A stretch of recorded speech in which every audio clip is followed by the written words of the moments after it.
Yet Qian traversed into a fantastical realm, where he was originally a prodigy of the Qingxuan sect, cultivating his qi at the age of 10, establishing his foundation at 11, and reaching the pinnacle of the foundation establishment stage by 13. He believed he could become a candidate for the next sect leader, but unexpectedly, the sudden awakening of the Jianxian system erased all his previous cultivation. In a single night, the prodigy fell into despair, and despite the elders of the sect exhausting all their efforts, he was ultimately relegated to a mere outer disciple, left to fend for himself. Undeterred, Ye Qian, from that day forth, spent most of his time in the inner courtyard indulging in wine and merriment, aside from completing the tasks assigned by the sect. In just 5 short years, Ye Qian's cultivation surged from qi refinement to the yuaning stage. Congratulations, host, for consuming a jar of wine. Reward: cultivation increase 1. Congratulations, host, for comprehending the mysteries of divine weapons while intoxicated. Any item can be refined into an immortal sword for a duration of 10 breaths. Congratulations, host, for achieving proficiency in Jianxian 1. On that day, the sect disciple Zhou Tong falsely accused Ye Qian of harboring malicious intentions towards her to gain favor with the elders. I never imagined that a former prodigy could commit such a heinous act. His cultivation should be abolished, his limbs severed, and he should be cast down the mountain. Indeed, Sister Zhou Tong is our goddess. Kill him. Surrounded by a chorus of condemnation and fervor, Ye Qian merely smiled faintly. I am at the peak of the yuaning stage. Who dares to kill me? Who can kill me? Chapter 1. Check-in successful Da Luo Sword Classic, Sword Mastery Chapter. Da Luo Sword Domain. Da Luo Sword Sect. In a dense, dark fog interspersed with glimmering spirit light, it envelopes the remnants of shattered walls, the sky a dull gray, as ancient, weathered statues gently caress their swords, yet cannot erase the dust of time. Beneath a dilapidated eave, a young man clad in pristine white wore a look of utter shock upon his face. Master, can we still be considered a sword sect? Shen Changge felt he was on the verge of collapse. He was an ignorant time traveler, akin to a man who had emerged from the turbulent flow of time without any system or golden finger, much like a lottery ticket that had been drawn. Indeed, it was rare and pitiful. It shouldn't be. There's no reason for this. Was my manner of traversing incorrect? Moreover, what truly astonished Shen Changge was that when he arrived in this world where all beings vie for cultivation, it was already the 5th year, and during these 5 years he had scoured and struggled to find connections, nearly selling off the family of the person he replaced. Finally, he managed to become a disciple under the sect master of Da Luo Sword Sect. However, in the 2nd year, his senior brother was killed by enemies, his second brother was captured by monsters, and his third brother fell into a state of demonic obsession during cultivation. Shen Changge successfully ascended to the position of senior brother, ready to act with arrogance and stabilize his development when the era of black fog descended. A peculiar black mist emerged between heaven and earth, filled with frenzied demons, gradually engulfing half the world. What is this? Shen Changge couldn't help but curse. Wasn't this just the invisible fog on the game map? Initially, he thought that after traversing into the game, he would have no trouble defeating his little junior brother who was on the verge of collapse. Yet he saw no equipment drop. After leaving his nearly defeated junior brother behind, he felt dejected. Damn it. He vaguely remembered standing atop the Da Luo Divine Peak, clad in white, gazing into the distance, a sharp sword, a keen eye, then an indescribable sacred mist. Oh, it was that overwhelming black fog that obscured his vision. Shen Changge. The Da Luo Sword Sect currently had only 100 disciples left. Within the ruins, amidst the few dilapidated palaces of the Da Luo Sword Sect, they resisted the bizarre and relentless attacks of demons from within the black fog time and again. Changge, do not panic. I still possess 70% of my strength. At that moment, a tattered old man suddenly widened his eyes and spoke slowly, his aura profound and towering, radiant light illuminating his head, a divine bridge of rainbow connecting heaven and earth. With a resounding crash, enough already. As the chief disciple of this fellow, he is acutely aware that this old man has become half disabled. It is likely that he can no longer exert any of his former power. Shen Changge gazes into the distance, his expression heavy with sorrow.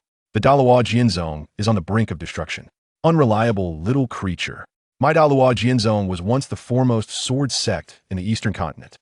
That was 3,000 years ago, Shen Changge replies, his voice tinged with melancholy. Stop wearing that dismal expression. I can still fight. The sect leader slowly rises, and a tremendous aura suddenly surges forth, enveloping the surroundings in a magnificent and overwhelming force, akin to a dragon arching its back, creating a colossal magnetic field that engulfs everyone in a suffocating sensation, as though they were sinking into the depths of the ocean, drowning. Everyone's countenance changes drastically. Sect leader, quickly retract your divine powers. Senior brother, please stop arguing with the sect leader. For the sake of us all, please yield. This old man? Divine powers? Let him show me his divine powers. His frail limbs can hardly lift themselves. What is there to flaunt? If he exerts himself for 3 seconds, I wager he will surely cough up blood and perish. Little rascal, quickly provide me with a way out, or I shall spit out a mouthful of old blood upon your white robes. Shen Changge widened his eyes, contemplating, and eventually relented. Long live my master, long live my master, long live my master. That's more like it. Changge, you are my most valued disciple. Otherwise, I would not have appointed you as my chief. I am the designated heir. Shen Changge rolled his eyes. Did you not say that you took me in due to my family's wealth? Did you not claim my talent was woefully lacking, thus requiring additional funds? Because of your insistence on additional funds, I nearly sold off the entire Shen family estate. With both parents deceased, I packed up and sold everything. And then, relying on my previous career experience, I used my silver tongue charm and the wealth I gathered to acquire various treasures, ultimately becoming a disciple under this old man. I wonder how the Shen family is faring now. Alas, after enduring the trials of the senior brother, losing the second senior brother, and driving the third senior brother to madness, I finally secured my position as the senior brother. Never mind, this old fellow cannot hold on much longer. With only about 100 disciples remaining, the highest among them barely reaches the Qi condensation realm. The Daluo Jianzong is doomed. Any demon at the Divine Bridge realm could easily obliterate the current Daluo Jianzong.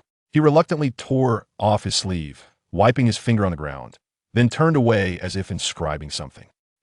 Isn't this lad known for cherishing his white robes? What is he up to now? He approached and saw Shen Changge sorrowfully writing. After my death, do not grieve. I shall return to the earth, accompanied only by sword and song. This lad is writing a will? The sect leader's eyes widened in disbelief, and he erupted in anger. You insufferable brat! Such ill fortune! You rebellious disciple! While I battle demons outside, you're here scribbling a will. Reflect on your actions. Look behind you. That is the statue of the sword god, the founder of Daluo Jianzong. He represents the faith of our ancestors. It was he who established our sect and left behind immortal tales. He composed the legendary Daluo sword classic, once revered as the finest sword scripture in the eastern continent. With a single sword strike, he cleaved through mountains, his sword aura traversing thousands of miles, pacifying the heavens and the earth. This rascal, Xianxia, shall teach you a proper lesson today. He lifted his foot and kicked Shen Changge beneath the statue of the sword god. Reflect on your actions. Damn, my white robes. Shen Changge was about to erupt in anger. Location, statue of Huntianyang, the founder of Daluo Jianzong. Would you like to check in? Shen Changge froze for a moment.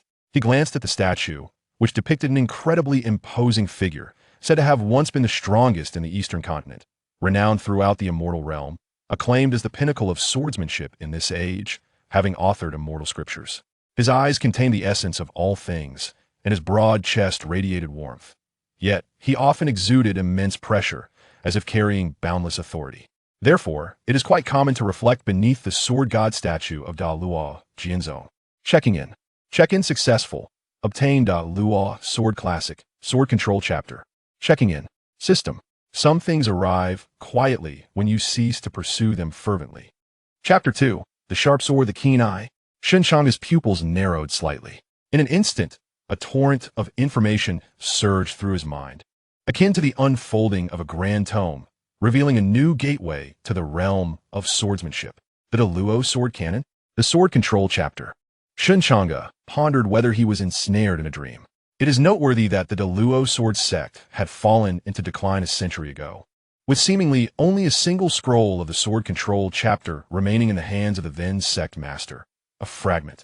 Yet it had enabled the Daluo sword sect to withstand the relentless onslaught of numerous adversaries. He recalled the Daluo sword canon's Killing Sword Chapter, which epitomized the apex of offensive prowess in the immortal cultivation world over the past 3 millennia. It appeared that the old master had retained only a meager fragment of the sword canon, guarding it as one would a lifeline. Shen Changge had often harbored thoughts of obtaining it, but the old man had consistently refused, claiming that Shen's talents were mediocre and that he would be overwhelmed by the intricate verses of the Deluo sword canon, falling into madness as had the former third disciple. Nonsense. I possess unparalleled gifts. That old man must be deceiving me. And now, he had acquired the entirety of the sword control chapter. Oh, the sword control chapter, one of the three principal sections of this sword canon, was not arranged in a linear hierarchy of levels. The three segments of the Deluo sword canon could be cultivated simultaneously. This brings us to the system of swordsmanship, which is divided into three types: sword control, sword form, and killing sword. Each of these sword styles, when paired with varied weaponry, serves three distinct purposes. Sword control travels 1,000 miles, sword form executes techniques, and killing sword embodies aggression. Generally speaking, sword control is light and graceful. Sword form is moderate, delicate yet potent, while killing sword is steeped in lethality, often employed to unleash devastating power through its techniques. Thus, in bygone eras, sword cultivators traversing the immortal realm were burdened with three swords. Now, Shen Changge had miraculously obtained the complete version of the Deluo sword canon's sword control chapter. It was undoubtedly the full text. This extraordinary location, he now stood before the statue of the Deluo sword deity. The legendary Deluo sword deity, Hun Yuan Yang, had established the Deluo sword canon, subsequently signing off on the sword control chapter. In that moment, an epiphany dawned upon Shen Changge. This signing-in system meant that by registering at special locations, one could acquire items related to those sites. He could hardly contain his excitement. I shall rise to greatness. At this moment, Xianxia, who had been panting in fury, gradually regained his composure. Observing Shen Changge standing before the statue of the sword deity, seemingly uninterested in engaging him in battle, a sense of curiosity began to stir within him. This young man, surely, despair cannot have truly set in. Xianxia sighed. A tinge of concern etched upon his face. His relentless exertion of energy was a necessity. He must instill hope within this group of children. With death and tomorrow looming uncertainly, all he could do was ensure that these youngsters retained their hope, managing to survive amidst the suffocating despair that enveloped them. This black fog was exceptionally peculiar. Upon entering, one would be besieged by the demons lurking within. Slaying these beasts would cause the fog to dissipate in the areas stained by their blood, effectively clearing a path akin to unveiling a new territory. He had nearly risked his life to transform what was once merely a solitary training ground of the Deluo sword sect into its current state. Yet, the demons were terrifying beyond belief. Moreover, the overall situation within the Deluo sword domain remained unknown. How many regions lay untouched by the black fog? And how many sects had succumbed to the darkness, overrun by these fiends? Although his eldest disciple was somewhat lacking, he was still his chief disciple. And after their time spent together, Xianxia felt a pang of reluctance. Unable to suppress the urge, he reached out, seemingly to offer solace to Shen Changge. However, Shen Changge shrugged off his hand with a sudden motion, turning his head with an air of defiance, standing tall, his eyes gleaming with intensity. Xianxia was taken aback. What a pair of rebellious, haughty eyes, brimming with disdain for the world. How could such a gaze emanate from him?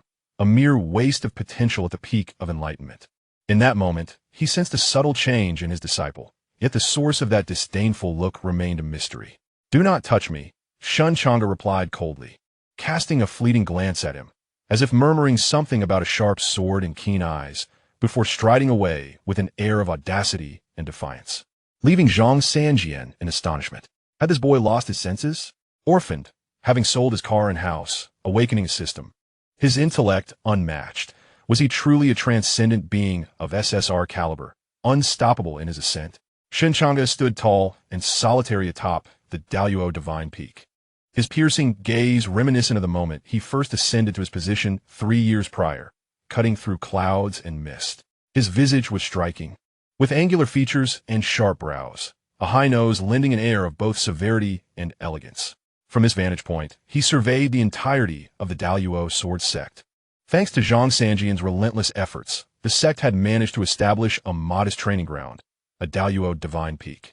And what was once a desolate expanse now housed the quarters of nearly 100 disciples.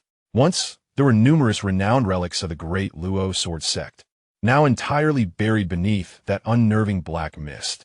Shen Changge gazed down upon them, his eyes reflecting a compassionate heart. Am I to rescue them? This swarm of ants, The senior brother has lost his senses again. Curiously, ever since he had beaten the junior brother, he had not stood atop the divine peak to flaunt himself for quite some time. What has prompted this today? Has the senior brother rediscovered that feeling from years past? The disciples of the great Luo sword sect could not help but murmur among themselves. Let's begin. Shen Changge roared softly, sitting cross-legged upon the solitary peak. The path of the sword immortal for Shen had commenced. I shall be the last sword immortal of the Black Mist era, riding the wind with my sword. Distances shall shrink to mere inches. I, the sword immortal. Suddenly, Shen Changge let out a pained cry and collapsed. The senior brother has fainted? Perhaps he was moved by his own sentiments? The disciples, accustomed to his eccentricities, thought nothing of it. The senior brother's peculiar behavior mirrored that of the master, almost as if they were cast from the same mold. After about an hour, Shen Changge slowly opened his eyes. The esteemed senior brother of the sword sect had fainted atop the solitary peak, under the gaze of 100 eyes, for a full hour. Yet none had inquired after him. Shen Changge cast a resentful glance over everyone. A bunch of ants. Perhaps it would be better if I were dead. Indeed, he had obtained the great Luo sword classic. However, it was exceedingly intricate and convoluted, vast and unfathomable. It eluded my understanding. Could it be that what the old man said was true? Is my innate talent truly insufficient to cultivate the great Luo sword classic? That old fellow was so reluctant to even give me the fragment. Was he genuinely concerned I would fall into madness? This is utterly absurd, comparable to the embarrassment of a fart that turns into a mess. That wretched feeling is akin to knowing the treasure lies at the end of a deep, damp passage, only to find oneself lacking in the journey. Damn it, this cannot be. But what am I to do? Has the sign-in system truly become this useless? Has the experience card for the elite expired so swiftly? Senior brother, are you all right? At that moment, the dutiful junior brother hurriedly approached, his expression anxious. Upon hearing the news that the senior brother had fainted atop the divine peak, he immediately set aside his tasks and rushed back. But why has the senior brother awakened once more? Who is spreading rumors? It has caused me unnecessary joy all this way. His complexion was rather grim. Shen Changge shook his head, adopting a demeanor of humility. It's nothing. My elder brother has simply been overworked lately. There is no need for concern. You appear quite discontent. Chapter 3. The Training Ground. The junior disciple, Xianxia, donned a black robe, bearing 3 distinctly styled swords upon his back. At this moment, his hands trembled slightly, and his eyes were filled with regret. I was merely reflecting on the hardships endured by my senior brother. Bah, within the sect, you contribute nothing while everyone else combats evil. You languish in idleness, exuding negativity. Fortunately, the junior disciples must also strive to excel. Shen Changge nodded slightly, patting Xianxia on the shoulder before letting out a sigh and descending the mountain. Shen Changge felt an urge to take action. He had acquired the Luo sword cannon. Would he truly allow his potential to stagnate due to sheer talent? Impossible. Who is Shen Changge, after all? Nevertheless, he resolved to study the system thoroughly first. His mind had been preoccupied with various questions. For instance, beneath the sword god statue, he had signed in and obtained the Luo sword cannon. The location selected by the system might represent the very ancestor of the Luo sword cannon, as the sword god statue was notably revered by disciples of the Luo sword sect day and night, thus intricately linked to the historically unparalleled Luo sword cannon. However, he had only received the sword control chapter, likely due to this being a branch sect, not the main one. Shen Changge believed he had gained some insight into the system's characteristics. Since I signed in beneath the sword god statue and received the Luo sword cannon, what if I were to sign in at the training ground? Are there limitations to my sign-in? Surely, I cannot sign in just anywhere, can I? Does the system possess a panel or something similar that would allow me to understand it more intuitively? Host, Shen Changge, unlocked sign-in locations, sword god statue, 1 day. Unlocked locations and days? This implies that I can sign in repeatedly at the same site. Having acquired the Luo sword cannon on the first day, what might I receive on the second? Shen Changge resolved to visit the training ground to validate his conjectures. Traversing a rocky path, he arrived at 4 massive pillars, somewhat mottled and worn, enclosing a vast square area, the training ground. At this moment, numerous figures were engaged in practice, some wielding their swords with fluid grace, the light of their blades sharp and fierce, while others sat cross-legged, cultivating their energy with a vibrant aura swirling around them. Shen Changge's arrival certainly captured the attention of many. How unusual! It was astonishing that the elder brother had come to the training ground. It is said that the senior brother, at the tender age of 15, forcefully entered the realm of enlightenment, becoming the disciple with the least innate talent since the ascension of the sect leader. Moreover, after 3 years, he has merely reached the pinnacle of enlightenment. The path of cultivation comprises 5 fundamental realms: enlightenment, celestial apertures, thought chi, void breaking, and divine bridge. The sect leader, Xiang Changge, is a practitioner of the divine bridge realm, and it is this very practitioner who has sustained the Deluo sword sect for 3 years. Meanwhile, their senior brother has languished at the apex of enlightenment for 3 years. At present, the majority of disciples within the sect have already attained the realm of celestial apertures, as it is no longer feasible for new disciples to join the sect.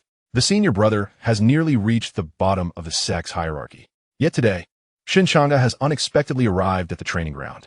Ignoring the gazes of those around him, Shen Changge, with hands clasped behind his back, sauntered to the center of the training area. The sky was dim, and although no black mist enveloped this place, it still seemed shrouded in a faint layer of dark particles, hazy and somber. However, this did not deter Shen Changge from displaying his prowess. Oh no, rather from signing in. What a rare sight, the senior brother. One disciple approached to engage in conversation, to which Shen Changge merely nodded. Sign in successful. Location bound, training ground. Sign in successful. Reward, 1 year of cultivation. Cultivation. It was indeed cultivation. Shen Changge appeared indifferent on the surface, yet his heart was in tumult. To directly sign in for cultivation, and it aligned perfectly with his expectations. He pondered the purpose of the training ground.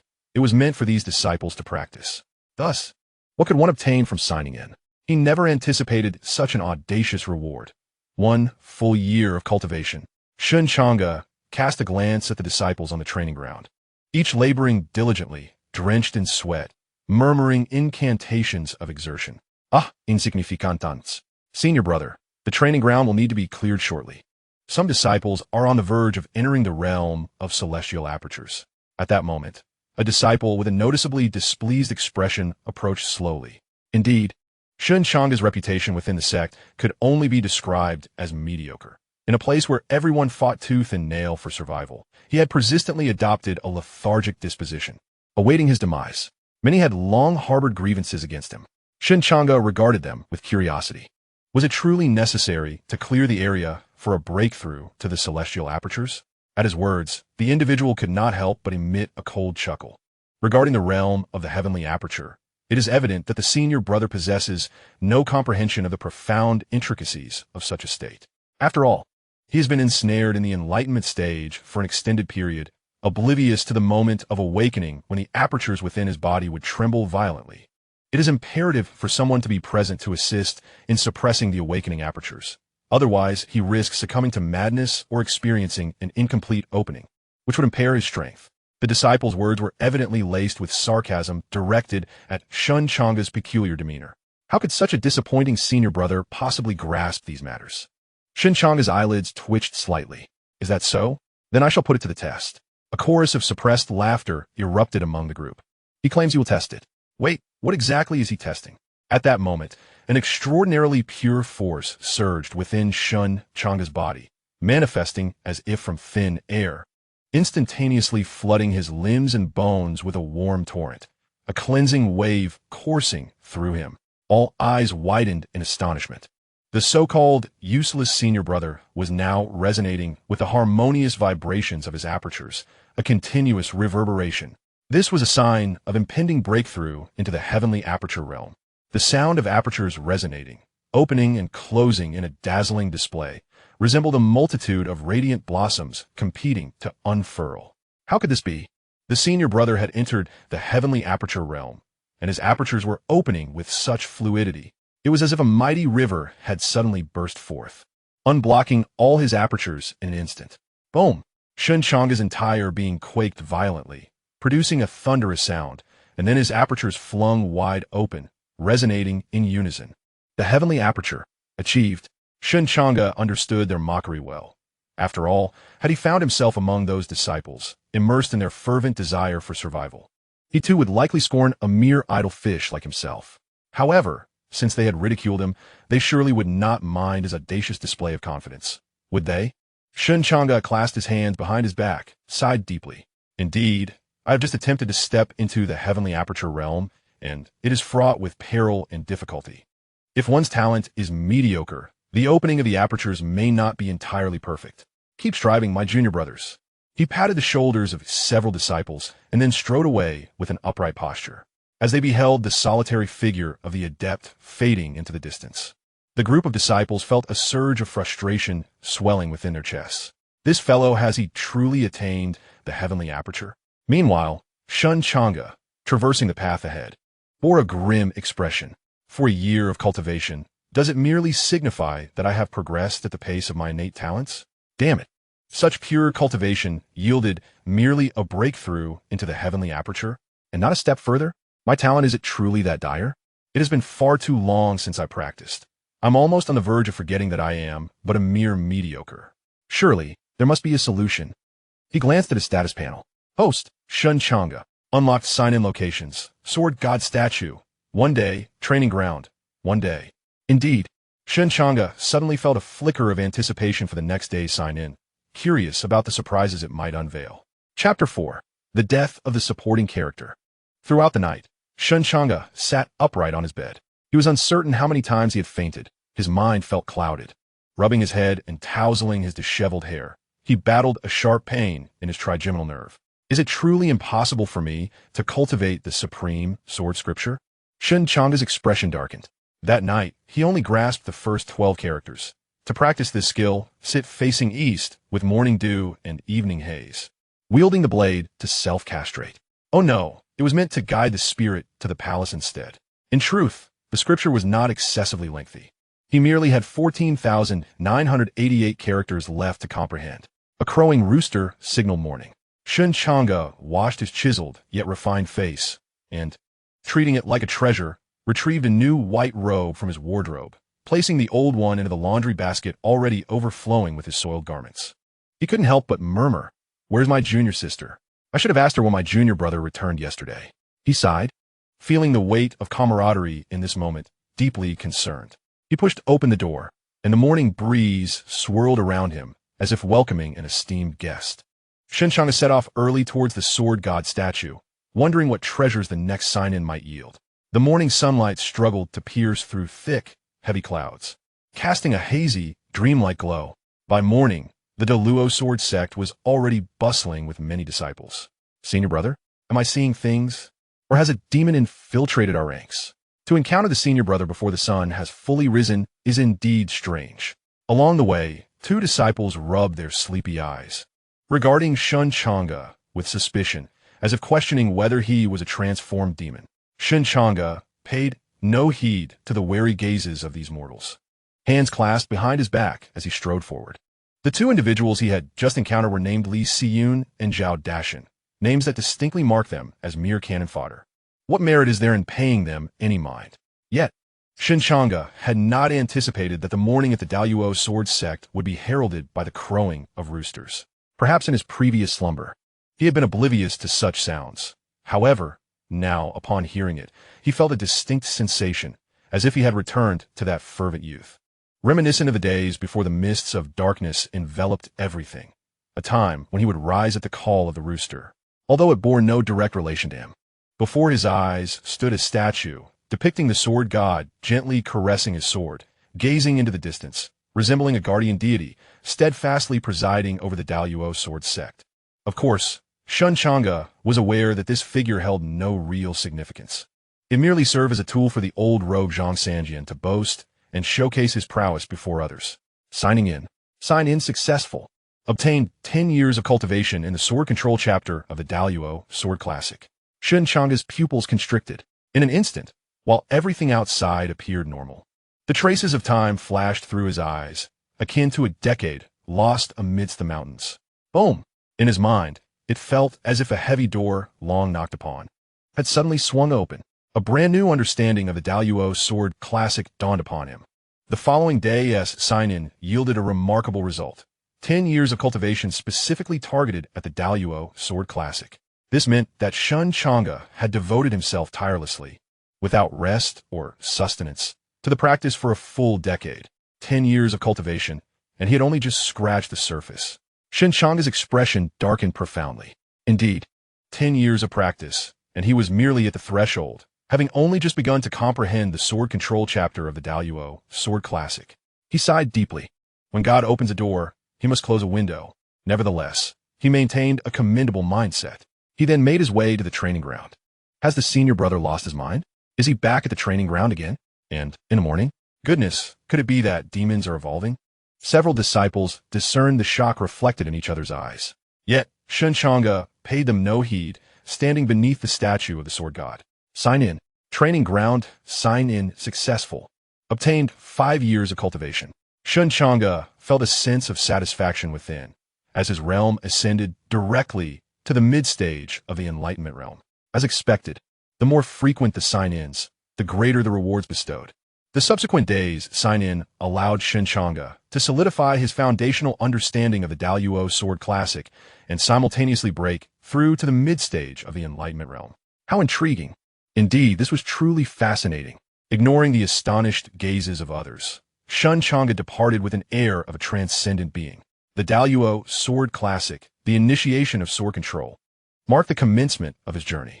Upon returning to his quarters, Shen Changge hurriedly lifted the bedboard and retrieved 3 sword sheaths from within. These are the swords he once possessed. Upon his entrance into this world, he acquired 3 swords with the immense financial prowess of the Shen family in the secular realm. The sword of pure breeze, the sword of blazing sun, and the sword of radiant sky. Despite their grandiose names, they are merely swords of the chi nurturing level. Chi nurturing represents the most rudimentary category of swordsmanship, with the true spiritual swords and royal swords lying beyond. Although these swords are but of the chi nurturing grade, they are exceedingly rare within the mundane world, reflecting the formidable capabilities of the Shen family. He grasped the pure breeze sword, his thoughts momentarily heavy. With a swift motion, he tossed the pure breeze sword upwards, and in an instant, the great Luo sword cannon's sword mastery chapter surged within his mind. The pure breeze sword hovered effortlessly in the air, moving in accordance with Shen Changge's will, as if it were an extension of his own body. While ordinary sword mastery techniques could achieve such feats, they lacked the fluidity and terrifying power that this sword possessed, which was unmatched by any conventional techniques. Shen Changge could not help but ponder the great Luo sword cannon. Even the sword mastery chapter surpassed other sword techniques by leagues. How he wished to one day acquire the sword of slaughter chapter. For it was said that the illustrious master Hun Yuan wielded a single sword to ascend to the heavens, sealing his name in the annals of the immortal cultivation realm amidst 3 millennia of relentless warfare. A sigh escaped Shen Changge's lips. With the signing system in place, all he needed to do was sign discreetly and astonish everyone. It seemed that for Shen Changge, cultivation was unnecessary. After all, signing could bestow him with profound achievements, yielding decades of progress in mere moments. To be candid, a single day of meditative practice felt like a mere drop in the ocean for Shen Changge. If only he were gifted with unparalleled talent, making rapid strides in cultivation would be a breeze. Alas, as a mere slacker, he would simply continue to sign in secret. With that thought, Shen Changge reclined on his bed, drifting into a deep slumber, his snoring resonating softly. As the sun rose high in the sky, he stirred from his dreams, only to hear a commotion outside. He opened the window to discover that Li Siyun and Zhao Dashan had perished. Shen Changge was momentarily taken aback. Those 2 minor characters had met their end so swiftly. Their deaths came far too quickly. A shiver coursed through him. If deaths were occurring within the sword sect, it could signify the infiltration of demons and monsters. The great Luo sword sect had become restless. This was unacceptable. Though he had previously faced death with resignation, now that he possessed a system who would willingly embrace demise, one day he vowed he would break free from the encroaching darkness. In the midst of the black mist, there remain countless relics, which can eventually be designated as sign-in locations. Should the demons emerge, they shall be dealt with. Chapter 5. The Gray Handprint. At this moment, the Daluo sword sect is enveloped in an overwhelming sense of dread. Over the past 3 years, while fearsome demons have made their presence known, they have largely remained hidden within the mists, rarely venturing into the sect to claim lives, unless provoked by disciples who unwittingly led them back.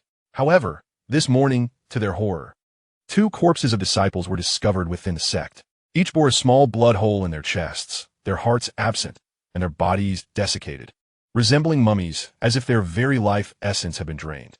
Such a bizarre state of death undoubtedly signified the work of malevolent demons.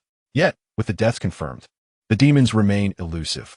Could it be possible that they are concealed within the confines of the Daluo sword sect? The mere thought sent shivers down their spines, as a creeping terror began to spread. What is there to fear? At that moment, a voice, steady as a stabilizing anchor, reverberated through the crowd, which parted to reveal Xianxia Changge approaching from a distance, his gaze indifferent. It was the sect master. He must find the demons and avenge his fallen disciples. Xianxia Changge advanced with a grave countenance, fully aware of his current physical condition. Should any demons appear, he feared he might not withstand the encounter. His eyes fixated on the corpses of the two disciples as he carefully examined them. Suddenly, his eyelids twitched. What was this? Disciples gathered around, witnessing Xianxia Changge's rough hand pressing against one corpse's head before tilting it slightly. To their astonishment, a gray handprint was revealed behind the ear of the corpse, a handprint not much larger than that of an infant. It exhibited a grayish hue, emanating a chilling aura. With skin deeply wrinkled, unfailingly, both corpses bore similar infantile handprints behind their ears. A sense of heaviness settled within Xianxia Changge. Though his exterior remained composed, there was no immediate threat. It seemed the demons were lurking nearby, and today, it was unfortunate that the disciples on duty had been ambushed by the demons in the black mist. The demons would not manifest within the Daluo sword sect, and he urged his disciples to exercise caution in the days to come. Xianxia Changge departed, and the disciples dispersed, indeed, in this place shrouded in ominous darkness. Each day of survival is a divine blessing. Shen Changge slowly emerged from his dwelling, not yet having the chance to stretch, when he was summoned by the old man. Changge, the elder's countenance, was exceedingly grave. What is it, old man? The Daluo sword sect is on the brink of destruction. Shen Changge. What is the matter? Why are you lamenting today, old fool? Impossible. The Daluo sword sect cannot be extinguished. Shen Changge replied with indifference. Xianxia Changge paused, clearly taken aback by Shen Changge's unusual reaction. I am serious. I cannot hold on any longer. No, you must endure. I truly cannot. You must persevere. Let's write our wills together. Teach me some phrases. How unfortunate. What a misfortune. You come to me early in the morning with such talk. You old fool. The two, as if having exchanged their lines by mistake, found each other irksome and immediately engaged in a quarrel. After their altercation, you little rascal, you old scoundrel. Outsiders who overheard had long grown accustomed to the frequent brawls between the senior brother and the sect leader. After a considerable time, Xianxia Changge sighed. You are aware of my current condition. Should any demons invade, I would be powerless to resist. Merely circulating my energy causes me to stagnate. I can no longer act. Shen Changge frowned, his heart sinking. It seemed his master's injuries were more severe than he had anticipated. It was evident that this old fellow was no longer reliable. Xianxia Changge gazed at his eldest disciple, unable to suppress a sigh, seemingly yearning for some form of solace. We shall take it step by step. The junior brother and junior sister have yet to return, and the other disciples we dispatched are also unaccounted for. We are isolated and nearly out of resources. Thus the threat we face extends beyond mere demons. Shen Changge spoke with utmost seriousness. Could you not offer me a bit of comfort? Allow me to dwell in a dream for a while. You are no delicate flower, just an impotent old fool. What comfort do you seek? Shen Changge replied with disdain. At that moment, he noticed a scroll on Xianxia Changge's desk. What is this? Chronicles of the Daluo sword sect. Once the Daluo sword sect, even in its diminished state, commanded vast territories, and none dared to offend it. Xianxia Changge nostalgically retrieved a map from the scroll's cover and unfurled it upon the table. Shen Changge looked at Xianxia Changge with exasperation. This fellow still has the leisure to reminisce about that? Yet he suddenly gazed at the map, which depicted the scripture pavilion, the sword washing pool, the sword forging furnace, the sword killing pavilion, the sword style pavilion, and the sword control pavilion, the sword chi mountain, the sword intent mountain, the sword gang mountain. These places, if I were to sign in at these locations. In an instant, Shen Changge snatched the map, swiftly tucked it into a book, and turned to leave.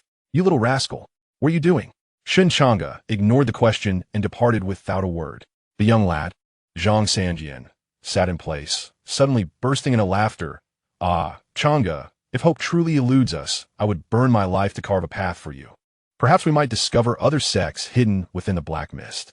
Xianxia sighed. Shen Changge's temperament mirrored his own too closely. He loved to show off, to be lazy, and to speak with a silver tongue. Thus, he favored Shen Changge. Watching him was akin to witnessing his own past self, once unworthy. How could someone like Shen Changge, a mere slacker, thrive so well within the Daluo sword sect under such circumstances? On the summit of Daluo, a figure stood with hands clasped behind his back, his gaze indifferent. After a long while, perhaps weary from standing, he slowly sat down and unfurled the map. "We are here," he said, pointing to a corner of the map. Who would have thought that the once-abandoned training ground would now serve as the refuge for nearly 100 disciples of the Daluo sword sect? Adjacent to the training ground was the sword-killing pavilion.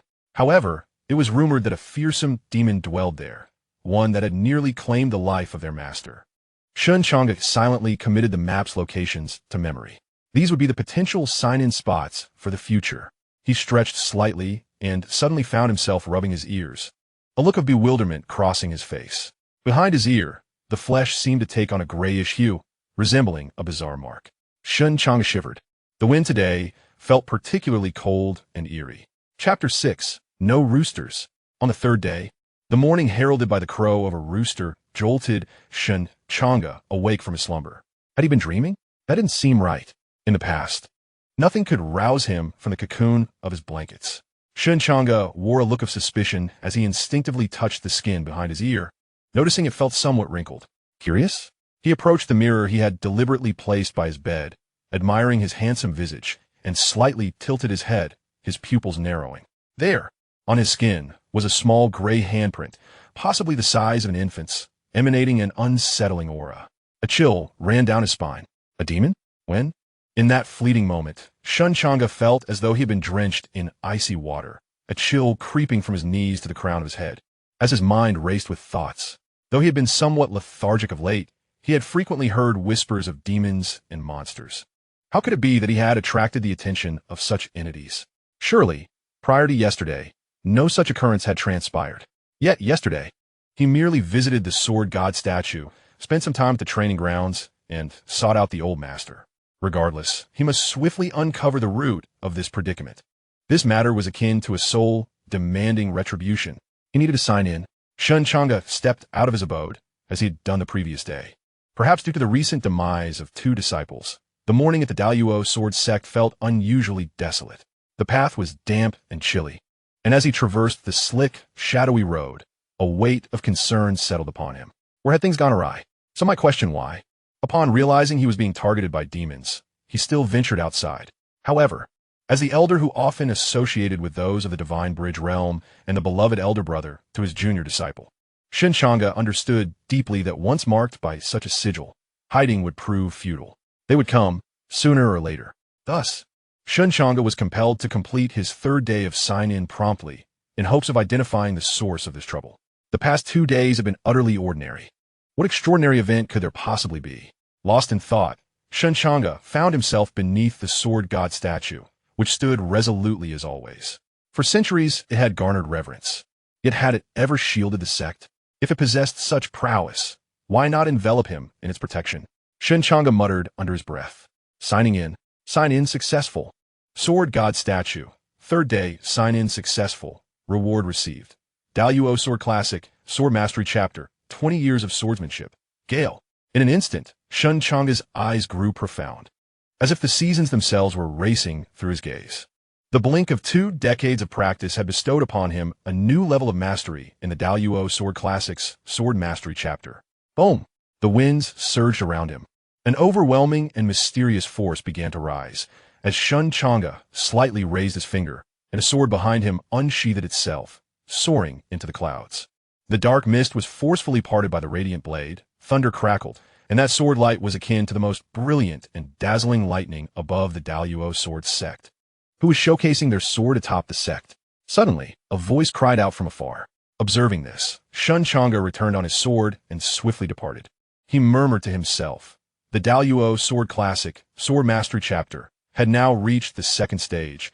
Wielding the sword was akin to thunder, its power greatly amplified. Moreover, he had acquired a new sword technique, Gale. Although the sword technique of the Imperial Sword may not possess the lethal force of the Killing Sword technique, when combined with the formidable Great Luo Sword Cannon, its might is undeniably formidable. Beneath the statue of the Sword God, two disciples approached with an unusual vigilance. Who could it be that, at such an early hour, disregards the sect leader's strict prohibition against disciples venturing outside these days? Enough of this.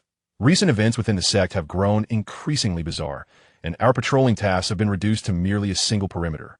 Let us hasten to complete our rounds so we can return. We must avoid any mishaps. As the two disciples neared the statue of the Sword God, their expressions shifted drastically. What an overwhelming aura of sword intent. This has undoubtedly reached the stage of sword manipulation. How is this possible? It appears that only a handful of disciples above the Qi level possess such mastery. Yet, the elders are out exploring the black mist. Who could it be? The pupils of the two disciples constricted. What on earth is happening? Things have become increasingly sinister. We must report this to the sect leader at once. The two disciples hurried away, feeling as though a pair of eyes lurked in the darkness, observing them. The atmosphere was ominous and oppressive. On the nape of their necks, a baby's handprint emerged, exuding a chillingly eerie aura. Shen Changge walked step by step, seemingly merging with the surrounding darkness, clad in white robes. With 3 swords slung across his back, his sword-like brows and starry eyes giving him an imposing stature, he arrived at the training ground, which was remarkably desolate, as no one had risen to practice today. Sign in. Sign in successful. 1. Successful sign in on the 3rd day at the training ground, resulting in a cultivation reward. 10 years. 10 years of cultivation. To what realm will Shen achieve next? Boom! An immensely pure essence of cultivation surged into his body in an instant. Heavenly aperture, late stage. Excellent. This means that under normal circumstances, it would take me a full 15 years to progress from the initial to the late stage of the heavenly aperture. 15 years for 2 realms. Shen Changge's expression darkened. If only there were a way to enhance my aptitude. I recall that within the Great Luo Sword sect, there seemed to be a Washmarrow pavilion. If, in the future, I could open the Black Mist and gain entry to the Great Luo Sword sect to bind for the Washmarrow sign-in, that would be splendid. After all, if my aptitude were to change, the value of this 15-year cultivation progress would be significantly heightened. With the late stage of the Heavenly Aperture realm, coupled with the sword manipulation chapter of the Great Luo Sword Cannon, Shen Changge should now possess the confidence to confront ordinary Qi practitioners.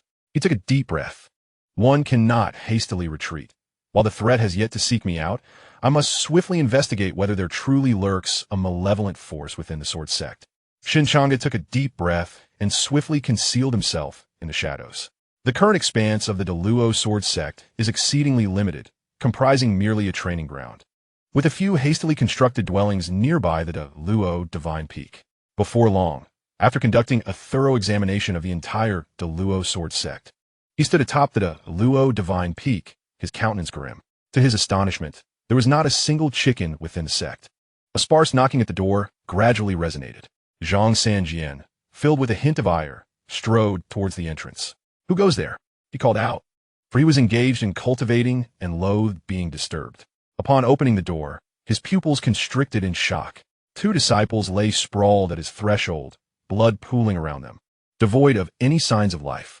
A small puncture wound marred their chests, while a gray infant handprint appeared behind their ears, their skin beginning to wrinkle as if vitality had been entirely siphoned away.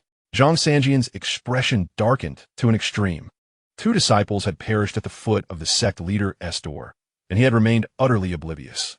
This matter could not be concealed. Fear erupted within the Luo Sword sect. Chapter 7. In the wilderness were the chickens. Today, the Luo Sword sect felt particularly desolate. In the span of 2 days, 2 groups of disciples had met their demise. The first pair, although also claimed by demonic forces, had at least fallen while on patrol near the training ground, close to the encroaching black mist. However, the 2 disciples who perished today had died right at the sect's entrance. This was the true embodiment of terror. The lifeless bodies bore expressions of sheer horror. None could fathom the dreadful sight they had witnessed before their untimely end.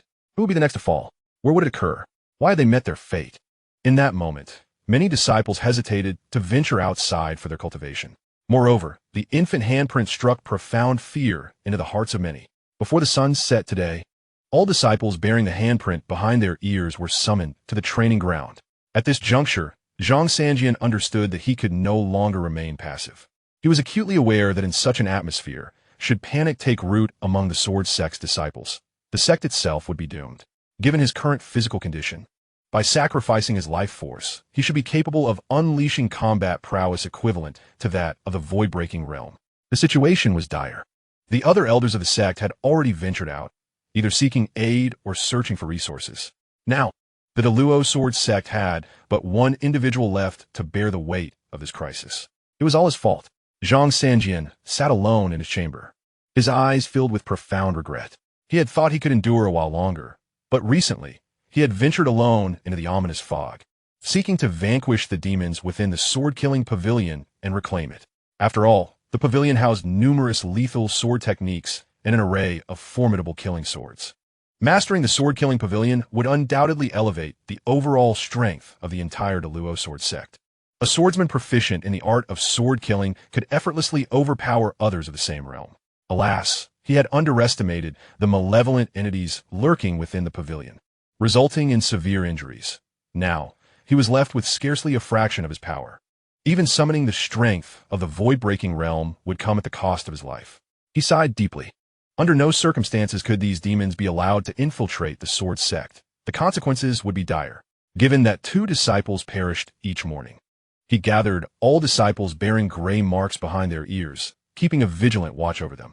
Xianxia's gaze flickered. Suddenly, a series of urgent knocks echoed at the door. He jolted nervously before opening it to find several disciples, all ashen-faced with terror. The dread of not knowing when death would strike was unbearable, especially after the inexplicable and horrifying demise of 2 disciples that very morning, which had detonated their fears like a bomb. "Master, please save us. I do not wish to die. Hurry, save us. I have a wife and children down the mountain." Xianxia fell silent, unable to respond. No one knew the extent to which the world had descended into chaos. They could only cling to their small patch of the Luo Sword sect. Yet, the situation outside was all too evident. If even cultivators faced such peril, what a mundane world. What fate awaited those ordinary mortals? Where the black fog descended, there lay a living hell. Tonight, we shall convene in the training grounds.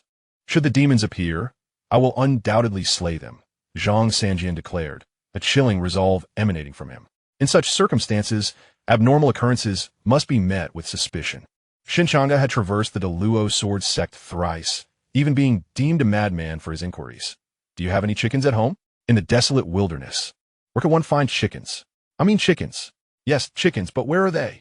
After his investigations, he concluded that there were indeed no chickens within the sword sect. Then, what was the source of the morning crowing that heralded dawn?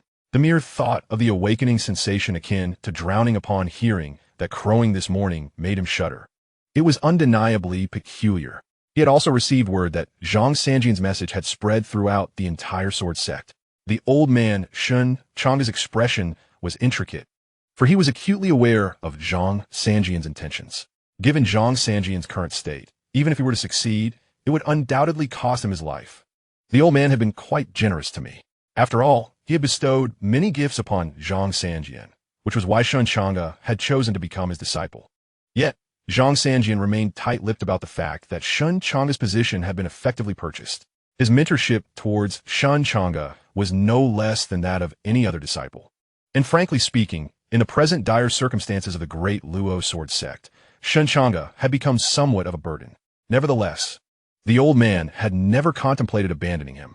In fact, when his junior disciple had once spoken ill of Shen Changge in front of the old man, he had scolded the junior disciple fiercely. After much contemplation, Shen Changge resolved to take a chance. "Old man, I can only rely on luck now. If I fail to save you, do not blame me. I shall ensure your grave is dignified." Slowly, he returned to his quarters, contemplating what actions to take. What if I were to sign in at my abode? Signing in. Success.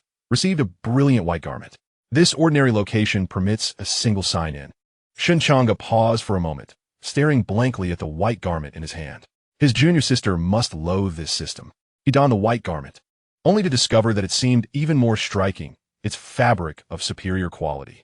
Under the hazy moonlight, it appeared exceptionally pure and untainted, as if enveloped in a radiant white glow.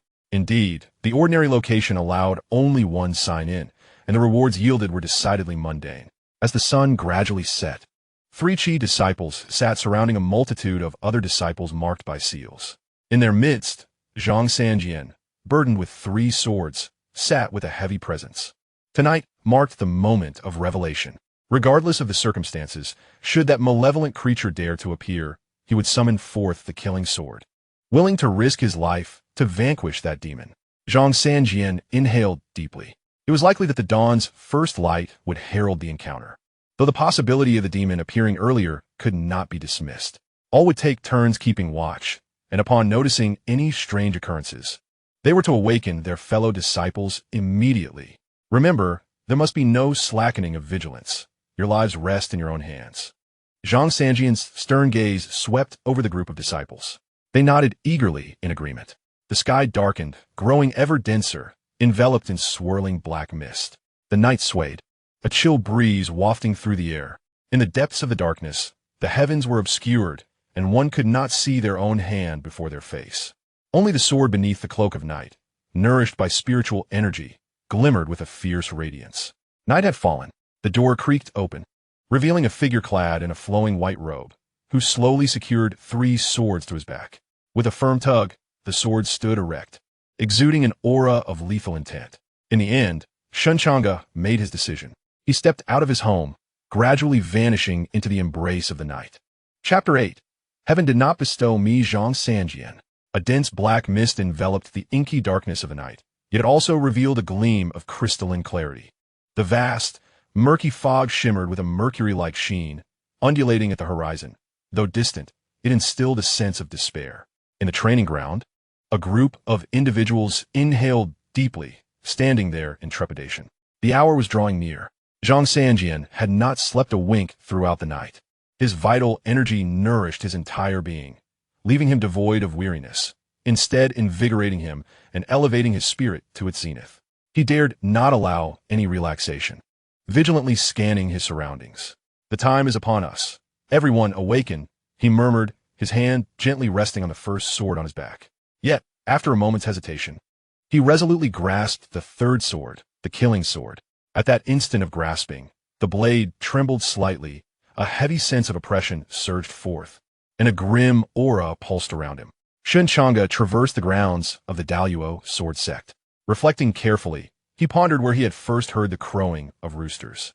He began to contemplate, eventually pinpointing the location beneath the Daluo divine peak. There were no structures, merely a scarcely trodden path adjacent to the black mist.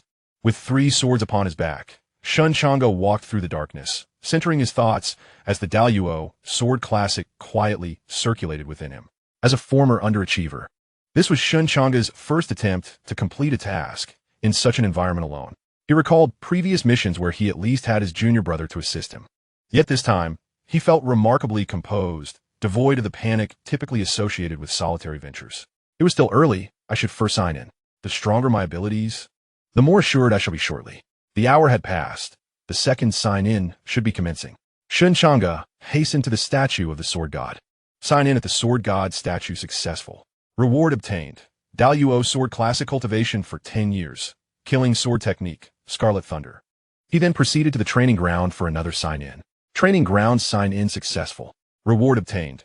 Cultivation for 20 years, Spirit Gathering Pill X1. Shen Changge sat cross-legged. The sign-in on the 4th day propelled his cultivation into the realm of thought energy. Although the Daluo sword classic had not yet advanced, it had grown significantly deeper. The killing sword technique, Scarlet Thunder, gleamed in his eyes. When combined with his Daluo sword classic sword mastery, it was evidently far more formidable. Moreover, he himself had entered the realm of Qi cultivation, gaining a greater sense of certainty. Estimating that the time was ripe, Shen Changge's countenance gradually turned cold. Merging with the encroaching darkness, his eyes shining brightly. Beneath the great Luo divine peak, the black mist began to dissipate, and from the permeating shadows emerged a diminutive figure, swaying awkwardly like a marionette. In her arms, she clutched a chicken, its plumage a deep, decaying black. The little girl wobbled as she walked, leaving a trail of crimson footprints upon the ground. In the darkness, a pair of piercing eyes observed this eerie scene. The surroundings instantly transformed into a bizarre and chilling atmosphere. The pitch-black mist swirled, distorting all things into a disquieting semblance. Hee, little chicken, do not be afraid. Dawn is approaching. Shen Changge, concealed in the shadows, momentarily froze. The little girl, her face pale and tattered, possessed a voice that, while melodious, sent shivers down one's spine, echoing in Shen Changge's ears. She placed the decaying chicken upon the ground. Suddenly, the chicken emitted a resounding crow that reverberated throughout the great Luo sword sect. With a start, Shen Changge instinctively covered the mark behind his ear, which instantly burned with an intense heat, as though scorched by fire. A chilling sensation coursed through his entire being. Hee. In an instant, the little girl vanished, enveloped by the dissipating black mist. Shen Changge sighed softly as he slowly emerged from the shadows, gazing at the rotting chicken on the ground. With a subtle movement of his finger, a terrifying sword light erupted behind him, a fierce killing sword like a blazing sun cutting through the sky, reminiscent of thunder. Its vast radiance surging forth, shattering the night. Do not be a chicken in your next life. With a thunderous roar, a sword pierced through the air. The technique of the killing sword, Crimson Thunder, was unleashed. This time, it was not a flying sword but a sword of slaughter. As the killing sword manifested, the surrounding air grew heavy. An overwhelming aura of slaughter surged forth, and combined with Shen Changge's current mastery of qi, it transformed into a terrifying crimson thunder amidst the pitch-black mist. The crimson lightning surged forth, directly striking the decaying chicken. In an instant, it erupted. Having completed this act, Shen Changge turned and melted into the darkness. The master-servant demon was a rare breed of demon, possessing two bodies, much like the little girl cradling the chicken. Typically, these two would have a primary and a secondary body. To slay the secondary entity merely allows for its resurgence. It is only by vanquishing the primary being that one can truly eradicate the demon. In the choice between the little girl and the chicken, Shen Changge unwaveringly opted for the chicken. The sword technique for slaying erupted with the utmost intensity that Shen Changge could muster. The primary demon, having transferred its strength to the secondary entity, was instantly obliterated by Shen Changge's sword strike. Shen Changge gazed into the distance. Old man, I have fulfilled my duties. May you seek your own fortune. Should you perish, I, your disciple, shall undoubtedly linger for centuries, only to reclaim your remains and enter you in the most magnificent and dignified manner amidst the black mist. Shen Changge vanished into the night. At this moment, on the training grounds, a shroud of black mist began to envelop the area. Xianxia slowly grasped his sword of slaughter, a murderous glint igniting in his eyes. From afar, tendrils of black mist descended, swiftly cloaking the expansive training ground, as if it were contracting rapidly, the edges appearing as if scorched by intense heat, becoming exceedingly indistinct. The laughter of children echoed eerily from within the mist, seemingly originating from a distance, yet feeling as though it were suddenly at one's back, unsettling in the extreme. Master, what shall we do? A chorus of disciples trembled in fear. Having never before witnessed such a bizarre spectacle, Zhang Long was now rendered speechless. Haunted by memories of Li Siyun and others' demise, his terror magnified beyond measure. Yingong, are we to perish? He stammered, his lips pale, for he was but a peak enlightenment realm cultivator, the weakest among them, now engulfed in dread. He patted the shoulder of the youth beside him, Chu Yingong, a being of the celestial aperture realm. Their bond was remarkably close. Yet, Chu Yingong paid him no heed. Yingong? Suddenly, Chu Yingong collapsed to the ground, his expression one of terror, his complexion ashen, a gaping wound torn in his chest, utterly hollow. He is dead.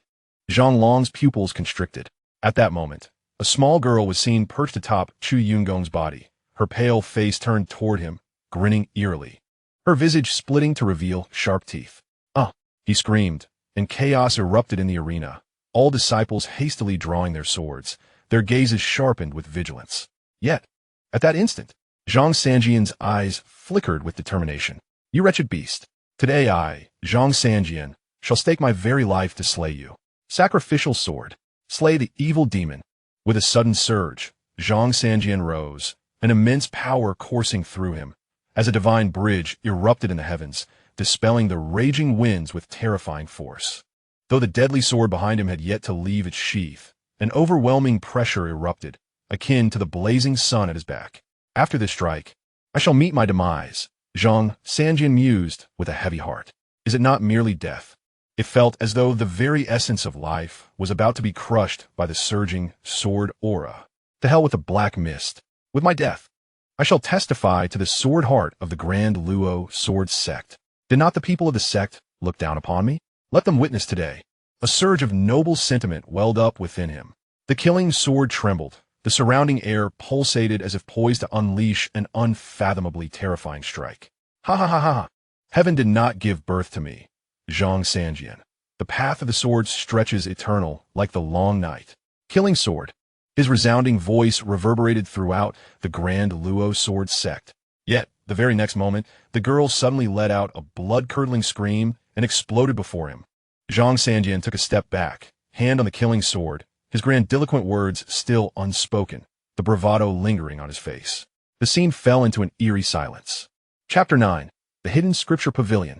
Xianxia quietly sheathed his sword, a complex expression in his gaze. His back seemed to hunch slightly, as if aged a few years. He gritted his teeth, staring at the spot where the girl had burst apart. Am I saved? Yet why do I feel no joy? Why did that demon suddenly explode? At this moment, the black mist slowly dissipated, the demon's severed limbs transforming into wisps of smoke, a sight both bizarre and terrifying. Is it over? Everyone could not help but stare in bewilderment, as if still trapped in their previous panic, though the echoes of fear began to fade, leaving them in a state of astonishment. Could it be a master-servant demon duo? At this moment, Xianxia took a deep breath. Could it be that someone had slain the primary demon from behind? And that little girl was merely the secondary demon. Upon the death of the primary demon, the secondary would perish as well. So that is how it is. It seemed he had unraveled this sequence of events, yet new questions arose. Who then had slain the primary demon? One must understand that the power exhibited by the secondary demon moments ago should have reached the broken void realm.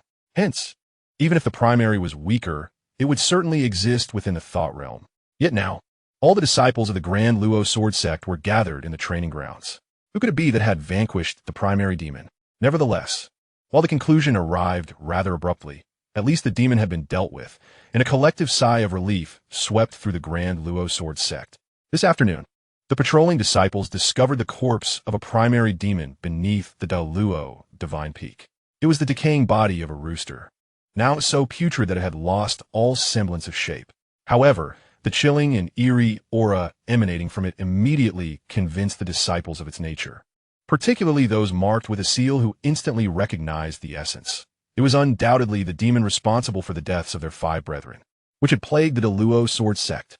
By the time Xianxia arrived, his expression was far from pleasant.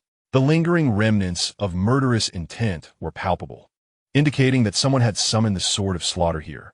Only the sword technique of slaughter could leave behind such a profound aura of death, heavy in the air. Yet, they currently did not possess the sword pavilion, and within the Luo sword sect, few wielded the sword of slaughter.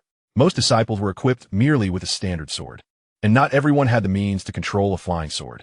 Moreover, it seemed that only a handful of elders in the sect mastered the sword technique of slaughter. But they had all ventured out to explore the black mist and had yet to return. Was there truly a figure within the Luo sword sect capable of wielding the thunderous sword technique? The sect leader mused, could this be the master and servant demons? It was astonishing to learn that there existed such a variety of demons. At that moment, the disciples could not contain their astonishment, speculating that perhaps the sect leader had anticipated the existence of the master and servant demons, intentionally gathering them in the training grounds to separate the primary and secondary demons, thereby dispersing their power, and then secretly dispatching formidable sword cultivators to eradicate the primary demon. Who would have thought there was a sword cultivator in the sect skilled in the rare thunder attribute? No wonder the sect leader remained unperturbed, perhaps already aware of the presence of an extraordinary recluse within the Luo sword sect. The nearby disciples erupted in laughter. A recluse? Xianxia stood motionless, his expression impassive, his gaze slightly lifted. If you believe there is one, then let it be so. Allow these young ones to harbor hope. Yet, could the one who slayed the secondary demon truly be a disciple of the Luo sword sect? What was their strength? To master the sword of slaughter and the thunderous sword technique. Why was he unaware of this? Could it be someone who infiltrated from outside? In truth, Xianxia had his suspicions. The branches of the Deluo sword sect were not particularly strong in the vast Deluo sword domain, yet they had managed to survive. Therefore, it stood to reason that many of the other sects had also endured. The elders who had ventured out were likely seeking alliances with other sword sects. Yet he harbored concerns. What if they encountered rival sects with whom they had past grievances? The outcome could very well be a sect engulfed by another. Amidst the shrouded darkness, it is unlikely that anyone would wish to instigate a conflict. However, one must remain vigilant, for in these times, resources, techniques, and the standard 3 swords are exceedingly precious to any sect. Some sects even boast swordsmiths among their ranks. Thus, it can be asserted that should such a sect be discovered, it would likely face absorption by others. After all, resources within the Black Mist are scarce, and if we can reduce our numbers, we must. Currently, the Daluo Sword Sect S branch has 100 disciples, a situation that has placed immense pressure on the elders. Consequently, the elders are constantly venturing out in search of resources, while the junior disciples are tasked with hunting the remaining or mutated harmless creatures within the mist to provide sustenance for their fellow sect members. You all must grow swiftly. Xianxia inside. Only with your rapid development can the Daluo Sword Sect hope to endure. Fear not, Sect Master. Your concerns for the sect are duly noted. We shall reflect daily and strive earnestly in our cultivation, aspiring to one day craft monumental achievements akin to yours. Zhang Sanjian looked at the speaker with curiosity. Well, have I ever authored a great work? If the heavens did not give birth to me, Zhang Sanjian, the sword path would remain eternally shrouded in darkness. The disciple, brimming with excitement, gazed upon him with admiration. Zhang Sanjian subtly pressed down on his sword. Are you courting death? His complexion shifted from pale to ashen, then to a ghastly hue. Meanwhile, Shen Changge had returned to his chamber, reflecting on the insights gained from today's sword strike. It marked the first time he had activated his spiritual energy and unleashed his sword technique. That decayed chicken must have possessed a formidable level of cultivation. It fell effortlessly beneath his blade. The power unleashed by that strike was likely exceedingly ferocious. He perused the Daluo Sword Sect's records of events, locating a map. Logically, having slain that demon, the blood spilled should disperse a portion of the black mist. What was near the Daluo Divine Peak? Slowly, he unfolded the map, his finger tracing the location of the Daluo Divine Peak as he mentally compared the coordinates. Ah, the little scripture pavilion. The little scripture pavilion was once the original repository of text for the Daluo Sword Sect's branch, though it appeared many volumes had been relocated, leaving behind only the most rudimentary sword techniques. Yet, this would not hinder Shen Changge's quest for knowledge. It seems he would unlock a brand new location for his ritualistic signing. What he currently lacked, most were various doctrines. Chop there thin, I'll waste. You depart. Sword God. Signing unsuccessfully. Reward obtained. 20 years of cultivation in the Daluo Sword Classics Sword Control chapter. Yet again, another 20 years of cultivation in the Daluo Sword Classics Sword Control chapter awaits him. Shen Changge felt that his previously profound comprehension of the great Luo sword canon had once again deepened significantly.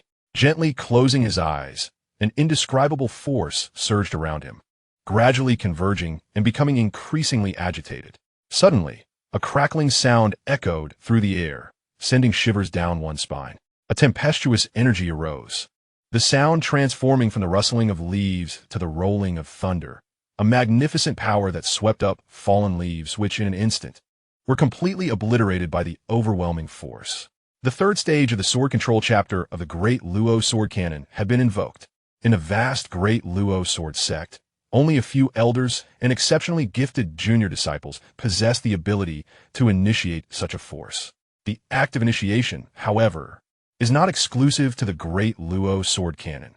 Other sword techniques can also reach this realm, yet the disparity in the manifestation of this power can be immense. While other techniques might only evoke an intangible feeling that leaves one gasping. What a force! The Great Luo Sword Canon directly conjures a tempestuous might, where withered leaves vanish amid a furious power. Others might pale and exclaim, "Run!" Such is the difference. Shen Changge took a deep breath. Who could it be? At that moment, disciples on morning patrol approached from a distance, seemingly sensing an indescribable force. They hesitated to draw near, cautiously calling out from afar. Shen Changge departed, leaving behind a lingering aura of wind and thunder. After a while, two disciples approached slowly, their hearts filled with vigilance. Heavens, is that the force of thunder? Besides a few elders and senior brother Xianxia, who else could reach this level? It was rumored that a monstrous entity had been slain yesterday by a sword cultivator who had attained the sword control stage, leading many to speculate that an elusive elder of the great Luo sword sect had intervened. They initially believed that this elder was merely at the sword control stage. Could it be that he had ascended to the initiation stage? Moreover, it was the exceedingly rare thunderous force, symbolizing dominance and absolute power. The disciples exchanged astonished glances. I think I just caught a glimpse of a figure vanishing in that direction. One of them exclaimed, his pupils constricting. Silence. Be cautious not to disturb the elder. The two disciples hurriedly bowed, their expressions respectful. Training ground, sign in successful. You have received a reward. 30 years of cultivation in the spirit guidance technique. Shen Changge felt a slight stir in his heart. It was indeed a breathing technique. Yet at this moment, the 30 years of cultivation had merely elevated his prowess to the mid-stage of thought energy. This caused Shen Changge to momentarily doubt his own talent. Was he truly so inept? Who decreed that a transmigrator must invariably possess a worthless physique? Shen Changge believed such a notion to be fundamentally flawed. If he were to pen a novel that would circulate through the streets, he would undoubtedly bestow upon the protagonist an extraordinary constitution, commencing with a supreme physique and unparalleled bones, causing a cosmic upheaval from the womb. With a sigh, Shen Changge devoted himself to the study of the spirit induction technique. The breath absorption method. It was exceedingly rare. Even during the zenith of the Daluo sword sect, it was scarce. In Shen Changge's previous life, he recalled the breath absorption method as a fundamental technique. However, in this world, it was evidently more complex. After all, in this era, the spiritual energy was remarkably intense, making it the most suitable for sword cultivation, which implied that the absorption of spiritual energy was rather crude. Cultivators initially focused solely on refining their meridians to enhance their resilience. A simplistic breath absorption method could not possibly harness such concentrated and fierce spiritual energy, hence its rarity. Take, for instance, the seemingly straightforward spirit induction technique. In an instant, information exploded within Shen Changge's mind, overwhelming him with its complexity. The volume of information was immense, and the procedures for the spirit induction technique were surprisingly intricate. An appropriate breath absorption method possessed numerous benefits, concealing one's aura, manipulating spiritual energy, accelerating cultivation speed, enhancing energy recovery, and even subtly augmenting one's innate talent. Thus, only the core disciples of the Daluo sword sect were previously deemed worthy of practicing such a powerful breath absorption method. I shall first peruse the introductory material. Should I accrue further cultivation later, the efficacy derived from the spirit induction technique should double. Shen Changge felt immensely satisfied and resolved to begin his cultivation. At present, he had already experienced a significant leap in strength. His thought energy had reached the mid-stage, and the Daluo Sword Classic Sword Control chapter had attained the initiating phase. In Shen Changge's view, reaching the next stage, the auspicious phase, was merely a matter of a few more days of cultivation. He had mastered the wind-guiding sword technique and the crimson thunder sword technique, both of which most disciples in the sect could barely comprehend, let alone master. Simply put, they lacked both sword control and killing techniques. At this point, Shen Changge could likely claim invincibility among the disciples. And to think, he had only just begun his cultivation 5 days prior. Is this what one calls a golden finger? Shen Changge could not help but shake his head as he gradually made his way beneath the Daluo Divine Peak. The area was surrounded by numerous disciples, seemingly drawn together by the decaying corpse of a chicken that lay exposed. In the distance, the black mist appeared to be gradually dissipating, though the change was hardly perceptible. Senior brother? Someone spotted Shen Changge. A disciple approached him slowly, his eyes filled with earnestness. Hearing that the senior brother had ascended to the celestial aperture realm, the junior disciple, who had been struggling in his cultivation for quite some time, wondered if the senior brother might offer some guidance. This disciple was likely in the mid-stage of the celestial aperture realm. Ordinarily, such a request would pose no issue, as it was only natural for a senior to instruct a junior. Yet, given that Shen Changge had just recently entered the celestial aperture realm in their eyes, this individual seemed to feign ignorance, intent on undermining Shen Changge. Jiling couldn't help but smirk inwardly. In response, Shen Changge dismissed him outright. Guidance? Go seek old Zhang. What do you want from me? When have you ever seen me, your senior brother, instruct anyone? I'm a waste. Get lost. Shen Changge was unreserved in his contempt. What were these little brats thinking? A swarm of ants. Better off dead. Ji Ling was momentarily stunned, pushed aside. However, at the moment Shen Changge brushed past him, a sound akin to something shattering emanated from within his garments. In that instant, a violent jolt coursed through his heart as he gazed at Shen Changge's retreating figure. Disbelief flooding his eyes. He had acquired a treasure. Yet just moments ago, that treasure had shattered. Chapter 11. The Corpse. Yiling awkwardly stepped aside, his gaze filled with dread. Noticing that the area was deserted, he hastily lifted his garment, revealing a fist-sized skull within. The skull was mottled with gray, its surface a dark brown, reminiscent of dried blood that had not flowed in ages. At that moment, a fine crack appeared upon the crown of the skull. What is wrong with you? Wasn't it said that ordinary blood energy from the celestial aperture realm was required? I had already given you a chance. His voice was barely a whisper, as if fearing detection by others, and he was presently engaged in a conversation with the skull. Suddenly, the skull quivered slightly. The entity within seemed exceedingly feeble, struggling to articulate as it awakened from endless ages. One could almost envision a grotesque, ghostly visage, blood dripping from its mouth. That is certainly not from the celestial aperture realm. After delivering this cryptic statement, the presence within the skull fell silent. Ji Ling clenched his teeth. Speak. Continue. It was always like this. Having promised to bestow upon me strength, it sufficed to merely offer sacrifices continuously. Yet, it was necessary to have disciples of the celestial aperture realm, and today, he ventured to provoke senior brother Shen Changge. To his astonishment, the skeleton he possessed unexpectedly cracked open. Shen Changge, was he not of the celestial aperture realm? How could this be? Frankly, the mere fact that Shen Changge had entered the celestial aperture realm had already astounded him, particularly since many disciples had witnessed this event. Thus, within the Daluo sword sect, numerous individuals were aware of Shen Changge's prowess. But the skeleton, Ji Ling could not help but cast a glance at the skeleton concealed within his garments. His expression becoming intricate, the skeleton should not deceive him, at least not regarding such matters. Some disciples noticed Ji Ling standing aside, their expressions curious, prompting one to approach for a greeting. However, Ji Ling reacted vehemently, swiftly pulling up his garment, his gaze decidedly peculiar, momentarily imbued with a fierce glint, his eyes reddening. In that fleeting moment, the disciple was struck by an absurd notion, sensing that this expression was one he had only ever witnessed on that demonic being. What do you want? Ji Ling's tone was brusque. Nothing. Nothing. The disciple hastily retreated. Ji Ling exhaled in relief, his hand trembling beneath his clothing, cradling the skeleton. Should its existence be discovered, he would undoubtedly meet his demise. At this moment, Shen Changge's eyes turned icy and somber, as he had just sensed a trace of attraction emanating from Ji Ling. Nonetheless, he maintained his composure, subtly unleashing a surge of formidable spiritual energy, imbued with the ferocity of the Daluo sword classic, as the attraction surged forth. Although he walked ahead, he periodically cast glances back at Ji Ling. This lad, his gaze gradually grew colder. There was something amiss. Continuing onward, he encountered Xianxia. Noting that the elder was still alive, his chin held high, exuding an aura as deep as the abyss, still so adept at feigning grandeur. A smile of satisfaction graced Shen Changge's lips. At that moment, Xianxia also recognized Shen Changge's arrival.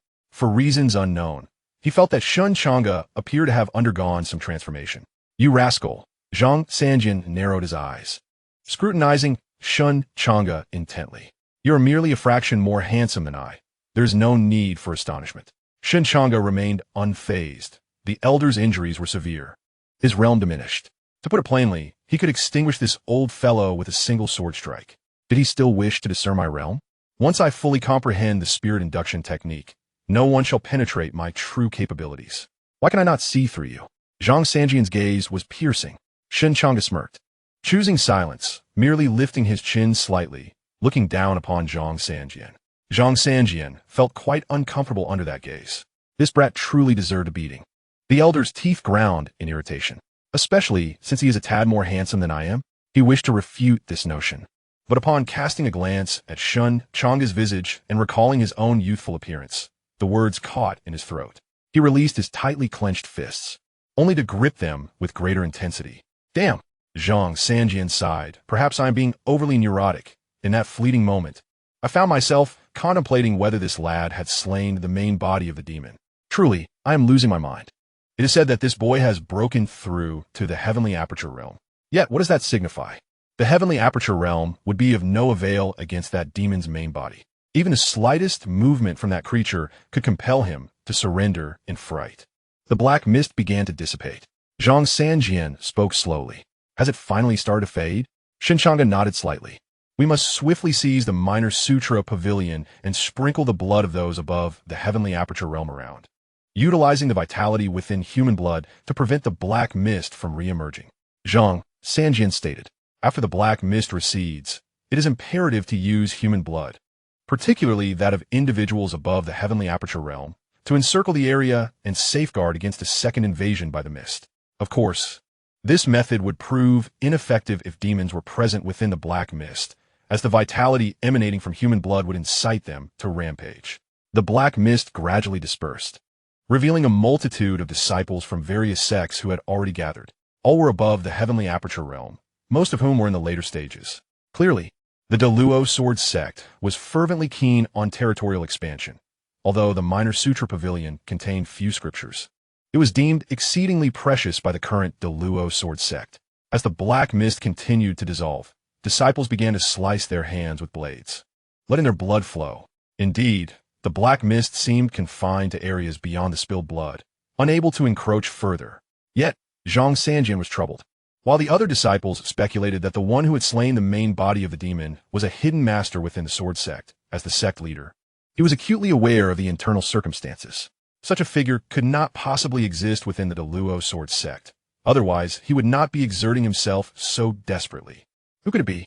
Just as he pondered this perplexity, a voice called out, "Sect leader, a corpse has been discovered." From the signs, it appeared to have perished within the last 3 days. A corpse? Zhang Sanjian was momentarily taken aback. Then his expression shifted abruptly, and he hurried over, followed closely by Shen Changge. Upon examining the body, their faces turned pale with terror. There was a small hole in the chest, evidently inflicted by that little girl. However, what truly darkened the countenance of all present was the undeniable truth. This individual was certainly not a member of the Deluo Sword sect. They belonged to another sect. Within the vast expanse of the great Luo Sword domain, a multitude of sects have emerged. In its heyday, the great Luo Sword sect reigned supreme, rendering the domain a bastion of its authority. However, as the sect waned and its core scriptures were lost, an influx of rival sects began to take root within the domain.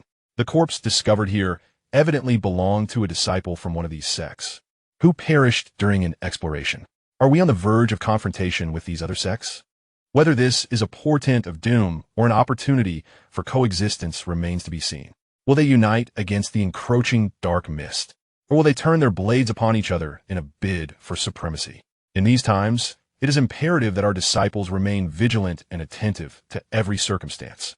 Zhang Sanjian's expression grew grave. Should the great Luo Sword sect encounter a formidable rival, its demise would be certain. After all, the sect possesses little in the way of potent scriptures to leverage, and would the opposing sect ally with them merely to support a meager contingent of 100 disciples? Chapter 12. The Phantom Floating Pagoda. Gradually advancing towards the horizon, a pavilion loomed before them. Its eaves arched elegantly, cloaked in a deep crimson hue, resembling a structure rising from the depths of darkness. The small scripture pavilion. A wave of excitement coursed through the disciples. The sect currently possesses a scant repertoire of techniques, resulting in slow progress for its disciples. Various forms of martial arts and swordplay play a crucial role in their advancement. Exposure to diverse sword techniques fosters a deeper understanding of their own cultivation. Presently, they feel akin to a solitary matchstick burning bravely against the winter's chill. Within the small scripture pavilion, several sword techniques awaited discovery. A smile graced Zhang Sanjian's face. Although the techniques were limited in number and not particularly potent, they were a boon for the present state of the great Luo Sword sect. Sword technique, Quelling Dragon. Sword technique, Rafale. Heavens! There is even a sword mastery, riding the wind. In an instant, the disciples flooded into the small scripture pavilion, their cheers echoing with uncontainable joy. Observing the scene, Zhang Sanjian could not suppress a smile. Master, there is even a technique for movement. exclaimed an elated disciple, brandishing a tome. Xianxia recalled. This technique, known as shadow glide, had once been mistakenly recorded due to a disciple's error, confusing the mundane technique of floating shadow with the spiritual technique of shadow glide. As the small scripture pavilion was not particularly deficient in movement techniques, this misunderstanding led to no rectification. If one could cultivate movement techniques to their highest echelons, they might attain the pinnacle of mobility. The pinnacle of mobility? Curiosity sparked among the surrounding disciples. Was there truly such a concept as the pinnacle in movement techniques? Sensing their gazes, Xianxia raised his chin slightly, hands clasped behind his back, his eyes reflecting a blend of nostalgia and pride. The realms of shadow, echo, ethereal ascent, and the breaking of illusion constitute the four ultimate levels of movement technique. It can be asserted that mastering the art of shadow movement to its zenith, achieving the pinnacle of this discipline, grants one the ability to confront two adversaries of equal standing, effortlessly triumphing over them. Xianxia's words ignited a fervor among many disciples. Astonished by such extraordinary prowess, could it be that the elusive technique of shadow movement could indeed guide us to the heights of movement mastery? With eager anticipation, the disciples gazed at Xianxia, their eyes fixed upon the shadowy method in their hands, which shimmered like a rare gem. Ah, the name shadow movement is mine alone, and bears no relation to the ultimate realm of shadow. Indeed, it is entirely unrelated. To attain the level of shadow, one must at least cultivate techniques of the true return caliber. The mention of true return elicited expressions among the disciples akin to consuming something distasteful. The true return techniques, whether in swordsmanship or movement, seem to exist in but a singular volume even during the zenith of the Deluo sword sect branches. Mastering such a technique would render one invincible among peers, but this invincibility presupposes that others lack the true return methods. Thus, this shadow movement is not a true return technique and cannot facilitate our ascent to the shadow realm. What significance lies in the grand speech of the sect leader? Chill. Don't shatter the illusion. The sect leader is merely posturing. The old man has it tough. Let him have his moment, a voice murmured softly. Meanwhile, Xianxia's expression darkened gradually. The reverence once held by this group of youngsters began to wane with the passage of time. When did it begin? Was it not true that without Xianxia, the sword path would languish in eternal night? Such a grand declaration should resonate. It seems I must take action to re-establish my authority. Sign in successful. New sign in location bound. Small scripture pavilion. Sign in completed successfully. Reward. Phantom floating steps. True return. Shen Changge stood in a corner of the small scripture pavilion, silently observing all the disciples with profound eyes and an indifferent expression. After a long while, he remarked, a swarm of ants. Changge, what are you doing?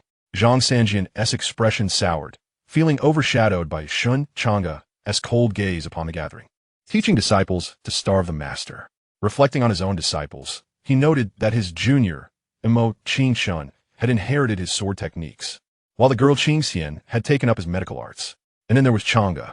His complexion was far from pleasant as he cast a disdainful glance at Shen Changge, his cold eyes abruptly withdrawing the last vestiges of emotion. With a flick of his somewhat gleaming white robe, he turned and departed, unencumbered by any worldly concerns. Xianxia exhibited a countenance that resembled one in tears, his expression quite unsightly. That little rascal has inherited my most treasured possession. After acquiring the phantom floating step, Shen Changge had finally gained the ability to survive within the dark mist. He commenced the organization of his current sword techniques. Presently, the sword control technique, Chasing the Wind, was deemed a mid-level spiritual sword technique, while the Red Thunder killing sword technique was classified as an early-level spiritual killing sword art. Surprisingly, the highest level technique he had mastered was the phantom floating step, which was at the return to reality level. When cultivated to a profound degree, it could lead to the comprehension of the ultimate realm of body techniques, disappearance. Shen Changge slowly settled into a meditative posture on his bed. A disciple who had just returned from the small scripture pavilion caught sight of this scene through the window, unable to suppress their astonishment that the senior brother had actually begun his cultivation. They revealed affirming smiles, realizing that even the seemingly lazy senior brother had finally embarked on a path of diligence. However, not long after, rhythmic and balanced breathing sounds emanated from Shen Changge. Has his fellow fallen asleep? The disciples shook their heads in frustration, muttering curses under their breath. How utterly unworthy. A week passed, with Shen Changge signing in daily. Yet, he discovered that his progress in cultivation seemed to be increasingly sluggish. Over the span of 7 days, his daily sign-ins had merely elevated his realm to the void-breaking stage, a feat that typically required millennia of cultivation. Upon reflecting, he realized that the lifespan associated with the void-breaking realm was only around 500 years. Furthermore, the great Luo sword classic had yielded a sword technique, 1,000 steps. But the 7 days of sign-ins had not propelled him into the phase of fortuitous fate. Notably, the phantom floating step had reached completion after 7 days of sign-ins. He recalled the panel indicating that the number of days signed in at the small scripture pavilion was 17. On the first day, he had acquired the technique, and subsequent days had granted him cultivation. Upon completing the full week, he had comprehended this technique to its utmost. Moreover, he had entered the realm of disappearance. What exactly is the disappearance realm? It is characterized by extraordinary speed and unparalleled mastery of body techniques, allowing one's physical form to vanish in an instant, leaving only the illusion of presence to confound the observer's gaze. What delightful surprises await upon returning to the small scripture pavilion after these 7 days. As dawn broke, Shen Changge, who had formed a biological clock over the past few days, slowly emerged from his room. Chapter 13. Washing Wisdom Pill. Successful Sign-In 1. Successful Sign-In Reward. Washing Wisdom Pill.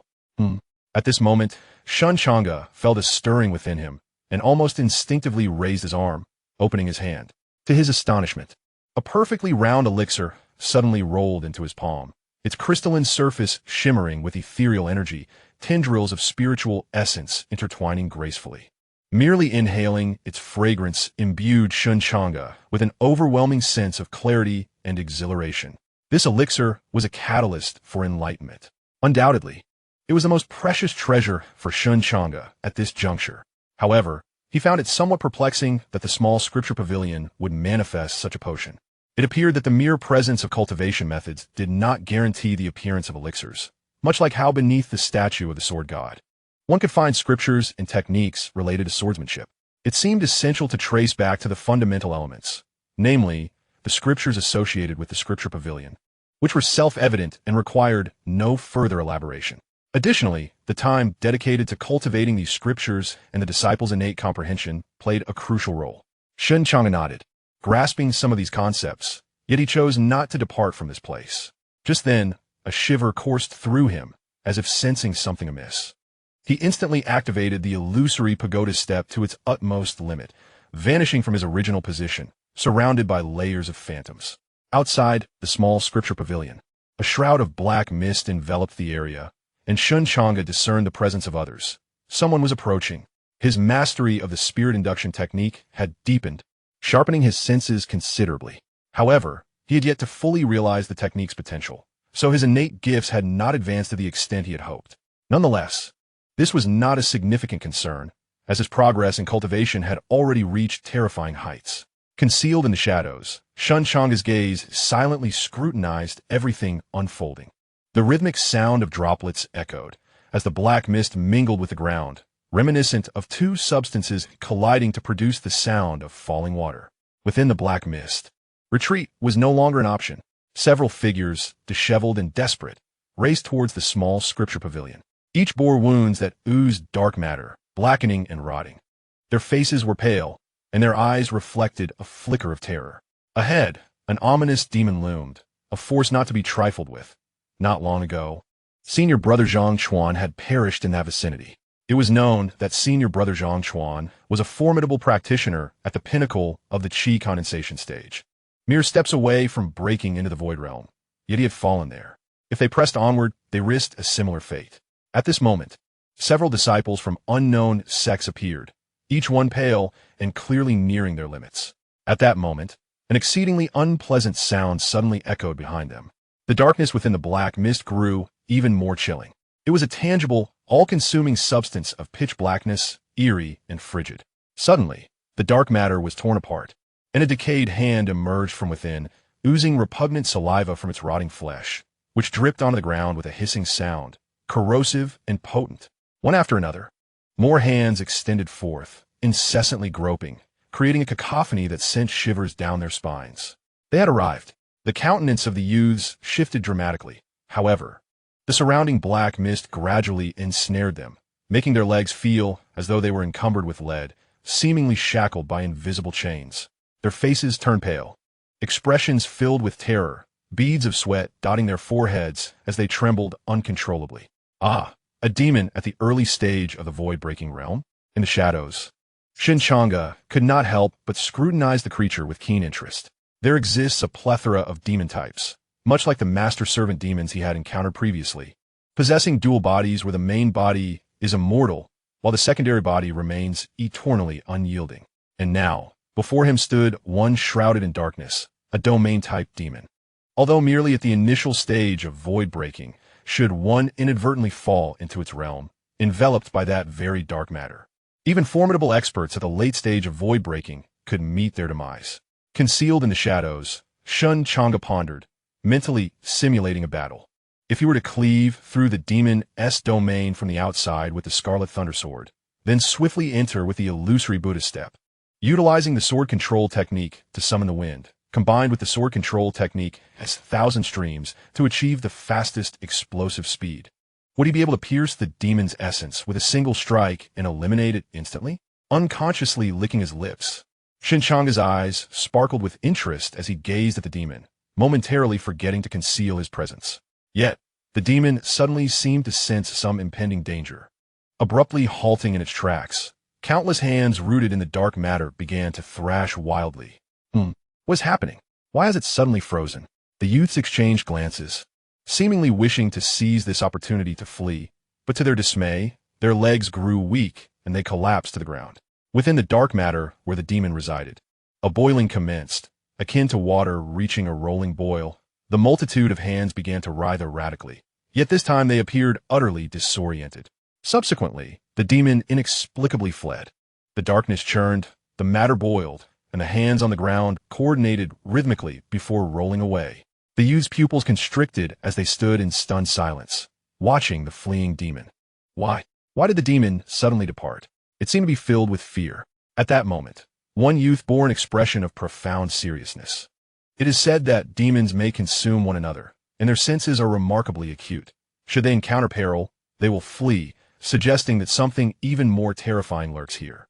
In an instant, their faces turned ashen. They began to survey their surroundings, finding the area eerily silent.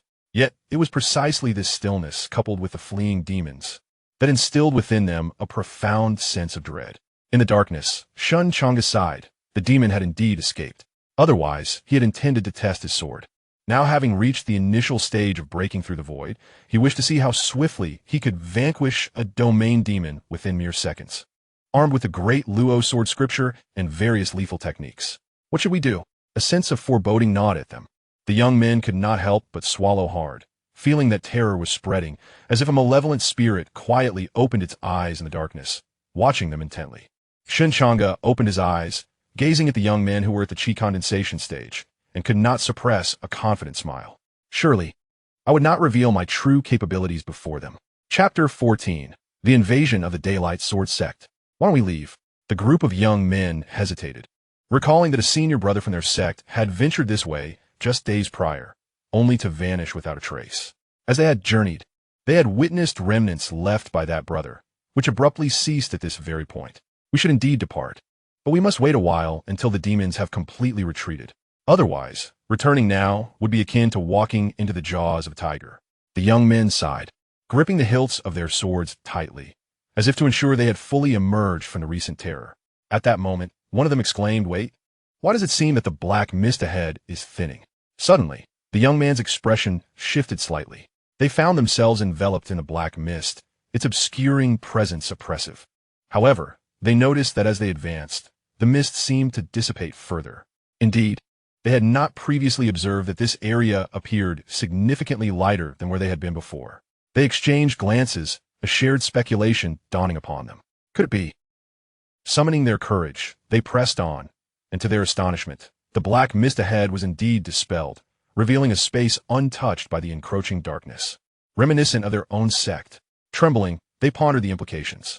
So within the mist, there truly existed other sects. Had their senior brother been slain by demons?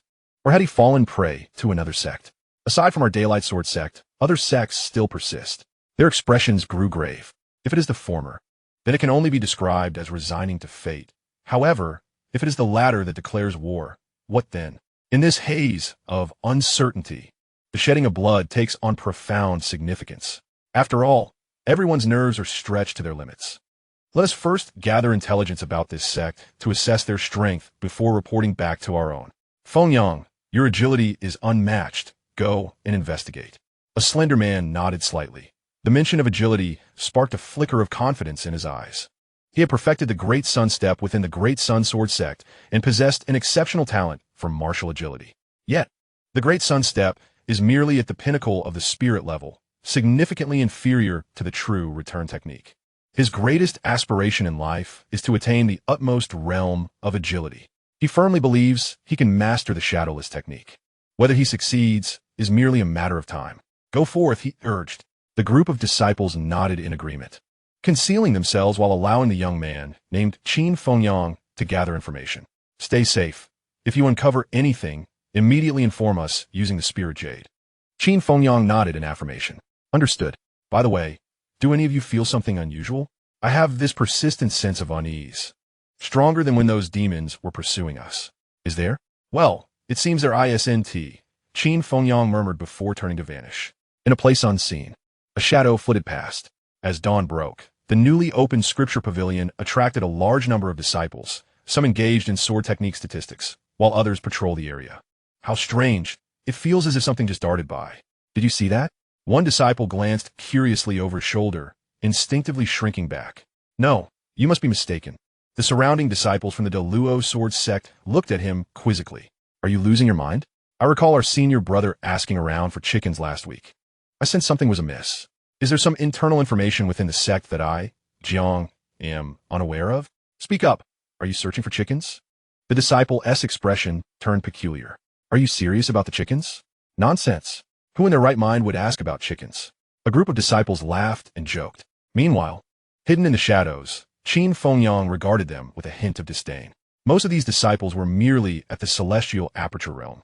Scanning the area, he noticed only one disciple at the Qi nurturing realm. This sect appeared weak, yet they seemed to control the scripture pavilion, which likely harbored numerous sword techniques. If they could assimilate it, it would significantly enhance the overall strength of the Great Sun Sword sect. Moreover, it appears that the strength of this sword sect is rather feeble. Wait, I heard them mention that this place seems to be a branch of the famed Deluo Sword sect. Therefore, it must possess a portion of the Deluo Sword scripture. The mere thought of the Deluo Sword scripture, even knowing it to be incomplete, sparked a glimmer of greed in his eyes. He withdrew a lustrous piece of jade from his bosom. This object, known as Spirit Jade, is currently the sole means of communication amidst the black mist. By manipulating it in a particular manner and infusing it with spiritual energy, one can inscribe words upon another's Spirit Jade. Is this truly a branch of the Deluo Sword sect? And it seems its strength is rather lacking, with scarcely any disciples even at the Qi nurturing stage. At that moment, several disciples waiting at the periphery exchanged glances. The Deluo Sword sect, the once legendary sect brimming with endless tales of valor, renowned for its supreme offensive techniques. Most importantly, under the encroachment of the black mist, this sect's power appears to be diminished. At least Qin Fengyang, wandering within the sect, had not encountered any formidable Qi nurturing practitioners. If that is the case, let us venture in and take a closer look. A group of individuals could not help but chuckle. As for Fengyang, he continued to delve deeper into the sect, seeking any revelations. Yet he was prudent enough not to provoke the most formidable beings residing within the sect. It is better to be cautious. A dead camel is still larger than a horse. Xianxia was seated cross-legged in his chamber, recuperating from his injuries. Unbeknownst to him, a pair of eyes were observing him from outside. So, it is the current strongest member of the Deluo Sword sect must be this elder, exuding an aura as profound as an abyss, though he seemed gravely wounded. This presents an opportunity for the Dari Sword sect.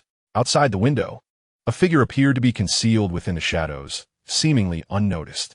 Had one not ventured close, they would likely not have detected his presence. Indeed, Qin Fengyang was a prodigy in agility. However, at that moment, his pupils contracted and his countenance turned pale. This is bad. I'm being targeted. He vanished swiftly from his location and frantically sprinted toward the nearby forest engulfed by the black mist, weaving through it with fervor. Each step he took radiated golden ripples. His speed terrifyingly fast. Yet behind him, an elusive shadow relentlessly pursued him, neither too fast nor too slow, moving in perfect sync with his rhythm, never falling behind. It felt akin to a mouse being toyed with by a cat. What on earth is pursuing me? Qin Fengyang's gaze flickered with fear. His agility was completely suppressed. Chapter 15. The White Figure in the Darkness. What lurked behind me? Qin Fengyang pushed his speed to the utmost limit. Yet he could not shake off the shadow that pursued him. Fear gripped him, for he knew that even the elders of his sect, who had reached the Voidbreak realm, could not match his current velocity. He himself had attained the peak of thought energy and had mastered a top-tier spiritual movement technique to perfection. Among the Great Sun Sword sect, he alone possessed this technique, known as the Great Sun Step, and he claimed to be second to none in its execution. Even the sect leader, who had just entered the Divine Bridge realm, could not surpass him in speed once he revealed his hidden abilities. He was a prodigy in the art of movement. It seemed he had no choice but to resort to that. Qin Fengyang's gaze flickered. Suddenly, the fervor beneath his feet grew increasingly intense, each step igniting flames as he moved. This technique, long regarded as his trump card and a secret he had never revealed to others, was something he had comprehended on his own. In an instant, his figure transformed into an afterimage, vanishing from sight. After a while, within the halls of the Great Luo Sword sect, aside from the sect leader, there existed such a formidable figure. Sensing that the shadow behind him had been evaded, he let out a sigh of relief, though his expression remained grave. Indeed, a starving camel is still larger than a horse. The Great Luo Sword sect had once dominated the Great Luo Sword domain as the foremost sect, holding a prominent position in the world.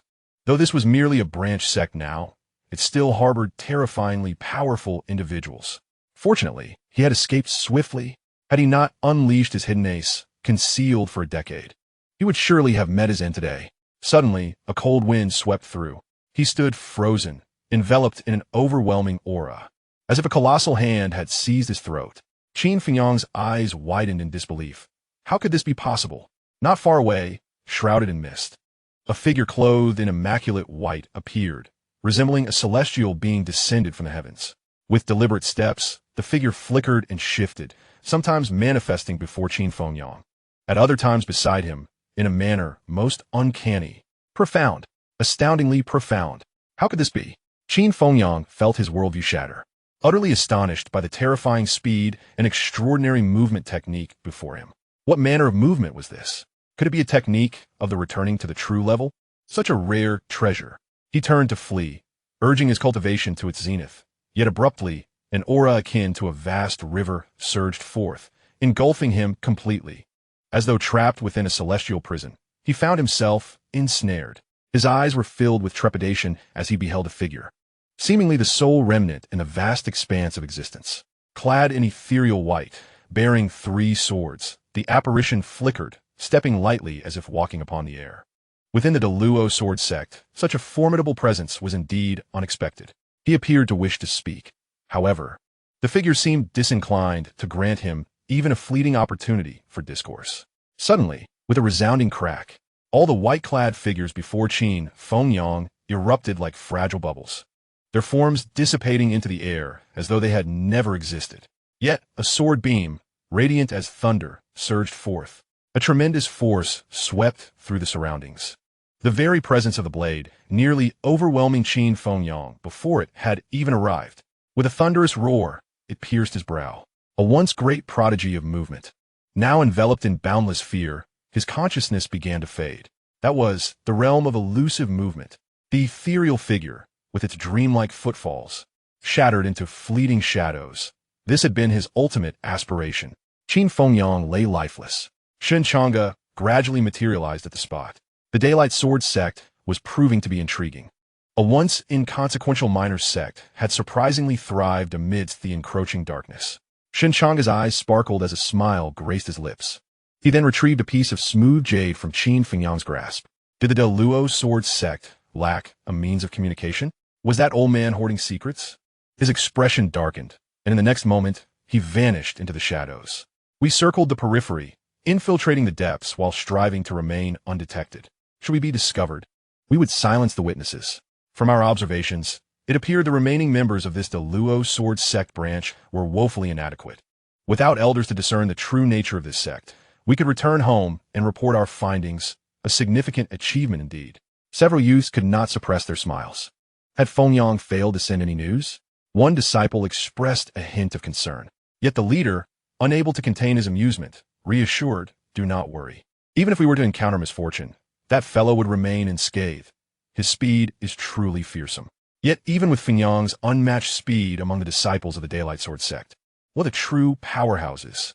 How can you be certain that the speed Qin Fengyang has displayed is all he possesses? My father is the sect leader. My voice carries weight. At that moment, a taciturn youth finally spoke. My father once remarked that Qin Fengyang was undeniably a prodigy in the art of movement he had ever encountered, and it was a pity for him to remain at the Daylight Sword sect, as it seemed beneath his talents. Regrettably, with the arrival of the Black Mist, Fengyang had lost the opportunity to ascend to a more powerful sect. The youths around him displayed expressions of astonishment. When Qin Fengyang unleashed his full potential, even my master would find it challenging to keep pace with him. Their shock deepened.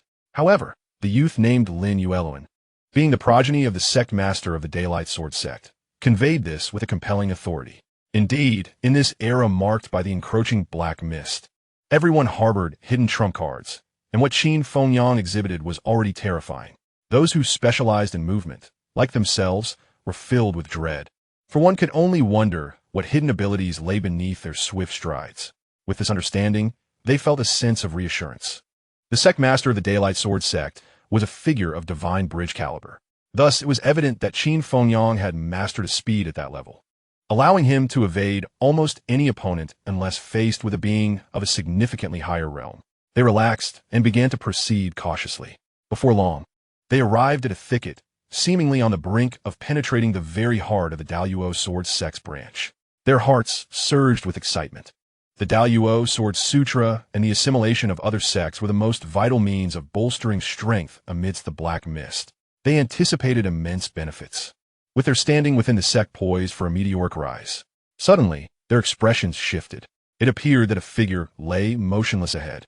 A youth immediately approached to investigate. Who could it be that had perished here? An unsettling premonition gripped the hearts of the young men.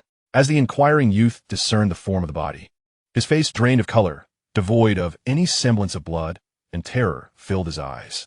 He turned back, his expression contorted as if on the verge of tears. It was Qin Fengyang. In that instant, a chill ran through all of them. Chapter 16. Lin Yueluan impaled upon the daylight statue. Qin Fengyang? Just moments ago, they had confidently asserted that he was an unparalleled talent in the realm of movement, utterly invulnerable to misfortune.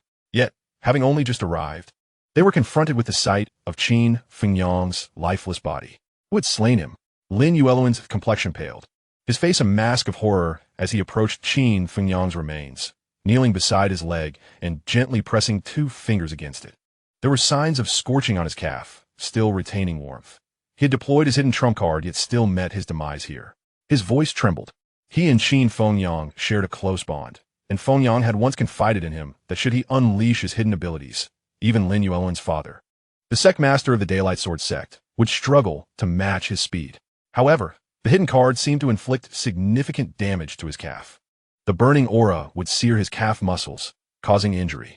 He had just touched it. Qin Fengyang had already employed his hidden card, yet he still perished. The wound appeared to be a result of a lethal strike, a truly terrifying sword. As a fellow sword cultivator, one could glean the horror of the person responsible for this injury from the wound itself. Lin Yueluan slightly closed his eyes, beginning to simulate the scenario based on the wound. This was a unique ability, allowing him to recreate the moment of Qin Fengyang's demise through the injury in a certain secret technique. The surrounding youths stood nearby, gripped by profound fear, their vigilance heightened as they scanned their surroundings. The death of Qin Fengyang had strained their nerves to the utmost. They fixated intently on Lin Yueluan. But suddenly, Lin Yueluan felt a jolt, his complexion rapidly paling, cold sweat pouring from him as if he had been drenched in icy water, his eyes filled with terror. "Run, quickly!" His voice trembled, laden with intense fear. The one who killed Fengyang was terrifying beyond measure. The might of wind and thunder, crushing Fengyang with a horrific speed. Through my simulation, I beheld the sword light, dazzling in its brilliance. Should we confront it head-on, we would undoubtedly perish, not even having the chance to flee. His words ignited the fears of all present. Yet at that moment, the temperature between heaven and earth plummeted. Everyone's hearts raced. In the distance, within the black mist, a figure seemed to materialize, its steps unfathomable, the silhouette flickering in and out of sight. Run! Their expressions changed dramatically. Then suddenly, the sound of a sword being unsheathed echoed behind them, sending chills down their spines. Thud! A beam of sword light surged towards them. In an instant, it covered 1,000 miles. It was the 1,000-mile sword technique. A disciple at the pinnacle of the heavenly aperture fell to the ground, his skull pierced through. The sword technique, like the wind, struck swifter. Thud! Lin Yuelun felt tears welling up. Why did the Luo sword sect harbor such monsters? The level of terror in their martial arts was staggering. In this moment, they could easily slay them. It was as effortless as crushing an ant. He ran frantically. He dashed out of the domain of the Luo sword sect, plunging into the black mist. Despite his panic, he adhered to the safest route he could recall. At this moment, he found himself alone, the other youths having vanished from his side, and a heavy feeling settled in his heart. He understood deeply. They were all dead. All had perished in that demonic sword light. And most terrifying of all, he had yet to catch a glimpse of that person's visage. He appeared suddenly like a nightmare. A sword slicing through the air, only to vanish once more. It was utterly terrifying. Yet, hope lay ahead. He was about to flee back to the Daylight Sword sect. The black mist gradually began to dissipate, and he was fortunate enough that, perhaps due to sheer fright, the monstrous entities that had pursued them to the Luo sword sect did not manifest. It seemed that those monsters had indeed been frightened away by that terrifying presence now behind him. Wait, perhaps it was this very thought that instantaneously clarified many things. As if the clouds had parted. In that moment, Lin Yuelun felt as though he had been doused with cold water, the entity capable of overshadowing Qin Fengyang in agility. The one that could intimidate those monsters. How could he?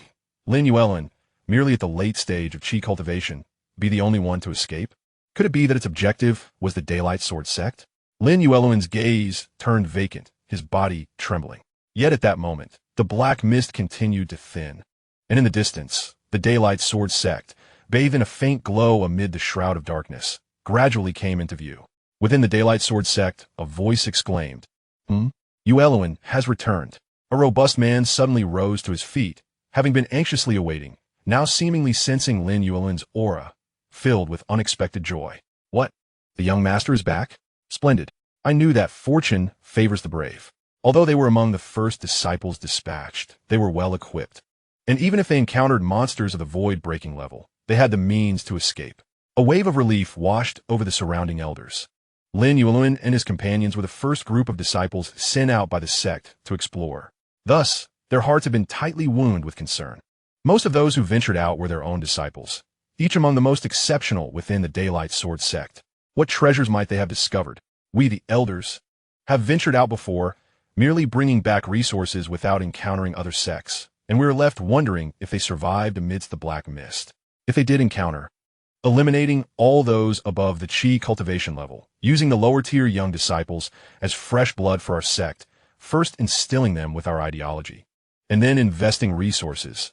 This is the necessary method for the sect's development amidst the black mist. The voice of that commanding man was cold, his words harsh, but a reflection of reality. After all, being entrenched in the black mist, disciples fell weakly, and without new blood, the sword sect would eventually face extinction. Wait, why was there only the aura of Yuelun?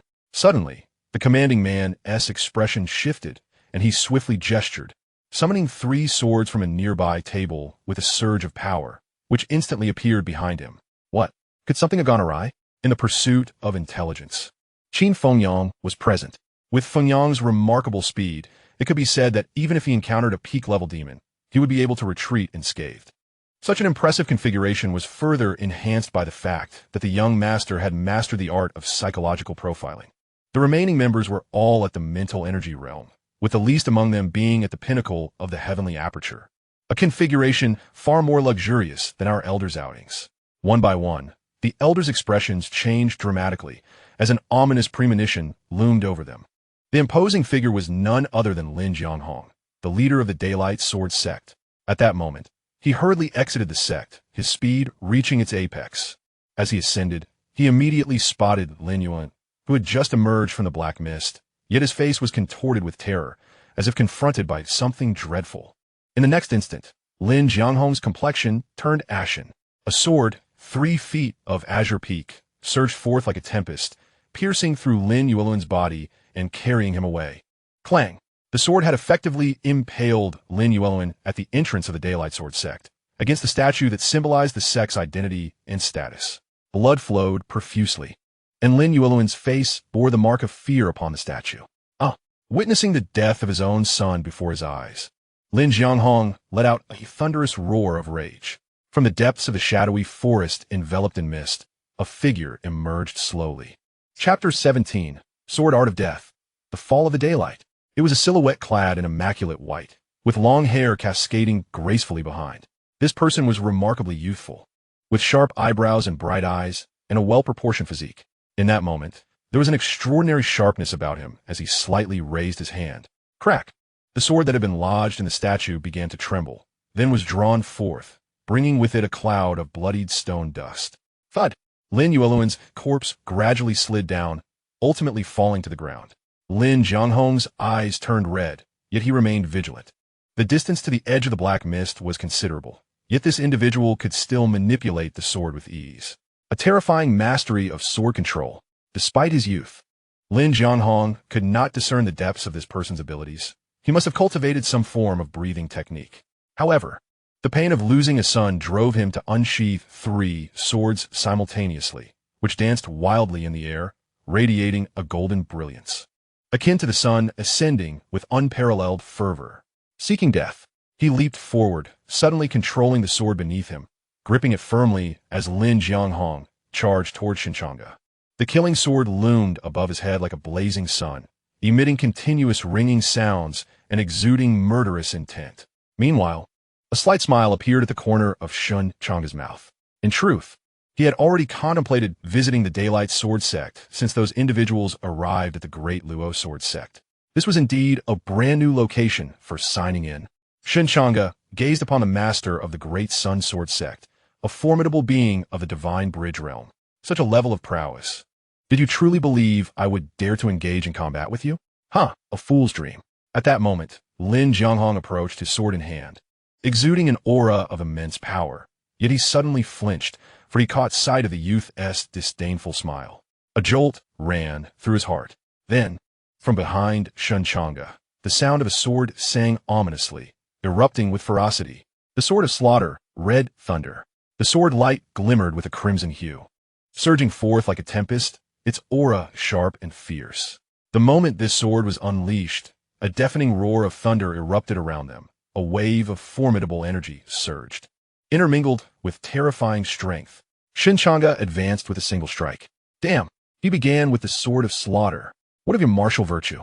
Lin Jianghong was momentarily befuddled by this display.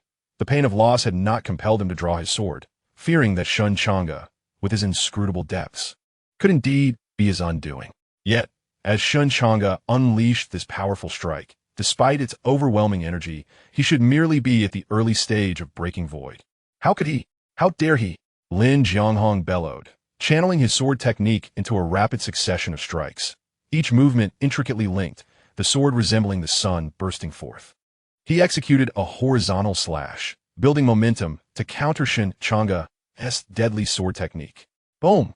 The air exploded, a clash of the great sun and thunder, the resounding notes of swords resonating with boundless might.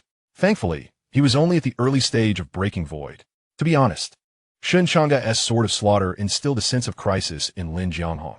However, this crisis stemmed not from Shen Changge himself, but from the sheer power he had just exhibited.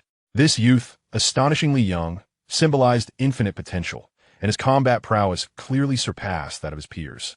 His swordsmanship was undoubtedly of the highest caliber, mastering the sword of slaughter and cultivating profound breathing techniques. What manner of background does this individual possess? Regardless, within the shroud of darkness, having already offended him, he could not be allowed to leave. Lin Jianghong calculated silently. Should this man reach the later stages of breaking void, he feared he would not stand a chance. His lips trembled slightly, and in the next moment, relying on the fluidity of his sword techniques, he thrust his sword with unparalleled precision towards Shen Changge. The sword technique was a series of interlocking strikes designed to engage the opponent, depleting their spiritual energy, and then utilizing the slower yet decisive sword of slaughter to secure victory. This was a common approach in battle. The purpose of sword control was typically for travel or to achieve remarkable effects, for its speed was unmatched, albeit with lesser power. Thus, if his technique could withstand the sword of slaughter, the next strike could exploit the opening left by Shen Changge's attack, delivering a fatal blow. Avenge the death of my son. With a single stroke, he pierced through Shen Changge's head. Yet in the very next moment, the smile on his face had yet to fully manifest before it was instantly extinguished. Shen Changge's form suddenly erupted, transforming into a myriad of radiant shadows. His movements had reached an ethereal realm, leaving no trace behind. Gritting his teeth, he spoke each word with deliberate clarity. At this juncture, within the Great Sun Sword sect, a figure clad in white strolled leisurely, exhibiting no sense of urgency despite being amidst enemy territory. Truth be told, mastering a truly formidable technique of movement is of utmost significance. Just like him, who had pushed the Phantom Pagoda's step to its zenith within the Great Sun Sword sect, no one could match his speed. New sign-in location bound, Scripture Pavilion. Sign-in successful. Sign-in reward. Return to origin technique 17. The return to origin technique. A flicker of intrigue crossed Shen Changge's mind. This was an exceptionally unique secret art. Previously, while covertly observing Lin Yuan, he seemed to have employed a similar technique, albeit one that appeared vastly inferior to this return to origin technique. This art was a type of profile simulation, capable of reconstructing the scene to approximately 70% accuracy based on the subtle traces and the flow of surrounding spiritual energy. The number 17 associated with the return to origin technique implied a progress bar, suggesting that after 7 days of sign-ins, he would master it to perfection. A smile graced Shen Changge's lips. The utility of the return to origin technique was immense. It not only allowed for the assessment of the strength of the slain, but could also deduce the presence of malevolent beings based on residual spiritual energy. At that moment, several disciples of the Great Sun Sword sect were pointing and whispering, observing the conspicuous figure clad in white standing before the Scripture Pavilion. This person appeared unfamiliar. He had suddenly materialized and now stood at the entrance. Just then, a brilliant light erupted from the heavens, golden rays shimmering as if the sun itself ascended. It was the sect master. Many disciples' expressions shifted dramatically. "Beast, where do you think you're going?" A thunderous voice resonated through the air. A sword descended, piercing through as if radiant sunlight penetrated delicate parchment. He had activated the killing sword. This strike was terrifyingly formidable, akin to a great sun descending, its light instantly scattering countless rays that cascaded down. Boom! However, Shen Changge once again exploded into a flurry of light and shadow. Once more, that elusive movement technique. Lin Jianghong trembled with rage, his aura surging, enveloping and permeating the entire Great Sun Sword sect. "I refuse to believe I cannot slay you today." At this moment, new sign-in location bound, Killing Sword Pavilion of the Great Sun Sword sect. Sign-in successful. Signing in to receive rewards. The Great Sun Sword sect's inheritance technique. Killing Sword technique. The Fall of the Great Sun, complete version. Shen Changge's heart stirred. Has the Great Sun Sword sect's inheritance existed for a considerable length of time? It seems to have later settled in the Doluo sword domain. Remarkably, there exists an inheritance technique. Typically, such techniques are said to be at least 5,000 years old. The Fall of the Great Sun must refer to the recently unleashed killing sword of Lin Jianghong. Its level has likely reached the realm of return to truth. Why does it feel as though what I have obtained is more profound than what he has unleashed? Shen Changge displayed a peculiar expression. Chapter 18. My little junior sister has been captured. The Fall of the Great Sun, a killing sword technique of the return to truth level. It is crucial to note that the Red Thunder is merely a spirit-level killing sword technique, yet its power remains exceedingly terrifying. The vast and fearsome sword light that erupted at the entrance of the Great Sun Sword Sect Scripture Pavilion is indeed the fall of the Great Sun, instilling a profound sense of crisis within Shen Changge. This was the most terrifying killing sword technique he had ever encountered. Had it not been for the bizarre phantom floating pagoda step, Shen Changge would have undoubtedly perished. Moreover, the most significant aspect is that Shen Changge feels that the killing sword technique he has just acquired the fall of the great sun, seems to be even more complete than that wielded by the sect's master.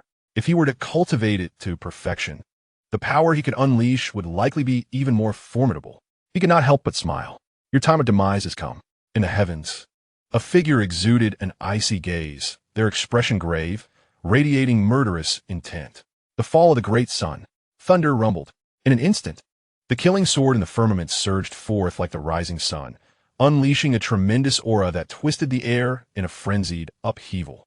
Golden light descended in myriad strands, infused with overwhelming might. Shen Changge revealed a smile. With a smirk, he gazed at Lin Jianghong, whose lips twitched under Shen Changge's penetrating gaze, instilling an uncomfortable sensation within him. This fellow is exceedingly strange. Upon entering their great sun sword sect, he appeared to be meandering leisurely, utterly bizarre. Yet inexplicably, Lin Jianghong sensed that Shen Changge undoubtedly had some ulterior motive. He felt as though he were being toyed with. In the next moment, Shen Changge vanished from his original position in an instant. That damned movement technique. Lin Jianghong was infuriated, yet utterly helpless. Just then, he suddenly raised his head in astonishment, as if sensing an aura that deliberately caught his attention. He lifted his gaze, and with the perspective of the divine bridge realm, he beheld a figure leisurely departing into the distance, adjacent to the black mist. The figure waved farewell to Lin Jianghong, signaling, "I am leaving. Do not think of me." Lin Jianghong roared furiously, unleashing several strikes, yet the flames refused to extinguish.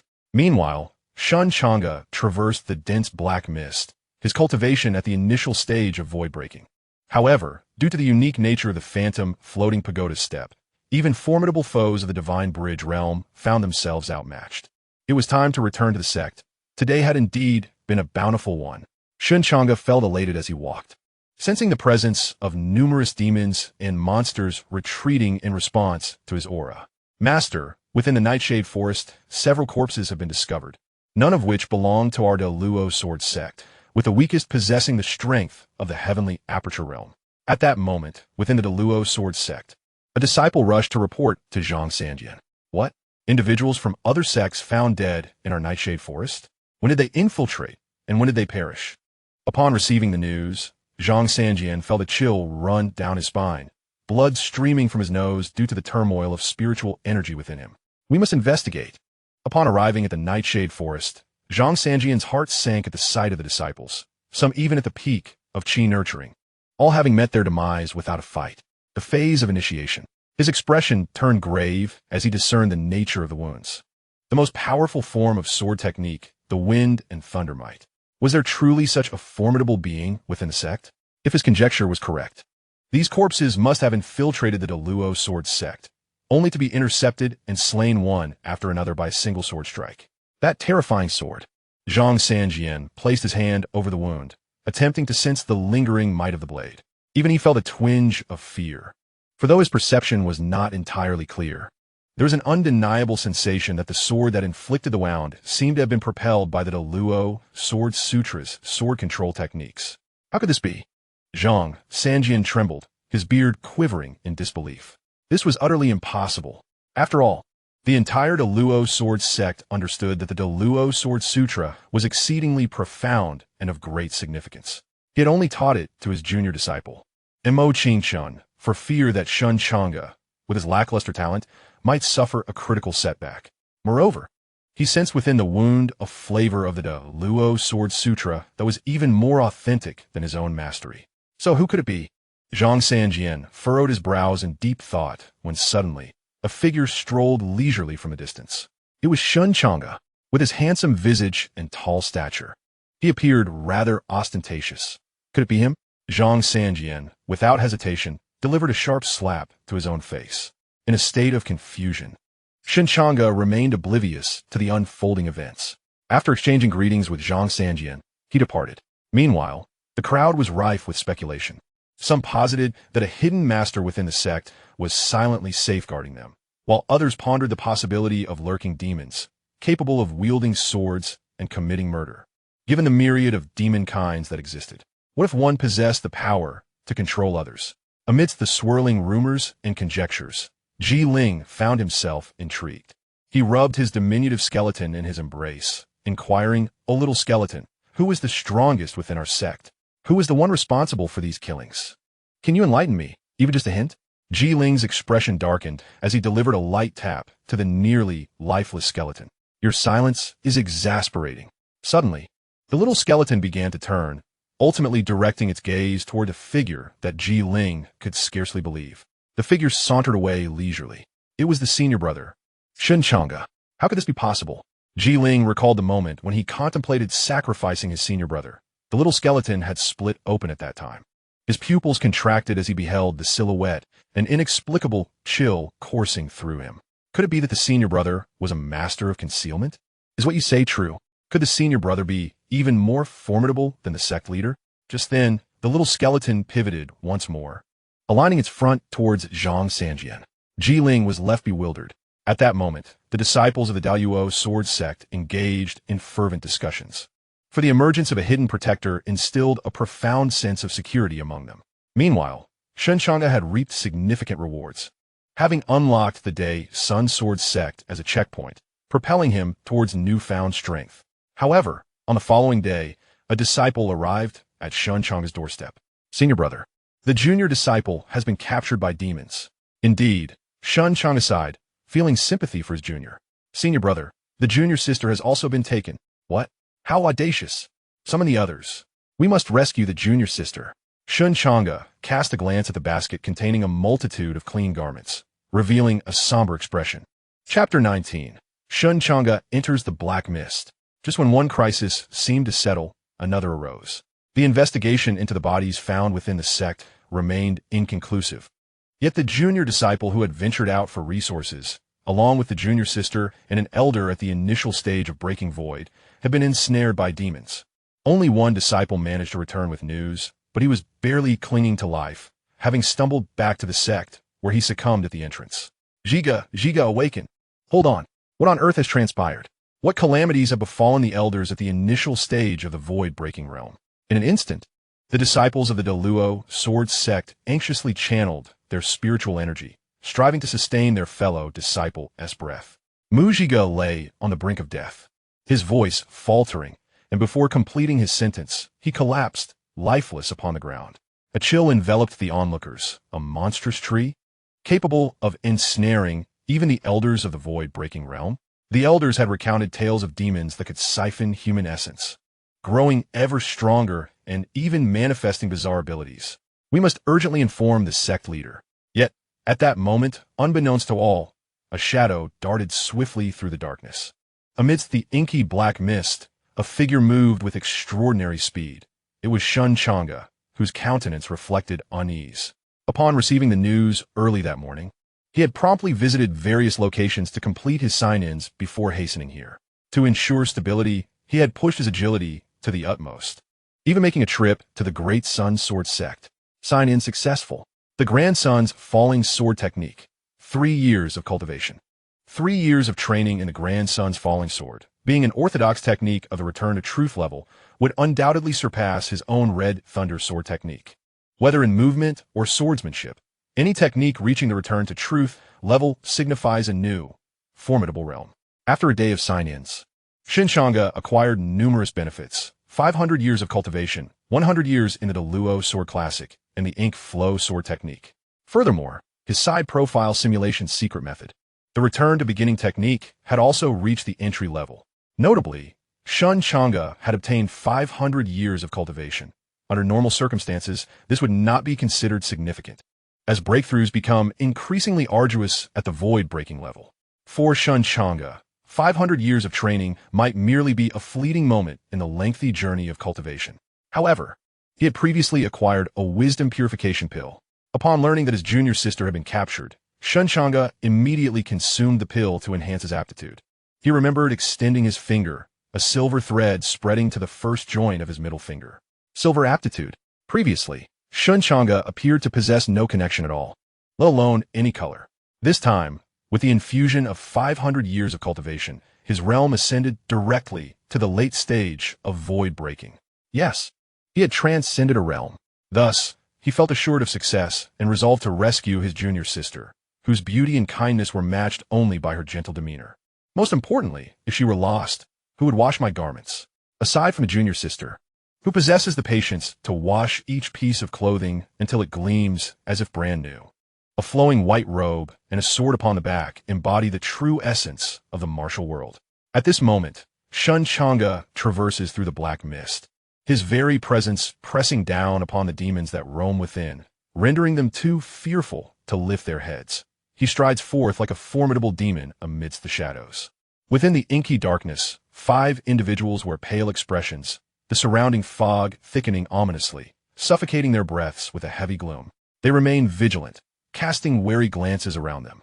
Elder, can you discern the true source of this tree root? Xianxia could not restrain his inquiry. No, the demon has burrowed deep underground. I cannot locate it, the elder replied, his countenance grim and tinged with a hint of panic. Just then a loud crack. A massive tree root erupted from the ground, thrashing violently, sending sparks flying through the air as it struck with thunderous force at one disciple's back. Seeking death, Xianxia, standing beside the disciple, sensed the imminent danger, his fury igniting as he unsheathed his sword, channeling the essence of the Deluo sword cannon's sword control chapter, propelling himself forward with the blade. Beside him, Xianxia, clad in white robes, her skirt slightly soiled, yet unable to conceal her ethereal grace, resembled a pristine flower blooming brilliantly. Her attire, though modestly fitted, accentuated her extraordinary fullness, adding an enchanting allure that starkly contrasted with her pure and delicate visage. At this moment, her small face tightened, and she clasped her hands together. Sword barrier of control. Boom! A radiant barrier of sword energy materialized instantaneously at the disciple's back. Clang! Xianxia's sword merely grazed the tree root, leaving only a pale mark, erupting a cascade of sparks, while an overwhelming force emanated from the root, causing blood to gush from his palms. Damn it! Xianxia roared in fury. His mid-stage cultivation was utterly incapable of severing the surface of that root. In an instant, Xianxia's sword barrier shattered, proving ineffective in stalling the impending doom. Her complexion turned ashen.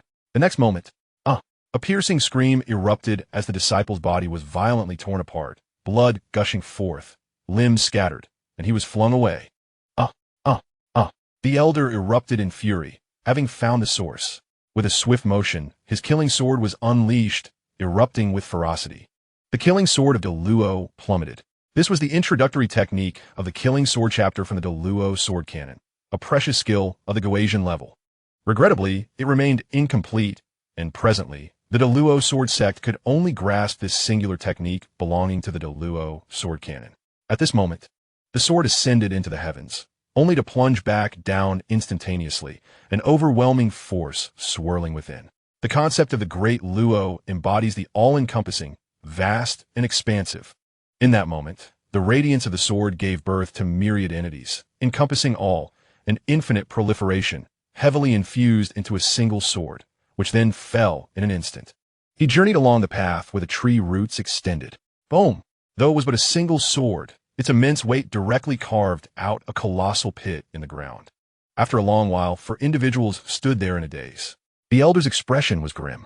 In the vast chasm, only a segment of tree root remained. What on earth was this monstrous entity?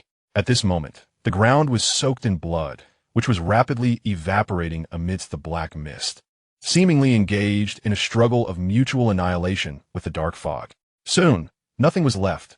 The dead turned to emptiness. Xianxia's face reflected the utmost despair.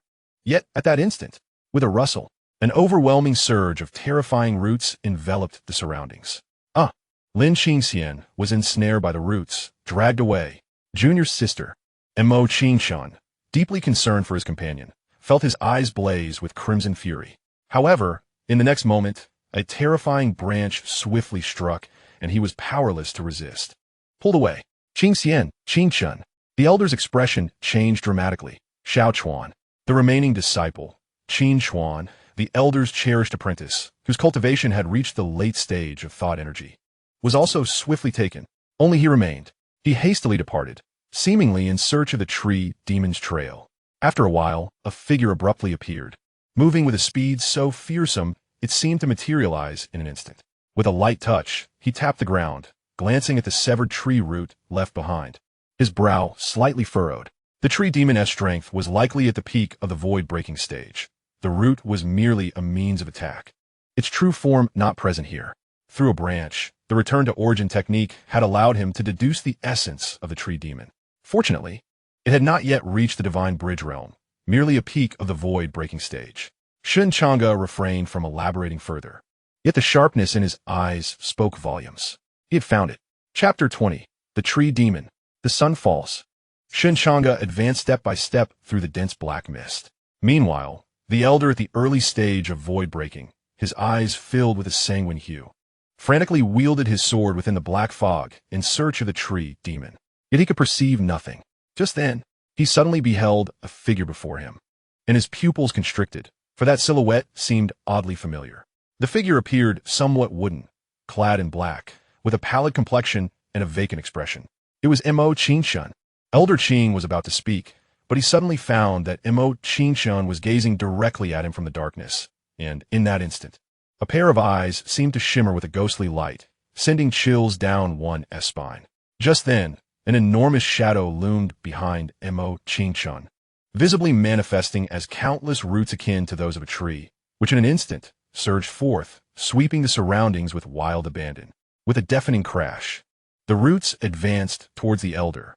His pupils constricted, gripping his sword tightly. He raised it above his head and unleashed a powerful strike. Boom! The roots fell with a thunderous roar, littering the ground. Yet they continued to assault him relentlessly, inflicting numerous swift cuts across his body, blood pooling at his feet. His complexion turned ashen, trembling uncontrollably as the spiritual energy within him flowed out fiercely through the wounds. With a mighty thrust, he released an overwhelming aura, scattering the surrounding roots. Yet his sword hung motionless before Mo Xianxia. Suddenly, a terrifying root pierced through his shoulder with such speed that he barely had time to react. The elder felt an immense force of devouring energy emanating from the withered root. As his consciousness began to fade, the roots surged towards him, coiling and extending, enveloping the area in a dense network of withered tendrils. At that moment, a rustling sound erupted. The myriad roots, as if sensing an ominous presence, retreated in a frenzy. In the chilling darkness, the elder's heart raced with dread. What could invoke such fear in the tree demon? He felt himself slipping into unconsciousness. Yet, just as he was about to succumb, he glimpsed a radiant sword light, the roots fleeing in disarray, and Mo Xianxia pierced by the blade, alongside a fearsome figure advancing through the darkness with unstoppable momentum. At this moment, Shen Changge arrived. He glanced at the elder, who was merely incapacitated by the poison on the roots, and then turned his attention to the Mo Xianxia he had just pierced with his sword. Possessing the skill of returning to origins, he could discern that this was not the true form of Mo Xianxia, but merely a corporeal doppelganger of the demon. This demon possesses a certain intrigue. Ensnared by him, he is capable of manifesting identical replicas of himself. I recall having heard of such a creature before. Should he completely refine my junior brother, he would acquire all of his abilities, thus blurring the line between authenticity and imitation. I must act swiftly. The elder is likely unperturbed here, and I will leave a trace of my essence to deter those demons from approaching. With a swift motion, Shen Changge unleashed a sword strike. Boom! This strike embodied the fervor of the Great Sun sword technique and the vastness of the Great Luo sword cannon. Its brilliance illuminating the black mist like an immortal beam piercing through the darkness. The surrounding demons hastily prostrated themselves, sensing the overwhelming aura of dread emanating from the authentic Great Luo sword cannon, which exuded an air of authority. Shen Changge vanished into the shadows, akin to a fleeting aurora that suddenly tore through the void. Meanwhile, within the depths of darkness, the cold black mist began to swirl, coalescing into a myriad of translucent, eerie substances that intertwined in a way that sent shivers down one's spine. At the heart of this swirling black mist stood a colossal, barren tree, devoid of lush branches and leaves, reduced to desolation. The gnarled patterns etched into its bark resembled a sinister grin, ancient and uncanny. At this moment, three figures were bound tightly upon the tree: Lin Qingxian, Qin Chuan, and Mo Xianxia. Enveloped in the black mist, they lay in a state of unconsciousness. Yet suddenly, Mo Xianxia stirred, his eyes fluttering open, his pallid complexion reflecting a hint of bewilderment. What transpired moments ago? Why does it feel as if my mind is inundated with overlapping images? In those visions, I seemingly harmed the elder. Why do I perceive a terrifying sword light? As though my senior brother, filled with resentment, struck me down with a single blow? He instinctively recoiled. Although my senior brother is indeed cunning, he is not so formidable. He muttered to himself, attributing it all to a chaotic distortion of perception. Glancing at his younger sister and Xianxia beside him, he pondered, should I save them or not? If I intervene, it is highly probable that I may be discovered and bound by the tree demon once more. Xianxia gritted his teeth. However, at that moment, before he could fully comprehend the situation, the tree demon began to stir. The rigid, wrinkled bark of the tree contorted, forming a grotesque smile, revealing a pair of eerie, lantern-like green eyes. Boom! The earth fractured as a multitude of roots surged forth like the frenzied tentacles of countless demons. Clawing and grasping, shrouding the sky. This is disastrous. Xianxia's lips twitched, and his complexion turned pale in an instant. Just as he believed he was about to be surrounded by the terrifying roots, a thunderous explosion reverberated. Suddenly, it was as if a blazing sun rose amidst the black mist. The light within the dark haze flowed at a sluggish pace. However, at this moment, a radiant sun ascended, erupting with unparalleled brilliance. Endless rays of light permeated downwards, slow yet terrifying. With a whoosh, a beam of sword light descended abruptly. The sword technique of the falling sun. Could it be the disciples of the great sun sword sect? Xianxia's pupils constricted as he instantly recognized this formidable swordsmanship. Yet what filled him with dread was the realization that this technique was remarkably orthodox, indeed a genuine level of swordsmanship. The light infiltrated the surroundings, causing all the roots to seem as if they were melting. Though those roots appeared immensely fearsome to him, under that single strike, they seemed exceedingly fragile, as the brilliance repelled the roots, sending the tree demon trembling in horror. The scene before Xianxia was utterly shocking. Did the great sun sword sect still possess such terrifying power? A look of dread spread across his face. In an instant, that sword pierced through the tree demon from top to bottom, resulting in a violent explosion that unleashed scorching spiritual energy, dissolving everything in a heartbeat. Little junior sister, Xianxia. Xianxia bellowed in fury, his eyes filled with bloodshot intensity. That single sword, while having saved him, had directly shredded Lin, Xianxia, and Xianxia, who were bound to the tree, into pieces. His heart was a tumultuous whirlpool, his eyes crimson, hair disheveled, appearing almost mad.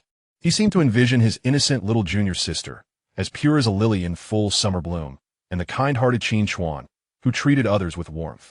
Now, they were reduced to dust by that sword, instantly dispersed into the ether, perishing alongside the tree demon. He gripped his sword tightly, his palms bleeding, his entire being spiraling into madness. A gentle breeze wafted by, leaving behind a faint whisper. Fool! Shen Change's figure traversed through the black mist, unable to suppress the urge to rub his ears. What was all this noise? This kid had never been particularly bright. A good child at heart, albeit a bit foolish. The little junior sister and Xianxia above were clearly mere avatars of the tree demon. The tree spirit exhibited a certain degree of intelligence, having crafted an additional false form. It seems this entity had long sensed my presence, thus preparing its countermeasures in advance. Had it not been for the spirit guiding technique and the returning origin spell, Shen Changge might have indeed fallen victim to this deception, inadvertently rescuing two illusory demonic bodies. In such a scenario, the fates of my dear junior sister and Xianxia would have been perilous. Fortunately, Shen Change's figure vanished in an instant. At this moment, Xianxia's expression darkened, his eyes a fiery crimson, his entire being trembling with rage, yet he stood there in a stupor, gazing into the abyss where a shadow had recently departed. Ah, they dare to harm my junior sister, to slay my comrades, and employ such crude language against me. He gasped, his eyes wide, his once delicate features contorted in fury. Wait a moment. That shadow felt eerily familiar, as did the voice. A figure emerged in his mind, almost akin to a haunting memory from his childhood. How could this be? And what of my junior sister and Xianxia? He approached the place where the tree spirit had been, now transformed into a vast, terrifying pit, resembling a chasm from the heavens. Standing at the edge of this gaping abyss, he could still perceive the shimmering remnants of sword energy coursing through the uneven stone walls. It was utterly horrifying. Each strand of that formidable sword energy threatened to annihilate him. The one who wielded that sword, what realm of power did he possess? And what terrifying sword techniques did he command? Yet, it appeared he had not sensed the presence of his junior sister and the others here. Could it truly be that there was not even a trace left of them? Xianxia steadied himself, realizing the situation was far more complex than it appeared. In the depths of an even darker void, a tree spirit trembled, its mottled, grotesque visage contorting, its aura exceedingly frail as countless roots hung precariously. At that moment, the entangled roots suddenly loosened, and Xianxia opened her eyes in bewilderment. What is happening? I feel as though I have awakened from a long dream. She freed herself from the tree, her steps light and vigorous, yet now imbued with caution. Senior Brother Qin? Senior Brother Qin. She shook her companion, but he seemed to have succumbed to slumber. Suddenly, a surge of terrifying roots erupted around her. Xianxia's pupils constricted, her fair visage paling. In an instant, the monstrous roots encircled her, forming an enormous cage of gnarled branches. The darkness was suffocating and frigid, enveloping her in a sense of despair. Xianxia's pupils involuntarily constricted. She had barely just awakened when she found herself ensnared by a tree demon, a creature of peak void-breaking realm. Although she had entered the realm of thought energy, she was, to be frank, not adept at combat. Her strengths lay in defensive swordsmanship and some medical skills. As darkness gradually descended and despair enveloped her, a chilling cold settled in her heart. Was she destined to perish? In that moment, Xianxia couldn't help but reflect on her life. She recalled her childhood, filled with misfortune, as the coldness encroached upon her.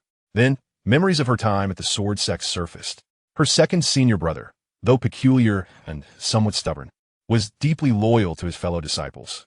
Otherwise, he would not have endured such bullying from their senior brother. This thought reminded her of her arrogant senior brother, who always insisted she wash his clothes. Yet, given his striking appearance, it hardly seemed unreasonable. After all, in her younger years, he was a figure she and her second senior brother admired wholeheartedly.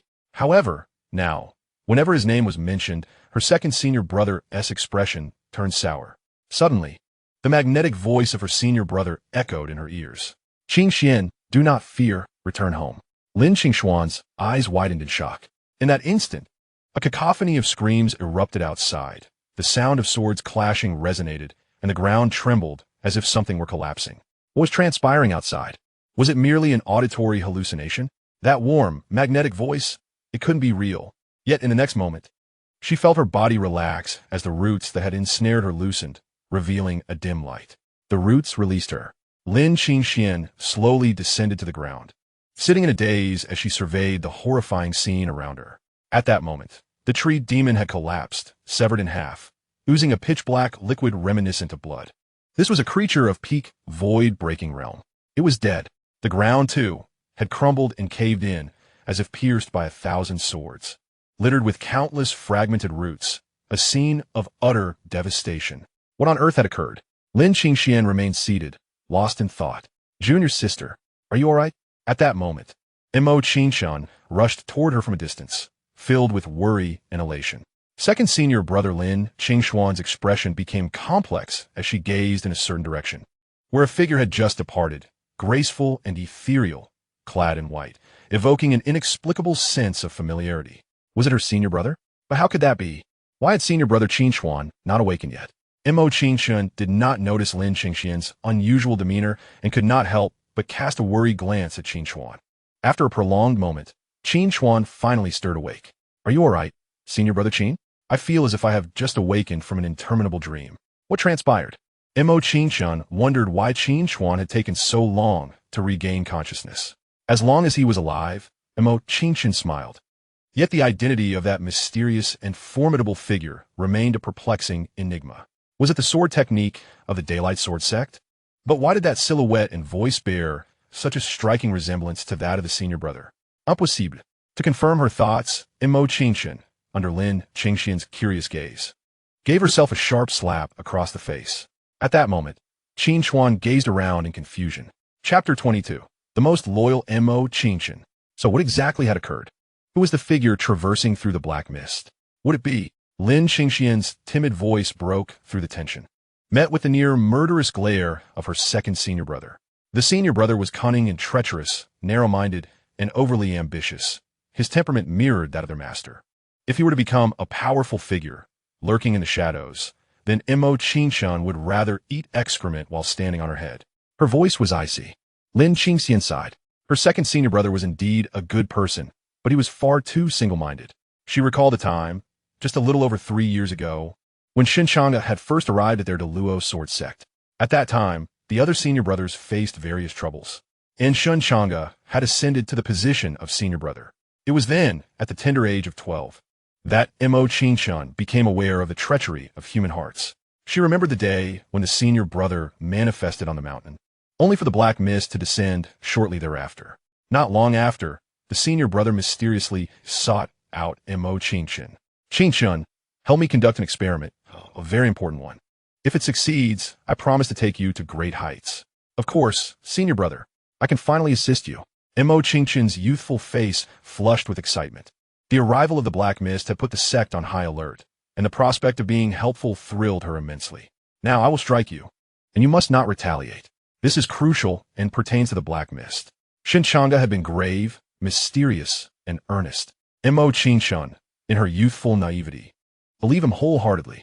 And then Shen Changge, with a face full of sorrow, tossed the barely conscious and bruised Xianxia aside, unable to resist delivering a couple of kicks, as if he were addicted to it. Now that Xianxia had matured, she had come to understand why the senior brother had forbade her from striking back. At that moment, had she done so, she, already on the cusp of the celestial aperture realm, could have fatally harmed Shen Changge. It is often said that a boy's growth can occur in the span of a single day. After that day, Xianxia felt she had truly matured. Xianxia, upon reflecting on his deliberate act of holding his breath and enduring the punishment, even stripping away his spiritual defenses to provide his elder brother with the most gratifying impact, could not help but feel a dark cloud settle upon his face, fearing that he might inadvertently hinder his elder brother's testing of some mysterious black mist, thus delaying his grand accomplishments. Now, at the tender age of 15, he fully comprehended the treacherous nature of the human heart, displaying a maturity beyond his years. Do you know how I have survived these past 3 years? My elder brother has outsmarted me countless times with his intellect. My relentless cultivation serves but one purpose: to await the day my elder brother meets his demise. Even if I live long enough to witness his natural end, I shall stand over his grave, pouring forth a heartfelt tribute of respect, and then my efforts in cultivation would not have been in vain. Cough, cough, second brother. It was merely that one instance of bullying from the elder brother. Lin Xianxia, receiving a glance filled with inexplicable sorrow from Xianxia, chose to remain silent. Elder brother, you are both good and bad. At that moment, Xianxia sat in silence, deep in contemplation. After a while, they began their journey back, and soon encountered an elder on the road. Xianxia hurried forward, channeling a surge of spiritual energy to help subdue the toxins within the elder's body. The elder gradually awakened, hissing at the pain. Although the wound was not fatal, the toxins had inflicted considerable suffering upon him. But what exactly transpired just now? The elder, with a peculiar expression, looked at Xianxia and the others, who seemed relatively unharmed, and could not help but inquire. What a tree demon! The tree demon has been slain. What? The tree demon has been slain? That was a tree demon at the peak of the broken void realm. A creature so formidable that even an ordinary expert at the Divine Bridge stage would likely face dire consequences if confronted alone in the presence of that black mist. After all, the demon possessed myriad mysterious methods, and encountering it unprepared could lead to disastrous outcomes. Could it be the figure I saw earlier? Suddenly, he recalled the moment before his unconsciousness when a terrifying sword light erupted, causing the densely tangled roots to sense some horrifying force and flee in a frenzy. The very aura that could instill fear in a peak broken void entity sent a chill down his spine. What did you all witness? I beheld a sword light, reminiscent of the sun ascending into the sky, pouring forth boundless golden radiance that transformed into countless divine swords, annihilating the tree demon's false form into mere dust. Xianxia couldn't help but reminisce. Now, as he recalled, he could vividly imagine the terrifying brilliance of that sword light. Even at his peak, his master would likely have to retreat from its edge. So, how could it possibly be the eldest senior brother? Xianxia exhaled. The sun rose high, bathing everything in golden light. Could it be the Daylight Sword sect? The elder's face turned pale, indeed. The third elder had recently communicated that there might still be other sects surviving within the Black Mist. The Daylight Sword sect had entered from the Outer Sword domain. Initially unremarkable, yet shrouded in mystery. Did they possess such formidable warriors among their ranks? The elder's expression darkened as he grasped the seriousness of the situation. What was the implication of the Daylight Sword sect's stronghold extending a helping hand today? Why were they disseminating such information to them? With age came contemplation. His expression fluctuated with unease. After a long pause, he asked, Xiaochuan, why have you remained silent? Xianxia paused, taken aback. Master, it's nothing. I was just controlled by that tree demon. My head feels dizzy and somewhat swollen. Is senior brother Qin unharmed? We should return to the Luo Sword sect promptly. We haven't lost any resources. The provisions we brought back should sustain the sect for another week. Upon returning to the Luo Sword sect, Lin Qingxian pondered. Could it really not be the eldest senior brother? She thought long and hard, feeling that the figure and voice were strikingly similar. Yet this resemblance was precisely what made it so unfathomable. Mo Qingxian's expression darkened as he gently reassured, Junior sister, do not overthink it. It cannot possibly be the eldest senior brother. Seeing the conviction in her second senior brother's demeanor, Lin Qingxian sighed, reluctantly setting aside her thoughts. She watched as her junior sister departed to rest. Mo Qingxian, with a scowl, made his way directly to the residence of the eldest senior brother.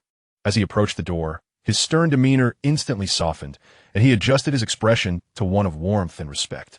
The eldest senior brother had once imparted a lesson through a swift kick. Never let anyone discern your true thoughts. A friendly face should never be met with hostility. He knocked on the door. Eldest senior brother, are you there? The door is unlocked. Please come in. Entering his eldest senior brother's quarters, Mo Qingxian felt a twinge of suspicion, yet he realized he might have been overly anxious. After all, despite Shen Changge's quiet perseverance in reaching the Divine Bridge realm, how could he possibly wield the sword techniques of the Daylight Sword sect? Thus, it seemed he had merely been neurotic. Qingxian, has the mission been accomplished? Shen Changge's face was solemn, his tone serious.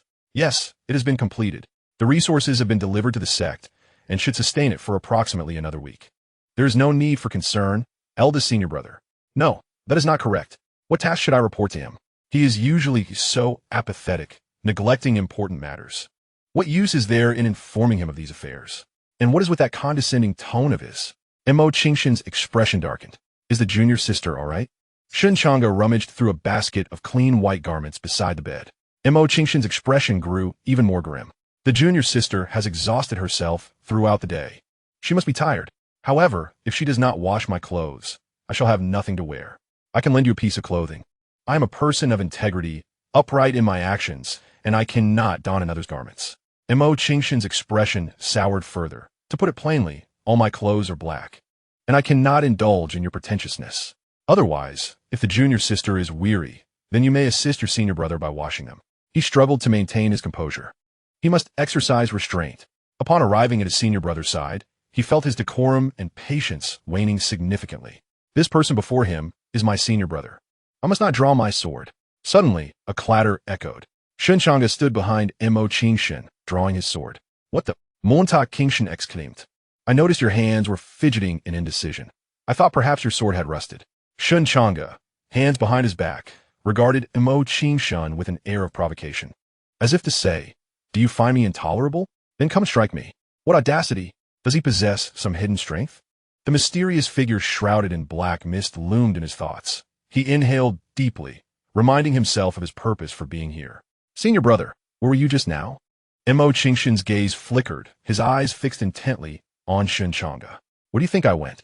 Shen Changge replied, a curious look in his eyes. Were you at the sect? Or did you venture into the black mist? Mo Qingxian questioned directly, employing the observational techniques taught by his master to scrutinize Shen Changge's facial expressions. Sometimes, the inquiries posed yield little importance. The true answers lie within one's micro-expressions. A liar's gaze will often wander before fabricating a story, becoming resolute once the lie is concocted, and if you calmly counter, the liar's gaze will again betray uncertainty. Monta Qingxian smirked inwardly. Senior brother, you never expected this, did you? I'm no longer the naive youth I once was. He scrutinized Shen Changge's visage. Yet, all he discerned was a hint of arrogance and an unwavering gaze filled with disdain. Shen Changge smirked haughtily. Indeed, I did not anticipate you would uncover this. What the? How could you admit it? Did you enter the Black Mist? What were you doing? Was that formidable figure just now? Formidable figure? Who else could it be but me? You? Shen Changge's gaze shifted downward. Xianxia recalled that his master had once remarked that this was a look of extreme disdain and mockery. Xianxia suppressed the discomfort brewing within him. Is it truly you? Did you slay those demons? Your prowess? Shen Changge's expression was peculiar, yet he readily acquiesced. You are not mistaken. I am indeed the one who vanquished them. Strength is my epithet, slaying demons, dispelling the dark mists, all of it is my doing. As for my power, it is unfathomable. You guessed correctly. I'm surprised you deduced it before I even spoke. Truly, the noble image of your elder brother in your heart is one that time cannot erode. Is that all it takes for you to concede? Xianxia glanced at Shen Changge, observing the man with his slightly raised chin and an air of cold arrogance. Something feels amiss. This fellow is merely posturing, isn't he? He hasn't been listening to a word I've said. He only caught wind of strength in slaying demons and deemed it impressive. Thus he readily acknowledged it. Are you here to inquire whether your elder brother is a hidden, unparalleled master? Very well. I shall reveal it today. I am indeed the most formidable individual within the Sword Sect, a harbinger of terror in this new era, a figure who treads silently through the shadows. Shen Changge clasped his hands behind his back, his gaze lofty. Damn, he is indeed posturing. Xianxia recognized his elder brother's familiar demeanor. Whenever his elder brother stood with his hands clasped behind his back, staring into the distance, one should be wary. The ancestral art of posturing was about to commence. Do you think I would believe you? Xianxia scoffed, his eyes reflecting a clarity that pierced through the mundane. Before he turned and slammed the door behind him, even spitting on the threshold as he departed. Shen Changge stood there, momentarily stunned. Weren't you here to seek confirmation? Weren't you here to ask whether I was the one who saved you from the dark mists? It was indeed me. But why do you not trust me? You must believe me.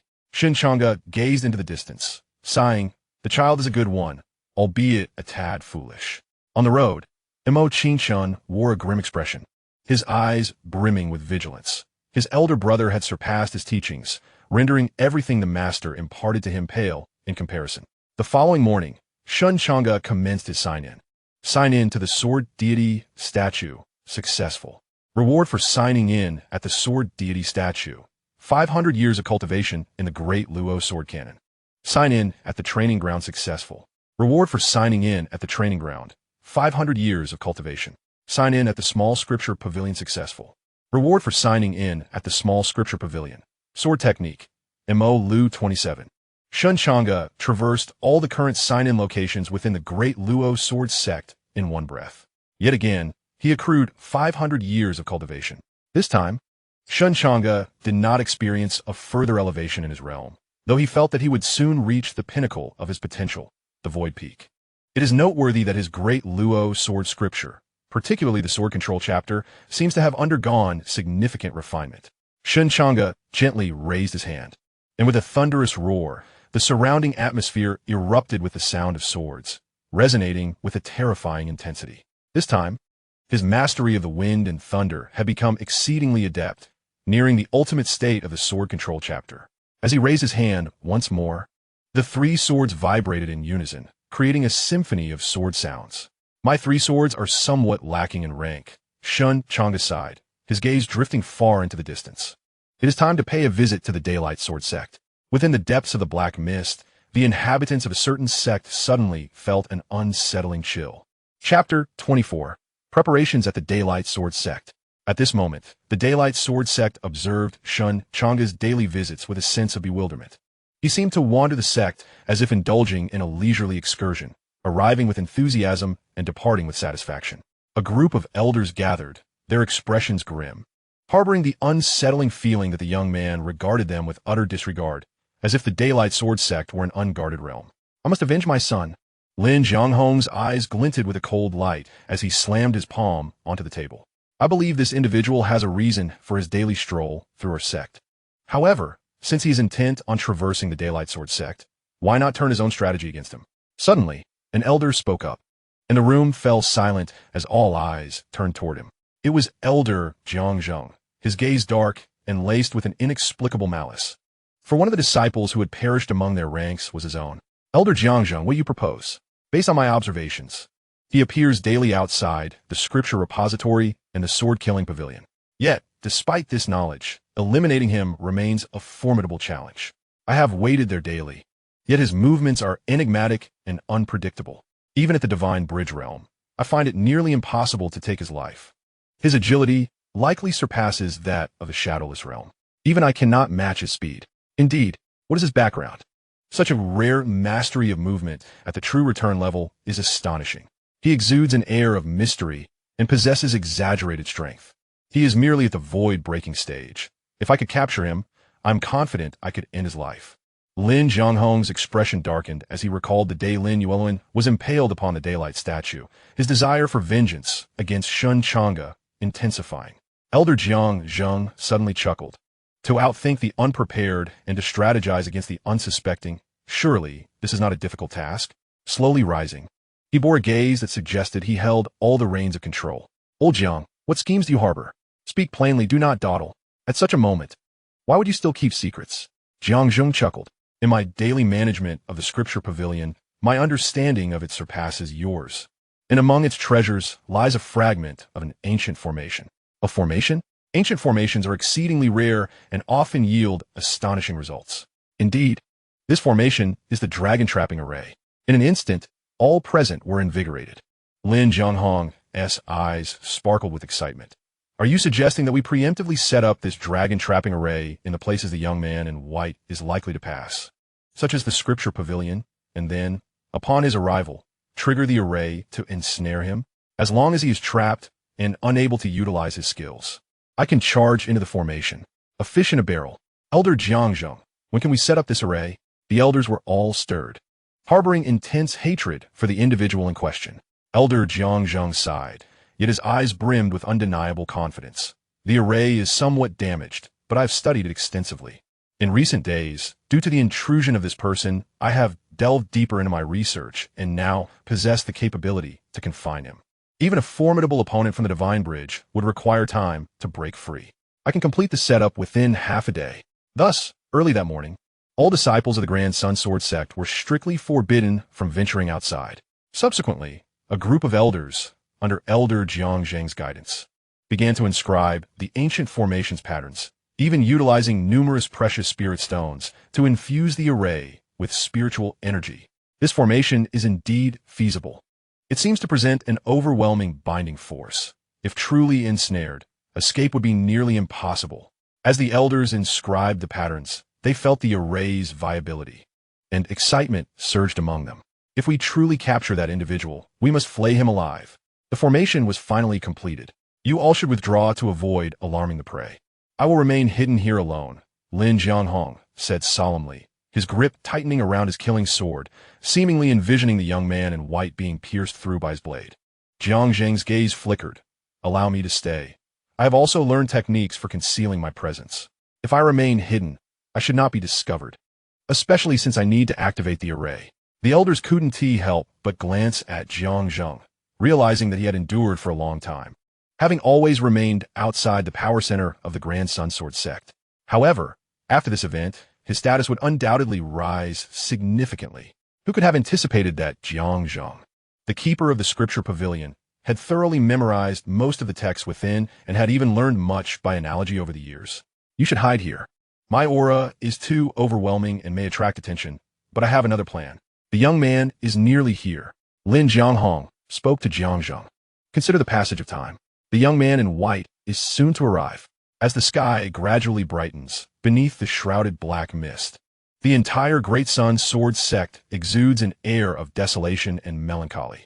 At that moment, a figure appears as anticipated. Shen Changge steps into the Great Sun Sword sect. Just then, a silhouette materializes unexpectedly. Lin Jianghong. This time, Lin Jianghong refrains from drawing his sword. Instead, he cannot help but reveal a bitter smile. I must admit, I am afraid of you. What exactly are your intentions? Shen Changge casts a smile that is neither here nor there at him. This fellow seeks a truce? Surely, he has devised a cunning ploy to ensnare me. Ahem, I simply believe that I cannot kill you. If you would tell me what purpose brings you to the Great Sun Sword sect daily, I shall no longer impede your presence, and might even grant you access to our sect scriptures. Accessing the scriptures is indeed a grand offer. In such times, The scriptures of a sect serve as their bargaining chips. Yet, Shen Changge gazes at Lin Jianghong with an inscrutable expression. Lin Jianghong sighs. Very well. If you do not believe me, I shall take you there myself. You may peruse all the scriptures at your leisure. Without waiting for Shen Changge's response, Lin Jianghong turns and strides toward the scripture repository. Realizing Shen Changge has followed him, Lin Jianghong breathes a sigh of relief. Shen Changge appears relaxed, strolling leisurely. However, as they approach the exterior of the scripture repository, a subtle smile curves his lips, his eyes glinting with an enigmatic light as he gazes at Lin Jianghong's back. If I were to strike him down with a single sword now. No matter. Shen Changge clasps his hands behind his back, gazing into the distance, following Lin Jianghong inside at a measured pace. Upon witnessing Shen Changge unwaveringly accompany him to the location of the dragon binding formation, Lin Jianghong feels a surge of confidence. Chapter 25, The Enforcer. At last, they have entered. At this moment, Lin Jianghong is overwhelmed with excitement, clenching his teeth to suppress any outward display of emotion. He remains composed, waiting for Shen Changge to step into the core position of the final formation, ensuring that he can no longer evade this place with his swift movements. Once he steps into the heart of the formation, I shall surely rend you to pieces. Lin Jianghong's gaze darkens, filled with coldness and a trace of cruelty. This formation is remarkable, ancient, with orderly patterns and a clear theme. I did not expect the great Sun Sword sect to possess such profound heritage. It seems there are hidden truths behind their entry into the great Luo sword domain. Suddenly, Shen Changge's calm voice sent a chill down Lin Jianghong's spine. Even elder Jiang Zheng, lurking in the shadows, feels his pupils constrict, disbelief evident in his eyes. How could this be possible? Had he been discovered? Yet, if he had indeed been found out, why would he dare to step inside? At this very moment, Shen Changge appeared unperturbed, seemingly indifferent to the terrifying trap set for him by the Sun Sword sect. You have slain my son and disrupted my sect. Without a doubt, you must perish. Lin Jianghong glared fiercely, though a chill ran through him. Nothing had changed. Shen Changge was merely at the initial stage of breaking through the void. If not for that enigmatic and unpredictable movement technique, he believed that in a direct confrontation, Shen Changge would be unable to withstand a single strike from him. Shen Changge might be playing tricks and harboring some hidden strength, but what of it? As long as he navigated cautiously, avoiding overconfidence, and unleashed his full power. However, at that moment, Shen Changge sighed and remarked, "If you do not provoke me, I shall not provoke you. How wonderful it would be to coexist peacefully. Must we truly tear apart our facades?" His voice carried a terrifying pressure, especially as it crescendoed, resonating with the force of thunder and filled with an overwhelming might akin to annihilation. In an instant, Lin Jianghong, at the divine bridge realm, felt his heart constrict, as if a chilling aura enveloped him, and he sensed an acute danger. How could this be? In just a few days, he realized that Shen Changge's cultivation had already reached the late stage of breaking through the void, and the aura he emanated, that terrifying sword intent, instilled an infinite sense of crisis within him. How could his speed have escalated so rapidly? Meanwhile, in the shadows, Jiang Zheng had already activated the dragon confinement array. The intricate patterns surrounding them suddenly burst forth with brilliant light, weaving together to form an immense spiritual energy network that cascaded downwards, enveloping both Shen Changge and Lin Jianghong. Yet at this moment, Lin Jianghong's expression darkened, while Shen Changge appeared at ease, showing no intention of fleeing. You need not try to confine me. I will not run. Behind Shen Changge, the sword of control, the sword of style, and the sword of slaughter slowly unsheathed. Frankly, drawing a sword in an instant is the easiest, but to control it, to emerge gradually and smoothly, as if pulled by a true hand, is the most challenging. It is akin to quickly squatting down, which feels effortless. Yet controlling the descent and ascent at a leisurely pace is undoubtedly exhausting. This showcased an astounding level of mastery. What kind of terrifying sword control technique had he cultivated? Lin Jianghong's eyelids twitched violently. The sword of slaughter behind him rang out. There was no more time to wait. Suddenly, he pressed down on the sword of slaughter, and the sword energy surged with intense heat. The terrifying spiritual energy of the divine bridge realm erupted explosively, as if a resplendent golden bridge had been erected above him, connecting the spirit platform to the depths of the celestial vault. The sun had fallen. He unleashed an overwhelming force, terrifying in its might, radiating brilliance beyond measure, threatening to collapse everything in an instant. The sword light was fearsome, as if a colossal sun were formed in the heavens, with each ray transforming into divine blades that penetrated and descended. Lin Jianghong gazed down at Shen Changge, but to his astonishment, he found no trace of tension or fear in Shen's eyes. Instead, they gradually ignited with fervor, evoking an eager anticipation. The killing sword behind Shen Changge erupted into the void with a thunderous roar. Brilliance surged like a torrent of flames. In an instant, Shen Changge activated the illusory pagoda step, elevating himself above Lin Jianghong's head, mirroring Lin's previous actions with chilling precision. His voice was icy. The great sun of the killing sword technique fell. Boom! An even more resplendent sun ascended. A myriad of radiant beams, akin to countless divine swords, descended abruptly. Impossible. Both Lin Jianghong and Jiang Zheng outside felt their pupils constrict, their eyes wide with disbelief. How could he make the great sun fall? This was the most orthodox killing sword technique documented in the Great Sun sword canon of their sect. A true essence-level killing sword technique. A genuine means of slaughter. One sword to level the heavens and earth, without exaggeration. Yet now, an unknown youth had mastered this technique, surpassing their own in both authenticity and power. As he beheld the myriad of golden divine swords plummeting like beams of light, Lin Jianghong felt dizzy, his eyes filled with terror. His great sun shattered. Extinguished in an instant, all sword lights severed.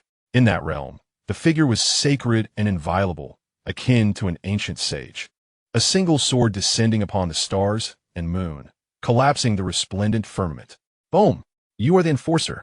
Suddenly, Lin Jianghong seemed to recall something, his face stricken with fear. Lin Jianghong was dead. Shen Changge stood atop the firmament, a curious expression in his gaze. Enforcer? What is that? He bore a perplexed countenance.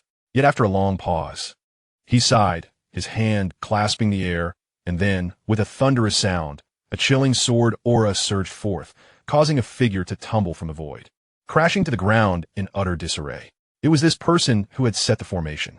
The moment Shen Changge stepped into that array, he had discerned it and employed the return to origin technique, directly restoring the scene of their formation. He had now mastered the return to origin technique proficiently. Grasping several unique methods, he now looked at Jiang Zheng, who was filled with incomprehensible terror. Was an enforcer. The enforcers, I cannot say for certain. Only that they are formidable beings who navigate the depths of the ominous fog, untouched by its sinister grasp. Enforcers, you ask? Shen Changge suddenly felt that the fog harbored many mysteries and secrets. Its appearance was swift and inexplicable, shrouded in an air of profound enigma. No one truly comprehended the secrets concealed within. You may perish, Shen Changge said with a slight nod. In an instant, a sword pierced through Jiang Zheng. Acknowledging his inescapable fate, Jiang Zheng revealed a desolate smile before collapsing to the ground. At this moment, in the outside world, exclamations arose. Behold, the great sun has fallen. The slaughtering sword technique of our great sun sword sect. A truly terrifying killing move. Many were filled with immense pride. Chapter 26. 3 Swords. At this juncture, the disciples of the great sun sword sect were all invigorated, brimming with excitement. The recent execution of the slaughtering sword technique, the Great Sun's Descent, represented the pinnacle of their sect's martial prowess. The Great Sun's Descent, a blazing sun plummeting to the mortal realm, transforming limitless rays of golden sunlight into an inexhaustible barrage of divine swords, cascading down with overwhelming force and terrifying might. This was the coveted killing technique they had longed for, with the sect leader employing this move. It seemed certain that the intruder threatening their great sun sword sect would meet his demise. In that moment, relief washed over the disciples, who could hardly contain their exhilaration.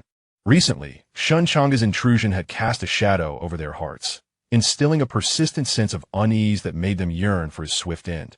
After all, a figure so elusive posed a formidable challenge to their nerves. Now, it appeared their wishes were about to be fulfilled. With the dragon-binding array combined with the sect leader's prowess at the divine bridge realm, the intruder was doomed.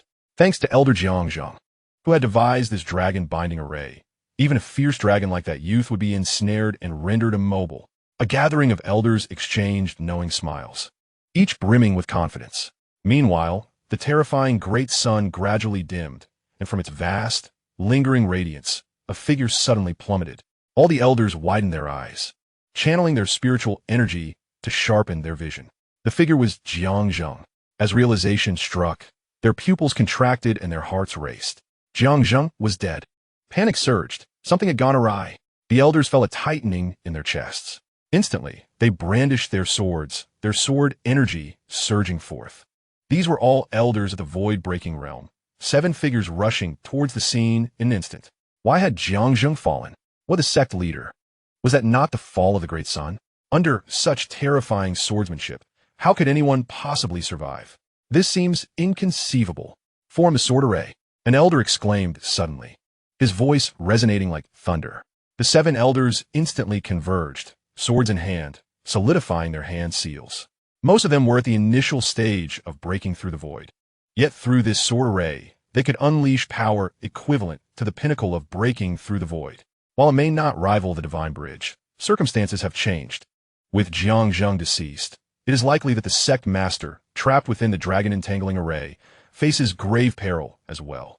Golden light intertwined, forming a colossal orb of resplendent gold, its brilliance dazzling and captivating, shrouded in a misty haze, seemingly harboring boundless sword energy, the divine swords surging forth. Curiously, it was indeed the fall of the great sun. Yet why did it feel as though 2 individuals simultaneously executed the fall, with their sword energies clashing and entwining? The elders exchanged glances, each perceiving a chill in the other's gaze. What on earth is happening? The events unfolding here transcended their control, even their understanding. 2 individuals executing the fall simultaneously? Could that young man also wield the fall of the great sun? This is implausible. Could it be the enforcers? The true terrors lurking within the black mist. What? How could such entities arrive in my great sun sword sect? The elders exchanged glances, each reflecting the unease in the other's eyes. Only the enforcers could master the myriad sword techniques of countless sects, for they are the horrors that traverse the black mist. Have they truly provoked such a presence? Suddenly, their pupils constricted. The golden light gradually dissipated, and a figure slowly tore through the eggshell-like golden radiance, stepping forth, its shadow swirling. Though it merely took a single, seemingly effortless step, its form appeared ethereal as smoke, instantaneously manifesting outside. Clad in white with sharp, piercing eyes and a strikingly handsome visage, chiseled and refined, that pair of eyes now scrutinized all present. Swish! From within the golden light, 3 swords abruptly soared forth. Immediately, terror gripped the faces of the elders as they beheld the first powerhouse of their great sun sword sect, the illustrious divine bridge expert, Lin Jianghong, now reduced to a lifeless corpse plummeting from the heavens. The sect master is dead. Countless disciples gazed in horror at the figure above the sky, given their own strength. In the black mist's obscurity, they could not discern Shen Changge's features, only catching sight of his white garments, his movements having reached an unattainable pinnacle, drifting without a trace. Yet, the elders beheld it all with clarity. He appears to be no more than 20 years old. Such youth, paired with such terrifying strength. A sense of foreboding settled within them. The current situation left no room for negotiation. Eliminating Shen Changge had become their sole option. The 7 elders erupted into chaos. Subsequently, Shen Changge cast a glance at them. My sword is already burdened to its limits, on the verge of shattering, he remarked to himself with a sigh. Let them fulfill their final duty and unleash their ultimate potential. Gently caressing the blade, he summoned the great Luo sword scripture to its utmost power, unleashing the formidable control of the sword control technique in an instant. The clear wind of sword control surged forward with tremendous force, while the sword control techniques, 1,000 miles in pursuing the wind, exploded into action. The sword form, blazing sun, lingered behind, its blade turning as dark as ink, soft yet poignant. Each layer intertwining, accumulating sword energy, and then erupting in a cataclysmic display. The sword technique, ink flow. At last, Shen Changge executed a singular move, grasping the radiant sword, which it must be noted bore some cracks at that moment. This was the final strike. Shen Changge unleashed his spiritual energy, akin to the surging Yangtze River, a golden aura pulsating as he wielded the great sun sword technique through the great Luo sword scripture. Although somewhat discordant, the great Luo sword scripture is renowned for its all-encompassing nature. The great sun's descent. Boom! The expressions of all the elders shifted dramatically. Crack, crack, crack. The clear wind of sword control detonated in midair, the endless sword light interspersed with fragments of blades, moving at such speed that their pupils constricted. Crack, crack, crack. All three swords shattered, the terrifying sword light illuminating and penetrating the atmosphere. Most fearsome of all was Shen Changge's killing sword. The elders were utterly overwhelmed. In that instant, their formation appeared utterly insignificant. This singular strike unleashed a terrifying momentum. The entire Great Sun Sword sect trembled, their faces pale with terror, gazing blankly at the figure clad in white against the heavens. After silently completing his tasks and selecting 3 swords from within the Great Sun Sword sect, Shen Changge gradually departed from the sect. What, indeed, is the Black Fog Enforcer? Shen Changge found himself quite curious. Meanwhile, unbeknownst to him, an exploration team from the Great Sun Sword sect collided with an exploration team from the Great Luo Sword sect. Chapter 27. They are all dead. Mistakenly sent, resending. Who dares to inquire which sect you belong to? Within the black mist, there truly were other sects. At this very moment, the members of the Luo Sword sect found themselves on high alert, their expressions etched with gravity. Under ordinary circumstances, they would exhibit no fear. However, the present situation was markedly different. Recently, they had been ambushed by demons within the swirling black mist, and their elder had sustained grave injuries. Should the opposing party harbor malicious intent, their plight could become exceedingly precarious. Encountering other sects amidst the black fog should not evoke a sense of camaraderie. Rather, one must remain vigilant. In this era shrouded in darkness, where reality itself appears distorted, a friendly smile may conceal a treacherous blade. That is sword sect. Might I inquire as to your identity? It became apparent that this was the Sword sect, a newly emerged sect that had only recently stepped into the Luo Sword domain, possessing a strength comparable to that of the branch sects of the Luo Sword sect. Is it truly the Luo Sword sect? A sudden realization dawned upon them. They had heard tales of the Luo Sword sect, renowned throughout this sword domain, a testament to its formidable legacy. At this moment, they could not help but whisper among themselves. Observe how they refer to that individual as an elder. Yet he is merely at the initial stage of the void-breaking realm. Although the Luo Sword sect may have waned significantly, it would be improbable for one of such limited power to hold the title of elder. He is likely just from a branch sect. If so, their strength must be quite limited. Moreover, should they be coerced into our sword sect, they might divulge some of their sword techniques and movement arts.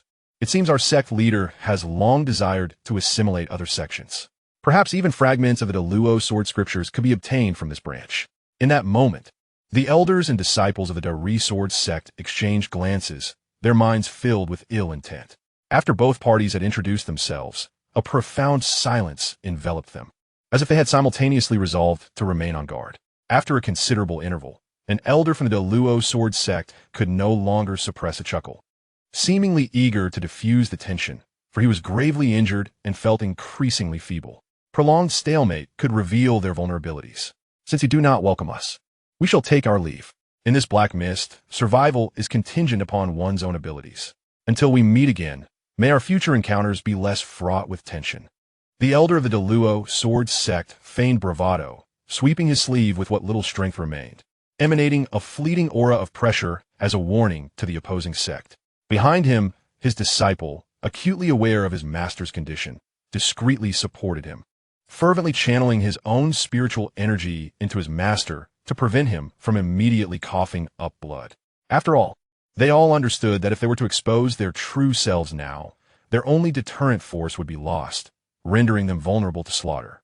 They turned to leave. However, at that moment, an abrupt and discordant voice echoed. The members of the Luo sword sect felt their pupils constrict, a foreboding sensation creeping into their hearts. From within the Daylight Sword sect's ranks emerged a figure, now adorned with a smile. Your disguise is remarkably convincing. You have held your ground against us for quite some time, and the subtle exchanges of energy have been evenly matched. Yet, if I'm not mistaken, that elder can no longer summon the power of the void-breaking realm. Can he? The speaker's countenance darkened, his prominent eyes and flat nose overshadowed only by the brilliance of his gaze. With my naturally bright eyes, I can see that you're gravely injured and lack the strength to fight. So, what do you intend to flee? This individual was an elder of the Daylight Sword sect, his eyes gleaming as he coldly regarded Elder Jiang of the Luo Sword sect. Elder Jiang's expression soured, darkening to a grave extent. In the next moment, they found themselves encircled. Subsequently, they were all captured. These individuals were not to be killed immediately. Rather, they would extract all the knowledge of their techniques from their lips and ascertain the current location and circumstances of the Daluo Sword Sect's branch. The elder displayed a cruel smile. Within the shroud of darkness, everyone emerged with caution, as if each sect operated independently, rendering the previous collective uprising unlikely. Thus, even when encountering disciples from sects far more powerful than their own, capturing them would be feasible, for their sects could not reach their disciples. And information had become exceedingly scarce under the veil of darkness. At this moment, they returned to the Daylight Sword Sect. Along the way, the elders and disciples of the Daluo Sword Sect wore expressions of despair. Having been captured within the confines of the Daylight Sword Sect, they could already envision the torment that awaited them. Keep a close watch on them. Do not let them take their own lives. The members of the Daylight Sword Sect were elated. Capturing individuals from the Daluo Sword Sect's branch would surely earn them numerous rewards from their sect. What if he regains his strength? One inquired. Upon returning to the Daylight Sword Sect, we have 7 elders of the Void-Breaking Realm station here, and our sect leader has already stepped into the Divine Bridge Realm. Can we truly allow him to escape? In that moment, they were filled with pride. We have arrived, they exclaimed with smiles, catching sight of the grand statue of the Daylight Sect from afar. Suddenly, they beheld the statue of the Great Sun, originally a colossal sun, thriving and radiant, a sword piercing through all. Yet now, a fracture marred its surface, faint traces of blood lingering upon it. What? The statue of the Great Sun, the emblem of the Great Sun Sword Sect, lay shattered? They exchanged glances, an ominous premonition stirring within them. Hastily, they entered the sect, only to encounter disciples traversing with expressions of terror and unease. What had transpired? An elder urgently seized a disciple, whose nerves seemed exceedingly frayed. They're all dead. All of them. Explain yourself. The elder barked, his bright eyes filled with anxiety as his heart sank into despair. Who had perished? All dead. What calamity had befallen the sect? The sect master and 7 elders had succumbed. A figure wielding 3 swords, donned in white robes, unleashed a cataclysm above the sect, annihilating everyone. He could command 3 swords from 1,000 miles away. They were all dead. All of them. The sect master lay dead, and so did the 7 elders. This news struck like a thunderbolt, rendering the faces of all disciples of the Great Sun Sword Sect, who had just returned, and that elder, ashen. How could this be possible? Who was responsible? Chapter 28. Departing with a flick of the sleeve, concealing achievements and fame. At this moment, the elders and disciples of the Great Luo Sword Sect bore bruises and were bound together, yet they could not restrain themselves from exchanging bewildered glances. What was happening?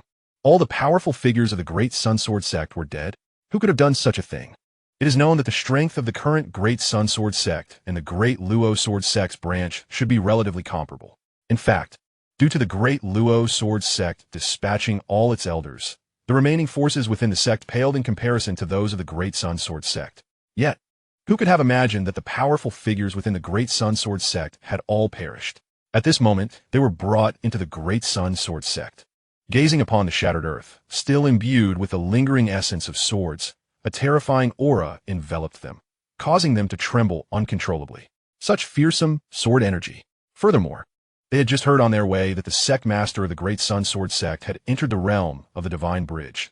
Yet even so, he had been slain. Who possessed such formidable strength? A youth, clad in white, seemingly no more than 20 years of age. No more than 20? Clad in white? At that moment, an image involuntarily surfaced in the minds of the disciples of the Great Luo Sword Sect, a figure in white, strikingly handsome, always inclined to carry his hands behind his back, and so on. It was utterly impossible. They simultaneously yearned to deliver a slap to themselves, only to realize that their hands and feet were bound, leaving them seething with frustration. How could I have thought of that individual? Is it all white-clad Shen Changge? Is every handsome face Shen Changge? That fellow is simply infuriating, especially to those of them who venture into the unknown, disregarding life and death. They truly find Shen Changge utterly displeasing. Nevertheless, that young man in white entered the sword sect alone, directly slaying the sect leader and 7 elders at the void-breaking stage. Such prowess and terrifying strength undoubtedly mark him as a formidable terror within the black mist. Is he an enforcer? The elder of the Great Sun Sword Sect inhaled deeply. An enforcer? A tremor ran through the hearts of the great Luo sword sect members. The term enforcer is synonymous with dread. Of course, enforcer is merely a label used by those on the periphery. It is said that these individuals bear many names, such as Enforcer, Child of the Black Mist, and One of the Mist. All these figures exude an aura of terror. They wield a form of unified yet distinct martial arts, seemingly derived from an ancient scripture, allowing them to cultivate within the Black Mist, acquiring overwhelmingly potent strength. They had recently encountered an Enforcer, a figure concealed within the Black Mist, who resembled a demon. With a single palm strike, he effortlessly obliterated a great demon at the Divine Bridge stage, releasing an unfathomable force that compelled them to flee in haste after merely witnessing it. Could it be that the Great Sun Sword sect has been invaded by these figures from a mist? The Mist Dwellers appear to be an extraordinarily enigmatic organization. They traverse the Black Mist, unraveling its secrets, while simultaneously restraining the surviving powers and demons within, seemingly preventing them from reaching certain limits. Should those limits be breached, the Mist Dwellers would mobilize en masse to eradicate the threat. Yet, how could the Great Sun Sword sect provoke such formidable beings? Elder Xianxia of the Great Luo Sword sect pondered deeply. After all, the Great Sun Sword sect and the Great Luo Sword sect are of equal standing. With the calamity befalling the Great Sun Sword sect, he found himself somewhat apprehensive. However, should the Great Sun Sword sect be in turmoil, then an opportunity presents itself. The elder of the Great Sun Sword sect felt as though he had been drenched in cold water. Enforcer? Mist Dwellers? Could it be that the Great Sun Sword sect has truly caught the attention of such terrifying entities? But how could this possibly be? Based on his recent explorations within the enigmatic Black Mist, they currently find themselves merely at the periphery of this ominous shroud. The demons of the Divine Bridge realm are referred to as great demons in their presence. However, in the true depths, they may merely be inconsequential beings that could be effortlessly extinguished by a mere breath from another. The terrifying entities that wander within the mist pose such a dread that it is unfathomable for them to extend their influence to these smaller sects on the outskirts. At that moment, a sudden realization dawned. Had that individual departed? How long had it been since their exit? Not long, indeed. The elder inhaled deeply, his emotions a tumultuous sea. He immediately endeavored to contact all the elders of the sword sect exploring outside, determined to confine the influence of the Great Sun Sword sect and ensure that no mistakes would be made. As he drew in another breath, a fierce glint ignited in his gaze. Yet, at that instant, Elder Xianxia from the Great Luo Sword sect experienced a slight constriction in his pupils.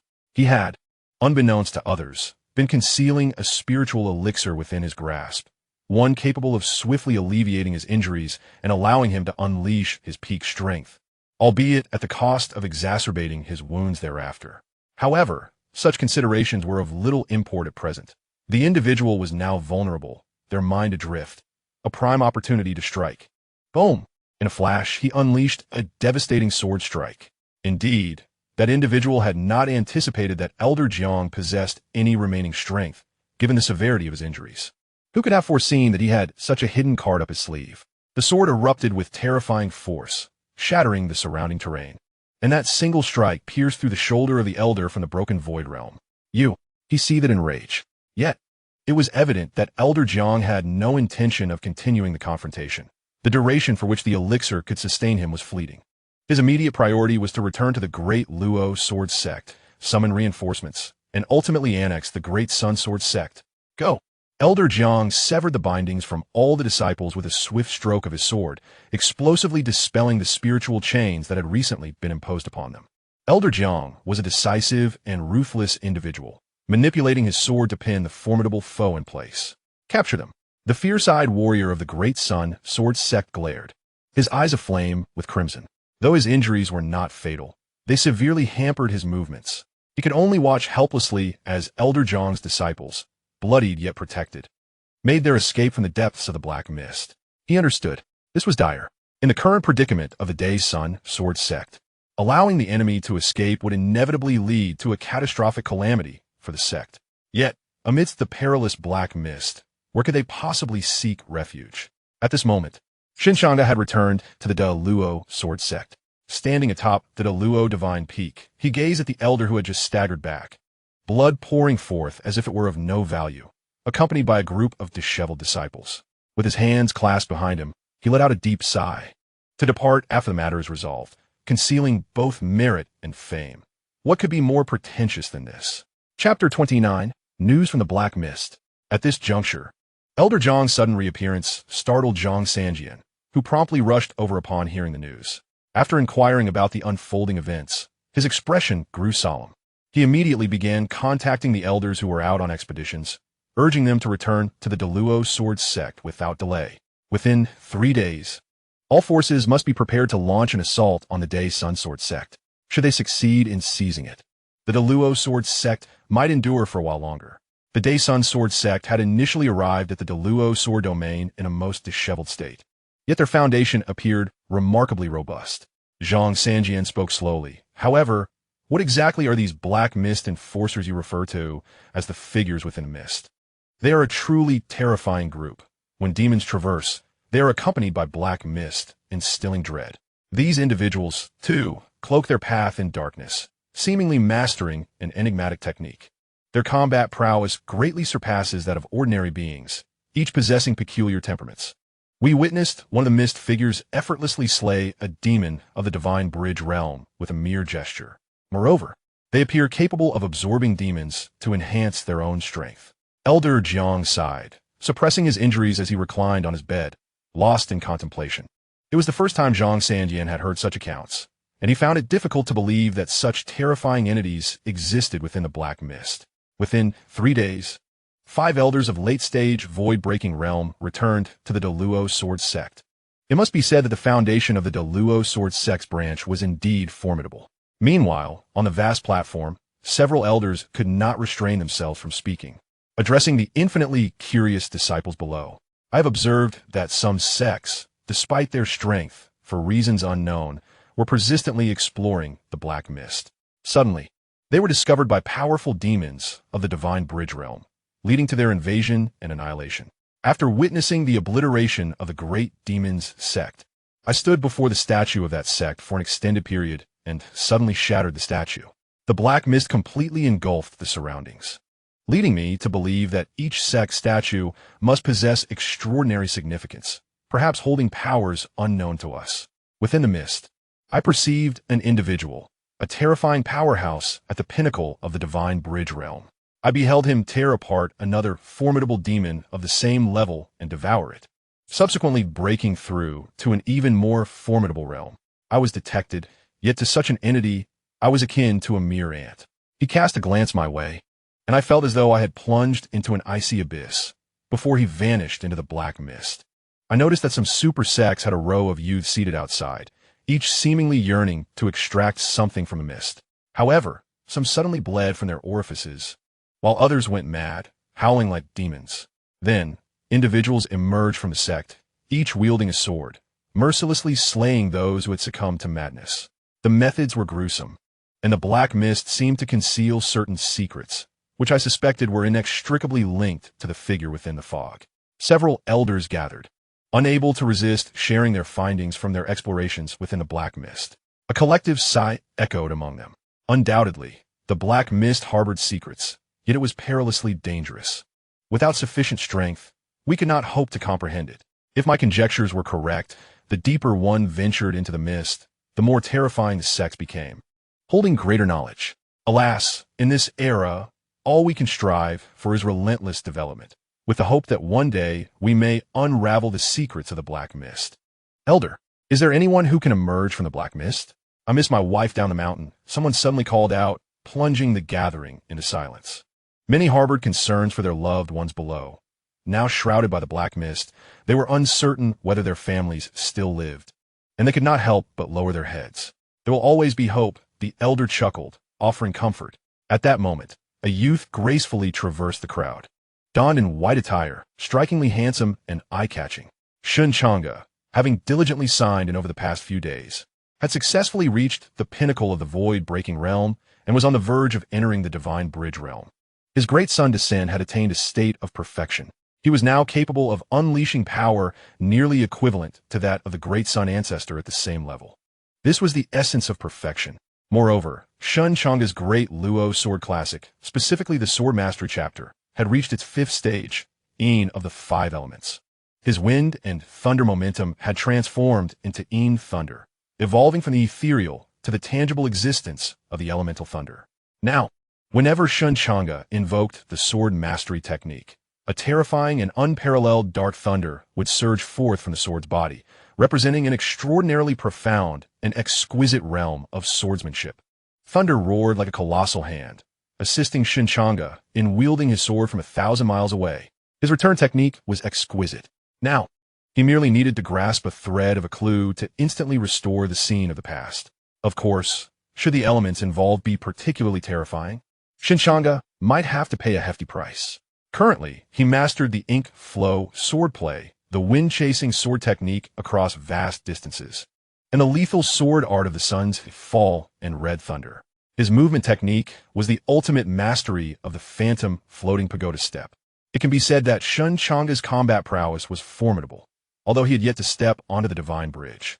Even those in the mid-stage of the Divine Bridge were no match for him. As for individuals like Lin Jianghong, who were at the early stage of the Divine Bridge, Shen Changge could now handle them with ease. Shen Changge traversed this land. At that moment, Elder Jiang sat upon the platform. 3 days of rest had rejuvenated him somewhat. As he gazed down at Shen Changge, an inexplicable feeling arose within him. Perhaps it was the description of the mysterious powerhouse by those from the Sun Sword sect. Or perhaps Shen Changge had indeed undergone some changes since then. He couldn't shake the feeling that Shen Changge was becoming increasingly unfathomable. But how could this be? To be honest, although they harbored grievances, they did not despise the boy. However, his talent seemed rather ordinary, and there was certainly a lack of ambition. The enigmatic and terrifying figure who had obliterated the Sun Sword sect was hard to reconcile with their impression of the unremarkable Shen Changge. Are you all right, Elder Jiang? Elder Jiang snapped back to reality, taking a closer look at Shen Changge's slowly departing silhouette. He then composed himself and couldn't help but laugh heartily. Of course I am. Let us go to the Sun Sword sect. I have long coveted their lethal sword art. The Sun's Fall. Chapter 50, Sect Annihilation. The Great Luo Sword Classics, Sword Technique. The 5 elders of the Great Luo Sword Sect, all at the peak of the void-breaking stage, under Elder Jiang's leadership, traversed the black mist and arrived within the Sun Sword Sect. At this moment, the Sun Sword Sect had only 1 or 2 elders of the void-breaking realm remaining, who were no match for the Great Luo Sword Sect. With the 5 elders simultaneously presiding, they swiftly seized the Sun Sword Sect. The rules within the Black Mist were, in fact, rather cruel. All the elders within the Sun Sword Sect, as well as some managing disciples, had been dealt with, leaving only those disciples who had yet to enter the realm of power within the sect.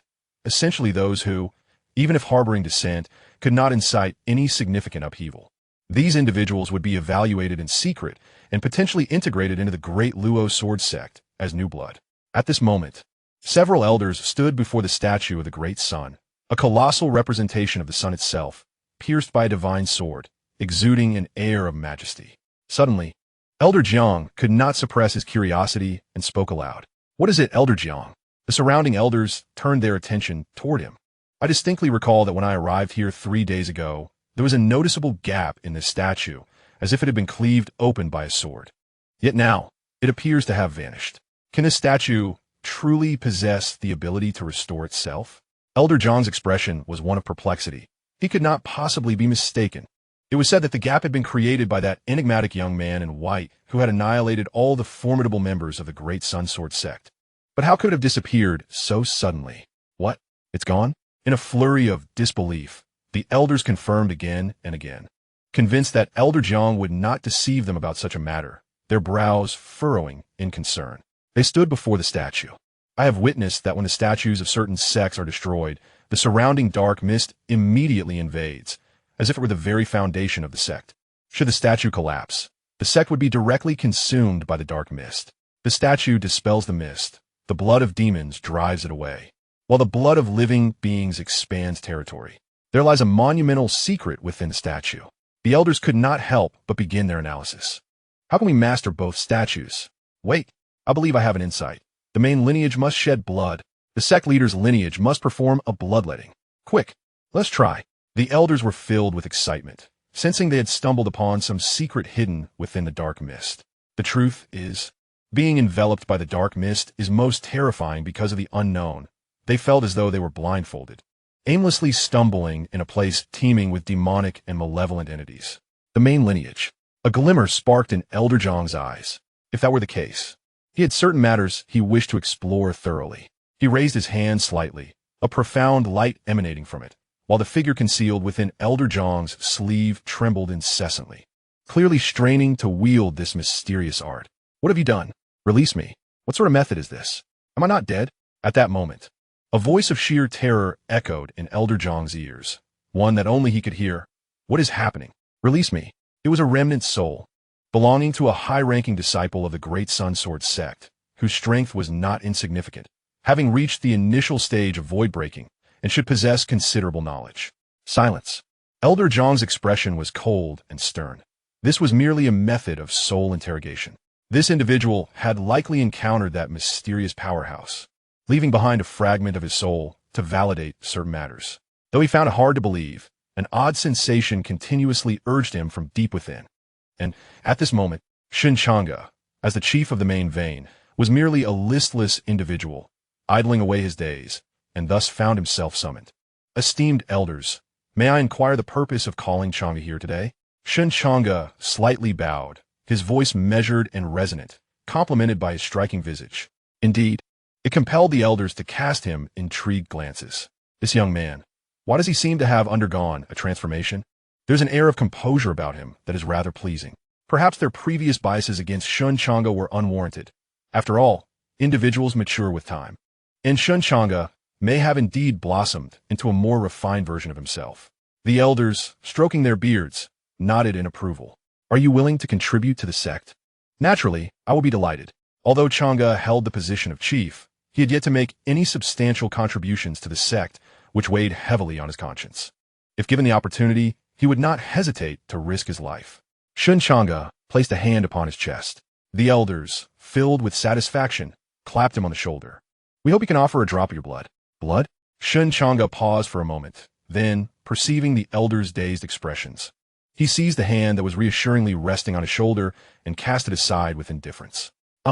It dawned on him that he had a prior engagement with a junior sister to enjoy the moonlight, prompting his hasty departure. Shen Changge turned and dashed away. What were these old geezers thinking? They want my blood? Do they not believe I could fell them all with a single sword? At that moment, the faces of several elders darkened with fury. Damn, that little rascal. Meanwhile, Elder Jiang took a deep breath, observing Shen Changge deftly maneuvering among the 5 elders, slowly raising his finger, within which glowed a profound light cradling a wisp of lingering soul. Do you recognize him? The lingering soul hesitated, and through the dim twilight, glimpsed a figure clad in white. The light was ethereal, the silhouette enigmatic and profound, and that handsome visage now bore a hint of disdainful mockery, coldly regarding the elders. To the lingering soul, this figure appeared as a harbinger of dread. Suddenly, the lingering soul let out a piercing scream, exploding within Elder Zhang's consciousness. Elder Zhang's pupils constricted, his complexion paling to a ghastly hue. What transpired? Why did the lingering soul suddenly burst forth? It felt as if an unfathomable external force had intervened. He swallowed hard, glancing fearfully at the youth who had long been looked down upon within the sect, sensing an unfathomable depth in Shen Changge that sent chills down his spine. Shen Changge cast a puzzled look at Elder Jiang. Elder Jiang, why do you keep staring at me? Is there something unsightly on my face? Go, no, not at all. Elder Jiang hurriedly waved his hand, appearing somewhat flustered. Shen Changge smiled. Long song, quick, give it a try. If it succeeds, your contributions will be invaluable. Indeed, let us observe what miraculous phenomena arise as the blood drips upon the statue. Shen Changge sighed, flicked his fingers, and a drop of crimson blood suddenly plunged into the statue of the Great Sun instantly. The statue absorbed the sanguine essence. Boom! The entire Great Sun Sword sect trembled violently. The elders' pupils constricted, and joy swiftly appeared on their faces. It truly works. Suddenly, the surrounding black fog seemed to come alive, swirling furiously to form a massive, pitch-black semicircular dome, spinning rapidly. Although no overt changes were apparent in that moment, inexplicably, everyone within the Great Sun Sword sect felt as if the very earth beneath them was spinning. What was happening? The statue of the Great Sun Sword sect began to transform slowly, with crackling sounds as stone chips fell away, as if an invisible blade were fervently polishing the statue. How could this be possible? All present, including Shen Changge, were astonished. The statue of the great Sun Sword sect had inexplicably morphed into the statue of the sword deity of the great Luo sword sect. Shen Changge's heart stirred. Sign in. Sign in, successful. Reward for successful sign-in. Great Luo sword scripture, sword chapter. Shen Changge began to comprehend. A single drop of the main lineage's blood would yield a second sword deity statue, symbolizing the great Luo sword sect. The sect's absorption was fundamental. He seemed to grasp the essence of it. However, the black fog outside appeared to have undergone some alteration as well. At that moment, the external black fog gradually began to dissipate. Suddenly, a figure tore through the fog and entered their realm. Disciple, what brings you here? Xianxia inquired, casting a puzzled glance at Shen Changge, who stood resolute. Did you not go to the Great Sun Sword sect? Chapter 31. The Rules of Black Fog. What is happening? The 6 elders present could not help but pause in bewilderment. They gazed at Xianxia, who had emerged from the parted black fog, momentarily baffled as to the current situation and why the sect master had suddenly appeared here. The distance between the Great Sun Sword sect and the Great Luo Sword sect was not negligible. Today, Xianxia had refrained from participating under the pretense of needing to recuperate. But why was he here? Upon closer inspection, they discovered that the dissipating black fog revealed the territory of the Great Luo Sword sect. How could this be possible? They were filled with trepidation. Once the statue has been claimed, could it be that 2 locations are instantaneously relocated to a single place enveloped in black mist? As the dense fog dissipated entirely, the magnificent visage of the Luo Sword sect emerged, revealing the towering Luo Divine Peak, the training grounds, and the small scripture pavilion. The elders exchanged grave glances, their expressions reflecting a shared astonishment and perplexity. What enigmatic form dictated the rules within that black mist, and what powered them? Was it a manipulation of space, directly linking 2 locations through the mist as a medium, or did it alter the very landscape, compressing distance?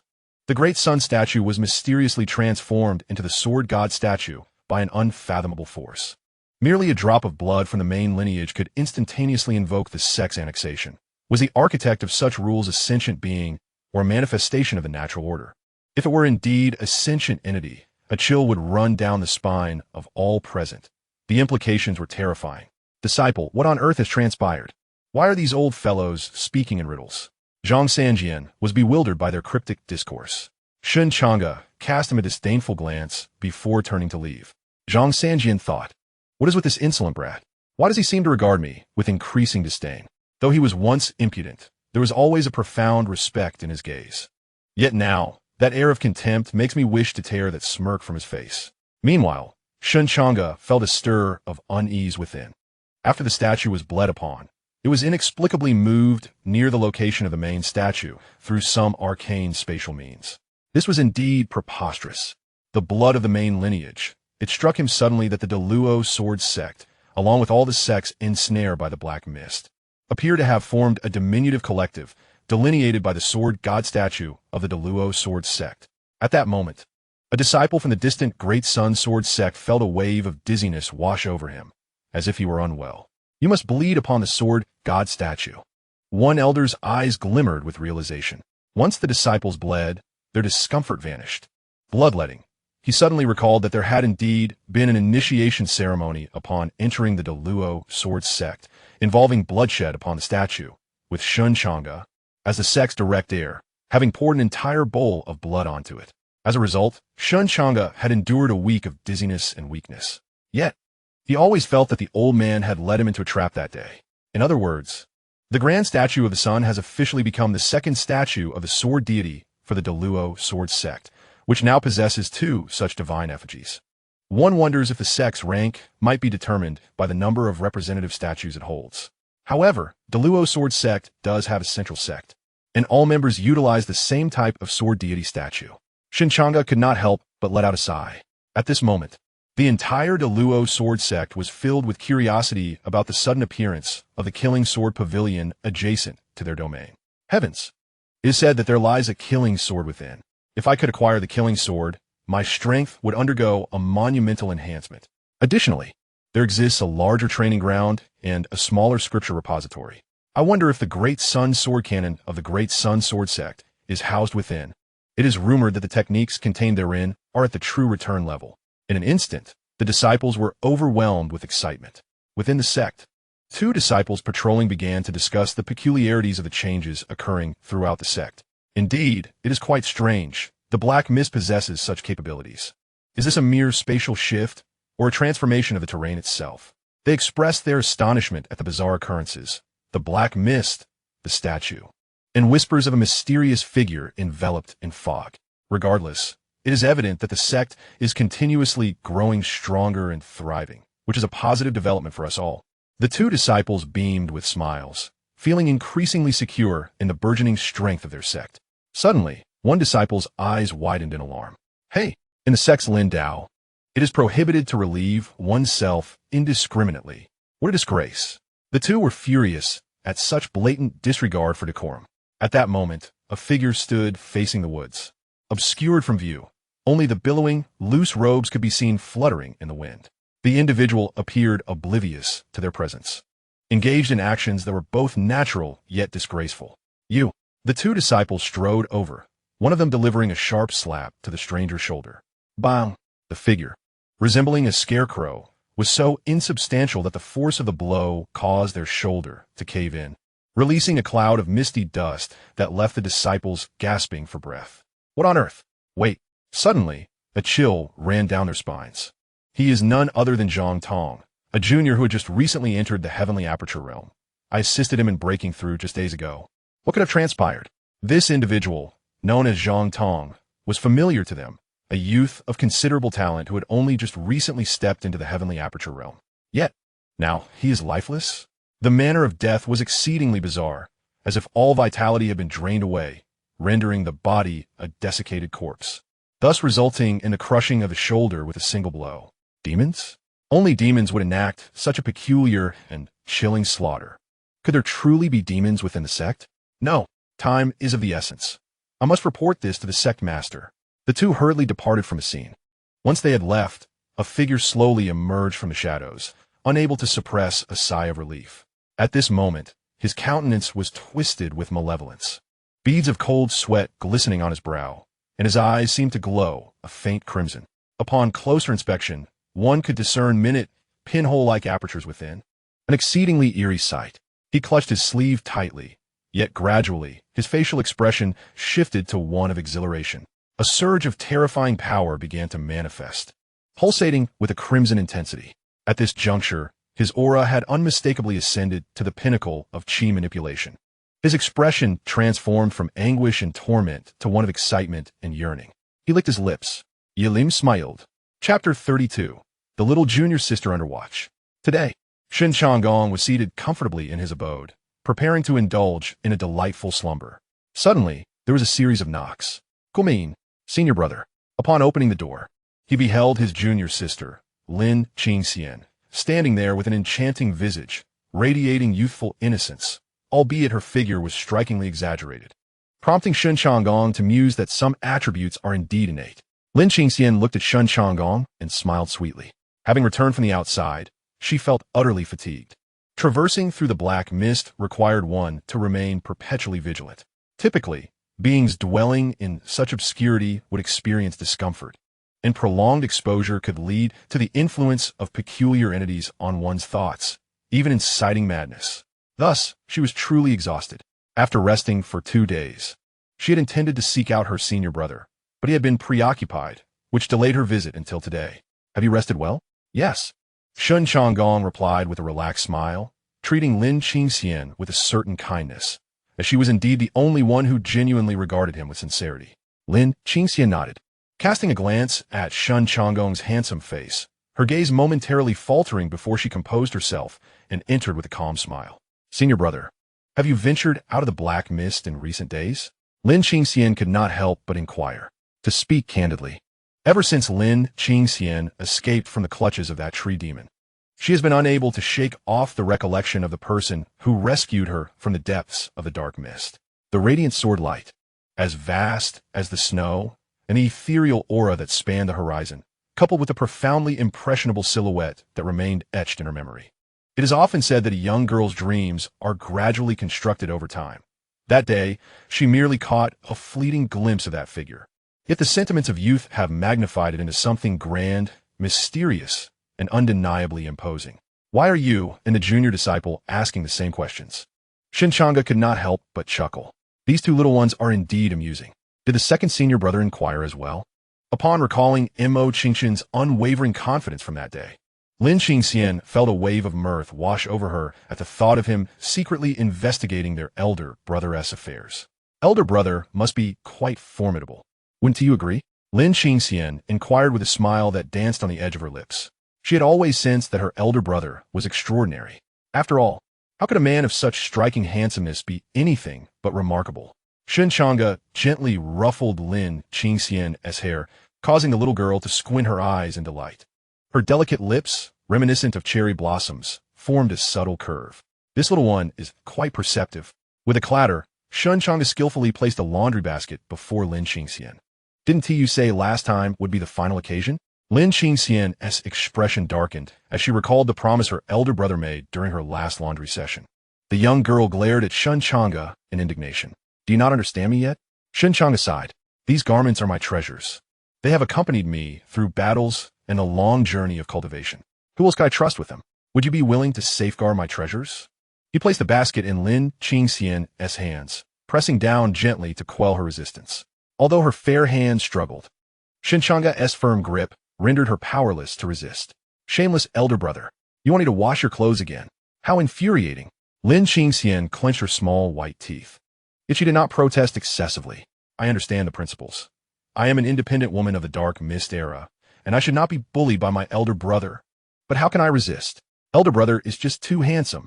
As an independent woman of the dark mist era, could she truly deny a handsome man who blossomed under her aesthetic ideals? Could she?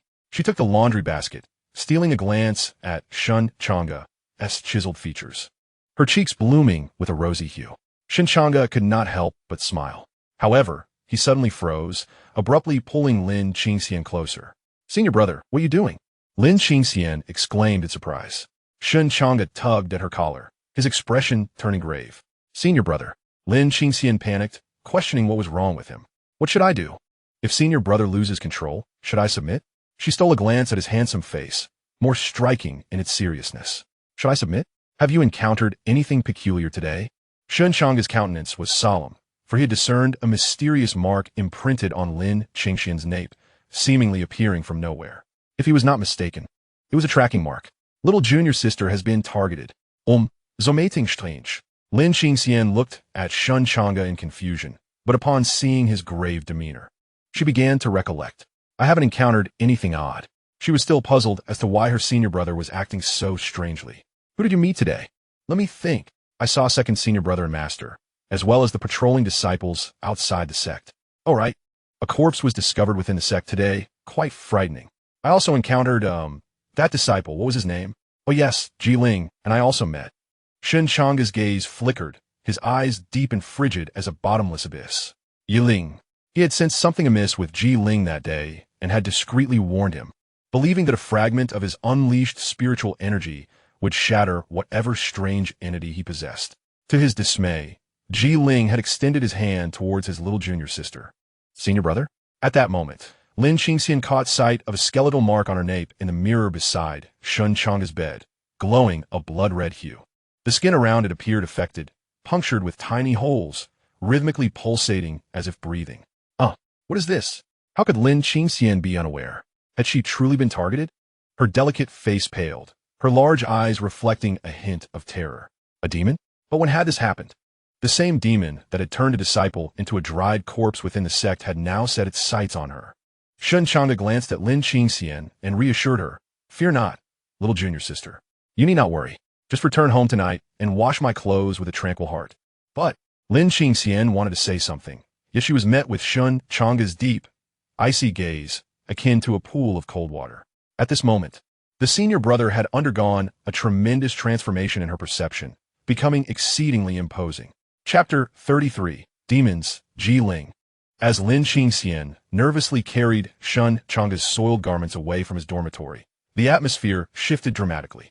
Once she departed, Shen Changge's countenance darkened profoundly. My junior sister shares a close bond with me. As long as she is present, my attire remains pristine and unblemished.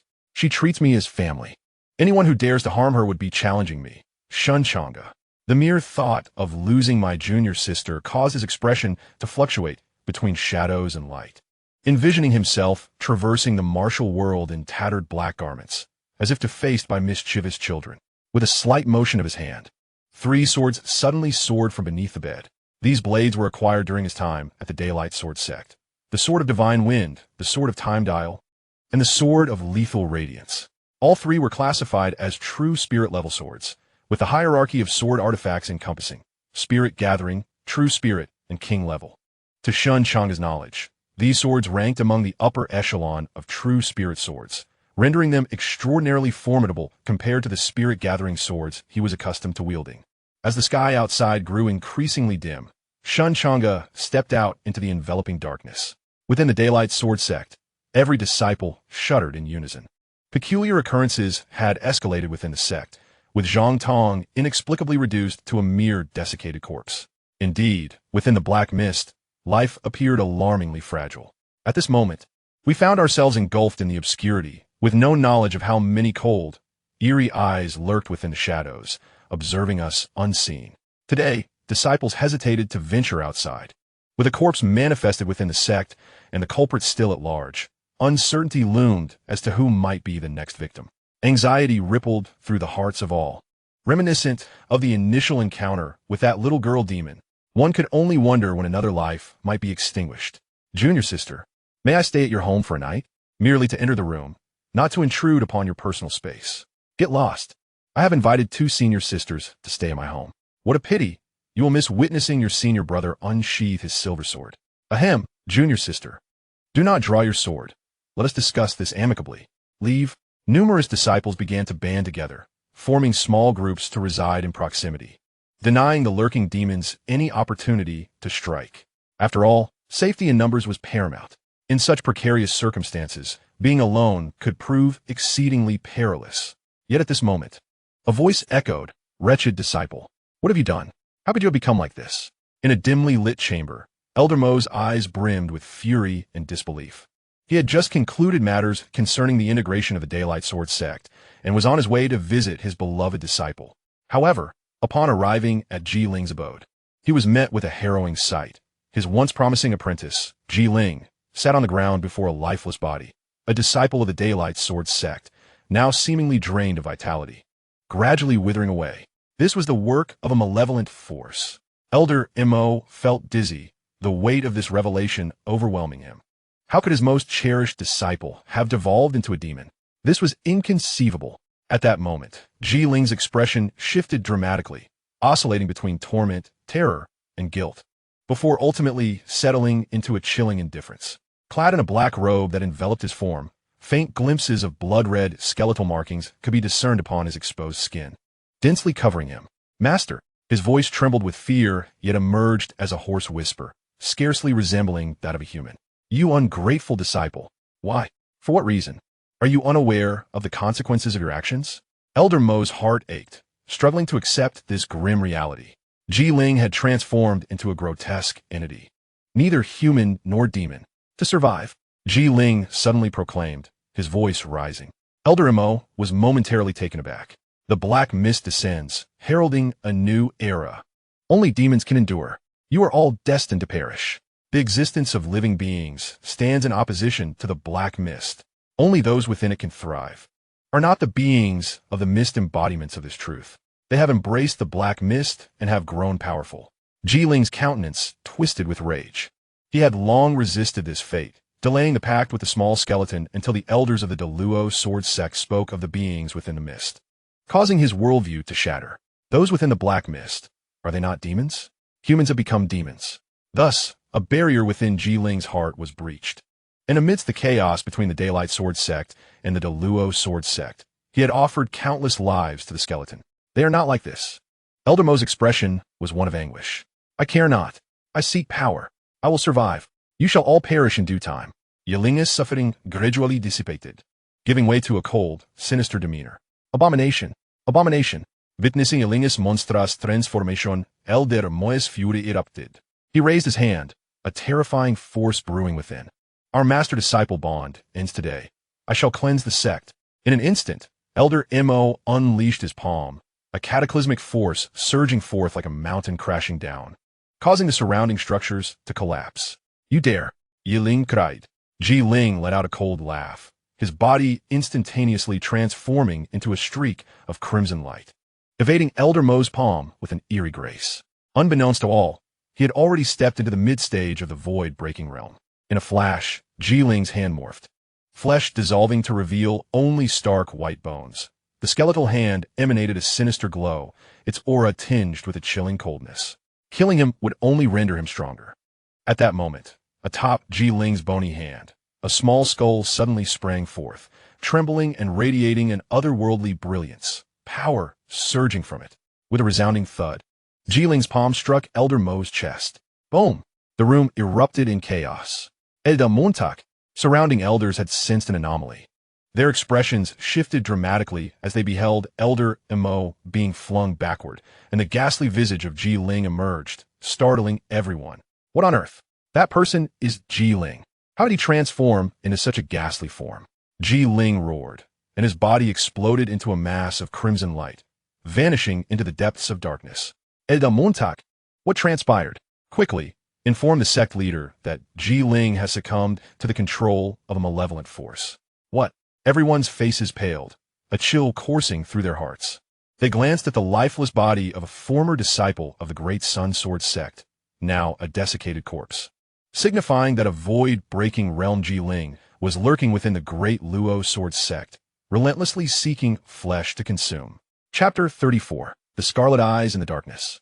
Ji Ling, a disciple of notable standing among the younger generation of the Great Luo Sword sect, had always been remembered by the prominent elders of the sect. In this age, having potential disciples within a sect was of utmost importance, as it signified the future strength and quality of the Great Luo Sword sect. However, Ji Ling had fallen prey to the seduction of a sinister entity, transforming into a demon, secretly slaughtering his fellow disciples to absorb their vitality and refine it into his own cultivation. Had he truly stepped into the void-breaking realm? Indeed, and it appeared he had already reached the mid-stage. Elder Mo's face was a portrait of guilt and anguish. A collective sigh echoed among the elders. What more could they say? The events had unfolded, and they could discern Elder Mo's torment. If they were to put themselves in his position, imagining their beloved disciples corrupted by a malevolent force, it was truly harrowing. Xianxia suddenly snorted coldly, as if recalling a certain ballad. Forget it. He is unworthy. Regardless, Ji Ling's presence within the Great Luo Sword sect posed an immense danger. Tonight, no disciples are permitted to venture out. Elders, join me in keeping watch over the Great Luo Sword sect. His expression was grave. If left unchecked, Ji Ling's strength would grow alarmingly formidable. The consequences would indeed be unimaginable. Observing his ruthless demeanor towards both himself and his master, it becomes evident that should this Ji Ling grow in power and transform into a formidable demon, he would undoubtedly show no mercy towards the Luo Sword sect. It is likely that the sect would be treated merely as prey. Master, if possible, I wish to capture that abomination and personally eradicate him. Elder Mo inhaled deeply, his gaze laden with complexity. At this moment, the entire Luo Sword sect was enveloped in a shroud of fear. The source of the dried corpses had been discovered. As several disciples went door to door, alerting their peers, the unsettling truth emerged. Ji Ling had transformed into a demon, feasting upon human flesh, and the cadavers appearing within the sect were his grim handiwork. Heavens! Are we, the recent entrants from the original Daylight Sword sect, not in grave peril? Initially, Ji Ling must have retained some semblance of humanity, making those of us who have just joined and do not strictly consider ourselves as disciples as prime targets. Damn it! Just as one crisis subsides, another arises. Must the darkness persist unyieldingly? In an instant, it could be said that the disciples of the Luo Sword sect huddled together with their companions, barricaded within their rooms, resolutely refusing to venture outside. Meanwhile, Mo Qingshan was beset by an ominous premonition. He had not seen his junior sister all day and was uncertain if she had received any news. As he gazed at the increasingly dimming sky, an unsettling feeling grew within him. He recalled his junior sister's dormitory and approached, knocking on the door. Hmm? After a long while, no one answered. He sensed the absence of his junior sister's presence within. His expression grew grave. Junior sister Yuro. Have you seen junior sister Xianxia? Second senior brother. After junior sister Xianxia returned this afternoon. She took a bucket of clothes to wash and has been gone for about an hour. The senior brother who came to inform us could not find her either. And we share your concern, came to reply from the junior sisters inside, their faces taut with anxiety. Mo Xianxia nodded slightly. I shall go find her. The residence of the eldest senior brother was not far from their master. He should be able to discern my intentions. If I were to perish, then I would become the eldest brother. The pressing concern now was for the junior sister, who had ventured out alone, oblivious to the sect's strict prohibition against leaving. It was perilous. A gnawing sense of foreboding lingered. The laundry was typically done in a small stream at the foot of the Luo divine peak. He hastened toward the location etched in his memory, gripping his sword tightly. The sound of rushing water echoed around him. The stream flowed gently, its reflection darkened by the surrounding black mist. At this moment, Lin Xianxia slowly rose, lightly rubbing her head due to a slight dizziness caused by her prolonged crouching. She inhaled sharply, feeling the chill in the air. To be honest, she could hardly comprehend why she was so inclined to heed her senior brother's words. He had instructed her, just wash my clothes. Nothing will go amiss. This statement seemed imbued with a certain authoritative conviction. Her senior brother had changed. He was no longer the same as before. Furthermore, when Shen Changge responded to her inquiries about the mysterious black mist, his answers had always been vague, lacking a definitive response. Moreover, he had reiterated several times that she must wash the clothes and that everything would be fine. She sensed there was a deeper meaning behind his words, prompting her to carry out the task. She was acutely aware that, having been marked, the demon would seek her out regardless of her location. Essentially, unless a true powerhouse eliminated the demon, her demise was inevitable. However, while washing the clothes, after much contemplation, Lin Xianxia felt a glimmer of hope. Indeed, she could seek her master and several elders. With their protection, she should be able to survive. Could her senior brother be that mysterious powerhouse? A sigh escaped her lips as she found herself somewhat hopeful. Otherwise, she would not have foolishly ventured to the streamside, now awkwardly balancing a basket filled with freshly washed white garments. The impressive fullness of her form was now compressed into an irregular arc. She decided it was time to return. The elders were not far from here. Yet, she remained unaware of how dire the situation with the demon had become within the sect. Suddenly, a chill enveloped her, causing goosebumps to rise on her skin.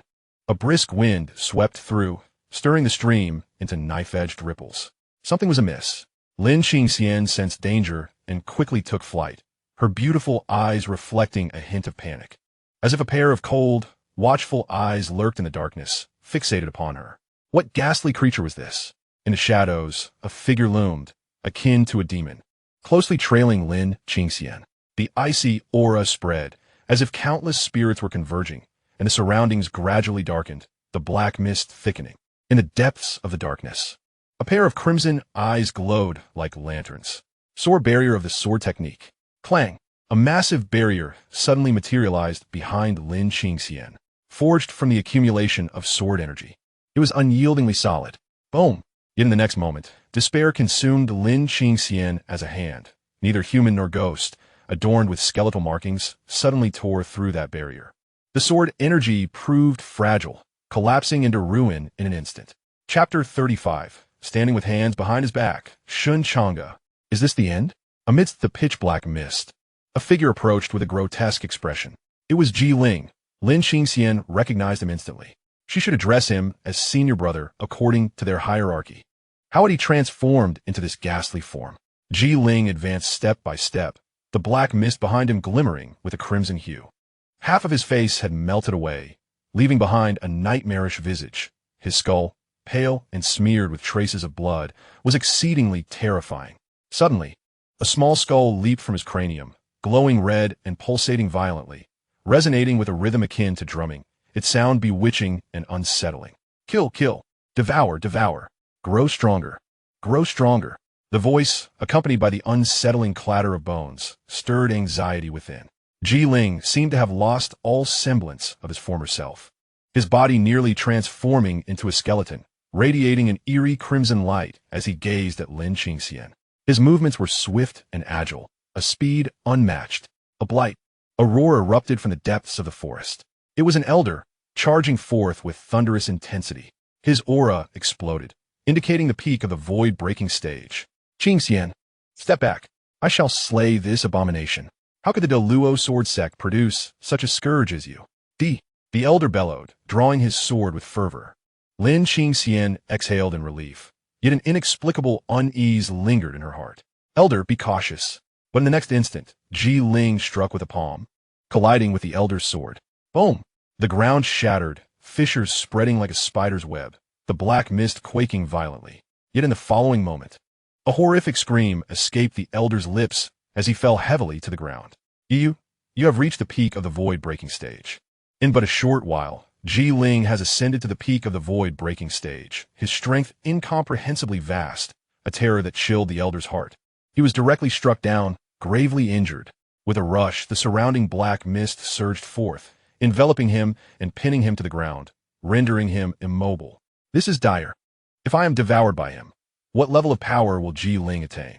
Yet, he discovered that Ji Ling seemed disinterested in consuming him. Kill, devour, grow stronger. The skull continued to tremble and screech, while Ji Ling remained fixated on Lin Xianxia, glowing with a relentless red light, unwavering in his intent. Lin Xianxia let out a startled cry as an excruciating pain suddenly surged through her nape. The skull insignia on her neck began to glow with an intense and dazzling red light, as if it had come to life. Ji Ling rushed forward in a frenzy. The elder, gritting his teeth slightly, raised his hand, and a wave of gentle energy instantly propelled Lin Xianxia away. Damn it! The elder realized the gravity of the situation. It was akin to raising a poisonous insect. His power was formidable, yet ineffective against Ji Ling. The true threat lay in the skull mark on Lin Xianxia's neck, a parasitic entity that was continually growing and nurturing itself. This was the reason demons often branded individuals, waiting to reap the harvest later. Ji Ling must not find Lin Xianxia. At that moment, propelled by the elder's energy, Lin Xianxia fled rapidly from the scene. However, the elder's expression grew grave. He understood that Lin Xianxia could not escape. If she were to be devoured, would Ji Ling then grow into a formidable demon? Such an event would spell catastrophe for the entire Deluo sword sect. Elder, not far away, Mo Qingshun rushed over with an anxious expression. Hurry to save Xianxia. She's being targeted. Mo Qingshun's demeanor shifted abruptly, turning cold and somber. Elder, rest assured, my junior sister and I hail from the same lineage. I will not allow her to come to harm. In an instant, he unsheathed his sword, his gaze sharp, and with remarkable agility, he vanished from sight. You should say me first. The elder slumped to the ground, losing consciousness. Ji Ling's earlier strike had severely wounded him. Meanwhile, Lin Xianxia was running desperately, the voice of the skull echoing through the forest, resonating like a vengeful spirit. The incessant whispering filled the air. Yet, the elder's push was beginning to wane. The chilling aura behind her was drawing ever closer. Am I to perish? Lin Xianxia couldn't help but shut her eyes, feeling the cold closing in. Was that mysterious power truly not from the senior brother? The familiar voice from earlier echoed in her mind. I'm home, but was it really not her senior brother? A growing chill enveloped her heart. She sensed Ji Ling nearing, a frigid skeletal hand reaching out, emanating a crimson glow, the bones rattling ominously, imbued with a force capable of piercing through all. Lin Xianxia screamed in terror. Yet in the next instant, Ji Ling behind her suddenly trembled, as if sensing something that instilled fear within him. The surrounding air suddenly constricted, and the cold wind whipped about like an endless array of divine swords. This was an overwhelming force, exuding an unparalleled majesty, as the atmosphere turned ominously oppressive, with thunder rolling and dark lightning emanating an even more chilling aura. Boom! The trees bowed under pressure, and Lin Xianxia felt that terrifying presence as if submerged in an abyss of despair, a sensation akin to imminent drowning. With a swift motion, a piercing sword light erupted, reaching an extraordinary speed. Lin Xianxia, well versed in the art of the sword, had never witnessed such breathtaking radiance, even at his peak. His master could not have unleashed such a formidable blade. Ji Ling let out a scream. Lin Xianxia turned back in astonishment. At this moment, Ji Ling's outstretched hand had already been severed, blood, now darkened, pooled upon the ground, and bones lay scattered. Yet it seemed the dread sword energy had turned them to dust, exploding upon impact. The air was still thick with an unfathomable sword aura, and the black thunder spread across the ground like withered branches, causing the earth to tremble and fracture, sending shivers down the spine. Lin Qingxian widened his lovely eyes in disbelief. At that moment, Mo Qingshun rushed forward, panting heavily, his gaze filled with urgency. Junior sister. He could not allow any harm to befall his fellow disciples. Despite being bullied by his senior brother, he had never retaliated since surpassing him in cultivation, always protecting his junior sister, cherishing their bond above all. Though Ji Ling was powerful, should he touch Mo Qingshun's forbidden scales, he would not hesitate to fight back fiercely. At last, he had seen Ji Ling reaching out with a skeletal hand, glowing ominously red. Contact would surely result in fatality. Just as he felt rage boiling within him, a terrifying sword light, far beyond his comprehension, descended with a thunderous crash. Ji Ling, at the late stage of void breaking, had his arm severed in an instant, paralyzed by fear. Who was it? Such a terrifying sword light. That brilliance was extraordinary. Having practiced the great Luo Sword Manual's sword control chapter and witnessed his master-s training, he now felt that compared to this sword light, both he and his master were mere novices. This was the true essence of the great Luo Sword Manual's sword control chapter, transcending understanding. Around him, a tempest of terrifying wind and thunder arose, with dark lightning surging violently, a power of unimaginable ferocity. At the pinnacle of sword control, in 5 elements. How could this be possible? Who was it? He quickly scanned his surroundings. At that moment, his pupils suddenly constricted. On the summit of the Luo Divine Peak, a figure stood with hands clasped behind his back, his brow sharp as a sword, and his gaze as frigid as a deep abyss. He stood tall, resembling a divine sword piercing through the heavens and the earth. A gentle breeze arose, as if the very forces of nature were under his command, transforming into the essence of his blade. That individual was none other than his elder brother, Shen Changge. At this moment, Shen Changge stood with his hands behind his back, his icy gaze filled with a murderous intent. Behind him, 3 swords were unsheathed, one of which had already been drawn. Chapter 36. Misty Sea, Skeletons. How could this be? The scene was utterly shocking to Mo Qingshun. Since childhood, he had yearned to become a profound swordsman, ethereal as smoke, able to dwell high above the myriad heavens, wielding his sword through the skies, executing strikes with elegance. This aspiration was one of the reasons he had resolutely joined the Luo sword sect under the tutelage of Xianxia. This was his heart's desire, his ultimate dream, the image he longed to embody. Yet upon joining the sect and encountering his elder brother Shen Changge, he vowed never to emulate him, idling away the days, cunning and treacherous, always ensnaring him in misfortune. However, at this moment, the very image he had fantasized about becoming began to merge with the one he most dreaded. That was his elder brother, clad in white, sword in hand, standing atop the Luo Divine Peak, his eyes cold as a winter lake, and his handsome visage sculpted by nature into a peerless treasure. The white robe billowed, sword energy surged, resembling a celestial swordsman, opening the gates of heaven with his blade. This was impossible. The Luo sword sect's sword control technique, the In 5 element stage. Moreover, the 3 swords behind Shen Changge were techniques belonging to the Dari sword sect. He suddenly recalled that day behind the tree demon, where a single strike of the great sun's descent had directly slain a void demon. Was that person truly his elder brother? I misjudged my elder brother. Mo Qingshun murmured in a daze, feeling his worldview shattered by Shen Changge's striking features. His elder brother was, in fact, the most terrifyingly gifted individual within the entire Luo sword sect. He had quietly cultivated, enduring hardships, indifferent to worldly fame and fortune, and bearing the critical gazes of others. He recalled how his master, Xianxia, had once imparted the wisdom that had trained the sword. One must first cultivate the heart. When the heart is strong enough, so too shall the sword be powerful, for the sword is guided by the heart. How terrifying was the mindset of his elder brother, who could bear the title of waste while possessing an extraordinary disposition, detached from fame and fortune, moving in the shadows to protect his fellow disciples. He reflected on the various demonic incidents that had transpired within the sect. Under normal circumstances, the Luo sword sect would not have weathered these tribulations safely, given their meager strength. Yet they had emerged unscathed. What tranquil days there were. It was merely his elder brother carrying the weight forward for them.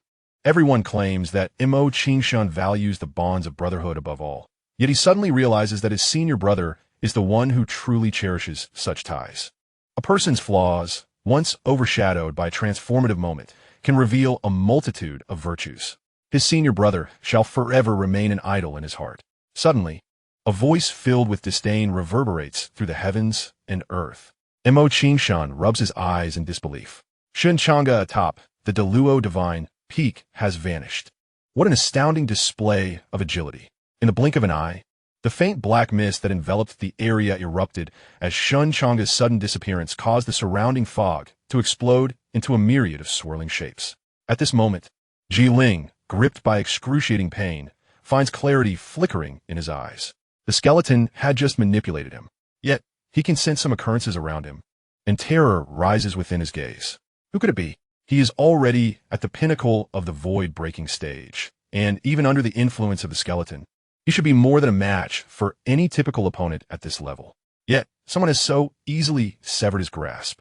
Now, amidst the swirling sword lights, dark and chilling thunder intermingles, sending shivers down one's spine.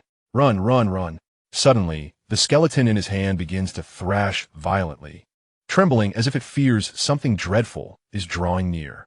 In the next moment, with a crash, the black mist disperses. In the distance, a figure suddenly emerges. With a single step, the figure transforms into countless shadows, brilliant and enchanting, each form unique.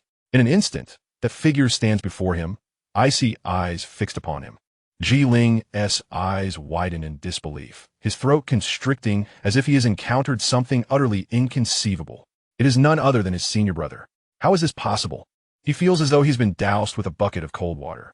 Suddenly recalling the moment he intended to offer his senior brother as a sacrifice to the skeleton, only for it to crack apart.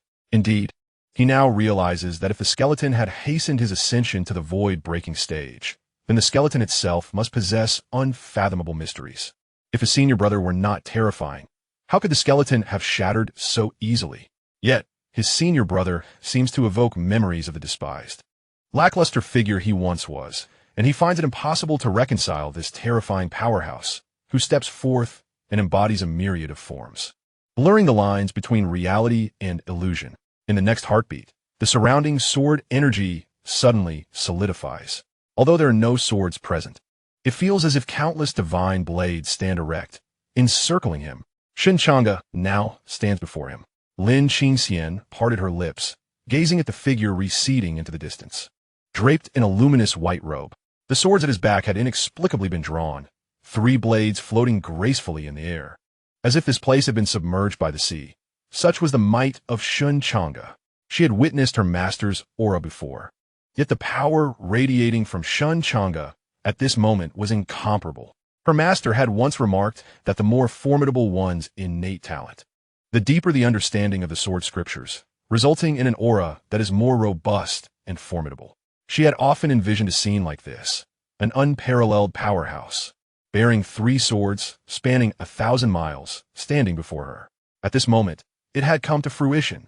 Furthermore, his visage bore an uncanny resemblance to that of her dreams. Senior brother, Ji Ling's voice trembled, his face ashen. Shen Changge did not cast a glance in his direction. Perhaps from the very beginning, Ji Ling had never garnered his attention. Above Ji Ling's head, a small skeleton suddenly sprang to life. Boldly I declare, I am the despicable misty remnants of the Holy Dynasty. It stammered. With a swift motion, a sharp beam of sword light sent the little skeleton flying. I lack patience. Speak quickly, Shen Changge commanded. Yiling? The skeleton, suspended in mid-air, seemed agitated, bouncing and trembling with fury. You despicable morsel. How dare you treat me this way? Upon witnessing the skeleton's anger, Shen Changge struck it down into the ground with another sword stroke. Presumptuous! Do you not fear the Holy Dynasty's pursuit? The skeleton exclaimed. Morsel, upon the day the misty remnants retract, you shall all become nourishment. How intriguing! So you refer to the black mist as the misty remnants. Is this so-called misty realm a man-made construct? Presumptuous! You are but a wretched creature, a pitiful worm spawned from the accidental spread of the lower realm's mist. You are unworthy of being nourishment. Shen Changge's mind began to piece together the implications. What exactly was the Holy Dynasty? The Holy Dynasty, supreme and unparalleled. I ask you, what is the Holy Dynasty? The Holy Dynasty, supreme and unparalleled. Do you believe I would slay you? You cannot locate my true form. You cannot kill me. Return to origin technique. Shen Changge's gaze flickered as he wielded his sword to channel the return to origin technique, striking the skeleton with a decisive blow. The skeleton was struck with terror, instantly releasing a layer of black mist. With a rustle, the mist coalesced into a figure of imposing presence, slender and skeletal, truly fearsome. The figure glanced at Shen Changge's handsome visage, suddenly falling silent, its expression contorting with distress. Damnable insect! You are more deserving of death than any other insect. Chapter 37. The so-called Misty Realm. The return to origin technique signifies restoration. Shen Changge had mastered this technique to its utmost limit. At this moment, he utilized the great Luo sword cannon as a vessel, activating the return to origin technique, and directly expelled the skeleton's true form. At this moment, the skeletal figure bore an expression tinged with fear and a hint of frustration. He felt a pang of discomfort. Behind him, Lin Xingxian's melodious voice resonated with a touch of pride. Unable to suppress her disdain, she let out a derisive hum, questioning how a mere demon could dare to compare to her esteemed senior brother in terms of attractiveness. You, I shall kill you. Let us speak civilly. The skeletal figure said, gently pushing aside the 3 swords that hovered before his neck.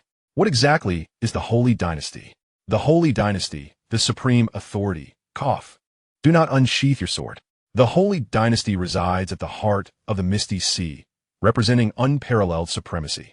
It is one of the 2 colossal entities that fell into the Misty Sea a century ago. Wait, has the dark mist not only descended 3 years ago? Shen Changge observed the skeletal figure with curiosity. This place merely experienced an accidental spread. The true Misty Sea was born a century prior when the world was shrouded in darkness. What is the Misty Sea? The skeletal figure fell silent. I do not know. Are you not the foremost sage of the Holy Dynasty? I was merely boasting. Then you may as well perish. The Misty Sea is an exceedingly peculiar substance. Yet there are numerous interpretations surrounding it. Some claim it is a naturally formed, forbidden realm, a sanctuary for lost souls. In truth, we are all dead, preserved only in a bizarre form of memory. We are but souls gathered here, akin to the hell depicted in mundane literature, though we remain unaware, as if caught in a fleeting dream. Others assert that it is an ultimate technique born of nature, akin to the emergence of the innate 5 phases, nurturing a new world. However, with so many interpretations, and since we cannot escape the dark mist, discussing these matters holds little significance. The skeletal figure let out a sigh. Upon hearing this, Shen Changge found some merit in his words and nodded slightly. Thus, we should address the issues intrinsic to yourself. I have no issues. The skeletal figure's eyes widened in protest. It is he who cannot resist temptation. What does that have to do with me? However, in the next moment, Shen Changge's expression remained impassive as he raised his sword skyward. This was his lethal sword technique, Crimson Thunder. Now, this move transformed into black thunder as dark lightning surged forth, instantly obliterating the skeletal figure's form. The skeletal figure shattered, and Ji Ling let out a pained wail. He had transformed into his current state, flesh and blood obliterated, leaving only a skeleton. While the skeletal form had previously offered some protection, he now felt an excruciating pain coursing through him, compelling him to cry out in agony. Fully aware of the dire predicament he faced, "Senior brother, spare me. I assure you, I will amend my ways and become a better person." Shen Changge cast him a glance, seemingly indifferent to his pleas, and suddenly delivered a swift kick. Ji Ling was kicked away, sliding across the ground before suddenly kneeling before Mo Qingxuan, his knees now raw and painfully battered. Mo Qingxuan cast a disdainful glance at Ji Ling, who appeared neither human nor ghostly. "Brother, I send you on your way, and should you encounter any of the junior brothers you have slain along the path, I hope you will sincerely apologize and seek their forgiveness, professing your intent to reform."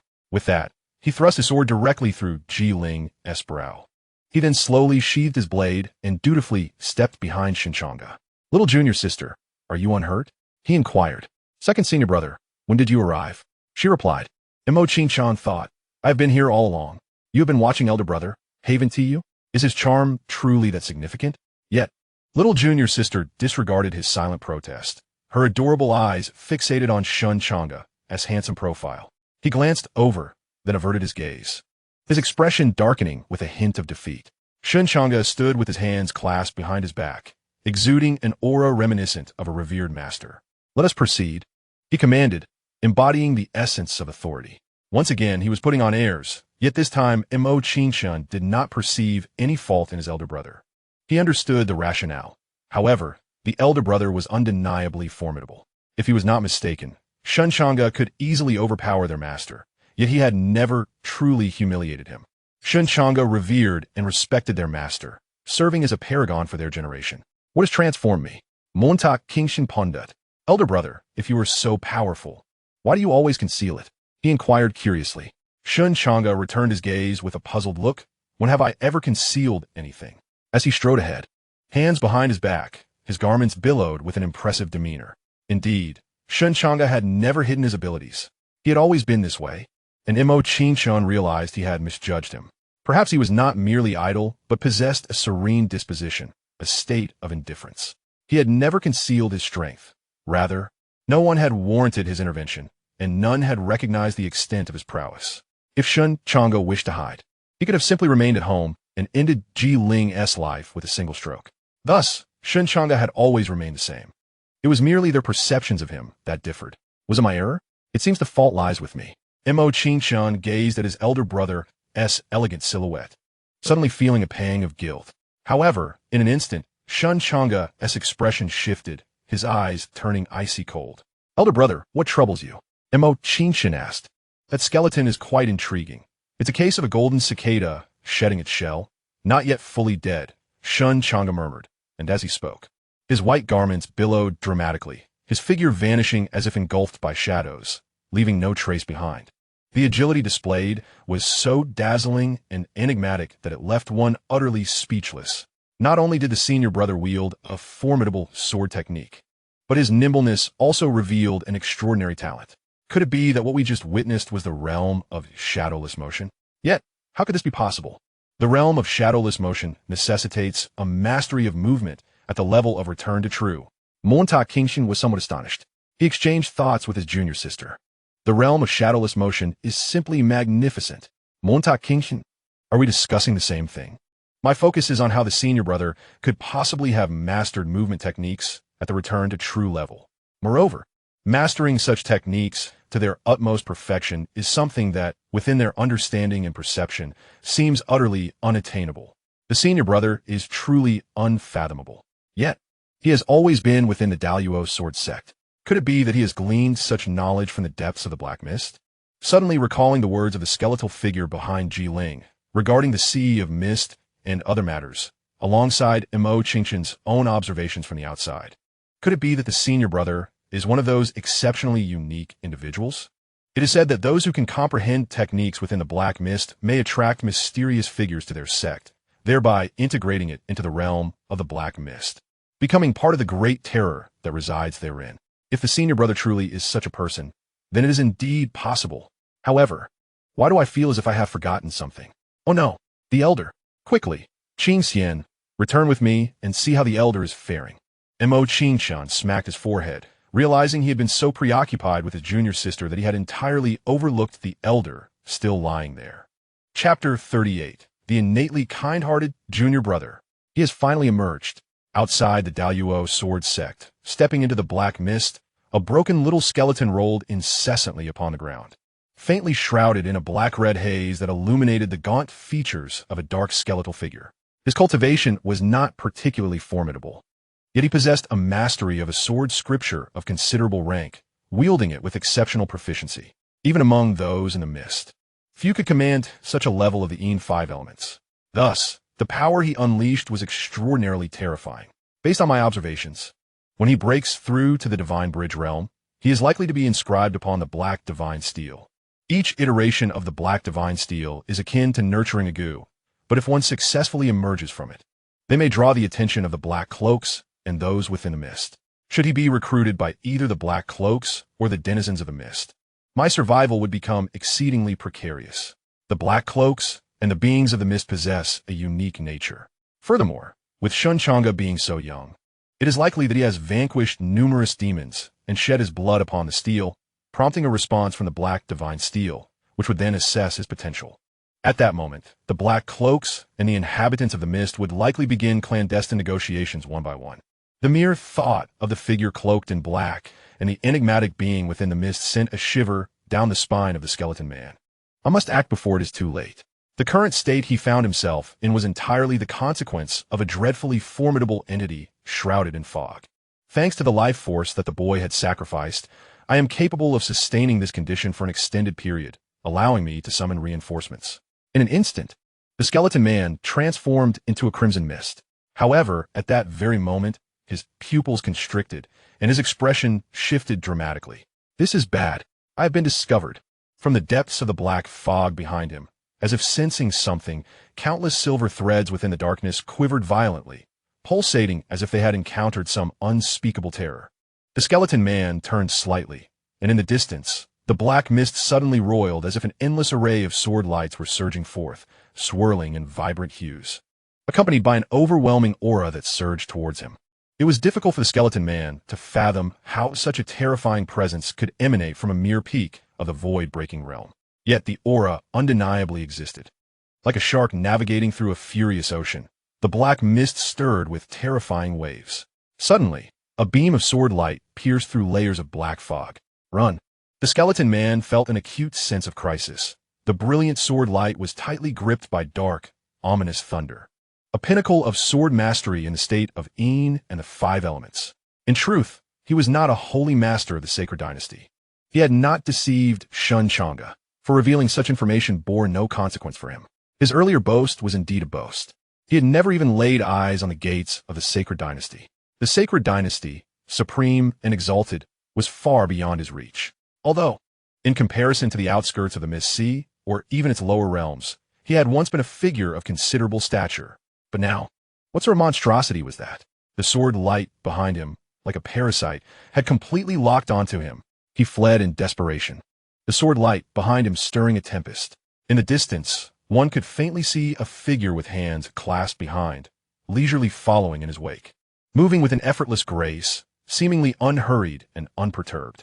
Yet, with each step taken, he traversed the distance in an instant, embodying the pinnacle of agility. His light and unpredictable movements starkly contrasting with the scene of being pursued by the sword. The skeleton man was on the verge of spewing blood. Why, damn it, I am running for my life while you maintain such an ethereal demeanor, your steps so graceful. This was precisely why he had once detested those who could master their agility to such an extent. You may practice your swordsmanship, and I could tolerate your elegance. But to pair it with such mastery of movement? Suddenly, he recalled a conversation among bored individuals prior to the arrival of the Mist Sea, ranking the prominent systems of the cultivation world. Agility first, swordsmanship second. However, the cultivation of agility proves to be futile. The path to the pinnacle is fraught with insurmountable challenges, akin to finding a needle in a haystack, necessitating years of relentless practice. The foundational level of agility merely serves as a prerequisite. At this moment, Shen Changge could not possibly comprehend the sorrow of the skeleton man. Why do you pursue me so relentlessly? If you release me today, I shall forget this place entirely, seek no vengeance, and even introduce you to the eminent figures within the misty sea. This tactic I once employed to deceive my junior brother, whose innocent nature rendered him gullible. He might have believed me, but I, Shen, trust only the sword in my hand. Boom! The sword art of 1,000 miles. The sword of slaughter, scarlet thunder. 2 blades were drawn, one swift and light as a breeze, the other imbued with lethal intent, instantly breaking through the layers of black mist. Boom! The area erupted suddenly. Waves of impact dispelled the darkness, revealing a vacuum zone. Shen Changge stood there, his eyes gently closed, the return-to-origin technique reaching its zenith. He was not yet dead. Amidst the black fog, a wisp of red smoke suddenly fled in panic. Damn it! The skeleton man was on the verge of madness. Why was this youth so tenacious? His evasion techniques, not even the divine bridge or higher beings could detect. Did he master the art of sidereal mimicry? Yet, even with such mastery, it must be honed to perfection to replicate me. The skeleton man cursed furiously, nearly spitting blood, fleeing in a frenzy. Suddenly, that figure vanished from behind him, instantaneously exploding into countless illusions, ultimately disappearing, retreating into the shadows. The skeleton man's pupils constricted, an ominous premonition surged within him. In the next moment, crash! The black mist before him erupted violently, and that figure appeared like a demon before the red smoke, blocking his path. Those frigid eyes resembled a cold abyss, and three swords had completely unsheathed behind him, arrayed in the air, radiating a murderous fervor. "You have gone too far." The skeleton's words had yet to finish when the area was suddenly bombarded by erratic swords. Shen Changge stood firm, the wind gently rising. He then sensed something, furrowing his brow slightly, before vanishing into the darkness. After Shen Changge departed, a cloaked figure trembled, hiding behind a distant withered tree. Clenching the small skull in hand, he slowly delved into the ground, his cold eyes reflecting a mixture of hatred and fear, while the wind gradually dispersed the black mist, revealing a youthful visage. "Elder, are you unscathed?" Xianxia rushed back with a worried expression, and as expected, he found the elder on the ground, alongside what seemed to be dragged traces. "Who dares to lay a hand on the elder of my sword sect?" Xianxia furrowed his brow, his eyes blazing with fury. "I climbed up myself." The elder weakly opened his eyes, his gaze toward Xianxia tinged with complexity.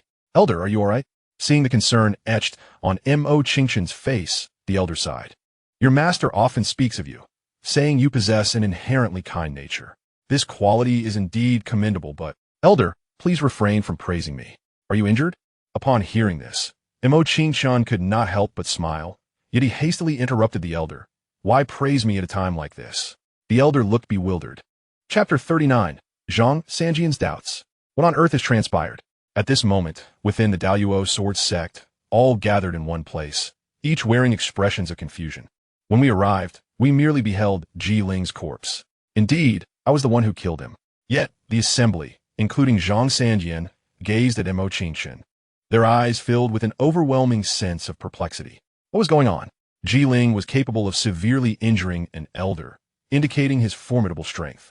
According to the elder, Ji Ling had already reached the late stage of void breaking, with the brutality of a demon. It could be said that none of the elders present would stand a chance against Ji Ling. Xianxia killed Ji Ling, yet they had witnessed Ji Ling's body, undeniably slain by Xianxia's sword. Perhaps only the sect leader could rival Ji Ling within the entire sect, a disciple sighed. Xianxia nodded with indifference, though only he understood the depth of his own weakness. "Xianxia, please elaborate on what transpired." Xianxia's authoritative gaze bore down on Xianxia's face. Montauk Qingshan smirked, while behind him, Lin Qingxian anxiously clenched her small hands. "Master, the one who turned senior brother Ji Ling into a demon was a small skeleton, capable of transforming into a terrifying human form. However, by the time I arrived, that skeleton had already been slain by a mysterious powerful being." Lin Qingxian stared blankly at her second senior brother. From her perspective, her second senior brother, being so straightforward and innocent, would undoubtedly divulge everything about the senior brother situation. But why was he now telling a lie to protect him? Second senior brother. If Lin Qingxian were not certain that her second senior brother had not been possessed by a demon, she would have undoubtedly given him a reprimanding blow. A mysterious, powerful being? Could it possibly be the one who had slain the sect leader of the Daybreak Sword sect, along with several void-breaking elders? Or perhaps the one who had vanquished that tree demon with a single strike during their encounter? Indeed, upon my return to the sect, I have heard whispers that a formidable demon, both master and servant, had infiltrated our ranks not long ago. It was during this tumultuous period that the small scripture repository was overtaken. Fortunately, a mysterious powerhouse emerged, vanquishing the demon and restoring order. A gathering of elders commenced an analysis, and with each layer they unraveled, an unsettling chill gripped their hearts. Could it be that a hidden champion is safeguarding our Daluo sword sect? "Qingshan, you must not deceive us. Pray, recount in detail what transpired. What did this formidable figure resemble? Indeed, describe his swordsmanship, his appearance," they urged. "I did not catch his visage, only glimpsed the figure clothed in white, obscured by a veil of darkness. His swordplay was unmistakably from the Daluo sword canon. How advanced is the Daluo sword canon now?" "In the realm of Yin Wu Xing," Qingshan replied, astonished. "That signifies the transformation of potential into the tangible essence of the 5 elements, particularly the terrifying attribute of thunder. This implies that if our senior brother were to obtain the Killing Sword chapter of the Daluo sword canon, He might once again illuminate the battlefield as the foremost blade of the Deluo sword domain. A wave of disbelief rippled through the elders, their eyes wide with incredulity. How could this be? The Deluo sword canon we currently possess, the sword mastery chapter, can only guide one to the threshold of potential. It is far from complete. The ability to cultivate to the Yin Wu Xing phase necessitates a fully authentic and orthodox sword mastery chapter. The elders were left in awe. Could it be from the main sect? Only those from a main sect would have access to the complete sword mastery chapter. Indeed, it is highly plausible, spoke Xianxia, his demeanor stern and authoritative, lending weight to his words. Is this truly the case? The elders rejoiced. If they were indeed under the protection of the main sect, their safety would be assured. Yet, why does this enigmatic figure remain concealed? At that moment, Xianxia interjected, enough of this matter for now. Our sect will flourish. With those words, Xianxia exhaled deeply, clearly drained from the exertion of his earlier fabrications. Xianxia, stay behind, Xianxia commanded, his fierce demeanor softening as he approached and delivered a swift kick. Xianxia glared, indignation in his eyes. Master, what are you doing? You little rascal. You've grown bold enough to spin lies. Who taught you this? Was it that scoundrel Changge? I did not. From a tender age. You have undergone cultivation under my guidance, and I am intimately familiar with your nature. The moment you utter a falsehood, your demeanor becomes erratic, and your speech falters. Do you think I am oblivious to this? Mo Xianxia fell silent, unable to conceal the truth any longer. Observing the disappointment etched on his master's face, he felt a pang of remorse. Master, I was wrong. It became evident that he had indeed been dishonest. Xianxia narrowed his eyes slightly, a grin spreading across his face. This youngling was still too naive, his deception easily uncovered. Curse it, I have been deceived. Mo Xianxia nearly spat blood. This shameless old man was no different from his senior brother. The fact that you would resort to lying to conceal something indicates that you possess a compelling reason. Therefore, I shall pose but one question. Does this matter, from beginning to end, relate to your senior brother? Xianxia emphasized his tone, his gaze fixed intently on Mo Xianxia, who felt an overwhelming pressure. Taking a deep breath, Mo Xianxia replied, no. Very well, you may leave. After Mo Xianxia departed, Xianxia's eyes flickered, and after a long pause, a look of satisfaction washed over him. My little disciple has learned to lie. Regrettably, Mo Xianxia could not deceive him. In truth, after Xianxia posed that question, Mo Xianxia's response had become irrelevant. His gaze grew profound, tinged with complexity. Long ago, I am increasingly unable to fathom you. Upon exiting, Mo Xianxia let out a long sigh of relief, almost falling prey to his master's probing. Yet fortunately, he had been clever. Others often remarked that although his senior brother appeared lackadaisical, he navigated situations with finesse, making him well suited for the world. However, Mo Xianxia was not to be underestimated. He simply possessed a more benevolent nature. Second brother, what brings you here at this moment? Lin Xianxia approached, a look of curiosity on his face. You wish to inquire why I do not reveal that the formidable being is indeed senior brother, correct? Precisely, second brother. You never used to lie. Did you not say that lying is unbecoming of good child? Indeed, lying is not a virtuous act and leaves me quite unsettled. However, do you truly understand, senior brother? Lin Xianxia paused, taken aback, when one day, the second brother, who harbored the deepest resentment towards senior brother, suddenly inquired with profound affection. Do you understand, senior brother? Such a sentiment sent chills down one's spine. Why is senior brother so powerful? We wield our swords with our hands, while senior brother wields his sword with his heart. He has reached a terrifying state of mind, a being of extraordinary talent, who has concealed his prowess for so many years. That tranquility towards fame and fortune is both the most precious and the most terrifying. I cannot disrupt senior brother's path. The following morning, Shen Changge ascended to the summit of Daluo Shanfeng, gazing down upon the Daluo sword sect. He attempted to feign indifference, yet a smile involuntarily tugged at the corners of his mouth. He stood with his hands clasped behind his back, gazing into the distance, the gentle breeze lifting the hem of his snow-white robe, exuding an aura of sophistication. I suppose I can no longer conceal my intentions. The Grand Luo sword sect tremble in anticipation. Senior brother, the scrutiny has intensified recently. You ought to lay low for a while. The patrolling disciples below felt a sense of helplessness. Their senior brother was up to his antics again. Shen Changge, after a prolonged silence, seemingly failing to achieve the desired effect. His gaze gradually took on a melancholic hue. At this moment, Xianxia, still peacefully slumbering in the morning light, suddenly felt a chill envelop him, prompting him to snuggle deeper into his blankets, mumbling in his dreams. Senior brother, impart your ultimate techniques to me. Chapter 40. The Great Wasteland Sutra. In 3 days, Shen Changge's great sun descent finally reached its pinnacle, allowing him to unleash the full might of the supreme return to truth sword technique. The consummate power of the return to truth-killing sword technique filled Shen Changge with anticipation. Moreover, his breathing techniques and spiritual guiding methods were also perfected. Now, Shen Changge could sense that as he practiced the spiritual guiding technique, his constitution was gradually transforming, akin to a slow and meticulous refinement of his essence. Yet, why have I not ascended? Shen Changge's expression turned peculiar. He had lingered at the peak of the void-breaking realm for 3 days. Do not underestimate these 3 days. Through rigorous training, Shen Changge had effectively cultivated for 1,500 years. However, despite this extensive cultivation, he still had not crossed into the next realm. Is my innate talent simply inadequate? No, that cannot be the crux of the issue.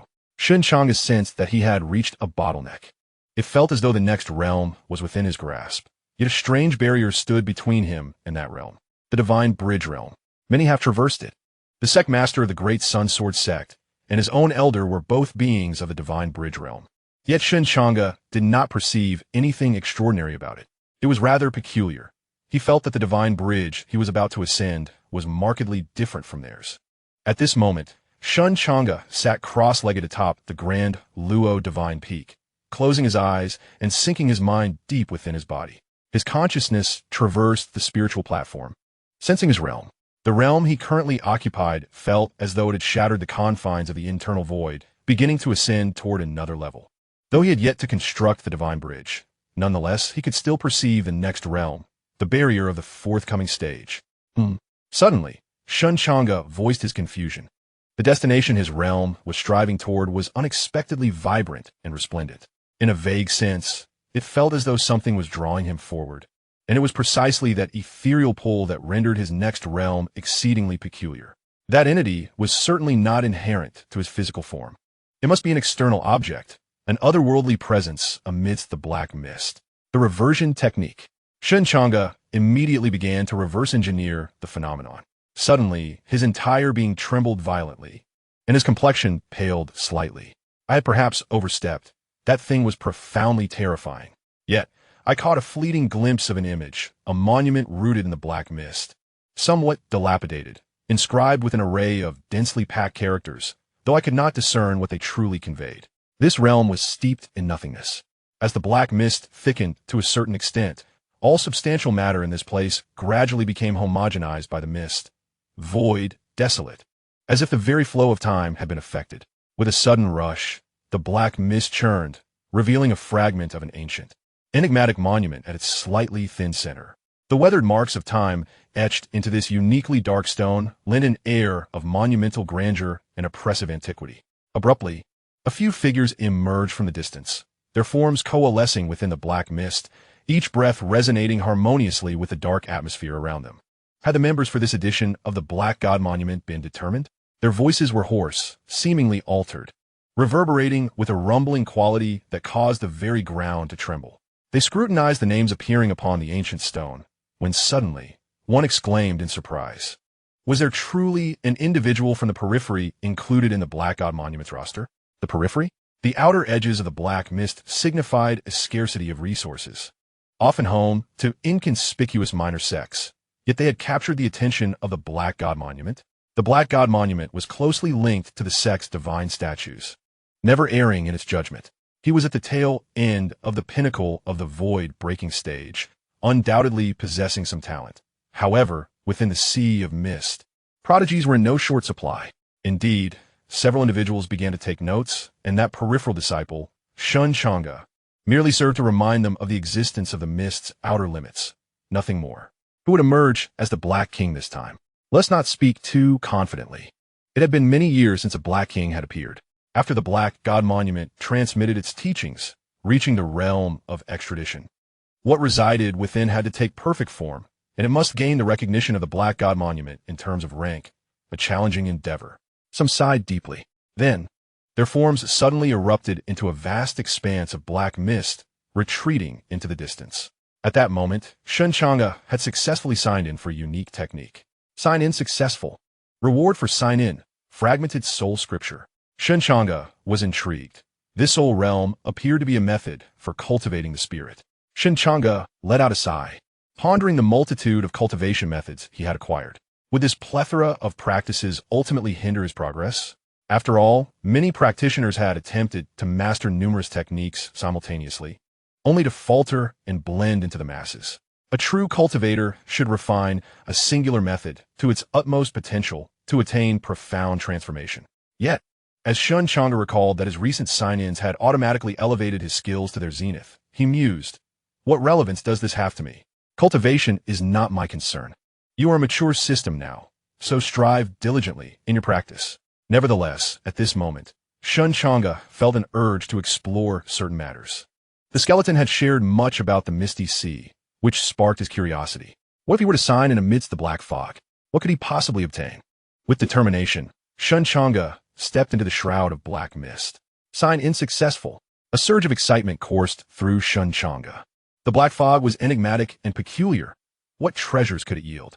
The reward for his sign in was the Great Wilderness Sutra, Desolation chapter. A scripture? Suddenly, Shen Changge's pupils contracted as an overwhelming tide of ancient and grand information erupted in his mind, causing a splitting headache. Yet, he sensed that after signing in for the Great Wilderness Sutra, the surrounding black mist seemed to grow more amiable. Previously, lingering too long in the fog would induce discomfort and a disorienting influence, akin to whispers from countless wraiths. However, now, the black mist felt like a vast treasure trove, brimming with potent energy. The Great Wilderness Sutra. This technique was likely formidable. With a stern expression, Shen Changge perused the scripture. Although he grasped little, he could still discern the profound and terrifying essence woven within its majestic words. In comparison, even the Grand Luo Sword Sutra appeared rather simplistic. The techniques within the black fog, the beings within the mist, how intriguing. He gradually concealed himself within the black fog, which surged around him, enveloping him completely. Chapter 41, Master. Shall we take the birds for a stroll? Is it possible that Changge is truly a hidden powerhouse? In the forest, at this moment, Xianxia's eyes were filled with curiosity regarding the revelation of his seemingly inept disciple's true potential. Sometimes he suspected he was becoming somewhat neurotic. After all, Shen Changge had grown under his very watch, perceived by him as little more than an insignificant detail. Yet the more he pondered, the more he felt that something was amiss with Shen Changge. From his usual demeanor, one can discern much. The most striking evidence lies in the aftermath of the dark mist's arrival. Since the day Shen Changge had dealt a blow to Mo Qingchen, he had fallen into a state of despondency. Yet, recently, he has ceased his daily laments and has taken to posturing atop the Daluo Divine Peak. Furthermore, on numerous occasions when the enigmatic powerhouse made an appearance, Shen Changge was conspicuously absent. 3 days prior, during the turmoil of Jiling, Xianxia, feeling unease about Shen Changge, deliberately sought him out at his residence, only to discover that Shen Changge was not home. Coupled with Mo Qingchen's reaction earlier, Xianxia found himself deeply suspicious of his prized disciple. Could it truly be him? The mere thought of his eldest disciple, with a demeanor so reminiscent of his own, incited a wave of frustration within Xianxia. Though his disciple might not possess the same level of skill in the art of pretense, he certainly had the looks, strikingly handsome, a veritable embodiment of bravado. At that moment, he wandered through the Daluo sword sect, yet there was no sign of Shen Changge. This young man was absent from his own home. Where could he possibly be? Xianxia's mind was rife with doubt. Could he have ventured into the dark mist? As this thought crossed his mind, he proceeded towards the outer realms beneath the Daluo Divine Peak. An unsettling premonition began to stir within him. Should he truly find Shen Changge within the dark mist, it would imply something was amiss with his disciple. After all, he knew Shen Changge better than anyone. Could this young man truly be a mysterious powerhouse? His innate talent and the exaggerated prowess of the Daluo Sword Classic S Sword Control chapter made such a notion seem improbable. Just as he was about to step into the dark mist, a figure emerged from the thicket enveloped in shadows. It appeared that the young man had not directly traversed the dark mist, but rather taken a leisurely stroll nearby. Or perhaps he had just emerged from the depths of the mist, oblivious to whatever transpired within. In that instant, Xianxia's pupils constricted. This young man, at that moment, he observed the youth who indeed seemed transformed from his former self. He walked with a remarkable swiftness, each step executed with uncanny speed, nearly bewildering Shen Changge, who trailed behind, almost falling behind in the process. How could this be? Shen Changge's gaze was laced with astonishment. What kind of movement technique was that? Shen Changge has mastered such a technique? Doubt began to creep into his mind. Was this still his beloved disciple? Could he have been ensnared by some dark force? Suddenly, Shen Changge accelerated, his pace quickening with remarkable speed. Shen Changge felt a tightening in his heart and hurried to keep up. Shen Changge's velocity was astonishing, leaving Shen Changge in a state of disbelief. What kind of technique had this young man mastered? A wave of astonishment washed over him. Was this truly his eldest disciple? Shen Changge? Such incredible swiftness. By his estimation, even an ordinary figure at the Divine Bridge realm would struggle to match him. Yet, compared to his master, he still appeared somewhat inexperienced. Just as Shen Changge reveled in his thoughts, Shen Changge's speed surged to another level, vanishing in a flash. Shen Changge stood dumbfounded, then frantically urged his own technique to its utmost limit, desperately chasing the fleeting silhouette. He ran with such intensity that he felt on the verge of bloodshed, as if the strain of this speed pressed heavily against his throat. Ultimately, however, he lost sight of him, his pupils constricted. What kind of technique was that? Could it be at the returning to truth level? How had Shen Changge acquired such mastery? He had lost him. Shen Changge's terrifying speed had already eclipsed his vision. Bent over and gasping for breath, he sought to calm his turbulent energy, which had surged from excessively exerting his technique. At that moment, a voice, tinged with an air of indifference, broke through his thoughts. Old man, awake so early, just to stroll around? Shen Changge's body tensed at the sound. He looked up in astonishment, beads of cold sweat dotting his forehead, only to find Shen Changge, who he had just lost sight of, standing before him, chin slightly raised, regarding him with a calm gaze. Shen Changge's expression turned complex, his heartbeat quickening. How had he accomplished this? I am your master. Show me some respect. Shen Changge gritted out. Master, out for a stroll? Shen Changge contemplated drawing his sword, but the thought of doing so seemed perilous, prompting him to abandon the idea. You've been acting rather peculiar lately. In these times of dark fog, such behavior should be the norm, yet it was indeed odd. Shen Changge smiled faintly, exuding elegance and grace. Suddenly, Shen Changge produced a talisman from his robe and, with a swift motion, pressed it against Shen Changge's handsome face. Shen Changge's expression darkened rapidly, and he instinctively reached for his sword. Master, I invite you to witness my blade. After nurturing you for so many years, I deserve some credit, if not for achievements, then for my toil. Do you truly intend to confront your master with a sword? Shen Changge regarded Shen Changge with curiosity, sensing a shift in the old man's tone. Why was he suddenly employing such a tactic, appealing to emotions? Shen Changge scoffed disdainfully and turned to leave. After his departure, Shen Changge's expression darkened, his body drenched in cold sweat as he gazed at the talisman in his hand. This was a demonic detection talisman, capable of sensing the presence of malevolent beings. Earlier, he had been concerned that Shen Changge might have been possessed by a demon, so he had affixed one to him. Yet, there was no trace of demonic aura on Shen Changge. He was a person of unparalleled purity. However, the true nature of his formidable strength remained a mystery. The enigmatic agility he displayed, along with the aura he exuded when he attempted to draw his sword, sent a chill down Shen Changge's spine. Regardless, if Changge was indeed free from demonic possession, his extraordinary prowess would ultimately benefit the sword sect. Whether it be latent talent or fortuitous opportunities, he trusted in Changge. Yet, the thought that this individual shared a temperament similar to his own caused his lips to twitch. Damn it, can I truly place my faith in him? What if one day, that brat, in a fit of whimsy, should strike me down with a single swing of his sword, aspiring to establish himself as a patriarch? Contemplating this, Shen Changge's expression grew exceedingly grim. Chapter 42. The Air of Desolation. On this particular day, Shen Changge was immersed in his training at home. After a brief session, exasperated by his lackluster talent, he decided to take a nap. Truly, as expected of the senior brother, practicing for merely 3 minutes and then indulging in 2 hours of slumber. 2 hours? You underestimate the senior brother far too much.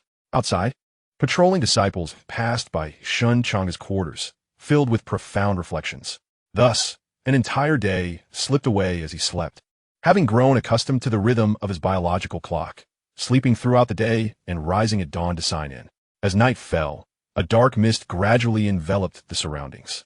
The scant light that managed to filter through rendered the atmosphere suffocatingly dim. Within the black fog, countless vibrant threads appeared, their color resembling that of concrete at first glance. They seemed motionless, but upon closer inspection, they resembled a tangle of yarn, constantly shifting. At that moment, a hushed yet deliberate voice echoed, "We must keep a close watch." Suddenly, several figures emerged like phantoms amidst the dark mist surrounding the outer perimeter of the Daluo sword sect. Have we gathered sufficient intelligence?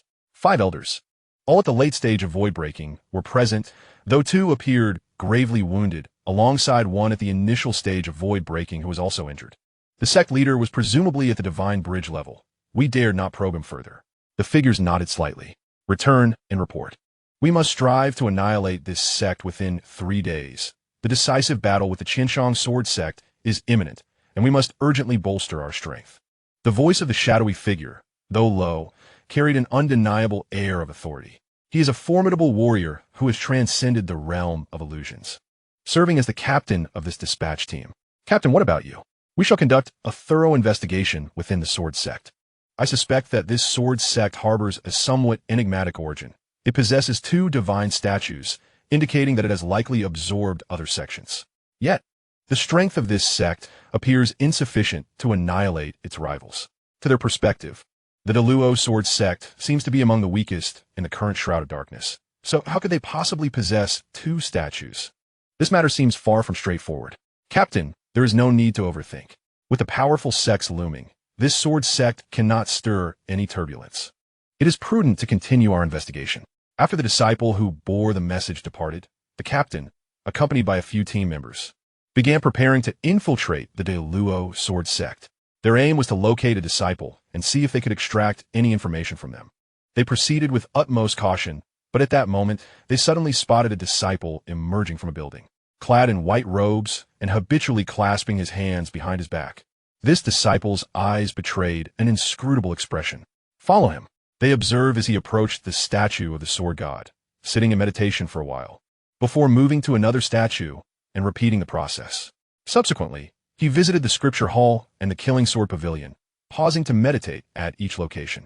Finally, he arrived at the training ground beneath the mountain and settled down. At this moment, the individuals trailing him exchanged bewildered glances.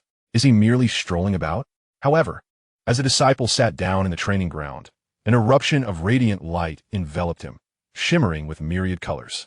The observers' expressions shifted dramatically, as they sensed a significant enhancement in the disciple's cultivation in that fleeting instant.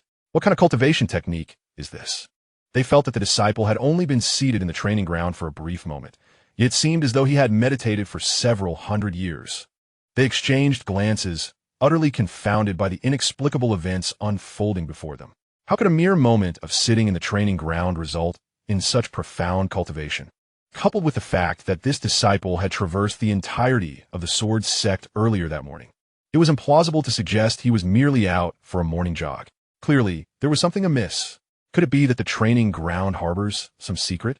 Since the arrival of the Black Mist, countless phenomena have defied logic. Was there something unusual about this training ground? Their gazes fixated upon it. Once the disciple, hands clasped behind his back, slowly departed, they immediately approached the training ground, exchanging glances filled with curiosity and intrigue. The disciple who had just sat here for but a fleeting moment seemed as though he had been meditating in this position for centuries, an exceedingly strange phenomenon. Quick, let's try it as well. If this is indeed the case, their realms will surely advance by leaps and bounds. The captain, although skeptical, felt an overwhelming anticipation within. If this training ground possessed some peculiar quality, he too might transcend to the divine bridge realm. Thus, they formed a line, tentatively lowering themselves onto the training ground.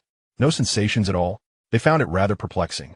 However, at that precise moment, a gust of wind swept through, and the previously departed disciple astonishingly returned, appearing suddenly before them, clad in white and moving gracefully with the breeze. To all present, this figure seemed to have materialized out of nowhere, evoking a chill in their hearts. With a grim expression, the disciple regarded them. Within the sect, It is forbidden to relieve oneself indiscriminately. What are you all doing? The spot where he daily meditated was now occupied by this row of individuals, each with their posteriors raised, rubbing against the ground. The mere thought sent shivers down his spine. At that moment, the infiltrators felt a shift in their countenance. They had been discovered. Although they could not fathom why this disciple had suddenly appeared, perhaps their overly eager anticipation had led them to momentarily lose focus. But now it mattered not. They had been unmasked. In an instant, they unsheathed their swords. The air trembled with the resonance of clashing blades. As streaks of sword energy surged toward Shen Changge with unparalleled ferocity. Shen Changge stood unmoved, a hint of disdain gracing his features as he gazed upon the oncoming sword lights. He slowly extended a finger, and suddenly, a surge of inky darkness emanated from it, suffused with an aura of desolation, casting a shadow over the surroundings, devoid of vitality. This desolate light enveloped his finger, and with a subtle motion, Shen Changge drew his finger through the air. Crack, crack, crack. The sword lights shattered instantaneously in midair. Although he had yet to fully grasp the Great Desolation Sutra, the desolate energy he had cultivated was still immensely formidable. Shen Changge nodded slightly, then without a glance at the figures before him, he moved his finger with a slight gesture. Suddenly, the sword of slaughter behind him erupted from its sheath with a thunderous roar, its chilling brilliance illuminating a terrifying arc of light that surged forth. The sword light cast a glow upon the faces of those present, revealing their expressions of panic and confusion. What an overwhelming presence! In the sect, an elder abruptly awakened from his slumber, his eyes shimmering as he furrowed his brow. His quarters were not far from the training ground, and at that moment, he sensed several powerful auras. This is dire. Intruders have infiltrated the sect. The number of hostile entities is considerable. The elder, in a state of anxious urgency, hastily rose to his feet, neglecting to don his garments, and seized his 3 swords before rushing out the door. Everyone come forth. We are under siege at the Daluo sword sect. His voice resonated powerfully, awakening numerous formidable figures within the sect. Chapter 43. The Spirit of Sword Chi. An invasion at the Daluo sword sect? In an instant, many were jolted awake as if doused with cold water, hastily emerging from their dreams, some scarcely dressed, as they hurriedly exited their chambers. What has transpired? An enemy assault? We must investigate. Within the shrouded darkness, the tension among them was palpable as they brandished their swords with grim determination. Elder! Elder! A cadre of elders swiftly made their way to the training ground. What has happened, Old Wang? At this moment, they spotted the elder who had first sensed the intrusion. A man named Wang. However, his countenance was grave as he stood upon the training ground. What is amiss? A wave of unease washed over the elders. Could there be a dire turn of events? Was there an enemy attack? What realm do they belong to? They inquired urgently, sensing the gravity of the situation from a distance. There are traces of void-dispersing chi. And intruders? They are dead. What? At that moment, they reached the training ground, and upon witnessing the scene before them, their expressions shifted drastically, their eyes quivering in disbelief. A gaping fissure marred the training ground, nearly cleaving it in two, with remnants of terrifying sword chi lingering in the air. The shattered stone slabs were scorched with darkened lightning, spreading and dissolving. Lying atop the ground were 5 neatly arranged corpses, each marked by a horrific gash upon their necks, their faces frozen in terror, and their vacant eyes still reflecting an echo of fear. They are dead. The invaders have all perished? Old Wang, what on earth transpired? The elders instinctively recoiled, feeling a pulse of dread emanating from the sword marks. Had they withstood such a strike, their survival would have been in jeopardy. When I arrived, it was already like this. I first sensed the presence of intruders, then rushed here, but soon those sensations vanished, which means that someone, in an instant, unleashed a strike that annihilated all present invaders. Once again, the stage of Yin 5 elements. Could it be that mysterious powerhouse? Is it truly someone from the main sect? At that moment, amidst the crowd, Mo Qingshun cast a glance at the terrifying sword light. His heart stirred with awe. The senior brother has made his move. Indeed, he inhaled deeply, his eyes filled with reverence. The elder brother is indeed the guardian deity of the sect. At this moment, that sword mark inscribed upon the training ground seemed to cleave the very space itself. An elder cautiously approached, seemingly wishing to touch the sword energy within that scar. Yet upon nearing, his expression abruptly changed. He sensed a formidable destructive force, How could this be? The residual sword energy post-strike was utterly terrifying. With a clatter, the three swords at his back suddenly unsheathed, akin to lightning in the night. He staggered back, his feet crashing into the ground, causing the earth to fracture as he braced himself for an impending threat. Many looked at the elder with confusion, but in the next moment, their expressions shifted drastically. From the fissure, sword energy surged upward with a swift rustle, radiating brilliance, as a blinding white light soared, accompanied by a deafening hum that left many present pale, clutching their ears in anguish, as they felt an extremely sharp and terrifying sword energy. The dark lightning on the ground, which was continuously dissipating, seemed to respond, furiously surging upwards and merging into the sword energy. With a resounding boom, the sword energy erupted, unleashing a myriad of sword lights intermingled with pitch-black lightning, resembling a torrential downpour of pear blossoms. How could this be? The sword energy possessed sentience, indicating that the wielder was nearing the state of yang wuxing. This signified an existence at the realm of the sword mastery of the next divine level. Even the residual sword energy could recombine to wield such might. At this moment, all the elders were taken aback. They had all practiced the Great Luo Sword Canon's sword mastery section, though most had only skimmed its surface. Yet they understood that achieving the pinnacle of the Great Luo Sword Canon could lead to the state of sword mastery at the divine level. Yang wuxing. Yang wuxing represented the quintessence of the five elemental forces, embodying unparalleled strength when infused into a sword. At that point, even a mere wooden stick could unleash terrifyingly extraordinary power under the influence of yang wuxing. Has the elder brother truly reached such a formidable level? Mo Qingqian's eyes were filled with astonishment.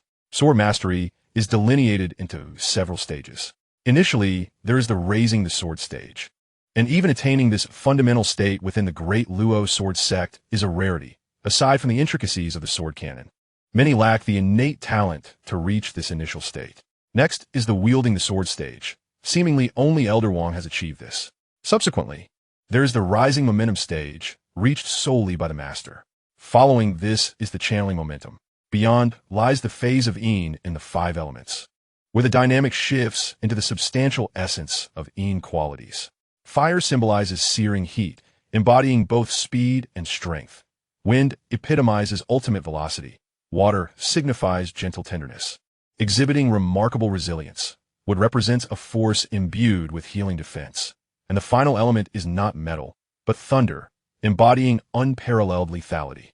Following this is the yang phase of the five elements, a true state of secondary divinity. Upon reaching this state, the art of sword control will undergo a monumental transformation, transitioning from yin to yang, becoming immensely powerful, signifying absolute might. The next realm, more accurately described as the subsequent domain, is the divine manipulation of the sword. It is said that upon attaining this level, any sword encountered by the wielder may spontaneously develop a spirit, and if worn continuously, may even give rise to a sword spirit. The senior disciple has already reached the yin phase of the five elements and seems to be preparing for a transition to the yang phase. How young is the senior disciple? Such terrifying talent instilled a sense of defeat in Mo Qingqian. At this moment, the expressions of the elders changed dramatically. They resolved to act in unison, cautioning against arrogance, for the strength of the sword wielder is indeed formidable.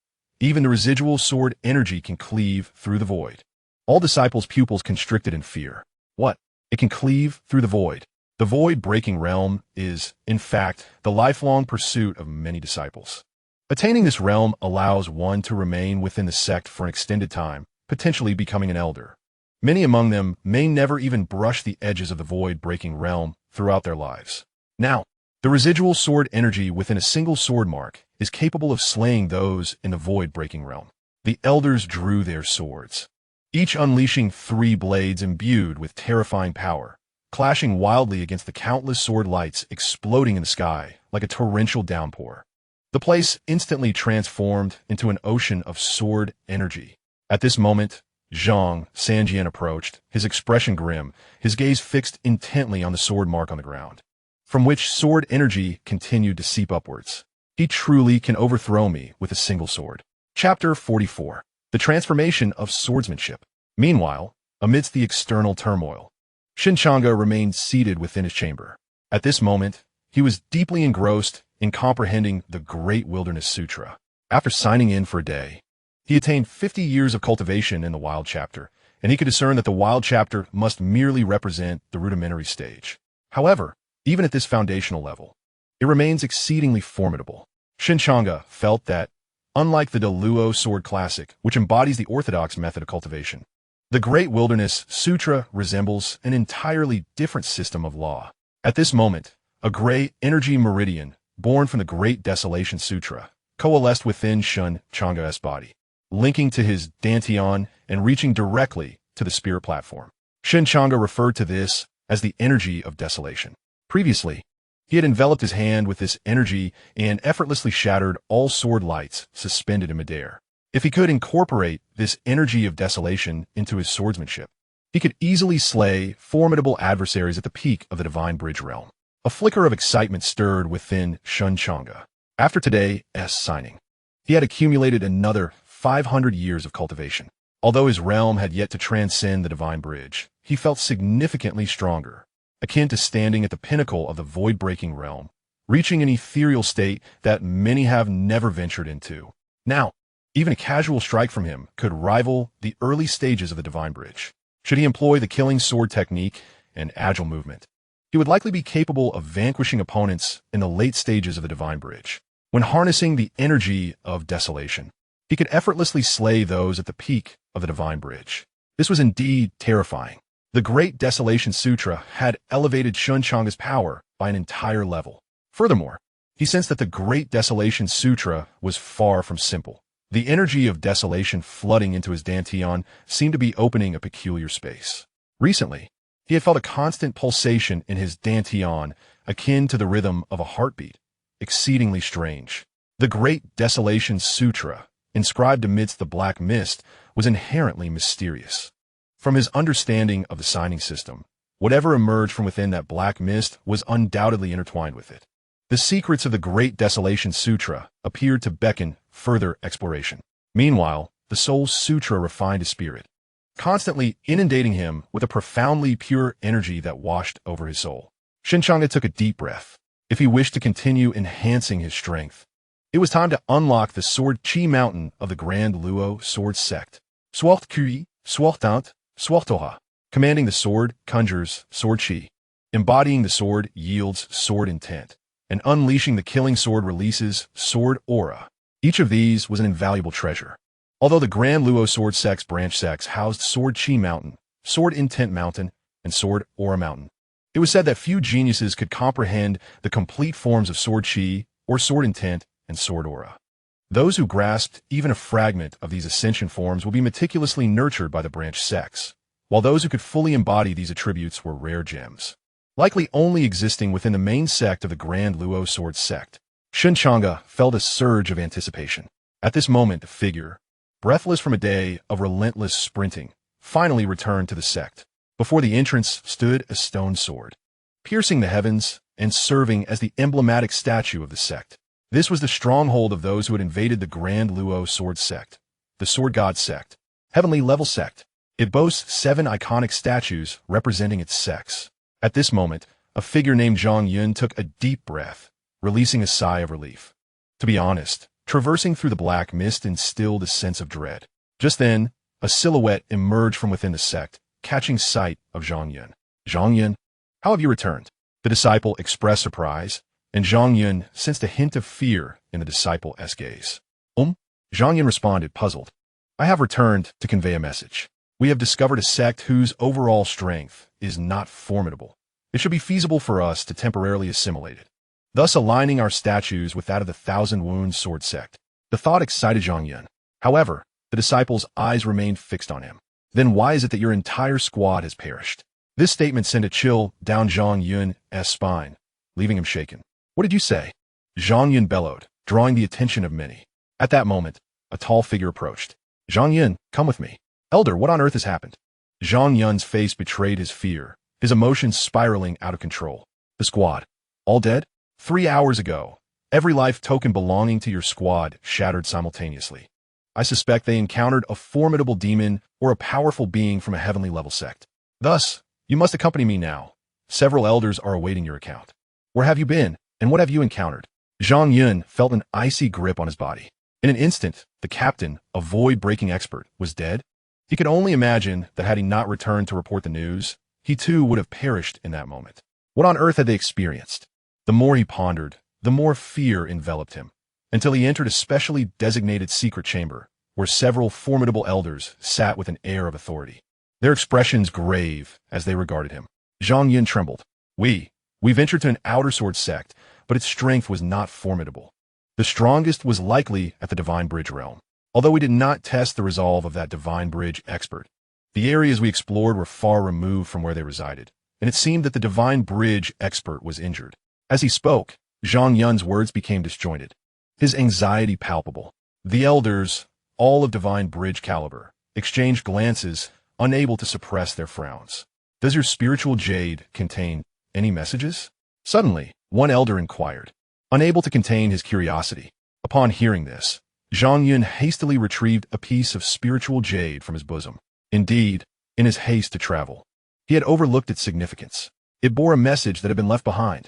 We closely follow a disciple clad in white. There's more to come. Although the spirit jade can transmit only a limited number of characters at a time, it possesses the ability to store information. Thus, when a situation necessitates extensive communication, messages are often sent sequentially. This white-clad disciple wanders back and forth around the sect, and from his unguarded expressions, we perceive him as a madman. Eventually, he settles in the training ground. His cultivation suddenly surges as if he had trained for centuries, leading us to believe that the training ground harbors a profound secret. However, as I now sit in the training ground, nothing transpires, and we are filled with doubt. If the issue does not lie with the training ground, could it be the white-clad disciple? Silence envelopes everyone present. The messages abruptly cease here. After synchronizing their watches, the final message is sent, and then the life token shatters into pieces. An elder slowly opens his eyes. That person's son is among this small group. The gravity of the situation is now apparent to you all. This sect cannot be assimilated. We must eliminate that white-clad disciple, regardless of his actual involvement. He must be killed in front of everyone. We cannot bear the wrath of the Black Robe. Chapter 45. The Mysterious Figure in the Mist. Meanwhile, Shen Changge remains blissfully unaware of the events unfolding within the Sword God sect. On this day, since the invasion of the Deluo Sword sect, the patrol teams have become exceptionally formidable. They realize that the location of the Deluo Sword sect has likely been compromised. Hence, each day, 3 additional disciples join the patrol, and at least 1 elder must participate in the patrol daily. Currently, the most formidable lineup consists of those in the late void-breaking stage. There are 6 elders in total, along with Xianxia, ensuring that each elder patrols once a week. In truth, Xianxia had initially intended for Shen Changge to join the patrol. He was profoundly convinced that his eldest disciple was undoubtedly a hidden powerhouse. However, upon knocking on Shen Changge's door, he was met with a decisive refusal. With a week comprising 7 days, 6 elders plus you, wouldn't that be perfect? But you're aware of my condition. I am my prime, vigorous, and lively, and I do not need to patrol in the morning. Get lost. Shen Changge coldly retorted, shutting the door firmly. What a joke. I must sign in every morning. How could I possibly patrol? Today, as the sect master, Xianxia naturally leads by example. After several days of recuperation, his overall strength has significantly recovered, and he is now capable of displaying the power of the void-breaking realm. As for the extent of his explosive strength, that depends on how much blood he is willing to expend. Upon reflecting on this, Xianxia couldn't help but sigh. Once a revered sect leader and a formidable figure in the Divine Bridge realm, he had basked in glory. Yet, in a moment of arrogance during a visit to the Scripture Pavilion, he had been reduced to a mere bloody target by a great demon. Suddenly, his demeanor shifted, his gaze fixated on the encroaching black mist. Alert! Someone was approaching. In an instant, everyone drew their swords, their eyes intently focused on the source of the dark fog. The rhythmic sound of footsteps echoed ominously, causing the hearts of all present to constrict. Darkness enveloped the entire Deluo Sword sect, as a chilling and sinister aura began to swell, making Xianxia's heart race with trepidation. Could it be a demon? The presence emanating from the black mist was far more terrifying than any demon he had previously encountered in the Divine Bridge realm. Even through the veil of darkness, a colossal shadow was discernible, steadily advancing towards them. The black mist began to swirl chaotically, boiling with anticipation as the entity drew nearer. Suddenly, the countenance of every sword-wielding individual shifted dramatically, for they sensed an overwhelming force descending upon them, a terrifying pressure that caused their blades to tremble in their grasp. Some disciples found their half-drawn swords forcibly retracted by that oppressive aura. Xianxia's expression darkened considerably. Before them stood a gaunt figure, shrouded in darkness, stepping into the Luo sword sect. In that instant, every sword fell to the ground, as if a dreadful magnetic field emanated from him, influencing everything in his vicinity. The black mist writhed behind him like fireworks exploding in the night sky. As he entered, his features remained obscured, yet everyone felt as if he was coldly observing them. Why was he so terrifying? In that moment, they sensed an insurmountable chasm separating them from this being. Though he was not particularly tall, he loomed like an inscrutable mountain, and they stood at its base, overwhelmed by a chilling dread. "Do you have a spare room?" "I seek shelter," the figure spoke slowly. "Huh?" Zhang Sanjian was momentarily taken aback, astonished that this sudden apparition merely sought refuge. "There are available rooms," he replied. The mysterious figure nodded slightly. "Let me there." All eyes were fixed on him, filled with reverence, yet a shared discontent simmered within. His tone was akin to that of one commanding mere ants. At that moment, the ominous black mist began to writhe once more, as if something terrifying was approaching from afar. The thunderous sound of footsteps echoed, reminiscent of the beating of celestial drums, causing all present to tremble, their hearts heavy with dread. Zhang Sanjian's pupils constricted. Suddenly, the black mist was torn asunder, revealing a monstrous entity towering like a small mountain, its decaying flesh exuding a nauseating stench. It was a colossal lion, yet its visage bore the ghastly countenance of a pale human face, emaciated and ferocious. In an instant, its overwhelming aura erupted, leaving all, including Zhang Sanjian, aghast and incapable of raising their heads in submission. A great demon. This creature belonged to the mid-stage of the Divine Bridge realm, and judging by the intensity of its sudden surge in power, it was likely nearing the late stage. The despair in Zhang Sanjian's heart deepened. Just then, a cold laugh resonated from behind. It was him. The figure slowly approached, revealing a gaunt, pale face beneath his dark robe, a visage etched with disdain. "It was you who had been following me all along." Roar. The decayed lion let out a furious roar, as the surrounding black mist gradually enveloped the area, draining the life from all it touched, leaving only desolation in its wake. In that instant, the man, still smirking, drew a sword from behind him. The blade sliced through the air. Zhang Sanjian distinctly saw a gray, dim thread manifesting along the sword's body, imbued with an aura of desolation. Boom! All eyes widened in terror, for the massive head of the Divine Bridge demon was instantly pierced, and a terrifying sword light erupted with a wave of desolate power, dispersing into gray flames in the air. They were so close, acutely aware of the demon's terror. Yet in a heartbeat, it was vanquished by that mysterious figure sword. Just how powerful was this enigmatic individual? In the early stage of the Divine Bridge realm, Zhang Sanjian's gaze flickered, sensing that the man was indeed at the initial stage. Yet, he had pierced through a demon nearing the late stage of the Divine Bridge realm with a single strike.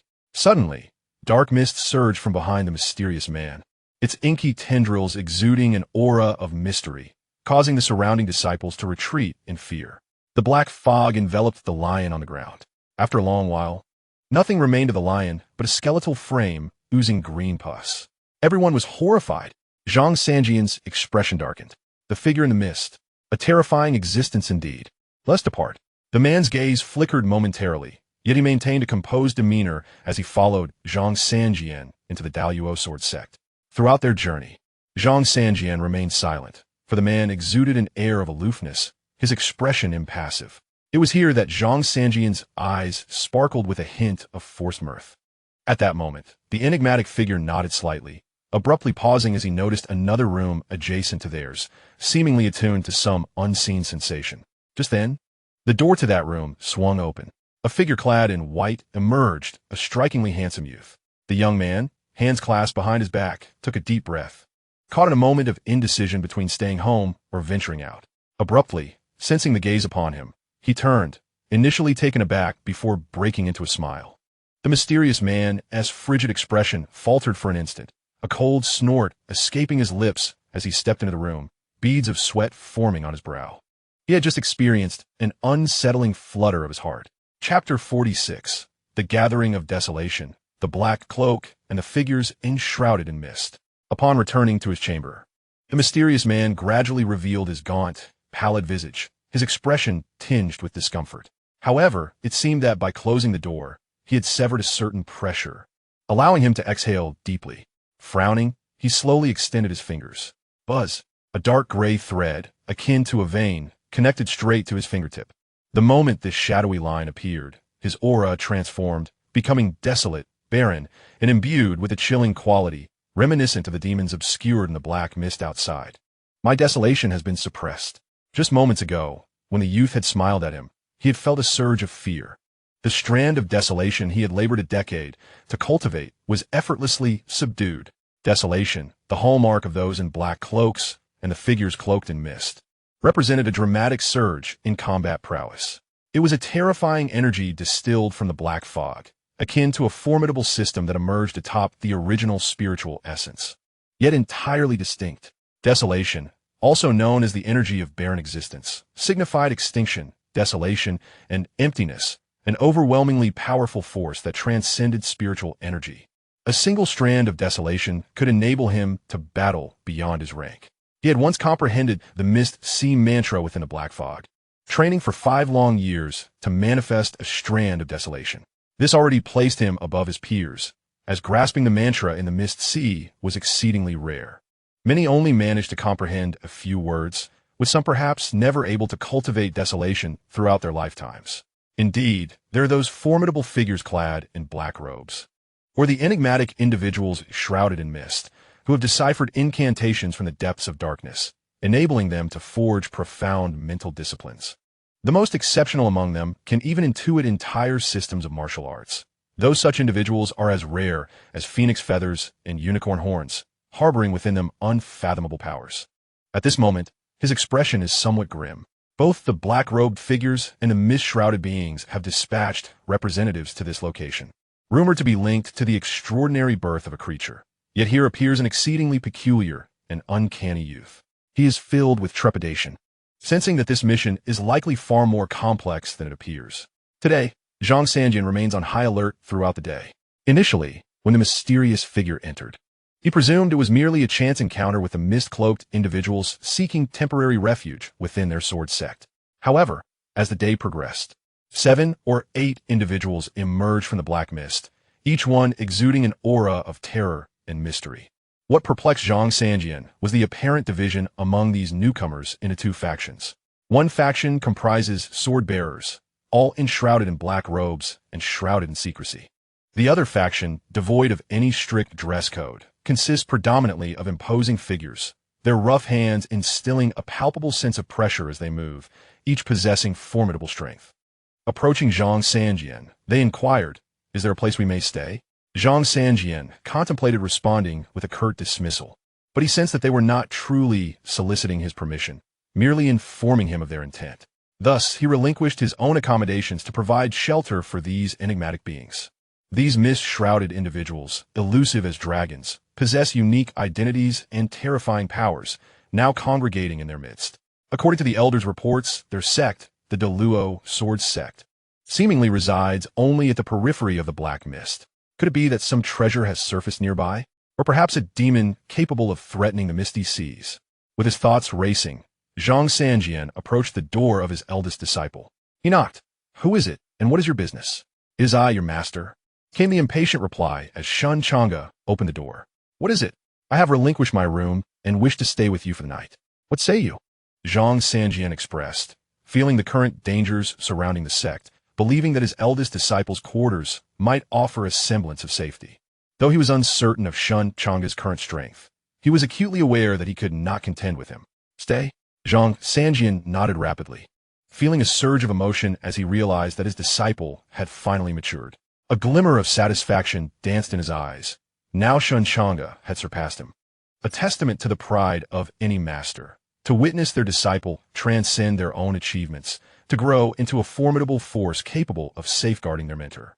Such a tale deserves to be lauded.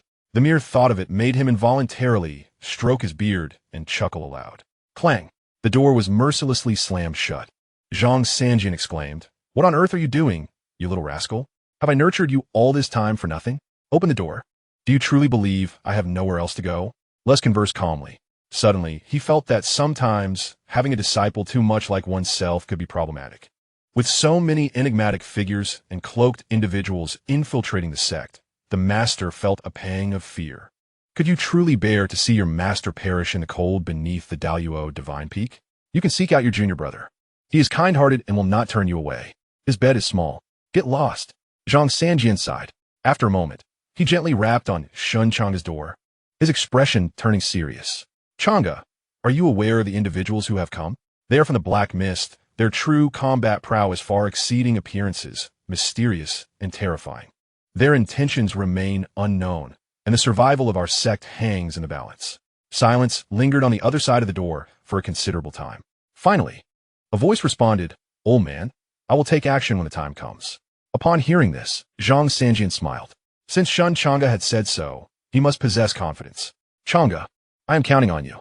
The Daluo Sword Sect is the empire I have built. Didn't you get demoted from the main sect for frequenting brothels? Get lost. Stop listening to the elders' nonsense. I rejected the position of Saint's son, choosing to conceal my talents and ambitions, yearning to showcase my prowess." Another version claimed you had improper relations with the previous generation saintess of the Daluo Sword Sect. Get lost.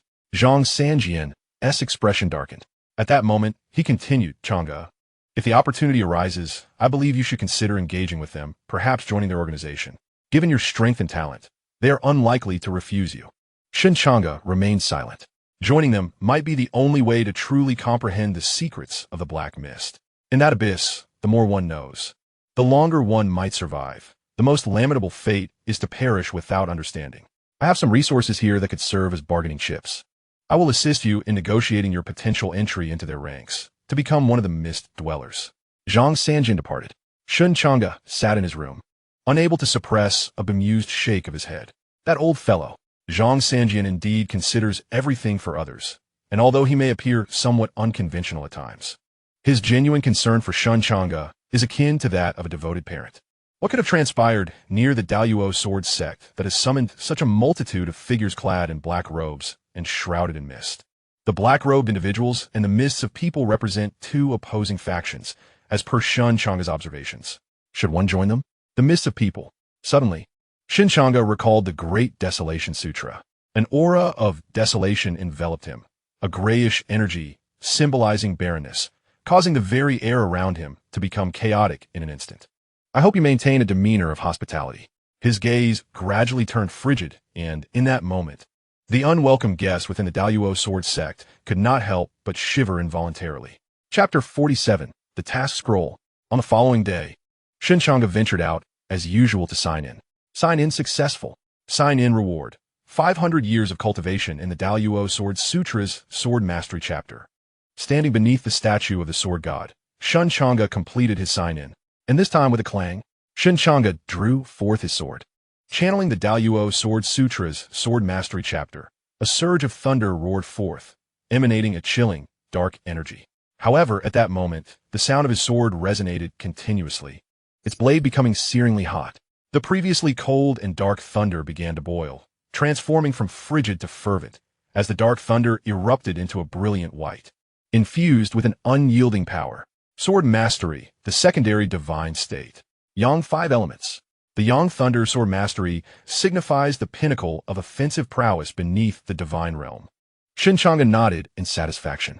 Continuing with the sign-in. Sign-in successful. Sign-in reward. 100 years of cultivation in the Daluo Sword Sutra's Sword Form chapter. The Sword Form chapter, in truth, is also divided into phases: Flowing Sword, Serpent Intent, Dragon Intent. These represent 3 major states beneath the divine realm. At this moment, Shen Changge had already entered the Flowing Sword state, executing each move of the sword form with fluid grace. Subsequently, he continued to sign in. The Soul Sutra had reached a sign-in count of 37. He could profoundly sense his perception sharpening instantaneously, as if his vision had become clearer, allowing him to see things with greater clarity and vibrancy. Yet, Shen Changge understood that even with his eyes closed, that clarity remained. It was the perception of the soul. Thereafter, Shen Changge resumed his sign-in, and at the Killing Sword Pavilion, he acquired a new Killing Sword technique. The Killing Sword technique is ethereal. This marks the subsequent phase of the Great Sun's Descent Sword technique, at the level of returning to origin. Purely in terms of power, it surpasses even the Great Sun's Descent, rendering it exceedingly terrifying. Today's signing and has significantly enhanced Shen Changge's overall strength. Moreover, his void-breaking realm seems to have undergone a transformation. Boom! He plunged into the black mist, allowing his explosive aura to remain concealed from those within the sword sect. The energy erupted violently, and a vortex surged forth from his back, a swirling mass of pitch-black energy continuously revolving and converging. Is there truly such a form in the void-breaking realm? A vortex emanating from the back. Is this the pinnacle of the realm? At this moment, Shen Changge felt that even without employing the desolate energy, he could effortlessly slay those at the pinnacle of the divine bridge realm. The leap in power is rather astonishing. What exactly is this realm? Despite daily nurturing his cultivation for 500 years, he remains unable to break through to the divine bridge realm. He feels as though he is bound by that black stone tablet he had deduced, as if without a significant occurrence, he cannot transcend. With a sigh, Shen Changge signed in amidst the black mist. The cultivation from the great desolation scripture surged by a century. The heartbeat within his dantian grew increasingly pronounced, and his desolate energy thickened remarkably. Previously, it merely enveloped him lightly, but now it seemed on the verge of coalescing into armor forged from desolate energy. At that moment, Shen Changge suddenly furrowed his brow. Is it that group? Swiftly employing the phantom floating pagoda step, he vanished from his location, reappearing in the shadows. He discovered a group of individuals stealthily departing the sword sect and entering the black mist. It's the Mist People. The organization comprises 4 members. Taking advantage of the pre-dawn hours, they have left the sword sect. How intriguing. These two factions are indeed at odds. It appears they share a common objective, albeit with starkly different execution plans. Shen Changge watched them depart, his gaze flickering slightly. Since they have exited the Deluo sword sect, they pose no immediate threat. However, what could the black-robed figure's plan entail? Shen Changge returned to the Deluo sword sect, confirming that the individual had indeed left. He approached the room of the black-robed individual initially assigned by Xianxia to be near him, only to find that the person had already vacated at dawn. Both the black-robed figure and the Mist People have commenced their actions. Yet at that moment, a chill swept through Shen Changge's gaze, turning icy. In an instant, he vanished from sight. Meanwhile, within the Deluo sword sect, several figures moved stealthily through the darkness. Remember to accurately locate your respective positions. It is utterly foolish for those uncouth brutes to personally seek that object. We have directly performed a blood sacrifice to the sword sect to lure its manifestation. Beneath the cloak of night, for figures clad in black robes, each bearing 3 swords, revealed expressions of icy detachment. After all, the individuals within the sword sect were, to them, akin to mere ants. Should they succeed in their mission, they would readily resort to even more ruthless methods. Is that object truly as terrifying as purported? I suspect not. If it were indeed as dreadful as described in the mission dossier, belonging to such a formidable class of demon, there would be no need to dispatch us. An absolutely fearsome entity would descend instead. Thus, it is likely that only vague and impractical rumors have emerged. The group engaged in conversation, and to be candid, upon first reading the task's details, they were drenched in cold sweat. A demon. A terrifying great demon of such caliber that they would never dare to contemplate it in their daily lives. In fact, they believed that entities of that level were mere fabrications, existing only in myth. However, since they were dispatched, it stands to reason that the higher-ups had merely received a rumor, perhaps even one that the organization itself found hard to believe, regarding the existence of such a being in the periphery. Regardless, having conducted the blood sacrifice of the individuals from the Deluo sword sect, whether or not it draws out the lurking demon, our mission dossier will be impeccably fulfilled. They smiled, gathering at the heart of the formation, the Bloodgate celestial array, beginning to arrange and secretly accumulate energy, set to erupt precisely at 3 in the afternoon. The mysterious figure formed intricate seals, then struck the ground with a palm. A myriad of crimson patterns began to spread, accompanied by a dense mist that enveloped the area, ultimately vanishing beneath the surface. In the shadows, Shen Changge observed everything with a cold gaze. What was the object they spoke of? Something that instilled terror in a group of black-robed figures must be both perilous and exceedingly valuable. As Shen Changge regarded the array prepared for the blood sacrifice, he suddenly smiled, a clarity dawning upon him. Thus my thoughts have crystallized. I shall claim that object. His gaze flickered. At 3 o'clock in the afternoon, these individuals' array would erupt. But could this formation be of use to me? If I were to perform a blood sacrifice on these four, might it draw out something? His smile, shrouded in darkness, took on an unsettling quality. Chapter 48. Successful Registration. Bloodgate Celestial Array. Shen Changge quietly awaited the completion of the intricate array's imprinting. Once the four figures in black robes meticulously examined their surroundings and deemed them devoid of danger, they felt secure. Having scoured the vicinity, they were confident that no one within this sect could unveil their presence. The Bloodgate Heavenly Array was even more secure, autonomously accumulating power with its exceedingly concealed patterns, ensuring it would remain undetected. Excellent. Everything was in place. The four figures nodded, recognizing that they were now fully prepared, with only the proverbial wind at their backs missing. Those brutish individuals in the fog dared to seek the items of their mission personally. Were they oblivious to the fact that in this vast, dark mist, locating such an item was akin to finding a needle in a haystack? Moreover, that item was merely a figment of their imagination, presumed non-existent. Thus, by conducting a blood sacrifice of this sword sect to entice whatever might emerge, they could consider their task accomplished. If nothing surfaced, they merely needed to document the event, ensuring that even if the mission was deemed incomplete, they would not face repercussions from their organization, as they had fulfilled their obligations. This was the quintessential way to achieve a win-win outcome. Once they departed, Shen Changge materialized in their midst. He had long harbored suspicions, and today he found an opportunity to put them to the test. Sign-in. Successful sign-in. Array sign-in successful. Reward. Bloodgate Heavenly Array.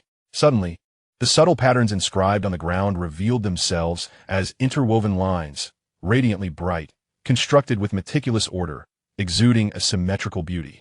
In that moment, the array seemed to shrink rapidly, ultimately forming a colossal disk upon the ground. It was also possible to sign in on the array. Upon doing so, the engravings could be converted into consumables. The Bloodgate Heavenly Array had evidently completed its energy accumulation and was ready for sacrifice. Shen Changge could not suppress a smile as he slowly departed. On his way, the figure in black returned to his dwelling, but instinctively cast a glance at the spot where the white-clad youth had been the previous day. A flicker of an unrecognized fear surfaced deep within his eyes. The youth was not in the room. A sudden jolt coursed through his heart, accompanied by an unsettling premonition. At that moment, Shen Changge returned. Standing tall, with a proud glint in his eyes, he inadvertently locked gazes with the figure in black. The pupil of the black-robed figure slightly constricted, and this time, his aura trembled even more violently. Something was amiss. Why did it seem that this individual appeared even more formidable than the day before? Shen Changge stood there, his bright eyes and white attire pristine. Yet in his gaze lurked the essence of an enigmatic, towering beast. How could this be possible? This sensation he had only ever felt in the presence of those terrifying entities within the organization, whose depths were unfathomable.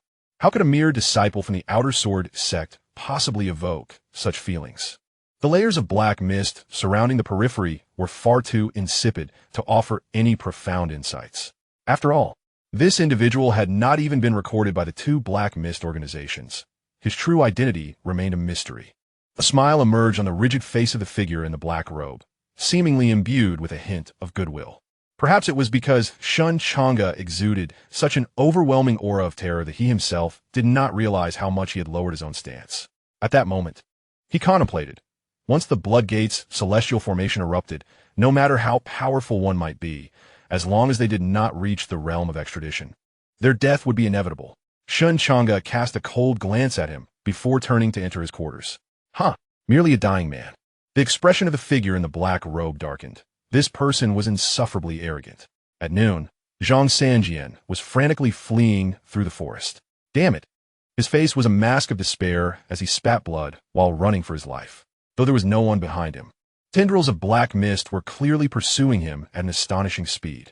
He had initially intended to covertly investigate the intentions of these mist-shrouded individuals and whether they posed a threat to the Daluo Sword sect.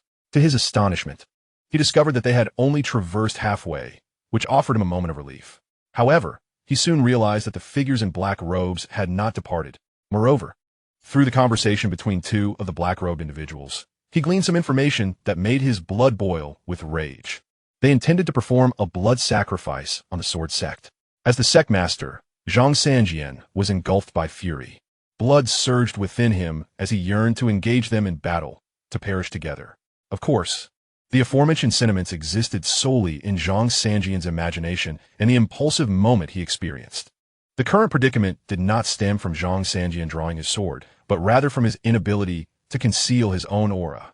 Behind him, the black mist amassed and coalesced with fervor, transforming into a sword gleaming with lethal sharpness. It shot forth, "Changge, save me." Xianxia unleashed the speed of his prime, expelling blood like it was of no consequence. Am I going to die? Feeling the chill emanating from behind, he instinctively recoiled. What sort of power is that? Enveloped in the sword, akin to black mist, relentless and inescapable, and exceedingly terrifying, sending shivers down one's spine. He longed to seek Shen Changge's aid, yet it felt impossibly distant. Little brat, my master is doomed. What in the world? Why must I, a dignified practitioner of the divine bridge realm, find myself in such a humiliating plight?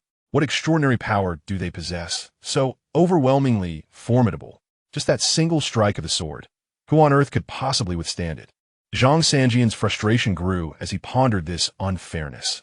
After all his years of arduous cultivation, he found himself incapable of countering even a single sword strike from someone of comparable realm. How could the heavens be so unjust? Who could possibly withstand such a blow? Just then, a figure appeared behind Xianxia, seemingly out of nowhere, exuding an aura of desolation. With an effortless flick akin to swatting a fly, the figure shattered the long sword midair. Xianxia was momentarily taken aback. He noticed his own disciple looking at him with the disdainful gaze reserved for the inept. Unfazed, he brushed off the dust from his clothes and stood up, swallowing hard. However, before he could utter a word, Shen Changge grasped his shoulder, and in an instant, they vanished from sight. Soon after, two figures arrived, their expressions darkening upon noticing the broken sword on the ground, their demeanor grave. Who had so easily shattered my sword imbued with desolation? A wave of dizziness washed over Xianxia, his face a mask of shock. This was the technique of the shadowless realm. How could this be possible? He regarded Shen Changge with a complex expression, pondering just how many secrets his own disciple had concealed. The sword mastery of the five elements, the shadowless technique. What else have you kept hidden, Changge? What began as an expression of admiration turned into indignation for Shen Changge, who suddenly drew his sword. Who are you calling five elements? He pressed the blade against Xianxia's shoulder, and a brilliant surge of white lightning erupted forth. A display of raw and unparalleled power that left Xianxia's complexion drastically altered. This was the sword mastery of the Yang five elements.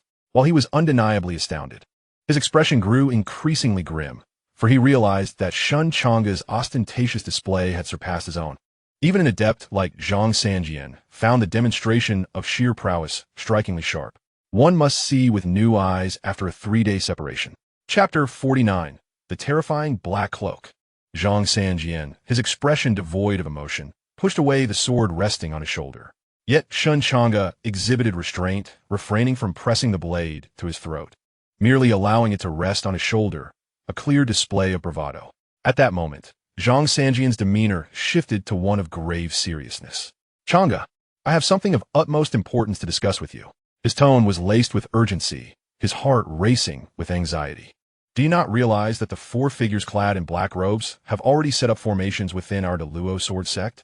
This afternoon, they intend to conduct a blood sacrifice upon our sect. Xianxia was in a state of utter distress. This was his sect, and he regarded every disciple within as family. The thought of them being subjected to a blood sacrifice ignited a fire within him. He paced restlessly, consumed by anxiety. Changge, you may be unaware, but I suspect that the figures shrouded in mist actually belong to 2 factions. One has already departed, while the other, clad in black robes, has set up formations within our Deluo sword sect. We must take action. If we could sever the lines of that formation and dismantle the array, he shook his head vehemently, dismissing his own thoughts.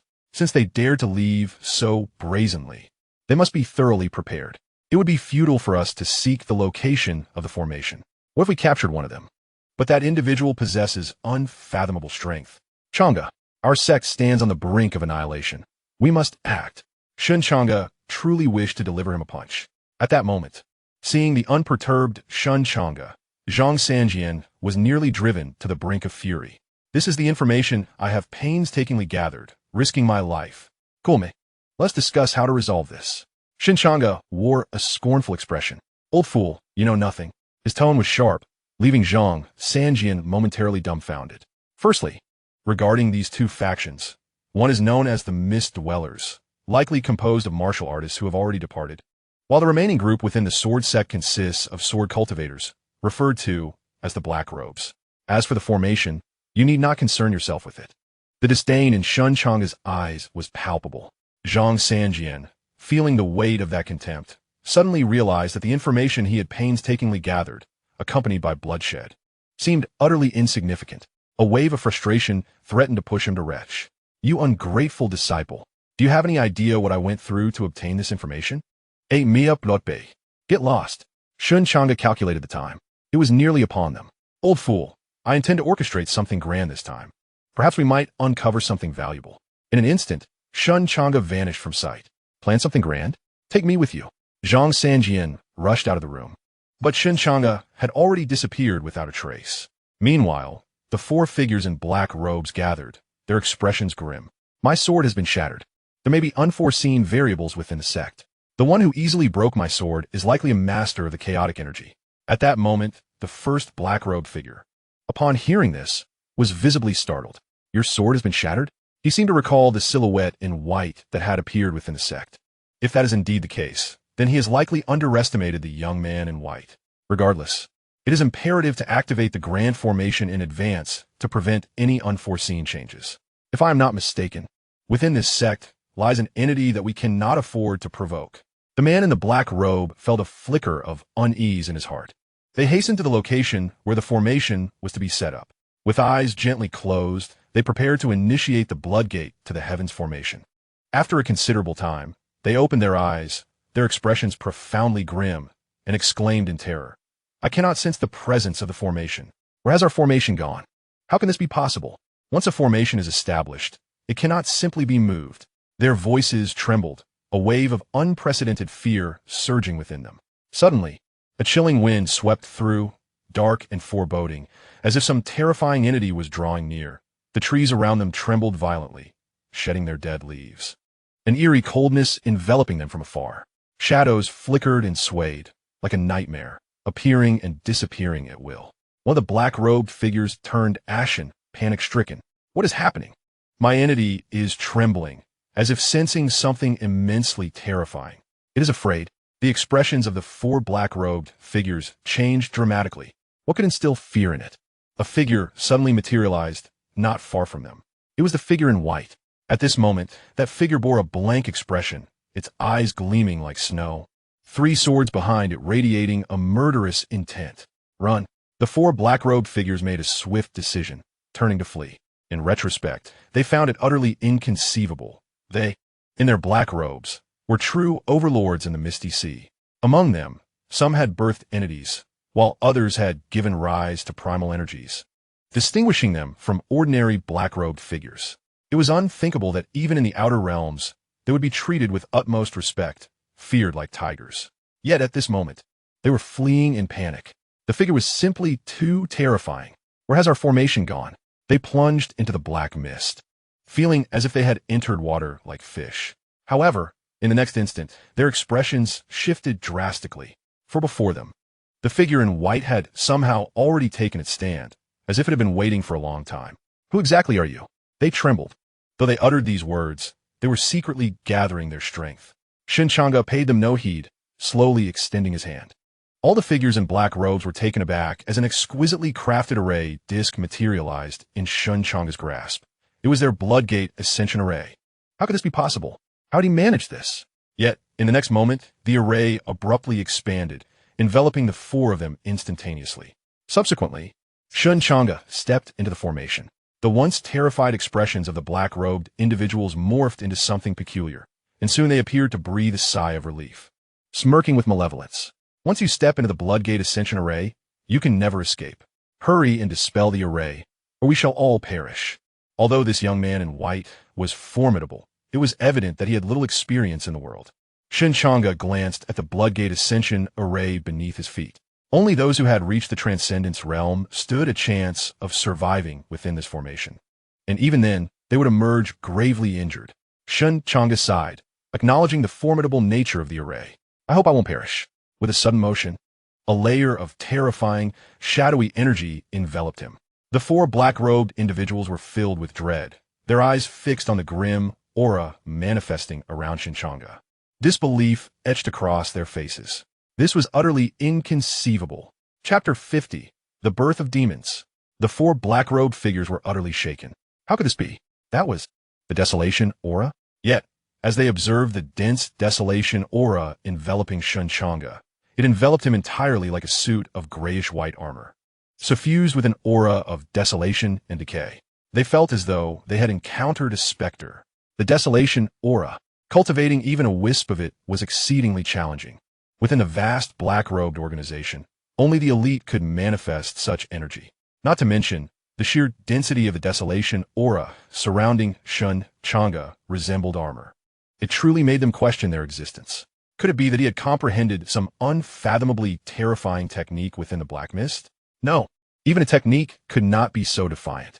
Could it be scripture? Whatever it was, once it pertained to scripture, to dare to claim it as such meant it was an incredibly formidable and arcane technique. Was there anyone within the black-robed organization capable of comprehending scripture? No one responded. They had never heard of anyone attaining scripture within the black mist. Even if such individuals existed, they were beyond their reach. However, this was the outer fog sea. Could it be that someone had emerged from the black ruins? Their pupils dilated. At that moment, the array was rumbling into operation, jolting the four black-robed figures into a chilling realization. Kill him.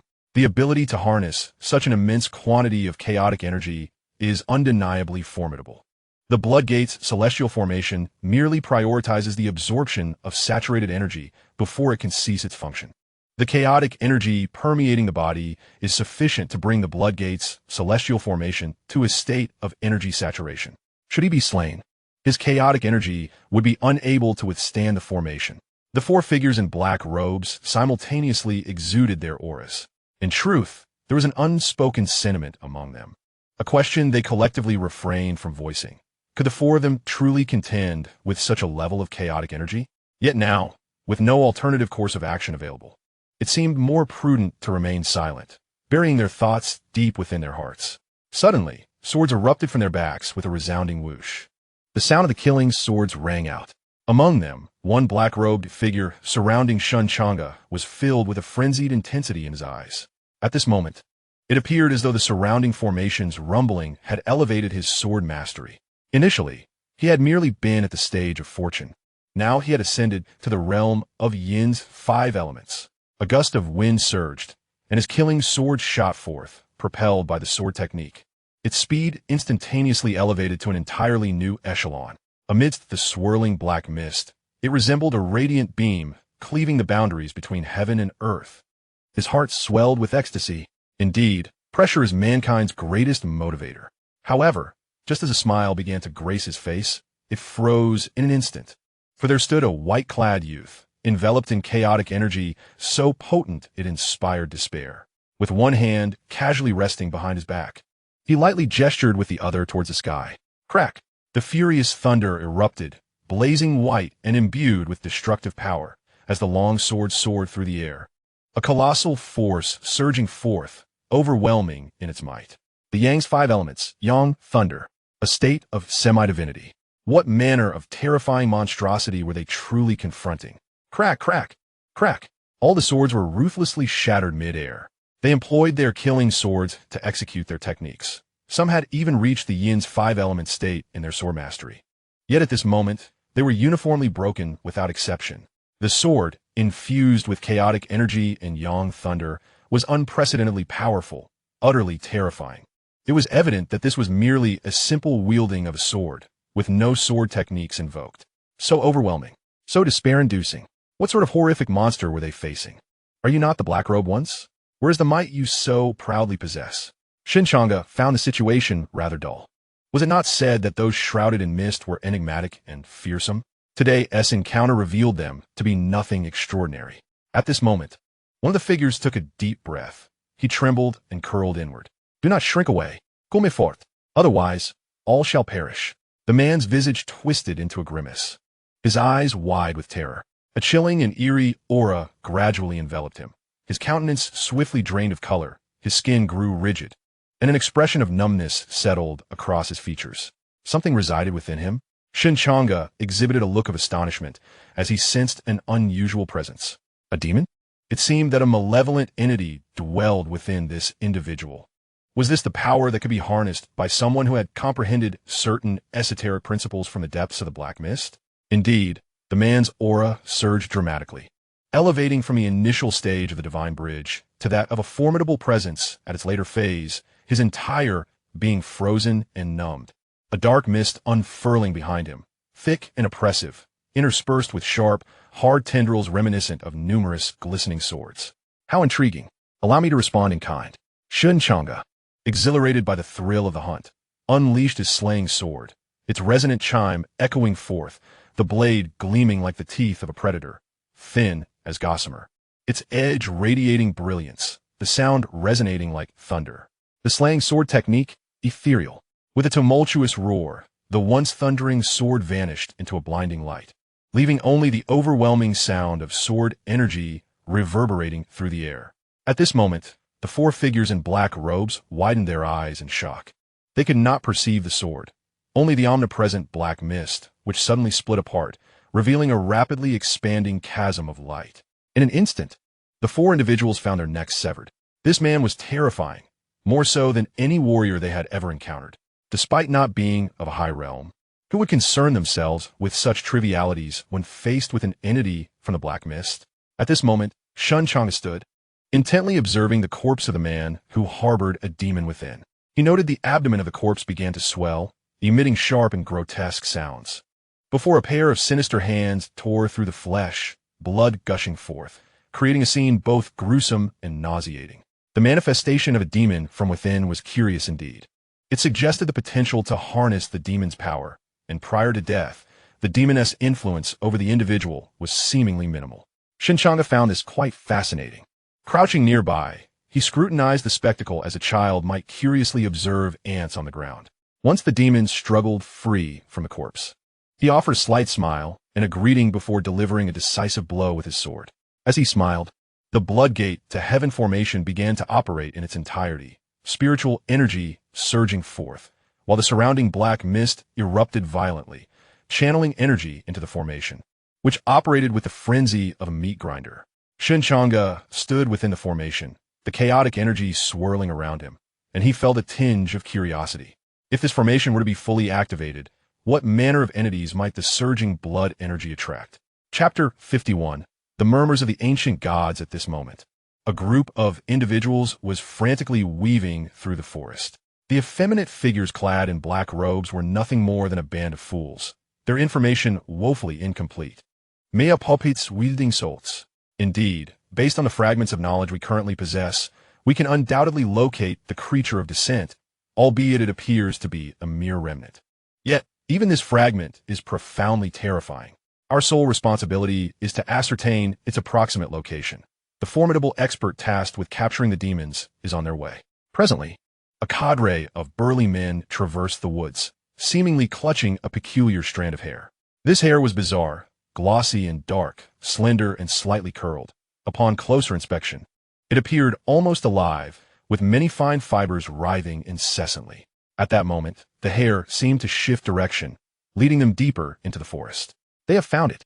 A smile spread across their faces as the hair gradually stood suspended in midair. Gradually, the encircling black mist began to roil, and in an instant, crimson light surged from all directions. Simultaneously, a terrifying aura erupted, causing the expressions of the four figures enshrouded in mist to change drastically, their faces filled with dread. What a horrific presence! Ancient, enigmatic, powerful, and frigid, it enveloped them like an icy abyss. What could this possibly be? The mission dossier was exceedingly vague. What manner of entity had this hair summoned? Has the master arrived? In a heartbeat, the world dimmed, and as they beheld their surroundings, all the black mist erupted simultaneously. A magnificent force surged forth, accompanied by obscure incantations reminiscent of ancient deities whispering, rendering their minds dizzy and their heads throbbing. In the midst of the shadowy veil, they seemed to perceive a terrifying figure descending slowly. Ancient, towering, cloaked in light and shadow, exuding a divine and awe-inspiring presence. Where it stood, it seemed to consume time and space. Light was devoured and reality warped. It had been summoned by the very eyelash. And all of creation bowed in reverence, as a monumental pressure erupted between heaven and earth, overwhelming everything in its path. Focus and center your thoughts. Suddenly, a thunderous voice resonated through the void, akin to a clap of thunder that jolted the four figures from their stupor, as if doused in cold water. The master has arrived. The four were filled with uncontainable joy. However, upon surveying their surroundings, they were instantly drenched in cold sweat, their faces as pale as death. There were no figures present. The crimson light was omnipresent, twisting and contorting like sinister tendrils. They stood at the very heart of this crimson glow, a harbinger of some unspeakable horror. The overwhelming force assaulted their minds, and the images forming within their consciousness threatened to lead them to madness. For without the intervention of that powerful being, they would surely meet their demise. How terrifying! In this moment, one can feel the magnificent and overwhelming aura. What on earth is this entity? At this instant, a figure strides forward, his eyes filled with gravity, and suddenly, an unparalleled sense of dread flickers within his gaze. What is happening? Could this aura possibly belong to a Black King-level demon? Demons are classified into levels: Red, Black, and Black King. They had initially received word of a powerful being shrouded in black mist, prophesying that a source of energy resembling that of a Black King might appear in this location. Observing its form, it is highly likely to be a juvenile demon, one that could be utilized by the beings within the mist, capable of producing a formidable existence. However, upon arriving here, he realizes that the intensity of this fluctuation, along with the tremors coursing through their very bones, could not possibly be attributed solely to a Black King-level demon. What kind of horrifying demon is this? Crack, crack, crack. The gilded, intricately carved cage he held, akin to a divine shrine, began to shatter. His entire body trembles. This is bad. Retreat quickly. The information was incorrect. The expression on his face transformed dramatically. Boom, boom, boom. The surrounding black mist erupted violently, a blinding red light piercing through, coalescing into tangible yet irregular lines that continuously intertwined, ensnaring the area in an instant. Resembling a prison, as the overwhelming aura intensified, they were being squeezed by the lines. What level is this? At this moment, the arriving powerhouse unleashed his aura, a vast sea of darkness appearing behind him, resembling a ferryman guiding souls across the depths of a mysterious realm. Transport. His hand was enveloped in a faint, desolate energy, visibly swelling red, as an immense force erupted forth. Yet at that very moment, boom! His palm suddenly exploded without warning. He let out a horrifying scream, his face paling dramatically. The expressions of the four beings in the mist changed drastically. This was a being of the transport realm, with most of his formidable skills concentrated in his palm. Yet now, that palm inexplicably shattered. What kind of terrifying entity have they provoked? Splash! From within the black mist, an ancient, towering figure began to descend. But at this moment, splash! In the distance, a blood-red light suddenly shot up from the black mist, soaring into the sky. The towering phantom seemed to sense something, the red line abruptly halting in the center, and then the imposing figure turned its gaze towards the source of the red light. Though its expression remained obscured, it emanated an air of disdain, as if dismissing the red light entirely. Suddenly, the towering phantom seemed to sense something. In an instant, the crimson threads retreated wildly like a receding tide, and the black mist gradually encroached upon the area. The terrifying entity withdrew, and something at the periphery of this misty sea captivated this individual. Was it the Blood Gates celestial formation? Abruptly, the powerful figure with a shattered palm, drenched in cold sweat, gritted his teeth and said, "Is it the figure in the black robe?"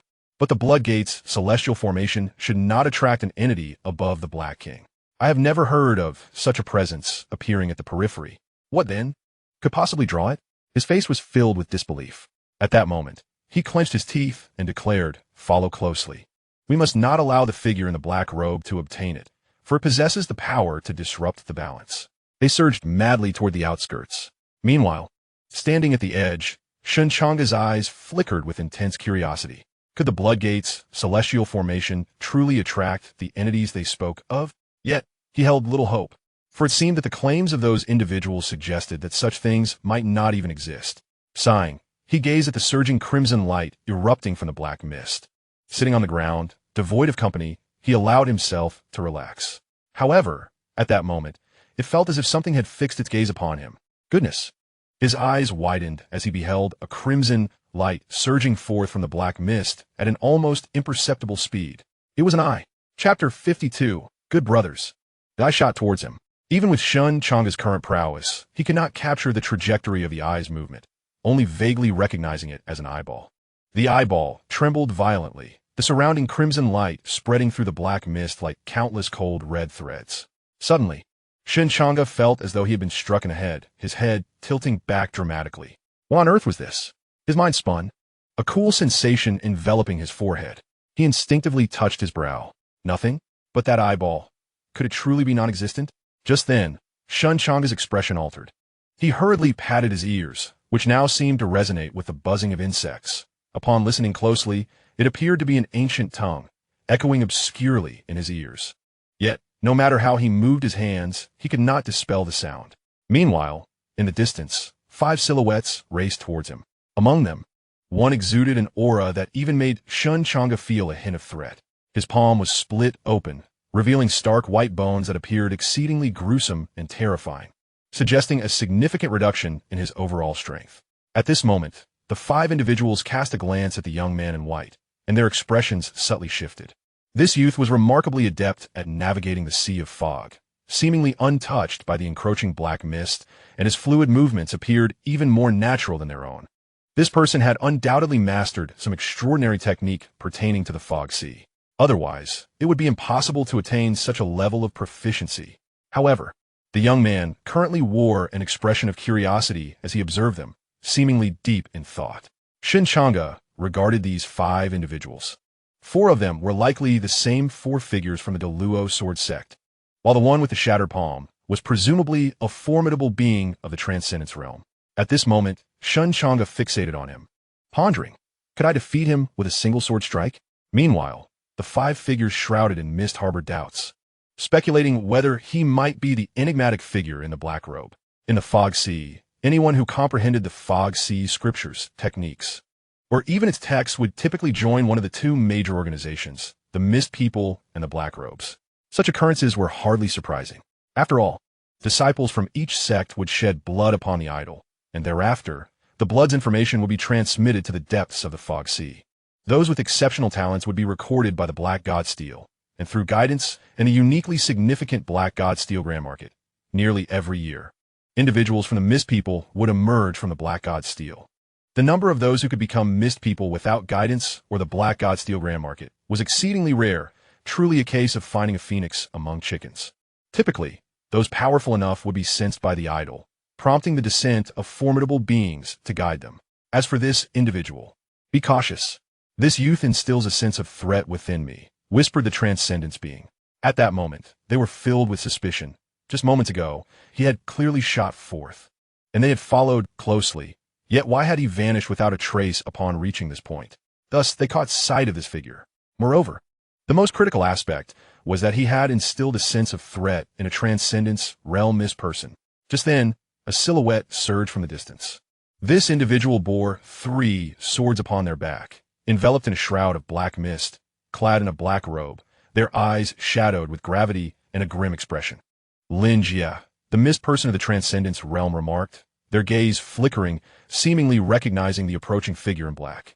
At that moment, the black-robed figure's countenance was exceedingly grim. All 4 of the black robes they had dispatched were dead. Their life tokens had simultaneously shattered just as he arrived. What on earth had transpired? He had witnessed red light erupting within the black mist and had hurried over without delay.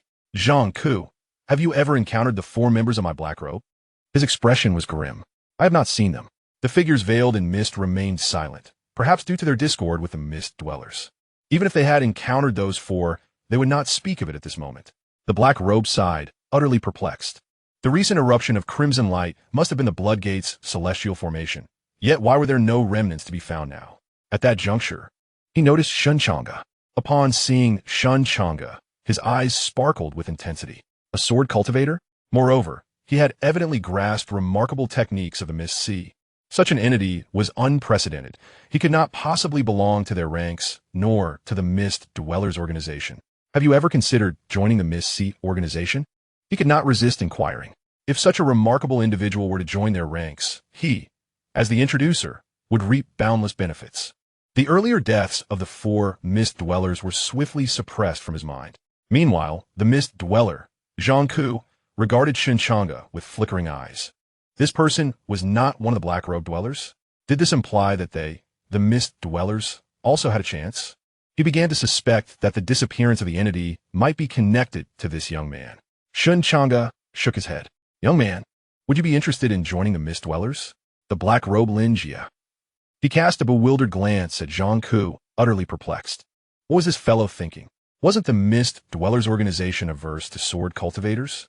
Should you join the Mist Dwellers, you would gain access to the Mist Sea's scripture repository, where you could seek out techniques that complement the scriptures of the Mist Sea. Although you wield a sword, fear not, there exists the celestial conduit, which can enhance your affinity for perception from the Mist Sea, enabling you to comprehend sword techniques suited to your style. What are you planning? Xianxia was immediately thrown into a state of panic. What on earth was this fellow up to? Each activation of a celestial conduit required the sacrifice of 3 great demon souls. How could he make such a promise? Xianxia dared not assure this, as it would undoubtedly be disallowed by higher authorities. Could it be that this youth possessed some peculiar quality? It is known that the Mist Dwellers typically do not accept sword cultivators. They're all practitioners of diverse martial arts, with their most formidable technique being the mastery of palm strikes, capable of devastating impact. The Black Robe Xianxia seemed to notice the youth's apparent interest, and for a moment, he found himself somewhat flustered. At that moment, Shen Changge turned his gaze toward Xianxia. The implication was unmistakable. Since he had made such an offer, what would Xianxia's response be? Xianxia cleared his throat. His face flushed.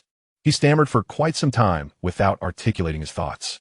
I have nothing to promise you, but you cannot join the organization of the Fog Dwellers, for they hold a particular disdain for sword cultivators, and you will be subjected to discrimination and humiliation. Upon hearing this, Shen Changge calmly approached one of the Fog Dwellers. Do you harbor a dislike for sword cultivators? Not at all, the individual replied, a faintly unnatural smile gracing his lips, evidently lacking in the art of deception. Shen Changge positioned his sword horizontally against the man's neck. The man's expression shifted, but he soon donned a remarkably genuine smile, appearing amiable and friendly. How could I dislike them? I adore sword cultivators. From now on, we are like family, good brothers. Chapter 53. You should reverence me as a deity. At this moment, Xianxia was truly incensed, rendered momentarily speechless. Xianxia, you may leave now. Xianxia erupted into laughter, casting an appreciative glance at Shen Changge. He believed that Shen Changge could indeed fulfill his promises. All he had to do was inform the higher-ups that Shen Changge had completed the task as outlined in the records. There would be no issues. Whether Shen Changge actually succeeded was beyond his concern. If he failed and faced accountability from the organization, it would not be a significant matter. With such remarkable talent, the higher-ups would likely overlook any failures, focusing their attention on him instead. As long as he found support within the Fog Dwellers, everything would be manageable. The organization's depths were profound. Your name is Changge, is it not? You can transition to the practice of horizontal cultivation. To not do so is the true romanticism of manhood. Sword cultivators are hardly formidable. When a horizontal cultivator strikes, the heavens and earth shall crumble, he continued. But before he could finish his sentence, Shen Changge cleaved through the very fabric of the heavens and earth with a single stroke of his sword. The expansive blade radiated an earth-shattering brilliance, momentarily parting the encroaching darkness, unleashing a ferocious aura. The 5 Fog Dwellers present were utterly petrified.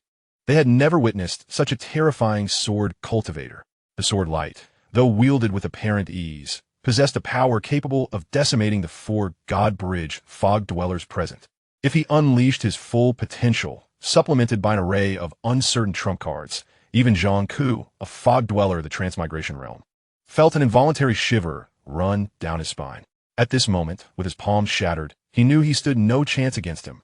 Why had such a terrifying youth emerged from the periphery? Were it not for his extensive knowledge, he might have doubted whether this young man was the very embodiment of the previously unfathomable demon.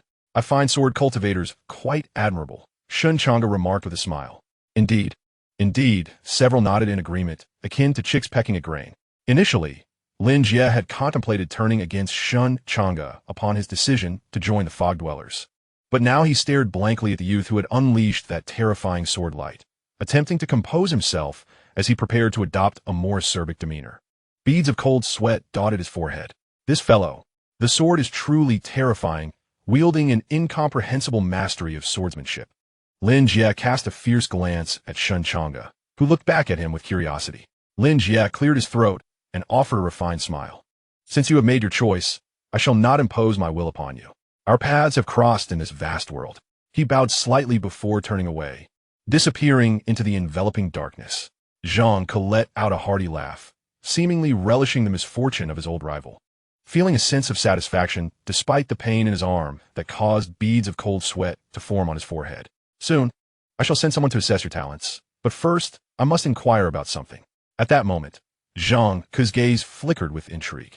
He needed to ascertain whether Shen Changge had seen the earlier apparition. Did you witness any demons? Terrifying demons? Shen Changge paused, bewildered. Demons? I saw nothing.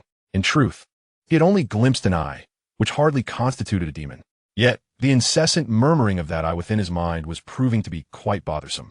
Seeing that Shen Changge appeared to be truthful, Xianxia felt a tinge of disappointment.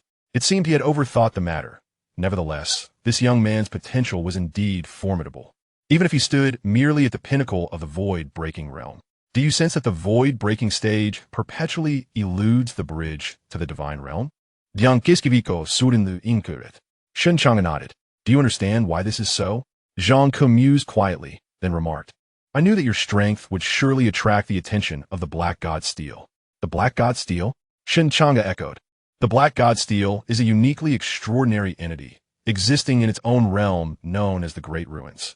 It is an ancient and mysterious treasure, imbued with countless laws and primal energy. Every decade, the Black God Steel selects 100 formidable practitioners at the pinnacle of the void-breaking realm, inscribing their names upon its surface. When the appointed time arrives, the steel will unleash a surge of power, manifesting the realm of the Great Ruins where you shall transcend into the divine realm. It is a blessed land for the gifted, significantly enhancing primal energy, and even allowing one to birth their own innate demon. Shen Changge listened with keen interest. Moreover, there are many other enigmatic aspects. In essence, it is a unique space for the exceptional to compete. Will I be summoned there? Shen Changge inquired. No. A portion of your soul will be guided by the Black God Steel into that realm, where it will merge with a replica of your essence, existing in a unique form. I see, Shen Changge replied. During the day, you will remain in your original location, but at night, you must seek an isolated place or find someone to guard you, for the Black God Steel will draw you into that space. Shen Changge comprehended. I am leaving. Jiba, you stay behind and inform him about some matters concerning the organization until the evaluators arrive. To be chosen by the Black God Steel undoubtedly signifies a talent of extraordinary caliber. Jiba hesitated upon hearing this. Shen Changge found his name rather enigmatic, yet refrained from pointing it out, fearing repercussions. At that moment, once Xianxia and the others departed, Jiba, arms crossed, stood there, seemingly displeased with Shen Changge. To be honest, he held a subtle bias against sword cultivators, for those who practiced martial arts often harbored a disdain for charismatic figures like Shen Changge, especially one as elegant as a swordsman. Consequently, Shen Changge delivered a punch to him. There was no animosity involved.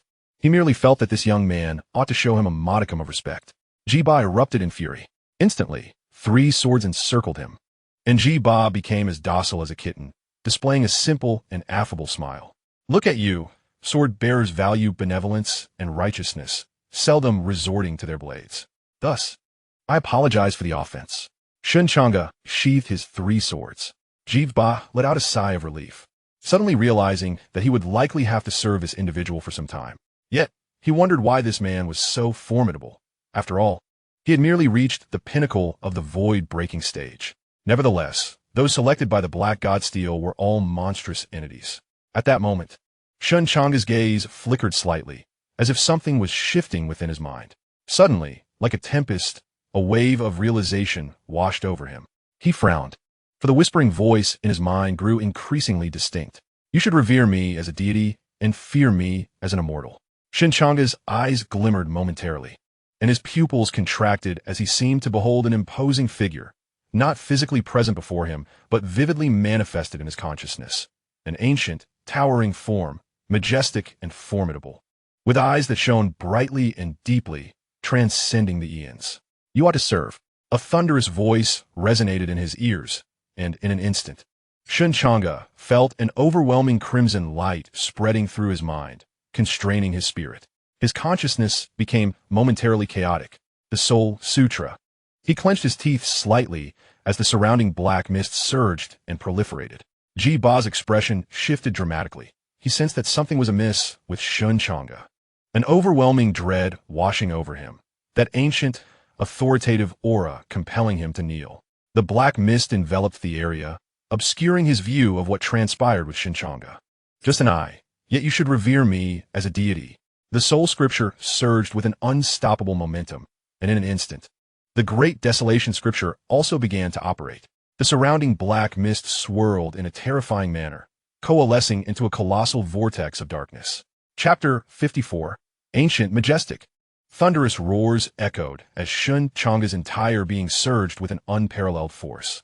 Behind him, a massive vortex erupted, the black mist swirling with a formidable presence. At that moment, countless whispers seemed to echo in Shen Changge's mind, causing a tumult of thoughts within him. I have traversed endless epochs and crossed myriad rivers, witnessing the rise and fall of all things in the cosmos. The fates of heaven and earth are but a mere flick of my hand. I have lived through the era of the ancient deity's descent and the tragic twilight of the gods. Now, a new era dawns, and I am reborn once more. The ancient remnants revere me as a deity, venerating and kneeling before me, their voices growing increasingly fervent and urgent, filled with authority. Suddenly, the voices erupted. You must honor me as a god. Shen Changge's head felt as if it had gone numb. The soul scripture operated frantically, suppressing the cacophony within his mind. He could hardly fathom that what had drawn him to the Bloodgate's radiant light was this very phenomenon. In a haze, he seemed to glimpse an ancient and majestic figure standing amidst the black mist, resembling a king within the shadows. With a thunderous boom, Shen Changge activated the great desolation scripture. In an instant, the surrounding black mist roiled. This was a tug of war. Shen Changge's left eye transformed into a deep crimson, etched with intricate and profound patterns, gleaming like gold, sacred and authoritative, with crystalline lines at the corners resembling the spread wings of a butterfly. The great desolation scripture was immensely formidable. Its activation was akin to the arrival of a divine entity. What scripture is this? I sense an ancient essence. The presence in his mind murmured, and Shen Changge discerned the profound shock within. The great desolation scripture was indeed effective. As it operated, he could clearly feel the dark force that sought his submission gradually being restrained. At this moment, Shen Changge's gaze flickered slightly. His mind had become much clearer, prompting him to contemplate how to unravel the predicament before him. First and foremost, the great desolation scripture was undoubtedly the most effective means to suppress that entity. The soul scripture merely allowed him a fleeting return of consciousness, while the great desolation scripture was the true force capable of contending with that presence. Meanwhile, outside the black mist, Ji Ba was utterly dumbfounded. What on earth was happening inside? He had just been forcefully ejected by the profoundly dense and vast black mist, utterly oblivious to the happenings within. Yet, even as he stood there, he could still perceive the overwhelming majesty emanating from it, as if it sought to crush everything in its path, instilling in him an almost irresistible impulse to kneel. Indeed, he harbored secrets. At that moment, a grave astonishment flickered in Ji Ba's eyes, his countenance darkening. Suddenly, a figure tore through the black mist. Boom! The mist immediately ceased its tumultuous churning. Shen Changge's left eye, peculiar and unsettling, fixated on Ji Ba, sending a chill down his spine, rendering him utterly uncomfortable, especially when that eye was locked onto him. He felt an unparalleled sense of oppression. The laws he had comprehended from the black mist came to a complete halt, as if the mist itself was repelling him under Shen Changge's gaze. You should return to the Daluo Sword sect. Inform the sect master that it was I who sent you back, and tell that old man I shall return in a few days. Shen Changge's eyes sparkled, radiating an unusual brilliance. At this moment, he was not in his right state of mind. Ji Ba's gaze flickered, yet Shen Changge's current demeanor exerted immense pressure upon him. He felt completely ill at ease, particularly sensing that if Shen Changge confronted him in this state, he would be utterly powerless. He had honed his defenses, yet now he felt as if he were tensing his abdominal muscles only to be struck by a sudden cramp. His defenses were utterly compromised. It was simply outrageous. How could this be? In Shen Changge's presence, he felt akin to a mere invalid.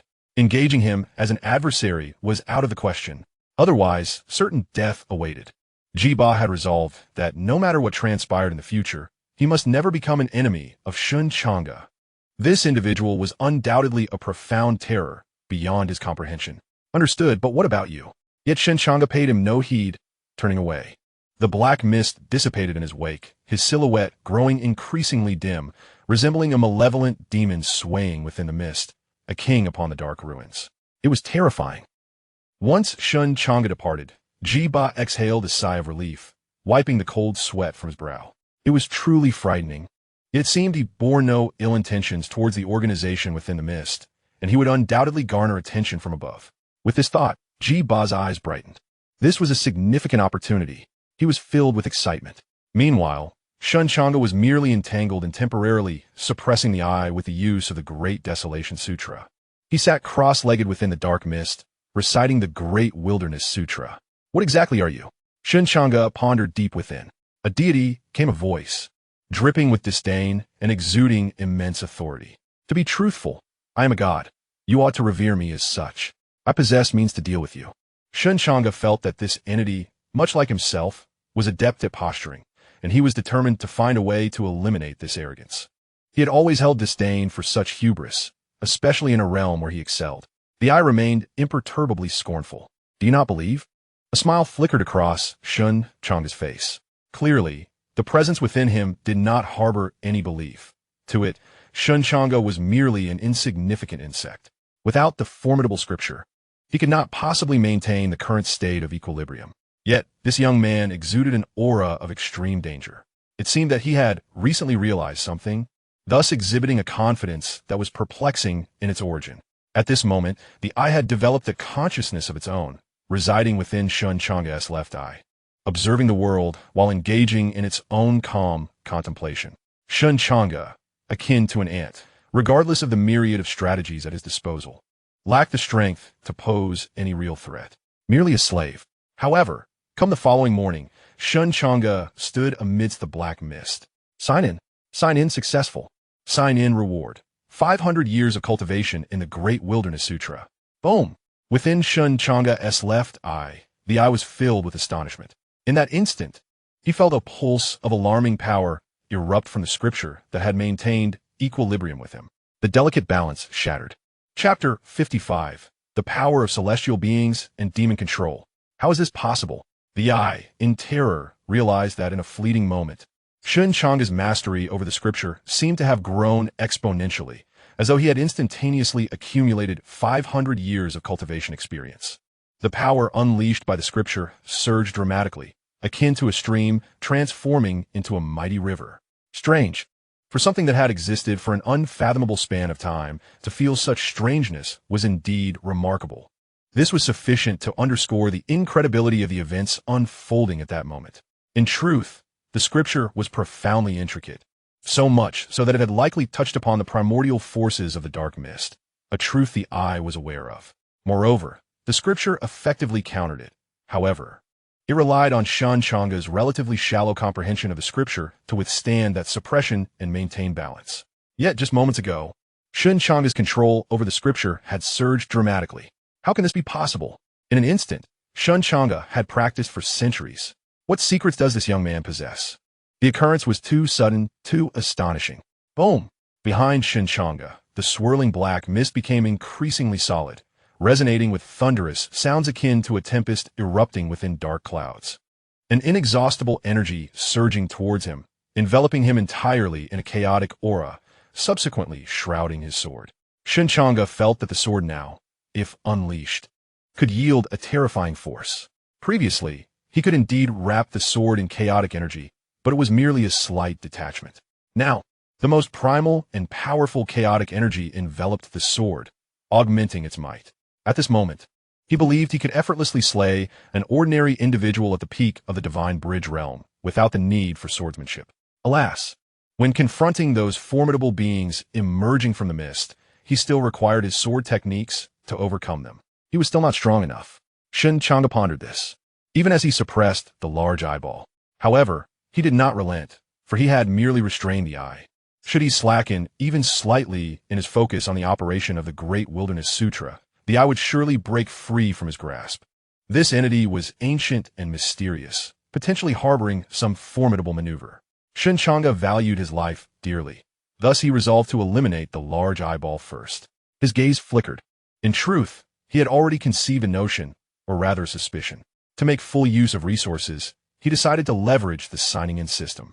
At this moment, Shen Changge's right eye gradually lost its crimson hue, transforming into a grayish-white, eerie and unsettling, adorned with golden patterns that seemed to convey the profound truths of the world. In this instant, he resembled a formidable demon traversing through the black mist, both strange and powerful. I have been defeated, yet one day, you shall revere me as a deity. In his mind, the voice of the eyeball echoed with a hint of reluctance, rumbling and quickening his heartbeat. Shen Changge merely smiled. There would be no time for you to rise again. The eyeball sought to use Shen Changge's body to be reborn, to live a second life, to gain autonomy and independence. How could Shen Changge allow a ticking time bomb to reside within his own being? Such nobility. How could he permit something else to covet his perfect and handsome form? In that moment, Shen Changge invoked the return to origin technique. With a whoosh, he closed his eyes and began to deduce the entire scene of the eyeball's emergence. It must be said that the implications surrounding this eye are exceedingly terrifying, leaving Shen Changge momentarily ensnared. The black mist behind him surged with energy, infusing the desolate aura to propel the return to origin technique. The Great Wilderness Scripture operated in conjunction with the Soul Scripture, revealing an astonishing revelation. Shen Changge discerned that this eye had been birthed within a vortex of black mist in this very location. More accurately, it was a restoration, having absorbed the energy of the black mist to reconstitute a fragmented eye. The mere existence of this fragmented eye posed a formidable challenge. One can scarcely fathom the magnitude of terror a complete form would embody. Shen Changge was taken aback. He traversed through the black mist, resolutely seeking the vortex. Although the eye was suppressed, it could still perceive Shen Changge's every movement, its newfound intelligence perplexed by the actions of this insignificant creature. From the outset, the ant's endeavors had confounded it, yet each time, they dealt a severe blow to it. What, then, was the ant attempting now? To its astonishment, it noted that Shen Changge was drawing ever closer to the site of its restoration, situated in the outer black mist vortex, the area where the black mist was most concentrated, a veritable cradle of its rebirth. Was he courting death? Once there, the eye could leverage its mastery over the black mist to counter Shen Changge's enigmatic scriptures. Wait, the eye's intelligence was indeed on the rise. It now pondered how Shen Changge had discovered this place. The deliberate nature of Shen Changge's actions filled the eye with an ominous premonition. At that moment, Shen Changge had arrived at the location of the vortex, where the black mist was extraordinarily dense, its accumulation having reached a transformative threshold, ascending to another realm. How intriguing. This must be the densest area of black mist in the periphery, and indeed, at this moment, Shen Changge could sense the eye stirring restlessly, drawing energy from its surroundings as the black mist surged towards him from all directions. In the face of this overwhelming tide, Shen Changge remained composed. He was, in fact, prepared. Even if his conjecture proved erroneous, he could swiftly vacate the area, leaving the eye without any advantage. After all, he possessed the shadowless technique, allowing him to vanish in an instant. Moreover, as an extra precaution, he could employ the return to origin technique to sever the connection between the black mist and the eye with a decisive strike. Thus, his arrival here posed no threat to Shen Changge. Therefore, he sought to explore the situation, striving to gain as much benefit as possible while ensuring his safety. After all, the eye offers no benefits, only an omnipresent threat, poised to strike unexpectedly. Ants perish. The voice reverberated in Shen Changge's mind. That authoritative tone, now wielding power, far surpassing its previous form. Yet at that moment, Shen Changge's gaze flickered. Check-in. Check-in successful. It has succeeded. What surprises await at the birthplace of the eye? He stood resolutely amidst the surging black mist, his expression calm, yet curious, ever vigilant. His sword ready to unsheath at any moment. Check-in successful. Reward: 100 mastery points over celestial level demons. Mastery level 1 boom. At that instant, the eye within Shen Changge's mind emitted an overwhelming sound of terror. The previous authority vanished. It seemed to sense an onslaught of deeply entwined chains crashing down upon it, transforming its surroundings into a chaotic prison, shrouded in darkness, devoid of light, icy chains binding it. Although the constraints imposed may not be significant, it felt a chilling force of control, signifying that it was being dominated. Control? How could this be? After countless eons in the boundless void, who could ever control me? What power is this? It was finally gripped by fear. Chapter 56. The Celestial Eye Upon the Forehead. Clink, clink, clink. Chains descended in a frenzy. This was an ethereal space, or rather, a series of illusory phenomena entangled in an unseen transformation. Much like how the death of certain cells in the body leads to ailments. The chains, cold and relentless, fell one by one, sealing the eye away. That was truly terrified. It had existed for an unfathomable number of years, with countless individuals striving to seize it, to harness its power, to transform it into a demon nurtured within their own bodies. Yet they all failed. Those who attempted had perished. None had ever succeeded, regardless of their extraordinary brilliance or unparalleled talent, ultimately succumbing beneath its might. It only grew stronger and more terrifying, transcending the realm of ancient saints. The hierarchy of demon bloodlines: red, black, black king, ancient sage. Yet above the ancient sage level, there exists a rank that surpasses all. Akin to ancient gods reigning supreme over all beings, the celestial level. Indeed, the essence of this eye belongs to that echelon, the ancient god upon the obsidian throne, surveying all demons of the world. Yet currently, it is merely an eye. Even so, this detached eye continues to foster its own consciousness. This serves as ample evidence of the terrifying nature of the celestial beings. Yet now, even though he is not in his complete form, his bloodline rank is undeniably genuine. Astonishingly, it has been seized. Even if it is merely a fraction of control, it is still control. It is akin to a common man's leg being bound by a single lock or 100 locks. From a certain perspective, the difference may seem negligible. Hence, he is profoundly shaken. What force could this be? He has arrived at the wind cave, which I have restored, or rather, which he has been reborn into. However, after standing there for just a moment, that force descended upon him. As he sensed this power, combined with the confident demeanor of the young man before him, he felt as if he had grasped something elusive, yet remained frustratingly vague. The escalating wisdom accompanying the passage of time in this restoration rendered him incapable of discerning the true nature of the situation. Nevertheless, he was convinced that Shen Changge harbored a significant secret. Boom! The final chain instantaneously pierced his eye, and then he realized he could no longer turn the tide. This power was overwhelmingly tyrannical. He believed he had once stood at a lofty pinnacle of the Tao, yet this force surpassed him by an unfathomable margin. How could this be possible? Damn it! He emitted a sound of unwillingness as the light dissipated, finding himself trapped in that cold, dark place. As time passed, his growing intellect became futile. At this moment, the external Shen Changge sensed the transformation within his body, filled with exhilaration. For his hypothesis had indeed been validated. The essence of this large eye was that of a demon, and such a demon could be captured and controlled by those who had comprehended its techniques from a mist. Thus, Shen Changge speculated that if he were to sign in at this point, he might acquire something extraordinary. And indeed he did. Shen Changge obtained the power of control. Celestial level. This large eye was, in fact, of celestial level. Shen Changge inhaled sharply. Although he was unaware of the true nature of the celestial level, he felt compelled to respect the eye that had engaged him in such a prolonged struggle, to affirm how formidable he was for having vanquished it. Though it was the system's achievement, isn't the system, after all, a part of him? At this moment, Shen Changge's previously altered left eye gradually returned to normal, the butterfly-like patterns fading away. He found this transformation peculiar, Yet just then he suddenly felt an instinctive awareness. Abruptly, he closed his eyes, and in that instant, the aura surrounding him underwent a profound transformation, becoming cold and profound. An overwhelming presence that instilled fear in the hearts of those around him.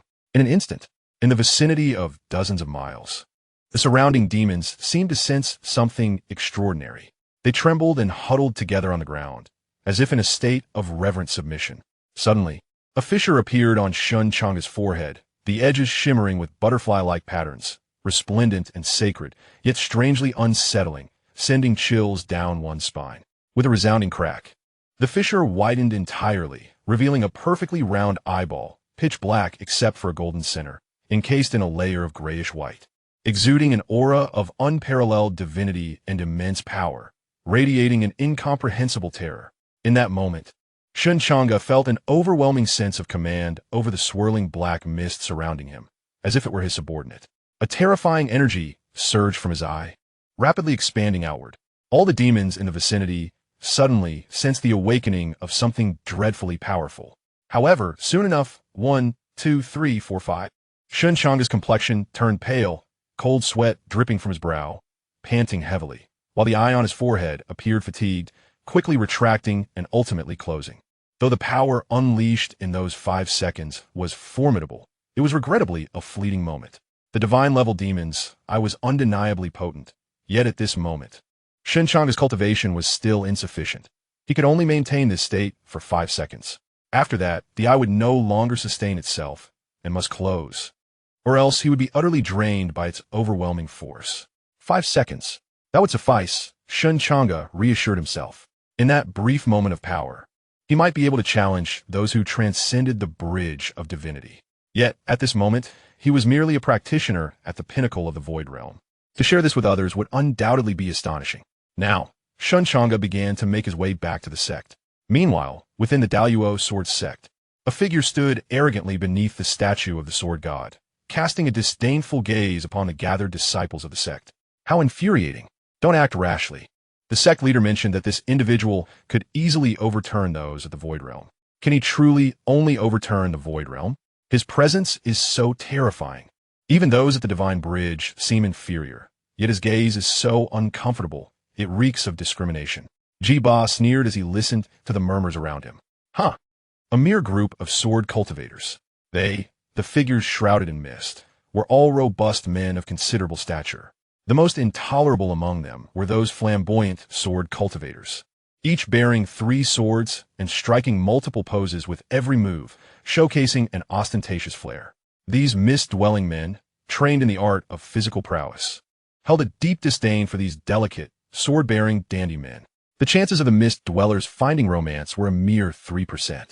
In contrast, consider the Black Robe organization, whose members ventured forth to hunt demons accompanied by their families. Ji-Ba snorted dismissively, a bunch of show-offs. How arrogant they are. At that moment, a disciple from the Sword sect, unable to contain his indignation, stepped forward. Yet, just then, Ji-Ba emitted a cold snort and unleashed a powerful aura, causing all the Sword sect disciples around him to buckle beneath its weight, their legs giving way as if crushed by a mountain. They cried out in horror. This man was terrifying. His presence alone had overwhelmed so many disciples. How could such a formidable being exist within the sect? Just then, a calm voice drifted over from afar. Well, you all seem quite spirited. Ji-Ba retracted his aura, and the proud coldness on his face vanished in an instant, replaced by a smile of eager submission. Chapter 57. The Opening of the Black God's Steel Great Ruins. Everyone stood in stunned silence, observing the once sweaty, seemingly disdainful burly man now approaching with a demeanor of subservience toward someone. A radiant figure, strikingly handsome, one that could drive women wild and men to grit their teeth, strolled over with an air of nonchalance. To their astonishment, this robust man now appeared exceedingly accommodating as he approached Shen Changge, his smile sincere and seemingly terrified of him. Isn't this peculiar? They thought. That is their so-called useless senior brother, notoriously known as a slacker within the Daluo Sword sect. Yet, how could there be such a stark contrast in demeanor?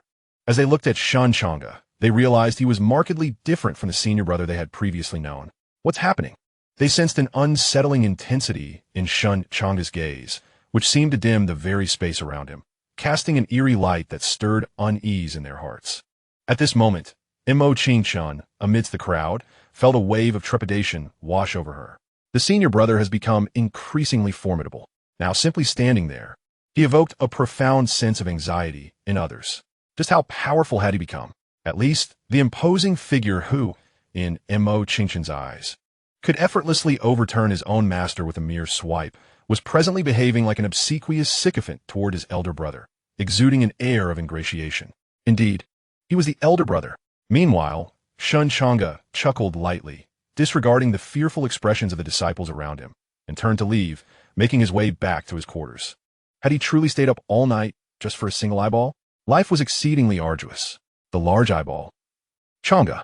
At that moment, Xianxia suddenly called out to Shen Changge. His gaze weighted with concern as he glanced at the imposing figure of Jiba behind Shen Changge. Jiba reined in his sycophantic smile, standing to the side, prompting Xianxia to hastily pull Shen Changge aside. What's the matter? I recall he is a person from the mist, right? Remaining within the sect, there shouldn't be any issues, should there? In that fleeting moment, Xianxia's eyes revealed a hint of worry. Yesterday, when this individual arrived, he had been genuinely startled. After all, this person from a mist had always exuded an aura of mystery and strength, enigmatic and unfathomable, akin to a demon capable of commanding the black mist, instilling a sense of trepidation in an ordinary person like him. And now, this enigmatic figure had sought him out. At that time, Xianxia had been spitting blood, and a mere breath from the other could have been his undoing. Thus, the entire experience had been quite chilling. He was eager to inquire of Shen Changge what had transpired and why this person from the mist had come to their sword sect. Moreover, it appeared he intended to reside for an extended period. What was going on? At that moment, Xianxia exclaimed, "What? You mean to say you have already decided to join the people of the mist?" His eyes widened in shock, clearly unprepared for Shen Changge's seemingly effortless acceptance into the organization. So, this person is here to assist you in understanding the organization of the mist, correct? Xianxia couldn't help but glance at Jiba, whose disdainful gaze unsettled him. Yet he felt powerless against him, leaving him quite vexed. The one in the black robe? I killed him. Killed him? Upon hearing Shen Changge's nonchalant declaration, a flicker of astonishment crossed Xianxia's eyes. Did he truly know? He discreetly gestured towards Jiba. Shen Changge shook his head. Xianxia quickly suppressed his astonishment, clearly not wishing Jiba to become aware of it. But Shen Changge appeared unfazed, casually waving his hand. At that moment, behind the two of them, Jiba abruptly glanced at his spiritual jade, his expression shifting dramatically. Changge, the message just came in. Tonight, the Black God Monument's grand ruins are set to open. The Black God Monument's grand ruins? So soon? Shen Changge was somewhat taken aback. He had not anticipated that the mysterious Haitian monument great ruins, which he had only just begun to understand, would be opening tonight. Was there anything he needed to be cautious about? Unable to restrain his curiosity, he inquired. The Haitian monument great ruins possessed a unique structure, and for those who mastered the Fog Sea scriptures, it could truly be considered a land of fortune. As Jiba spoke, his words dripped with envy, clearly revealing his own desire to enter the ruins, though he lamented that he was unworthy. At that moment, he began to elaborate. Within the Haitian monument great ruins resided an exceedingly dense energy of black mist capable of facilitating rapid cultivation advancement, allowing those at the pinnacle of void breaking to swiftly compress through the Haitian monument and break into the divine bridge realm. Moreover, there seemed to exist some hidden rules. According to the esteemed figures who had returned from the ruins, triggering these hidden rules could yield immense benefits. Furthermore, each individual would enter the ruins in a state akin to that of soul. Even if one were to be slain, their life would remain unthreatened, merely resulting in expulsion from the ruins.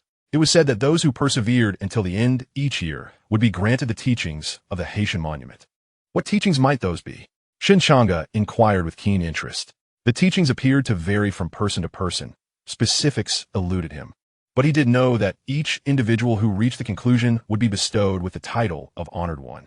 As for those who, at that time, reached the transmigration realm and managed to trigger the hidden rules at least 5 times, they would be awarded the title of Black King. A title that each generation of Black Kings held with terrifying might. Jiba sighed. After all, he had never entered the Haitian monument great ruins, and thus his knowledge was limited. Otherwise, he would not have achieved only this much thus far. Tonight, This Haitian monument, Great Ruins, truly seemed peculiar, and its effects were exceptionally unique, with hidden rules to boot. How intriguing.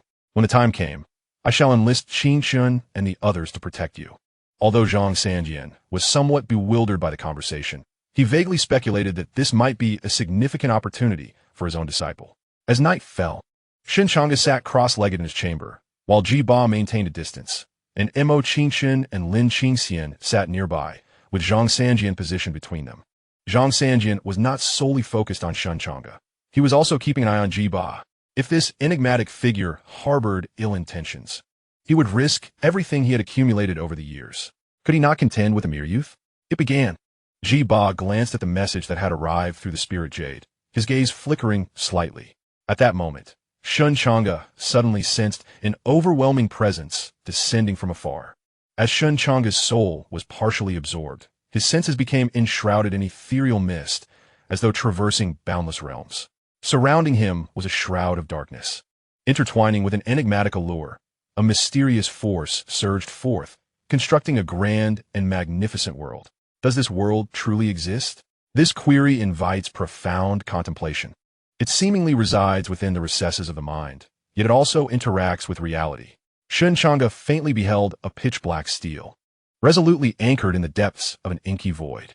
This time, his vision was remarkably clear. Upon the stele, all inscriptions had vanished save for a solitary line. Shen Changge of the Daluo Sword Sect's branch. Boom! The heavens and earth were sundered. An unending torrent of energy erupted, forging a realm replete with mountains and rivers. Chapter 58. The Birth of Demons. Boom! The colossal black divine stele loomed at the center. This place remained enveloped in a peculiar world. The upper sky was shrouded in darkness, resembling an ink-wash painting, while the center revealed verdant hues. A cascade of layered peaks that exuded a hazy, illusory essence. Below lay a scene reminiscent of a traditional ink painting. A stark black line propping up a world of mountains and rivers, with a surrounding void, like mist curling in a ghostly embrace, at times billowing like clouds at dawn. In that moment, beams of rainbow light converged in the sky, bursting forth and branching out, descending. 100 rays of light cascaded down, forming 100 corporeal forms. Boom! At the instant these 100 figures descended, the heavens and earth shifted, and the entire illusory realm trembled violently. Outside, towering shadowy figures gazed intently with fervent eyes, fixated upon the fantastical world. This year's seeds are quite promising. Their eyes, ablaze with anticipation, reflected their eagerness. They were all summoned to block the ancient divine abyss. At that moment, a gruff voice resonated with excitement. Ahem, brother, calm down, calm down. Who knows if this year will bring forth a Black King? Each Black King is a leading figure of the younger generation. Someone sighed, unable to contain themselves. Let us see if they can coalesce their innate demons. It remains to be seen how many will manifest complete demons this year. They could not help but feel a surge of expectation. Suddenly, within the vast expanse, a tremor rippled through, light scattered across the land. In an instant, it illuminated a human silhouette upon the ground, as arcane energy stretched and ultimately coalesced into a body. Shen Changge slowly opened his eyes, instinctively touching his face, relieved to find his handsome features still sharply defined. He lowered his head once more to gauge his own dimensions. It appears that this world is indeed intriguing. It must be some sort of esoteric technique akin to the return to origin method employed by Shen Changge, utilizing the essence recorded during the bloodletting to directly reverse engineer Shen Changge's information, appearance, and prowess. The mere thought of this made Shen Changge feel that the black divine stele was rather terrifying. It is worth noting that the bloodletting occurred many years ago, and the essence present then belonged to that time. Even with normal physical growth, Shen Changge must now differ significantly from his past self.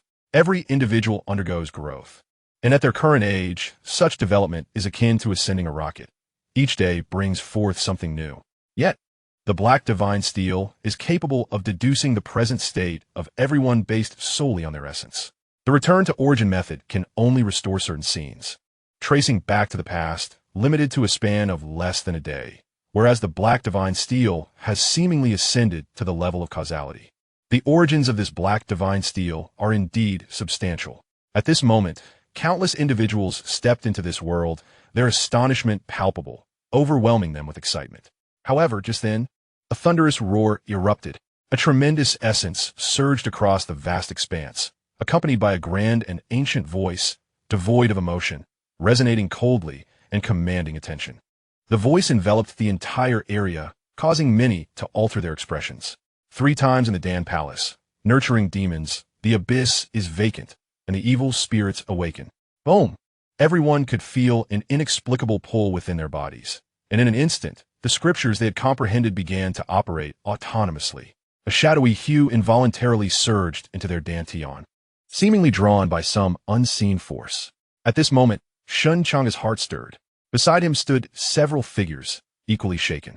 He recalled his father mentioning that upon entering the black divine steel, it would draw upon each person's scriptures, operating at the limits of their physical and martial capabilities to channel the maximum chaotic energy into their dantian, constructing a demon palace.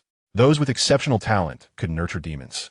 Although this process is exceedingly complex and arduous, resulting in most only being able to give rise to a flawed demon form. Only the most extraordinary among the talented can create a complete demon. This is the remarkable nature of the black divine steel. Those who step into this realm are the chosen elite of their generation, each nearly capable of constructing a Dan palace and nurturing demons, albeit with varying levels of demon quality. Should one succeed in birthing a black tier demon, it would garner significant attention within the 2 major Fogsea organizations. At this moment, a rather handsome young man possesses an intriguing peculiarity, as his hair is a striking shade of white, cascading long and ethereal. His complexion is pallid, accentuated by deeply sunken dark circles beneath his eyes. At this moment, he is accompanied by several other youths, who regard him with profound respect. It is evident that this white-haired youth hails from a formidable background, having seemingly arranged for the company of many others to accompany him prior to the unveiling of the Black God Steel. With a sudden surge, as he concluded his explanation, the cultivation techniques within their bodies activated autonomously, and they were drenched in cold sweat. In an instant, they collectively felt their bodies tense to the very limits of their endurance. Gray lines of energy surged across their forms. This was the aura of desolation. Indeed, it was the aura of desolation. Was this truly our limit? To coalesce such an abundance of desolation energy? The excitement among the attendees was palpable. Among them, the white-haired youth emanated the most potent aura, which coalesced into 4 streams of desolation energy converging from his brow to flow into his abdomen. This spectacle revealed that the white-haired youth possessed far superior prowess, both in terms of the Fogsea cultivation and innate physical talent, compared to those nearby. The talents of the young Master Changge are truly exceptional. We can hardly contain our admiration. He is undoubtedly a descendant of greatness, like father, like son. Such terrifying talent leaves us utterly astonished. Those present were all humble and eager to curry favor, and their flattery seemed to resonate well with him. Although the white-haired youth did not overtly display his pleasure, the subtle upturn of his lips betrayed his satisfaction with the praise. Yet, they were not mistaken. His talents are indeed formidable. Thus, as they pushed themselves to their limits, the ensuing explosion of desolation energy was naturally immense. However, this state was undeniably taxing, leaving him utterly fatigued. Suddenly, an unexpected tremor coursed through the desolation energy they had gathered, as if it had sensed an overwhelming pressure. He looked up in alarm towards a figure clad in white not far away, from which the oppressive force emanated. The individual stood there with an air of effortless ease, seemingly bemused as they assessed their surroundings, enveloped in a thick, rich aura of desolation. If the aura surrounding the white-haired youth resembled 4 flowing rivers, then that of the youth in white was akin to a surging ocean. In disbelief, all present widened their eyes, unable to fathom the impossibility of the situation. How could this be real? Chapter 59. The Alchemical Palace Ascends. As they felt the overwhelming aura radiating from the youth in white, they were beset by a sensation of being weighed down by an immense burden. How could this be possible? A terrifying and overwhelming aura enveloped the young man entirely. They had never encountered such a dense and potent presence. The rarity of this aura was something they comprehended all too well. Each thread of it required years of arduous cultivation to manifest, and they were ecstatic. Yet, the sheer magnitude of it was astonishing. Moreover, the most remarkable aspect was that, despite the terrifying volume of this aura, That figure appeared remarkably at ease, casually observing his surroundings with a sense of curiosity. Shen Changge glanced down at his hands, sensing an overwhelmingly domineering force subtly urging him to channel the Great Wilderness Sutra. Unable to suppress a soft gasp, he mused on the intriguing nature of the Black God Steel, which seemed to guide him in the execution of the Great Wilderness Sutra. However, he pondered, what if he were to consciously resist the pull of the Black God Steel? With a flicker of mischief in his eyes, Shen Changge contemplated the notion of engaging with the Black God Steel, driven by an insatiable curiosity regarding its consciousness. Did it possess an awareness of its own? Or did it operate according to a predetermined set of rules? Boom! He secretly began to channel the Great Wilderness Sutra, opposing the pull he felt. To the naked eye, the thick layer of aura surrounding him began to contract. This scene astonished the other youths present. How could this be? They had never witnessed the aura shrinking under the influence of the Black God Steel before. Wasn't it supposed to erupt uncontrollably, reaching the utmost limits of one's physical and spiritual capabilities? Their expressions shifted dramatically, and at that moment, the white-haired youth's eyes sparkled with realization, filled with shock. Could it be that he was resisting the pull of the Black God Steel? This was the only explanation that made sense. However, such an act was perilous. The white-haired youth, Xianxia, felt a slight change in his expression. His father had repeatedly cautioned him before he entered, urging him to fully embrace the Black God Steel's pull, lest he face dire consequences. The power of the Black God Steel was notoriously overwhelming, having brought ruin to many who had underestimated it. He could almost foresee the strikingly handsome youth being overwhelmed by a force of sheer dominance. Yet after a considerable time, the aura surrounding the youth in white vanished, as if drawn back like the retreating tide, disappearing entirely within him.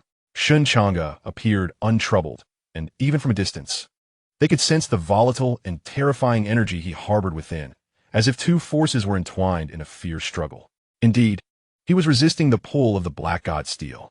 They gazed on in astonishment, their eyes wide with disbelief. What manner of monster is this? It possesses an uncanny ability to contend with the Black God Steel with such ease. At this moment, the young man in white suddenly exhaled deeply, his body seeming to tremble slightly, as he murmured softly, I can no longer restrain it. The gravitational pull of the Black God Steel is indeed formidable. In the next instant, Shen Changge fully unleashed the gravitational force of the Black God Steel. A thunderous roar erupted from within him, and his vital energy surged to its utmost peak. Boom! The restraint he previously exerted over the Black God Steel's pull now erupted in full force, an overwhelming aura instantly propelling his Great Wilderness Sutra to its zenith. Energy surged forth around him, akin to a relentless water pump, echoing thunderously until centered upon him. A colossal grayish-white aura suddenly exploded forth. It resembled an ocean, the dense grayish-white desolation energy coalescing into a massive half-spherical ball, swirling with uncontainable force, draining the vitality from the surroundings. All present were taken aback, retreating in panic, acutely sensing an overwhelming threat. What kind of terrifying creature is this? Such intense desolation energy? What kind of fog sea technique is this? Has he comprehended the scriptures? All faces paled in astonishment, while Shen Changge immersed himself in the sensation of desolation energy flooding into his dantian, as the rich energy seemed to be incessantly constructing his dantian, radically altering its very structure. Is he nurturing demons? At this moment, Xianxia was genuinely frightened. What terrifying monster were they witnessing? Such a being had never been heard of before. Just then, within the temple, the Dantian Palace formed independently, timeless and ancient, feeding on the essence of magic. A resounding voice spread across the heavens like crashing waves, rippling through the ink-black sky. This indicated that the Black God Steel had begun assisting in the construction of the Dantian Palace. Xianxia's pupils constricted slightly as he urgently instructed, everyone, quickly hold your breath and concentrate. Start sensing the changes in your Dantian. The Black God Steel has commenced its assistance in building the Dantian Palace. We must not err. At this moment, boom, suddenly, all eyes present flickered with astonishment as they regarded the young man in white, who had already stunned them moments before. The awe he inspired now grew even more terrifying. With a thunderous sound, an overwhelming gale erupted violently from Shen Changge's Dantian and behind him. A magnificent palace materialized in midair. Has he formed the Dantian Palace? The young elites present were left speechless. All were distinguished figures within the Fogsea organization, the pinnacle of their generation, yet they found themselves overshadowed by a being who effortlessly surpassed them. This was merely the beginning. Had he truly succeeded in condensing his Dan Palace? One must understand that for these individuals, the duration required to achieve such a feat could be extensive, and for some, should their innate talent fall short, failure was entirely possible, necessitating numerous attempts before success could be realized. At this moment, gazing upon the majestic palace that surged behind Shen Changge, they were momentarily struck with astonishment. The grade of the Dan Palace determined the potential for nurturing demons in the future, and, from a certain perspective, serve as a reflection of one's inherent potential. How could a Dan Palace transform into a grand edifice? The expressions of those present shifted dramatically. A Dan Palace transformed into a palace, feeling the ancient aura enveloping them. The weighty sense of history seemed etched upon the magnificent structure. They held their breath, focusing intently on the palace behind Shen Changge, yet grew increasingly indistinct. It was as though the layers continued to elevate. The palace remained, yet became ever more obscure, while their abilities remained unchanged. Soaring instead was the quality of the Dan Palace. A thunderous roar echoed. The palace exerted immense pressure upon them. What a terrifying Dan Palace! At this juncture, Shen Changge exhaled deeply, comfortably caressing his abdomen. He then prepared to depart, intending to explore the so-called Grand Market in detail. Before leaving, he cast aside a heavy piece of silver. Xianxia displayed a look of confusion. "What are you doing?" Shen Changge departed, leaving behind an ethereal and striking silhouette. "You all are enjoying yourselves too much, my brothers. It's about the money." Those present found it somewhat amusing, yet were also incensed, though they dared not express their feelings in the presence of that figure. A monster. An absolute monster. Chapter 60. The Terrified Old Beasts. This year's seedlings appear rather promising. At this moment, several figures sat cross-legged before the black divine steel, where even the slightest emanation of their aura suffocated the space, making it difficult to breathe. Amidst the swirling mists, they observed the scenes unfolding in the Grand Market, their expressions filled with satisfaction as they exclaimed. Indeed, this year should yield many capable of condensing their Dan Palaces within a single day. The individuals present were supervising the entire Grand Market, their eyes brimming with anticipation. "Oh, this little fellow is impressive. The chaotic energy has formed 8 streams. I estimate that within a day, he should be able to construct his own Dan Palace. This one has formed 7 streams. This little one seems to be the progeny of a highly powerful individual. It appears he might also do well. Constructing a Dan Palace within a day should pose no significant challenge." Their gazes persistently traversed the vast expanse, before them coalescing a small bubble. Each time it brushed past a prodigious talent of decent caliber, the bubble would immediately swell, a remarkably simple method of illumination, not particularly rare. But here it enabled them to more vividly perceive the qualifications of those geniuses within the great expanse. They stroked their beards, unable to suppress their laughter. The more talents there were, the greater their delight, for in this era, every emerging genius signified a potential future powerhouse. However, at that moment, their attention was suddenly drawn to a figure clad in white, nonchalantly strolling through the vastness with an air of curiosity, eliciting expressions of bewilderment. Who is this? While everyone else was busy constructing the alchemical palace, why was he merely wandering about? But suddenly, pop, pop, pop, pop, one by one, the bubbles before them expanded and then rapidly burst. The atmosphere fell into an eerie silence. What had transpired? Had their method of illumination's bubbles truly burst? Did this signify that they had detected a genius who had reached the limits of their probing technique? How could this be possible? The elasticity of their probing technique was vast. Such a situation was exceedingly rare. Who could it be? They focused their gazes entirely upon the vastness. Pairs of blazing eyes hidden within the inky blackness of the sky.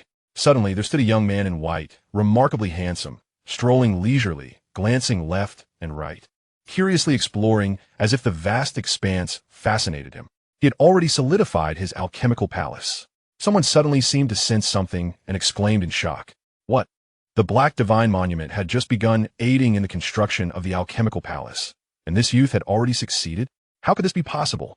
Surely, this must be a jest. Absolutely, I did not misperceive. Look at him, so composed and unfazed by the Black Divine Monument's influence. At this moment, the Black Divine Monument was forcefully intervening in the construction process, and yet he maintained such an effortless demeanor.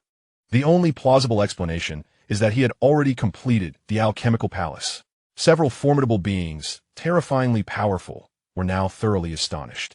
The Black Divine Monument would undoubtedly not err. This they believed without doubt, and it was impossible for it to have drawn in someone who had already successfully constructed their alchemical palace. Thus, did this mean that this young man had solidified his alchemical palace in such a brief span of time? Could it be incomplete?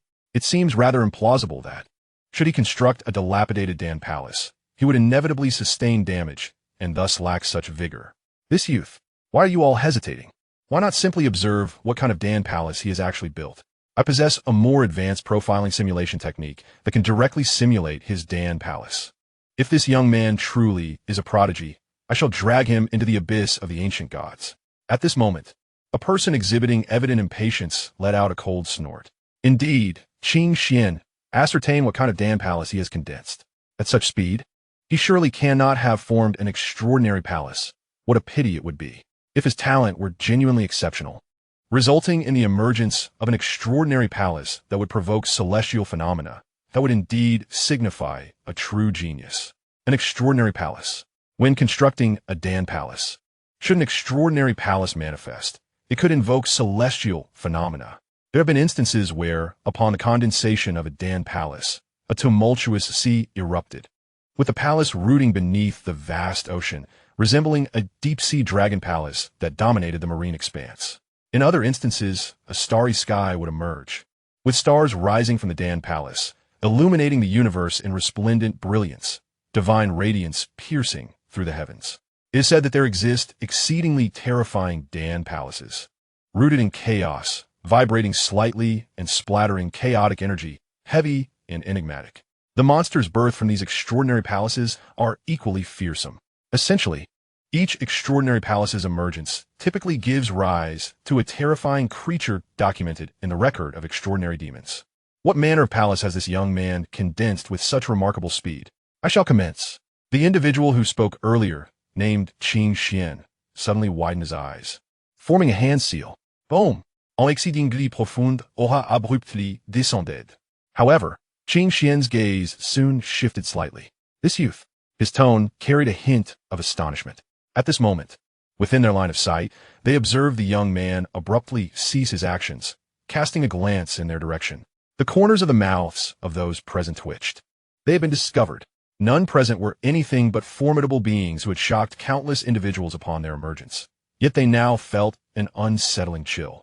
How could this be possible? This young man had actually perceived their presence. I have been detected. Xianxia's expression darkened. He wielded a more advanced profiling simulation technique than I. He was tracing me. The disparity in our realms was colossal. Yet he was able to achieve this step. It was nearly impossible unless he had perfected that simulation technique to its utmost pinnacle. His voice caused the color to drain from the faces of those present. Xianxia's tone gradually turned fearful, his complexion ashen. He had traced my movements, following the clues. Has he simulated his Dan palace? To have been discerned by a junior using a secret technique. Disclosing this would equate to social death. Upon hearing this, the expression in Xianxia's eyes grew increasingly grim. He fervently channeled his cultivation. Boom! If you wish to trace my essence, then I shall crush you with my power. The skies above the vast expanse trembled violently. All the young practitioners engaged in constructing their alchemical palaces felt a profound sense of trepidation. At that moment, however, the young man in white within the great expanse suddenly drew forth the long sword from his back. With a single stroke, he cleaved into the heavens. Xianxia's body jolted, his face contorted in a manner akin to having tasted something foul. What transpired? The surrounding powerhouses turned their gazes towards him. With one strike, he severed the connection between us. Xianxia was shaken. He had undoubtedly mastered the art of simulated projection to its zenith, even wielding it with remarkable dexterity. I had never encountered such a prodigy. Every technique, no matter how rudimentary, requires years of diligent practice and innate talent to be perfected. The onlookers were utterly astonished. Who exactly is that young man in white? Where is his alchemical palace? The surrounding powerhouses continued to inquire. I have simulated it. Xianxia replied with a slight smile. Though I nearly fell prey to his grasp, I have nevertheless managed to simulate his alchemical palace, albeit it may not be entirely concrete. He began to perceive within his mind the alchemical palace he had just envisioned belonging to the young man in white. Suddenly, his countenance changed dramatically, and he gasped. How is this possible? Chapter 61. The Celestials Within the Ancient Palace. Xianxia was astounded. He had never witnessed such a terrifying alchemical palace. What has happened? At this moment, the onlookers were filled with confusion as they regarded Xianxia. Old ghost, what is the matter? Could it be that he has truly condensed an anomalous palace? This seems implausible. How could he have constructed an anomalous palace at such a rapid pace? The construction of an anomalous palace is exceedingly intricate. Unless his Fog Sea Sutra is so formidable that it can instantaneously infuse a sufficient quantity of chaotic energy into his alchemical palace.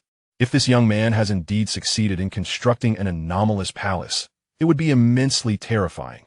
The speed of construction signifies the power of his Fog Sea Sutra. Whether the alchemical palace can be transformed into an anomalous palace depends on one's innate constitution, the compatibility with the Fog Sea Sutra, and the mastery of the sutra itself. Each of these factors plays a crucial role and bears significant influence. No, it is not an anomalous palace. At this moment, Xianxia shook his head, the astonishment in his voice still lingering. As he fixed his gaze, it seemed he was reaffirming his thoughts. What then is it? Why are you so astonished if it is not an anomalous palace? It is merely the unfamiliarity that has caught you off guard. Xianxia spat derisively. Behold! His hand suddenly unfurled, and with it, a brilliant burst of light erupted, manifesting in a harmonious array of myriad beams, swiftly constructing a resplendent image. It was a terrifying black mist that engulfed all, dense and tumultuous like surging waves of darkness. Thunderous roars. An ancient, obsidian palace took root atop the black fog, its hue reminiscent of cold, rain-soaked stone, grand and venerable, exuding an overwhelming aura that left all present in awe. How could this be? The Palace of Elixirs. They seemed to hear an unfathomably profound chant resonate from afar, as if ancient deities whispered secrets, and the remnants of a bygone era knelt in solemn reverence. Their expressions grave and their gazes devout. How could such an ancient and majestic presence emanate from the Palace of Elixirs? Moreover, the grandeur of the temple itself. He vaguely recalled that the otherworldly palace symbolized a rise to an exceptionally potent and unique realm for the demons. While the otherworldly palace was indeed formidable, it bore an even older legend, the Palace of Elixirs, where demons must ascend to sanctity. The demons dwelling within the Palace of Elixirs were destined to possess terrifying origins. Often reincarnations of ancient saints, each extraordinary in their prowess, representing boundless potential and the limits of future combat prowess. This youth, has he constructed an ancient temple? Yet at that moment, suddenly, the doors of the ancient hall burst open. With a resounding crash, a brilliant burst of light erupted from the portal, filling the hall with a radiant explosion. Boom! A terrifying sun soared into the heavens, illuminating the black mist behind the temple, as the skies ascended and the earth descended. With the central sun blazing in resplendent glory, stars and moons ascended wildly, piercing through the inky fog, as if representing the passage of time, fleeting and ephemeral. The ancient beings were truly astonished. Anomalies. So many anomalies. What a terrifying spectacle. They hurriedly turned their gazes to Xianxia, who, at that moment, visibly diminished in stature. His eyes nearly bulging from their sockets, his form emaciated, as if all vitality was being rapidly siphoned away. Xianxia, what is wrong with you? Don't force yourself. We don't have to witness this. A group of ancient beings wished to laugh, yet deemed it inappropriate, their expressions swiftly shifting to concern. At that moment, Xianxia's countenance darkened, seemingly cursing under his breath. Damn it! How was I to know that the opening of that ancient hall would unveil such a terrifying scene? Damn it! I cannot halt the cultivation technique. Xianxia exclaimed in anger. And at that moment, boom! The temple doors swung wide open. The scene was akin to the dawn of creation, radiant divine light illuminating the surroundings in a splendid array of colors, with clouds swirling and mist rising, rendering the ancient palace a resplendent spectacle of gold and jade. While the otherworldly palace merely shimmered with a singular phenomenon, the ancient palace ascended to an entirely different realm.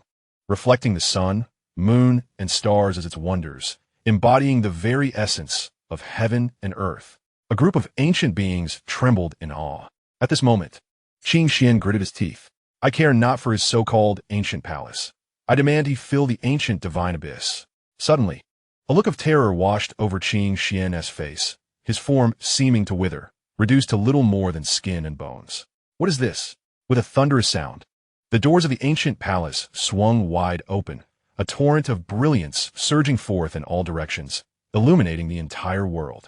At this moment, it was as if a figure sat at the heart of the ancient palace, a spectral presence, reminiscent of an ancient deity from which all extraordinary phenomena emanated. Light erupted from this figure, sacred and extraordinary, instilling a sense of dread in all the ancient beings present. What was merely an illusion now compelled them to feel a desire to kneel in reverence. How could this be? Most of those present were beings of the supreme realm, among the pinnacle entities of the two great Mist Sea organizations.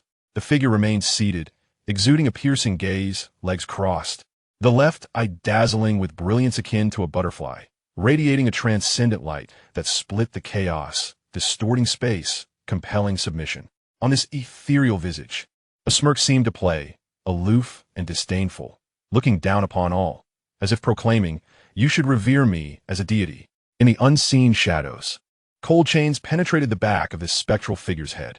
Yet, this grand and unmatched silhouette appeared to have foreseen the intrusion, deliberately obscuring the view, lest it tarnish its dignity. All present gazed in trepidation. With a thunderous crash, a colossal eye blotted out the heavens. The celestial beings revealed themselves, and all of creation bowed in submission.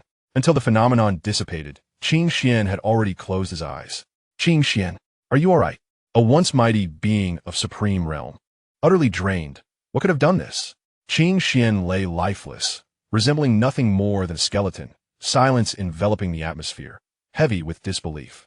They had never witnessed such a sight, where the use of secretive mimicry could utterly deplete a being, especially one of such esteemed prowess. They could only imagine that Xianxia's name would endure eternally, forever marked upon the pillar of shame. Just then, Xianxia's faltering body suddenly jolted, his eyes snapping open, bloodshot and wild. As if he had aged centuries in an instant, his voice laced with impatience. I'm not dead. Fill the ancient divine abyss. I must fill the abyss of the ancient gods. A group of ancient beings sighed, yet they were also inclined to laugh, their hearts profoundly shaken. The young man clad in white had erected a palace at an astonishing speed, and it seemed that something resided within. Could this fellow possibly be a reincarnation of an ancient entity? At this moment, they found themselves perplexed. The white-clad youth stood amidst the vast ruins, his gaze imbued with an oddity, as if he were contemplating something. He appeared to be unaware of how to trigger the hidden rules. Chapter 62. Hidden Rules and Historical Rankings. At this moment, Shen Changge stood in the vast ruins, his expression mirroring that of someone in great distress. How exactly should the hidden rules be activated? Shen Changge sighed, his eyes filled with confusion. He had attempted numerous methods, yet all had proven futile. After researching for quite some time, he was left without a clue. Resigned, Shen Changge decided to abandon his efforts. Perhaps he should wait for the others to see if they possessed any insights. Suddenly, an idea struck Shen Changge. It seemed that most of those drawn into the abyss of the Black God possessed considerable backgrounds, and they undoubtedly held information that he could not access. He could simply wait for someone to awaken and then follow their lead. A faint smile graced Shen Changge's lips as he began to search the vast ruins, eager to see who among the talented individuals would awaken first. At that moment, a young man sat cross-legged, feeling the 8 streams of wild qi continuously flowing into his dantian, assisting him in constructing his Dan Palace. He felt a surge of excitement. After all, the influx of 8 streams of wild qi expedited the building process remarkably. According to his prior knowledge, only a select few in this session of the Abyss of the Black God could harness 8 streams. The rest were primarily below 7. His talent was exceptional, and his background was robust. He had invested significant resources when he comprehended the fog sea technique. Therefore, he should be the fastest to achieve completion. Furthermore, he sensed that he was constructing something extraordinary. Boom! Suddenly, a Dan Palace materialized behind him. Although it was termed a Dan Palace, it was more akin to a temple. nestled atop a towering peak, shrouded in layers of mist that rendered it ethereal. An otherworldly palace. While no substantial phenomena had yet manifested, he only needed to stabilize his Dan palace slightly further to ensure it would become a complete otherworldly palace. Moreover, he was likely the first to succeed. My talent, Jiang Fengtian, undoubtedly eclipses everyone else in the abyss of the Black God. A hearty smile spread across his face as he slowly opened his eyes, a hint of pride lingering at the corners of his mouth. However, at that very moment, he unexpectedly caught sight of a figure clad in white, whose piercing gaze was fixed unwaveringly upon him, causing a shiver to run down his spine. The eyes reflected a hint of impatience, as if silently questioning, "Why are you so slow? Who is this individual?" A jolt of alarm coursed through Jiang Fengtian's heart. How can anyone possibly be quicker than him? Wait. He recalled the potential rivals he had identified in the Black God Monument's Grand Market. Yet despite scouring his memory, he found no recollection of this person before him. Where on earth had he come from? Jiang Fengtian hastily rose to his feet, scrutinizing the youth before him, who exuded an almost excessive handsomeness, a chiseled brow and captivating eyes that held an inexplicable charm, a face that could drive women to madness with just a smile. He smirked slightly. Just a pretty boy. The young man spoke. Do you know how to trigger the hidden rules of the Grand Market? At that moment, Jiang Fengtian could not help but let out a cold laugh. Why should I tell you? A surge of power erupted from him, a vast aura enveloping the space. As his Dan palace burst forth, wild energy swirling around him, his posture tall and imposing, his gaze sharp as lightning, he regarded Shen Changge with a measure of skepticism. The hidden rules of the Grand Market were hard-earned secrets, procured through considerable effort by the forces behind him. There was no way he would divulge such information so readily. Suddenly, a terrifying flash of sword light erupted in the air, a blade poised against his neck. Jiang Fengtian's expression changed dramatically. When had this happened? The speed of the sword was astonishing. He had not even caught a glimpse of how it had come to rest against him. This was utterly outrageous. At that moment, the young man in white said nothing further, merely gazing at him, his eyes shimmering with a mysterious depth akin to an unfathomable abyss, instilling a chilling sensation within him despite their shared realm. Yet his expression darkened, and he instinctively retreated, drawing 3 swords from behind him with a resounding clash, bracing for battle. However, to his utter horror, no matter how desperately he attempted to withdraw, that sword remained steadfastly against his neck, never wavering even by a hair's breadth. How could this be possible? What kind of swordsmanship was this, wielded with such precise control? He furiously maneuvered his 3 swords, determined to pry Shen Changge's sword away. However, at the very moment his 3 swords made contact with Shen Changge's sword control, a blinding flash erupted forth, an intensely radiant white light. Upon closer inspection, it was the formidable essence of thunder, the Yang 5 Thunder. In an instant, he was seized by a chilling dread. What kind of monster was this? The swordsmanship of a demigod. With a thunderous crash, his 3 swords, upon being struck by that searing white thunder, were instantaneously stripped of his command by an overpowering force. How could this be possible? In a swift motion, his 3 swords, now disobedient, aligned horizontally in the air, poised perilously against his neck, forming a quadrilateral stance with Shen Changge's swordsmanship, effectively encircling Jiang Fengtian's throat. His complexion turned ashen.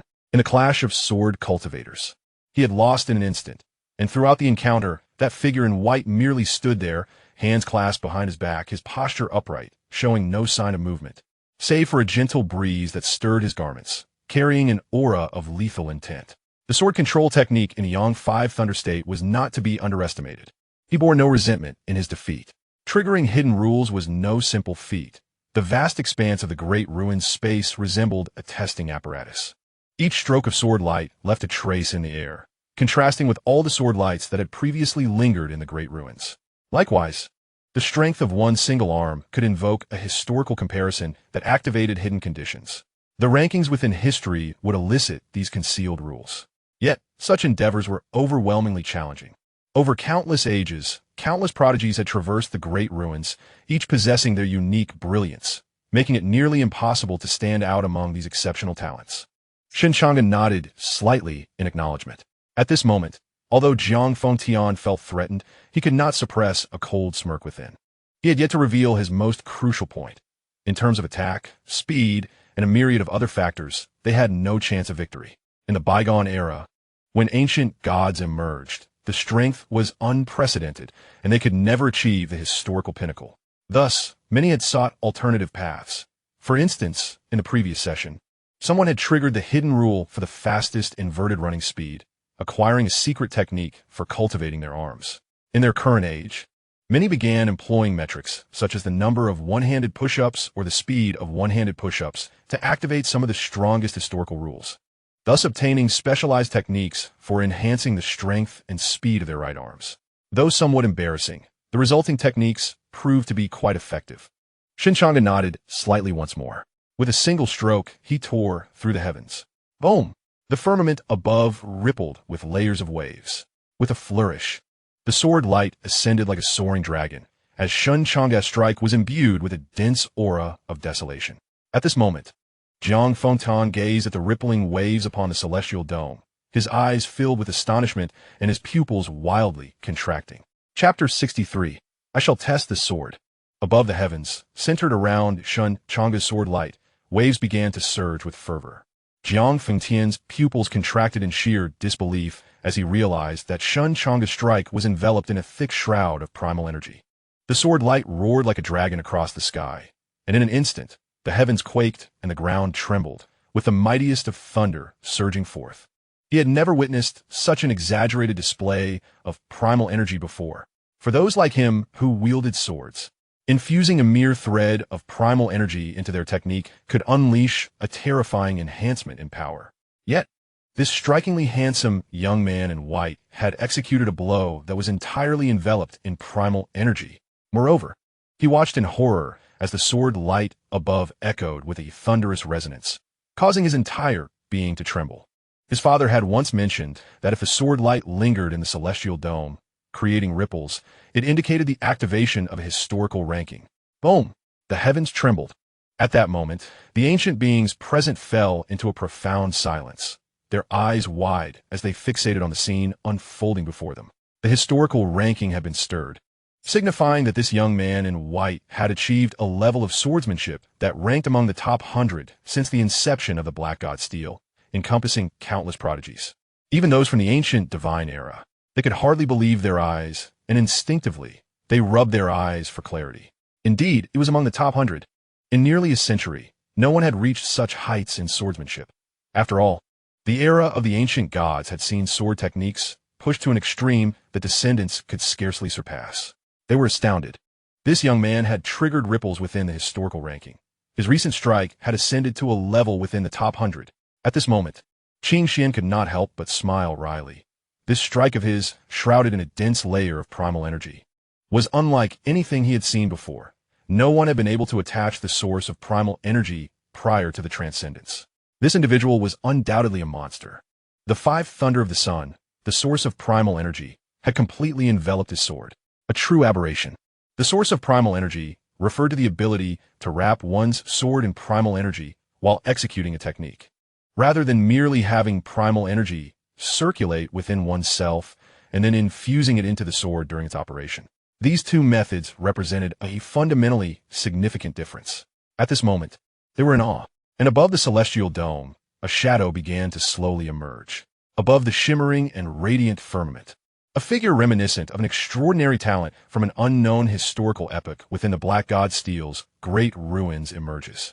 This silhouette, elusive and indistinct, nevertheless exudes an undeniable brilliance that could suppress the ages. A youthful ancient deity, crowned with divine halos, enveloped in celestial radiance, gazing down with a sovereign demeanor. This figure, poised for action, mirrors the ripples of the heavens, reflecting the long-awaited splendor, before unleashing a cataclysmic strike. Following this, a second and a third. In the heart of the great ruins, Jiang Fengtian perceives the emergence of these remarkable figures, and in that moment, he is struck with a profound sense of defeat. Observing these dazzling talents, he finds his own resolve shaken. It is human nature to compare oneself with contemporaries, leading him to feel utterly inadequate. How could he not? Jiang Fengtian stands before a young man clad in white, arms folded, eyes fixed like lightning on the figures above, his gaze imbued with both gravity and martial spirit, yet devoid of any hint of retreat. Defeated, at the level of his spirit, Jiang Fengtian has already succumbed. What manner of monster is this?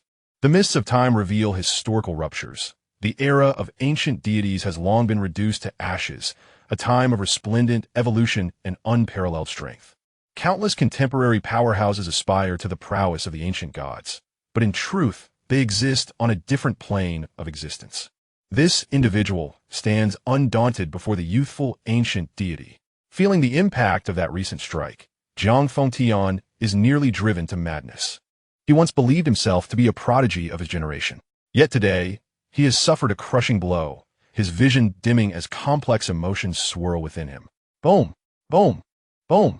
Nearly 100 figures have emerged in the firmament, each unleashing their own sword light, each showcasing their unique flair and terrifying talent. And at this moment, a strikingly familiar young man in white appears against the heavens, his visage flawless, with sword-like brows and starry eyes, as if sculpted by the cosmos itself. His gaze crackles with lightning. His hand extends, unleashing a torrent of thunder that cascades from his sword, intertwining with the primal energy around him, illuminating boundless power as it pierces the sky. It is Shen Changge. The sword light's might ranks 97th in history. Zhang Fengtian is left in awe, yet simultaneously engulfed by intense jealousy and admiration.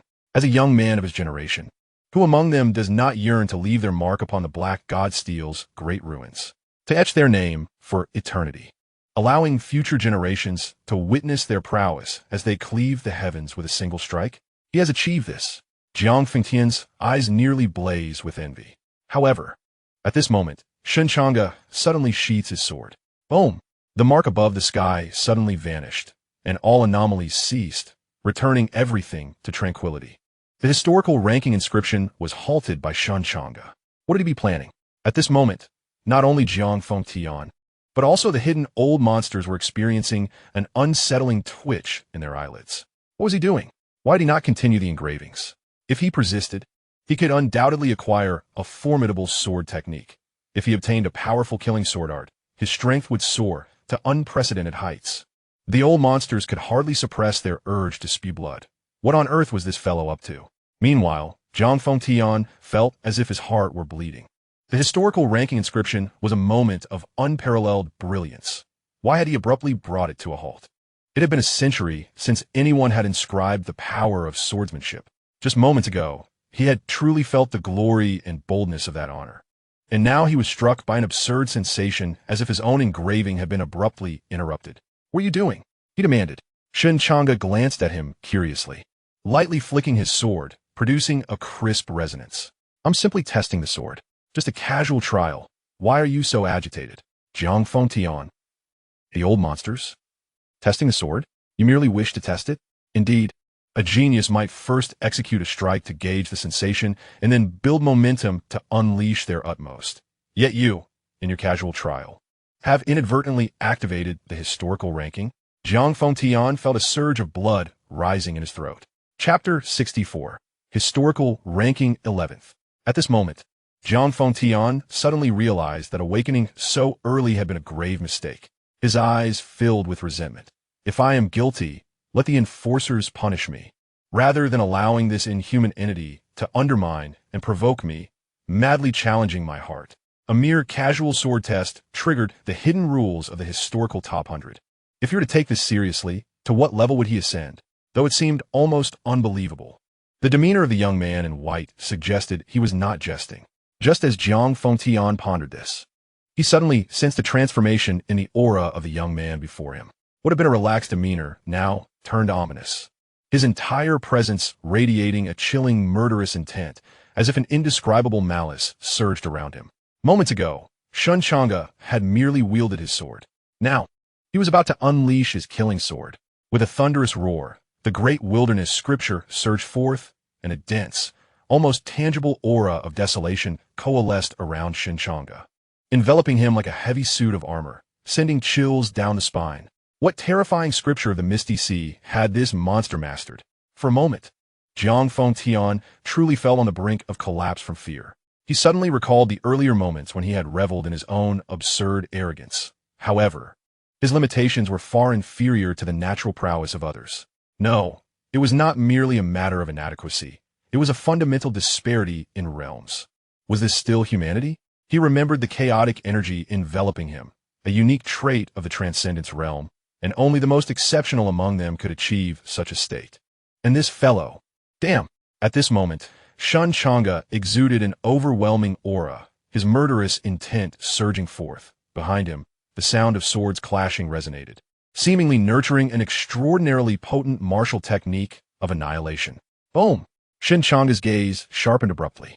Xianxia felt as though his heart had constricted instantaneously. How could this be possible? Shen Changge looked up at the heavens, and after a prolonged moment, he subtly gestured with his finger, causing an explosive wave of sword energy to radiate outward in a circular fashion. In an instant, Xianxia seemed to witness a magnificent ancient palace erupting from Shen Changge's being, the hall exuding an air of solemnity and divinity.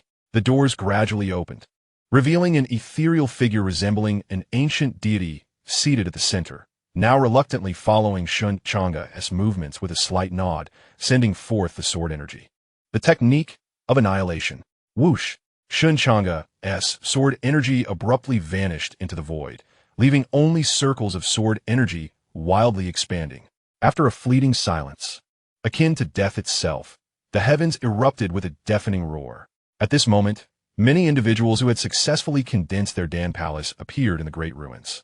They were ecstatic. It worked. I have finally succeeded in condensing my Dan Palace. Following the Dan Palace, one could foster demons. If successful in this endeavor, I would acquire greater strength and step into the divine bridge realm. In that instant, the youths were filled with unparalleled excitement. Yet just then, whoosh, a fine line in the sky seemed to cleave the heavens in two. What was that?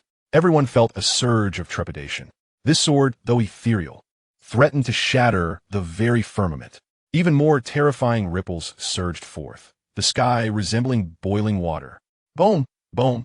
In the distance, an ominous shadow of a black stone tablet loomed, towering above. The Black Divine Tablet. The specter of the Black Divine Tablet was summoned forth by this very sword. Xianxia's pupils contracted once more. What ranking was this? Again, astonishing figures materialized, but soon, after the 10th prodigy appeared, a cascading sound resonated through the sky, akin to flowing water, as celestial light descended, illuminating Shen Changge, who stood with his hands clasped behind his back. At that moment, he appeared radiant, as if a celestial being had descended from the heavens. Above the firmament, countless witnesses beheld the scene. A phantom gradually emerged, revealing a figure in white, standing with arms crossed. He then extended a hand, delicately touching the sky, followed by a resounding explosion of sword light, unleashing a terrifying aura of lethal intent. The serene clouds belied the dreadful ferocity of the sword's might, a single strike resonating with thunderous power. This vivid tableau shook the mundane world. Inscribed upon the black god stele in the great ruins, destined to echo through the ages, a moment etched in the annals of history. Ranked 11th. How could this be? I recall that those within the top 10 of the black god stele swordsmanship had all become renowned ancient gods of the bygone era. The ancient god emperors, exalted beings, now the most formidable entities we face within the ancient god abyss. Yet he stands at the 11th position, and the great ruins of the black god stele have only just been unveiled. At this moment, the venerable figures present were utterly astounded, their words betraying a palpable excitement.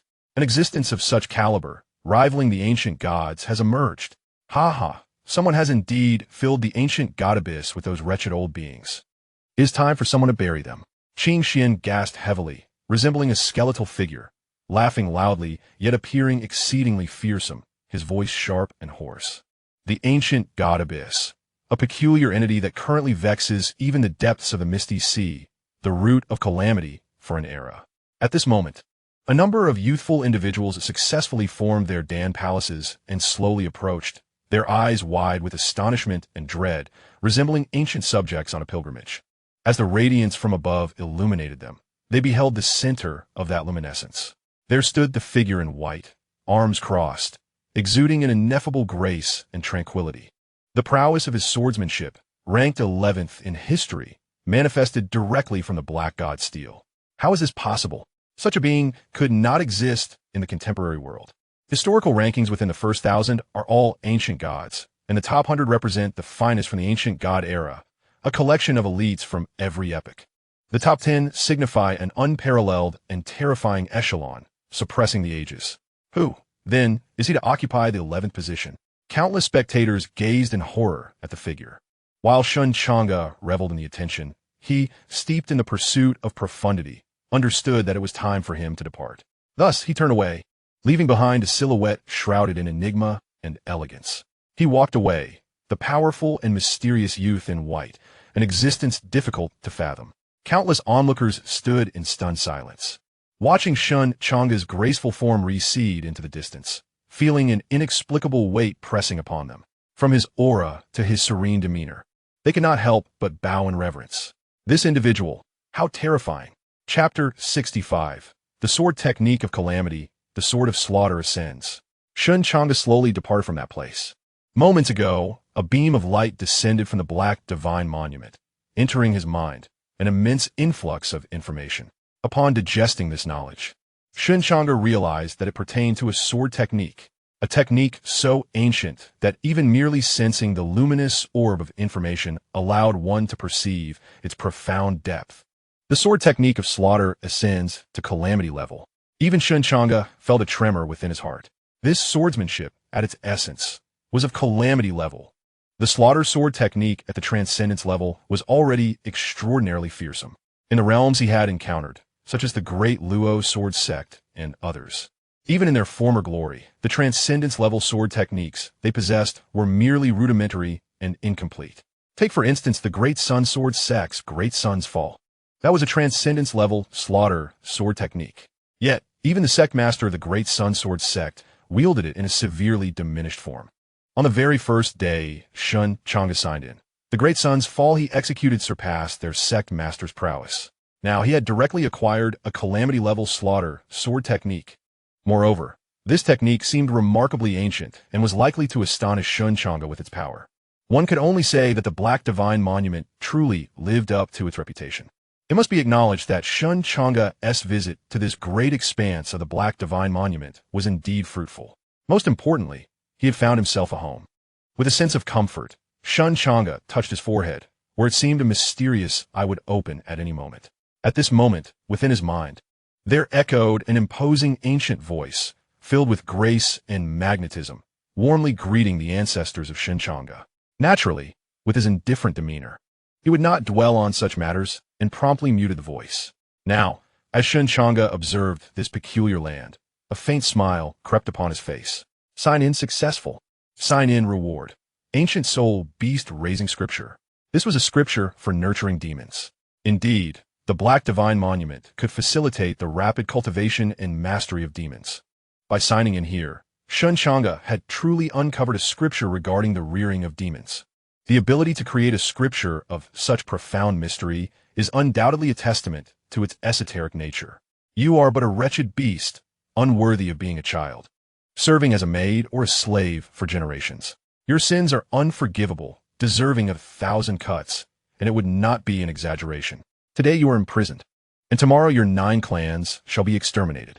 As Shen Changge lifted the veil on this eye, he felt a tinge of embarrassment. He believed that if given a little more time, the eye could draft a proclamation of release. Oh no, a proclamation of liberation. Shen Changge tapped his head, akin to a prison visit. All right, cease your clamoring, your feed has arrived. You, wretched beings, ought to revere me as a deity. The tribulations of this morning cannot extinguish the spirit of an ancient god within me. The cosmos and all its wonders resonate with grandeur. Shen Changge once more shielded his gaze from distractions, finding the clamor unbearable. At this moment, he beheld the sky, gradually dimming. Jiba had proclaimed that the Black God Monument's great market would be open for but a single day, a mere 12 hours. After its conclusion, I shall return to my original realm, temporarily withdrawing from the market until the same hour tomorrow, when the Black God Monument summons me once more to descend. How intriguing! Shen Changge truly found the existence of the Black God Monument's great market to be captivating. Such an ancient artifact could give rise to an entire realm while adhering to the laws of time and space, perpetually inviting disciples within its embrace. The secrets it harbors are indeed manifold.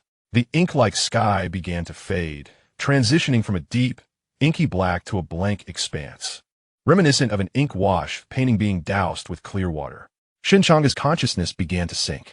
Meanwhile, in the external world, within the Luo sword sect, Xianxia sensed Shen Changge's aura growing increasingly formidable with the passage of time, and he felt reassured.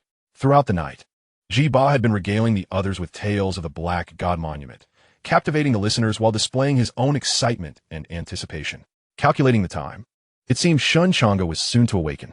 In contrast, Xianxia convened a council of elders. A gathering of elders surrounded him. Several had returned recently.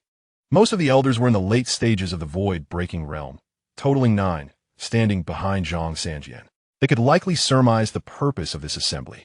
The plan was to vanquish the demons and reclaim the former stronghold of the Deluo Sword sect. This had already been decided before the elders ventured forth, and now, with the majority returned, they would immediately commence the reclamation of the great scripture pavilion.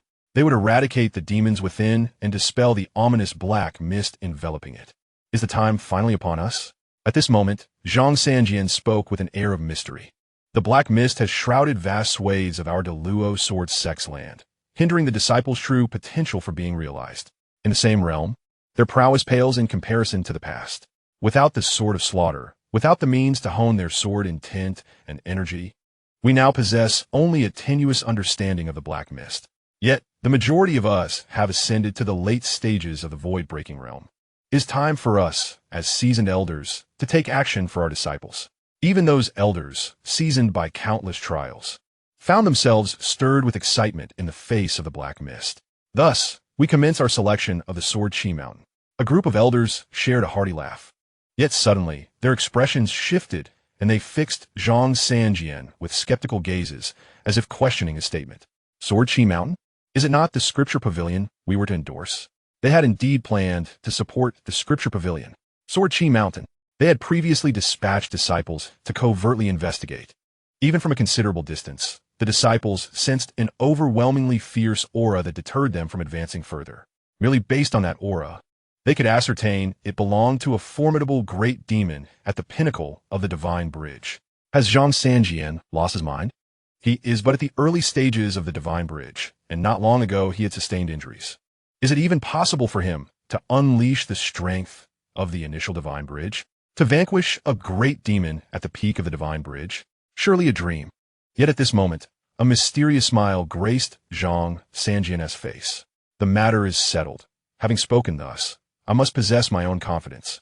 The meeting was concluded with Xianxia's decisive manner, leaving the elders bewildered. By what right does he dare? What assurance does he hold? The capability to annihilate a great demon at the zenith of the divine bridge? If he truly possessed such a trump card, how could he have been reduced to a mere moving blood bag by the great demon of the scripture pavilion? Chapter 66. I still want more. At this moment, 3 figures surrounding Shen Changge felt an oppressive aura gradually emanating from him as he sat cross-legged on the ground. What had the senior brother experienced in that so-called Black God-S ruins? At this juncture, Mo Qingshun could not help but reveal a look of astonishment. Feeling the weight of the heavy aura, almost as if he were about to be crushed, he hurriedly retreated to a corner, pulling Lin Qingxian, who had been admiring Shen Changge's beauty, along with him. The current state of the senior brother was simply terrifying. He could hardly withstand even the unintentional aura released by him. Indeed, is this what it means to be a person of the mist? Previously, having heard from Ba about the formidable nature of the Sea of Fog Scriptures, he was momentarily captivated, thinking that if he could also become a person of the mist, he would not be in such a dire predicament. Upon this thought, Mo Qingshun could not help but cast an envious glance at Ba. Meanwhile, Ba looked at Shen Changge in horror, retreating at an even faster pace to a greater distance, resembling a frightened rabbit. Monta Kingshan. It turns out that it is not the Sea of Fog Scriptures that are formidable. Only the senior brother possesses extraordinary prowess. Moreover, it seems that the pressure exerted by him upon Ba is far more formidable than that of the others. In this moment, Ba's expression shifted dramatically. Could it truly be that the Black God Steel is so terrifying? It has only been a fleeting moment since entering the great ruins, yet his strength appears to have ascended to an unprecedented level. What is particularly alarming is that the majesty emanating from him is unlike anything I have ever sensed from any powerful being before. It seems unrelated to realm, instead radiating from some unknown dimension. Ba was engulfed in dread. At this moment, Shen Changge, with his eyes firmly shut, inexplicably gave Ji Ba the sensation of being scrutinized. In an instant, Ji Ba felt as though he had plunged into an icy abyss, as if a celestial being were gazing down upon mere ants. What a terrifying aura. Ziba Chimba Unkon Tolan. Suddenly, a beam of light burst forth, symbolizing unparalleled power. Desolate and ancient, Shen Changge slowly opened his eyes. With a thunderous roar, a heavy, primal energy surged forth, as if compressed and then released. It formed a murky ring, explosively expanding. Ji Ba gazed at Shen Changge in terror, clearly perceiving that Shen Changge had merely awakened moments ago. Yet why did it provoke such a profound impact upon him? It felt as if Shen Changge had unleashed a devastating strike upon him. Shen Changge smiled faintly. Indeed, it was all his doing. The chilling sensation experienced by Ji Ba was intentionally bestowed upon him by Shen Changge. After all, he had not fully integrated into the organization of mists, since Ji Ba was akin to a referrer for him.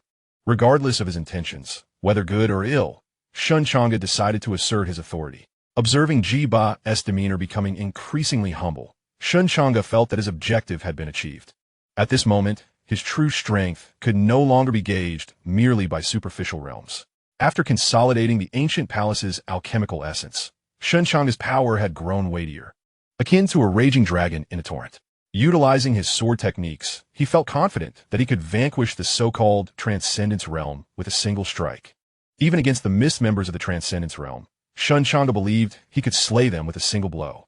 After all, he now mastered the catastrophe-level sword techniques. At this juncture, Xianxia entered the room. Upon seeing Shen Changge awaken, he eagerly rushed over, filled with concern. Changge, you finally awakened. I was so worried about you. How was it? Was the world cold? Did anyone bully you? Shen Changge glanced at Xianxia, who was markedly different from before, and gave him a swift kick. Monta Kingshin Spat in Distin. In the past, I believed that the elder brother and the master were cut from the same cloth. However, I now realize that to compare the two would be a grave insult to the elder brother. Such a magnificent and righteous being as he stands in stark contrast to the master.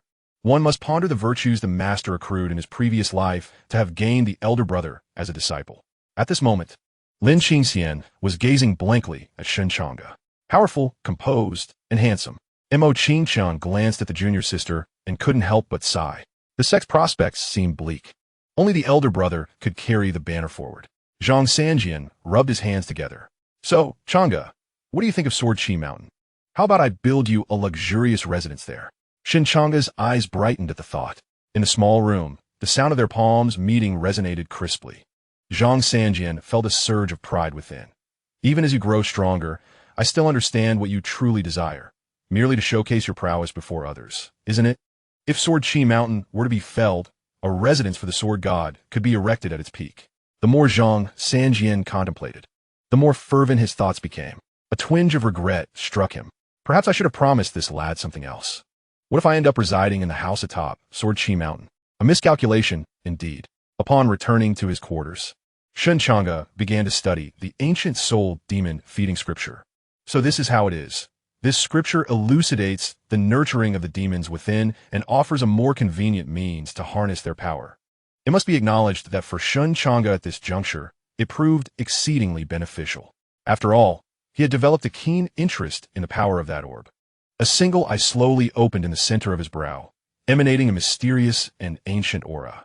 He forcefully activated the ancient soul demon feeding scripture. Although he had only just begun to master it, its operation felt remarkably simple now. Boom! At that moment, within his dantian, the ancient god's phantom that sat there suddenly narrowed its pupils and trembled violently. You wish to control me. Do you think you are worthy? A vast force of control descended, reminiscent of primordial techniques. The ancient god's phantom felt a flicker of alarm. Where did this being acquire such terrifying scriptures? This primordial power sought to further manipulate him. Fury surged within him. I stand atop the heavens, gazing down upon the myriad beings. How could a mere ant hope to control me? Shen Changge sensed the formidable resistance. Yet, he remained unperturbed, delving into the ancient soul demon feeding scripture within his mind. Akin to the great pig farmers of his past life, perusing some time-honored sacred texts. Indeed, it is essential to offer a semblance of sweetness while exercising control. For true effectiveness lies in taming. Shen Changge directly channeled the chaotic energy, employing the ancient soul-feeding demonic scripture to infuse a gentle force into the ancient hall. Initially, the eye remained unperturbed, dismissive, enveloped in silence. After a considerable duration, a voice of authority resonated from within the ancient hall, proclaiming, "I still require." Chapter 67. That young man's strangeness. To be candid, had it not been for the persistent absence of rain within the ancient hall, Shen Changge would have been tempted to shake the chains binding the ancient deity's eye and exclaim, "Old friend, cease displaying your prowess. What of your pride as an ancient deity? Where has your audacity gone? Do you hear me?" At this moment, as he listened to the eye's voice, imbued with a hint of urgency, Shen Changge, somewhat exasperated, once more infused a gentle force. After a prolonged interval, it seemed as though the ancient hall echoed with sounds of enjoyment. Shen Changge. At this juncture, Shen Changge perceived a diminishing wariness emanating from the great eye, as if the capabilities belonging to it were gradually revealing themselves to him. A faint smile crept upon Shen Changge's face. Indeed, nurturing demons and training pets bears a resemblance. One cannot perpetually suppress and humiliate, for a touch of care is indispensable. Subsequently, he severed the connection with the ancient hall and commenced his study of the calamity-grade swordsmanship, the technique of the ascended sword. Shen Changge's gaze flickered momentarily. This time, the system did not immediately bestow the cultivation of calamity-grade swordsmanship, as it was a gift from the Black God Steel. Hence, Shen Changge found himself somewhat troubled. Truth be told, he was well aware of his own talents. If he were to progress in a conventional manner, by the time he reached a divine realm, he would merely have scratched the surface of the ascendant sword technique. Thus, he resolved to exert some effort through the system to explore potential solutions. The escapade in the Black God Steel's great wasteland the previous night had not left Shen Changge feeling fatigued. On the contrary, he remained invigorated. He proceeded with his routine check-in, while the plan for Xianxia's Sword Energy Mountain assault was scheduled for noon, allowing Shen Changge to remain unhurried. This time, he was accompanied by several elders, alongside himself, who was perceived as a burden by the elders. Check-in successful. Check-in successful. Check-in successful. Reward for check-in. 500 years of cultivation. After 5 centuries of cultivation, Shen Changge sensed a remarkable transformation within his body. Previously, whenever he stirred the energy of his peak void-breaking realm, a colossal vortex would manifest behind him. However, this time, the vortex began to shift, adopting a resplendent purple hue. The purple light emanated an aura reminiscent of a celestial paradise, with profound and mystical violet rays pulsating from its depths, exuding an air of enigma. The vaporous purple light rose, creating a breathtaking spectacle of clouds and hues. Shen Changge was filled with astonishment, convinced that these alterations would reveal their significance during the forthcoming days at the Black God Steel's Grand Bazaar. Once he truly stepped into the divine bridge realm, accumulating strength and unleashing his potential, his prowess would likely ascend exponentially. Subsequently, Shen Changge approached 2 statues of the sword deities and successfully completed his sign-in. The rewards were substantial: 500 years of cultivation in the Supreme Sword Canon's Sword Control chapter and another 500 years in the Sword Form chapter. It seemed that the 500 years of cultivation in the Sword Control chapter yielded no discernible enhancement. In contrast, the Sword Form chapter experienced remarkable growth. His sword form state lingered in a serpentine form, yet Shen Changge felt little agitation as he seldom employed the sword form. He had grown accustomed to utilizing sword control and killing sword techniques, while others typically used the sword form to gauge their opponents. Sword control was generally employed for travel and to assist in manipulating the other 2 swords. Nevertheless, Shen Changge's sword control had already reached the Yang 5-element state, a secondary divine state, rendering its power formidable, rivaling that of other Yin 5-element adept practitioners wielding killing swords at the same level, combining both strength and speed. Thus, he had long ceased to utilize the sword form. However, should the sword form attain the realm of divinity, a delightful surprise awaited. A notion Shen Changge had previously gleaned from ancient texts. Later, Shen Changge arrived at the Killing Sword Pavilion. To be frank, he was merely there to experiment. He gradually settled before the entrance of the pavilion, secretly activating the killing sword technique's upper robbery. His movements were complex and awkward, yet at that moment, he silently declared his sign-in. Successful sign-in. Reward: 1 year of cultivation in the killing sword technique's upper robbery. A slight joy flickered across Shen Changge's countenance. It was indeed feasible. He had gained further insight into the system.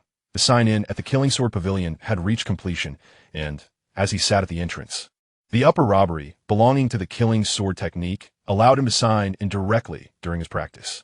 Indeed, he had successfully acquired the cultivation of upper robbery. In an instant, Shen Changge attained a more profound understanding of this sword technique.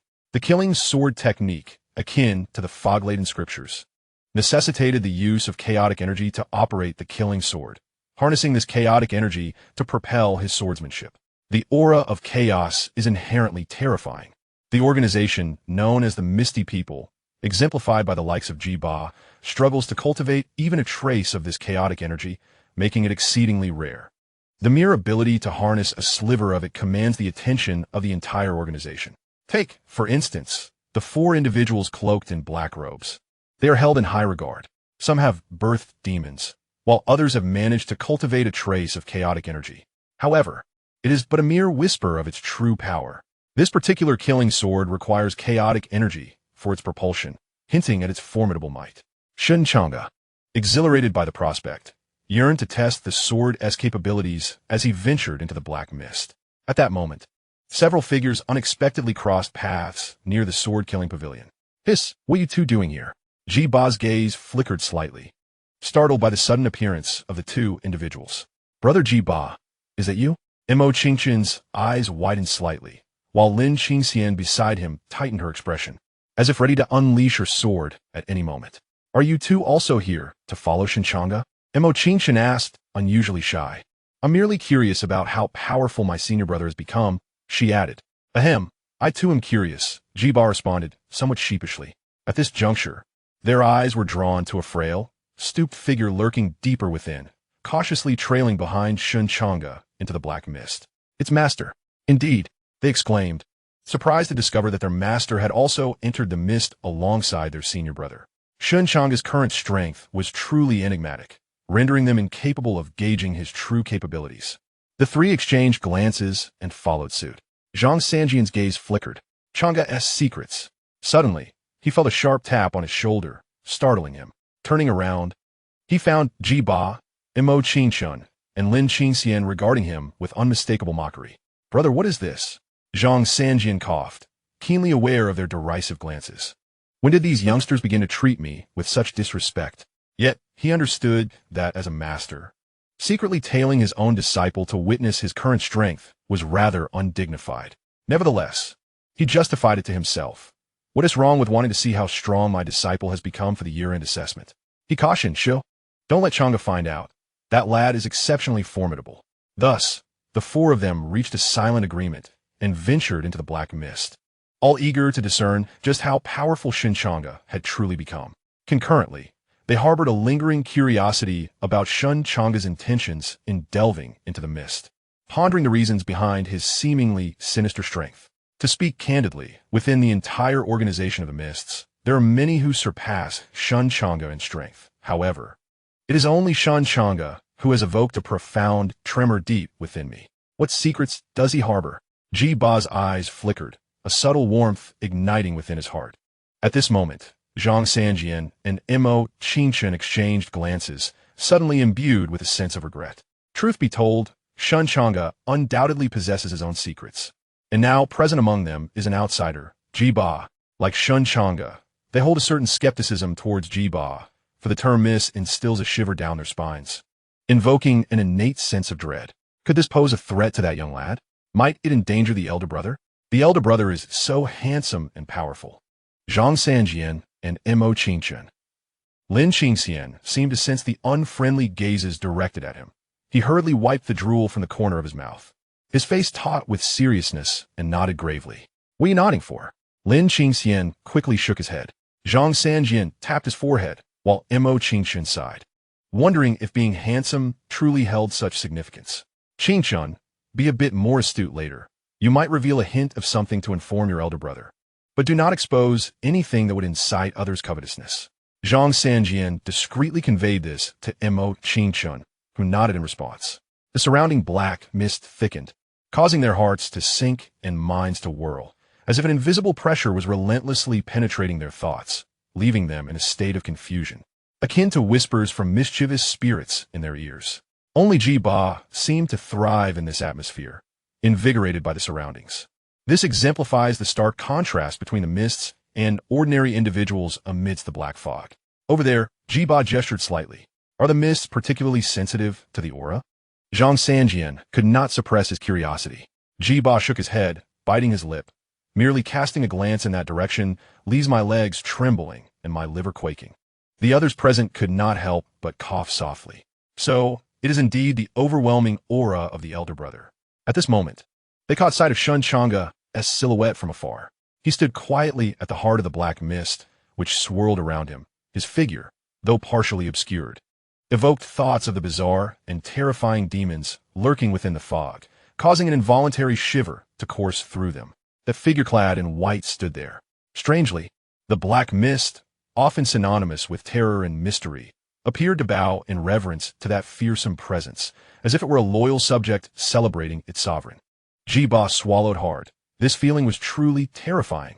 He could sense that his fog sea technique was becoming increasingly obstructed, as if all pathways and trajectories associated with the fog sea dared not operate in the presence of Shen Changge.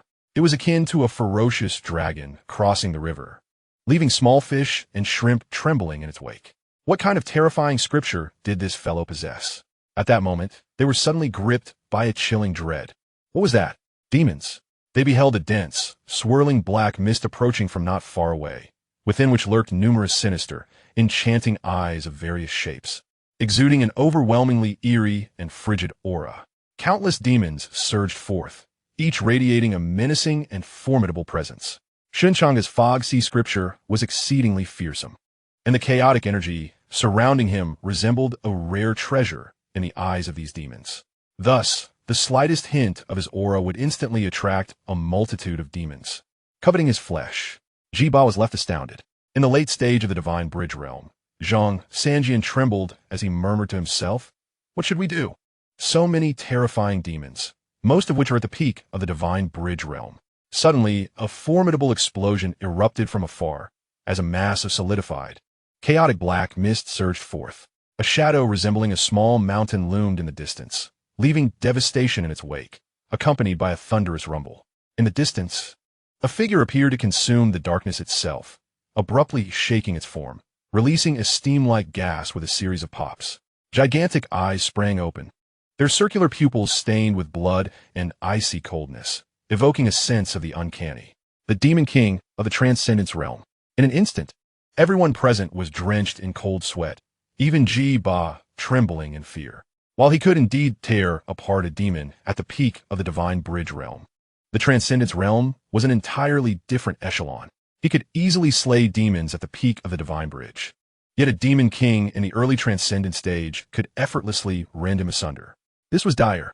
Shen Changge was in a perilous situation. Xianxia's eyes flickered with alarm. Shen Changge had attracted a Demon King of the Transcendence realm.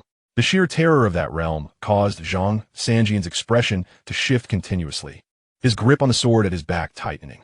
The senior brother must possess an exceptionally profound technique, seemingly having stepped into the pinnacle of movement arts, which should allow him to escape. Mo Qingshun could not help but exclaim at that moment. Hearing this, Xianxia let out a sigh of relief. But why wasn't Changge fleeing? At this moment, Shen Changge stood with his back to them, enveloped in a shroud of black mist, his hand seemingly caressing the sword as if in deep contemplation. The arrival of the extradition demon king sent shivers down the spines of all the formidable demons at the peak of the Divine Bridge surrounding him, each emitting anxious low growls, yet they appear to harbor an almost insatiable desire for Shen Changge. Ji-Ba felt a sudden twitch in his eyelids. Wait, it seemed that Shen Changge was actively luring those demons. To his horror, he discovered that a wild energy was coursing through Shen Changge, intertwining with his own vital essence while simultaneously suppressing his aura to diminish any threat to the demons. He was intentionally attracting them. What could his intentions possibly be? Boom! The colossal extradition realm demon now revealed its magnificent form, resembling a giant mountain radiating sinister light. Its pitch-black, purple-tinged carapace seemed to emit gas from the crevices, hissing ominously. Suddenly, it erupted with a piercing, deafening roar that left everyone present dizzy. At this moment, the wind swirled around, lifting Shen Changge's garments, which shimmered with a silvery hue. He paused, his hands still resting on the sword, as the atmosphere grew increasingly oppressive. Chapter 69. The Killing Sword Technique, Ascension. Shen Changge aura transformed abruptly, turning cold and tempestuous. In an instant, the black mist churned as if boiling, and a chilling atmosphere of extreme lethality enveloped the surroundings, plunging all into a frigid abyss. Shen Changge straightened his posture, and the killing sword became shrouded in a heavy, wild energy. All the demons present began to growl uneasily, as if an enigmatic will compelled them to submit. The wind billowed around him, carrying an air of slaughter, and a beam of sword light erupted with thunderous force. With a resounding crash, before the sword was even drawn, a thunderous sound echoed from the heavens, and a devastating aura descended, the sword light crashing down like a cataclysm, tearing open a chaotic void. The killing sword technique, Ascension. The heavy wild energy enveloped the killing sword entirely. As the sword was drawn, its light shattered the fabric of space itself, obliterating the surrounding black mist as if it had been annihilated rather than merely dispersed. This strike was utterly terrifying. It was suffocating, the latent power causing hearts to race. In an instant, it penetrated the massive body of the extradition realm demon, the sword light erupting through it in explosive bursts. The surrounding area was instantaneously transformed into a vacuum of black mist, filled with radiant sword light swirling chaotically. Countless demons wailed in despair. What kind of sword technique was this? How could this be possible? Yebai's pupils constricted, his gaze consumed by a terrifying sword light that surged like a thunderous explosion. It was as if he witnessed the heavens collapsing, perceiving a cataclysmic presence descending from the depths of the sky, transforming into a torrent of sword light that filled his vision. The formidable demon king of the transcendence realm, which had instilled fear in him, disintegrated beneath that resplendent sword light, leaving no room for retaliation. The remaining apex demons, standing atop the divine bridge, were sent into a frenzied flight by the explosive sword light. Any who moved even slightly slower were obliterated, their bodies torn asunder. Some gushing blood, while others dissipated into a cloud of black mist suspended in midair. The sword technique of massacre. Catastrophe level. Xianxia's eyes were fixated on the lethal sword that had annihilated the Transcendence Realm demon, concealed and shimmering like a phantom lost in the void. Now, floating in the air, exuding a chilling intent. The lingering aura of the previously unleashed, terrifying massacre technique rippled through the surroundings. This swordplay undoubtedly surpassed the level of Return to Origin. Xianxia had witnessed catastrophe-level sword techniques before. He even believed that the Grandmaster of the Deluo sword sect, whom he had observed previously, had not exhibited the sheer terror that Shen Changge displayed at this moment. This was entirely driven by primal energy, a martial art of slaughter comprehended from the misty sea. Jiba's eyes were locked onto Shen Changge, who, with an air of nonchalance, flicked the sword, the crisp sound resonating like a tightening heartbeat. The martial arts of slaughter understood within the Misty Sea were predominantly formidable divine techniques. Mastering even one would draw significant attention from the Misty organization, leading to immediate elevation to the status of an outer divine envoy, enjoying unparalleled privileges. It was easy to surmise that once the people from the Misty organization arrived here to assess their talents, a new divine envoy would likely emerge, the youngest and, paradoxically, the one with the lowest cultivation. What kind of tempest would ensue? The entire Misty organization would surely be rocked, with so many unruly beings in its midst. However, Jiba glanced at the youth who had flicked the sword. The terror he exuded would likely cause those individuals to return empty-handed. The demon king of the Transcendence Realm had been killed without hesitation, and he was merely at the pinnacle of void breaking. After the Black God Monument's great ruin, once he stepped into the Divine Bridge Realm, what kind of terrifying leap in combat power would he achieve? The thought that the person he was currently guiding could very well be the new generation of divine envoy filled his heart with exhilaration. When one ascends, their companions soar as well. Exceptional talent is surpassed only by unwavering loyalty. This was his own leg brother. At that moment, a thunderous rumble echoed as a figure the size of a small mountain crashed down. Shen Changge gently shook off the dust from his garments, preparing to depart. Xianxia and his companions hurriedly concealed their presence. However, as Shen Changge passed by their location, he remarked, "Old fellow, junior martial brother, junior martial sister. And they were discovered. No, perhaps it was inevitable. From a moment they set foot in this place, they had already been detected. The elder brother's strength was unfathomable. Lin Qingxian clenched her small fists, and certain indescribable elements swayed before her cherubic face radiating pride, utterly adorable. Yet, Xianxia, a seasoned veteran, sensed a hint of something amiss. Had they been detected long before? He suddenly recalled Shen Changge's previous series of actions, seemingly nonchalant yet meticulously calculated. He cursed inwardly, realizing he had indeed fallen behind. This young man, now adept at posing, was utterly refined and graceful. Xianxia scrutinized Shen Changge, noting his handsome visage, formidable prowess, enigmatic aura, and the impeccable mastery of the art of pretense that seemed almost a reflection of himself. A combatant in the guise of pretense. This was the level he had long aspired to reach. Changge, you have grown, Xianxia sighed, suddenly feeling the weight of age. Shen Changge cast a glance at Xianxia. Old fellow, what's with the sentimentality? You've matured, can I be moved? Old fellow, take time to comprehend the scriptures amidst the sea of fog. Perhaps it could remedy your underlying issues. Get lost. I, a true dragon, can charge for 3 days and nights without fatigue. Mo Qingxian snorted disdainfully, a look of contempt gracing his features. Xianxia was taken aback. His own disciple had always been respectful. What was happening today? Mo Qingxian sneered. If the master truly possessed such prowess back then, perhaps that saintess would have yielded to you. In an instant, the 3 members of the sect were lost in thought. One pursued love fervently, another hesitated yet welcomed, all fueled with enthusiasm, only to find themselves at the crucial moment with a dead battery.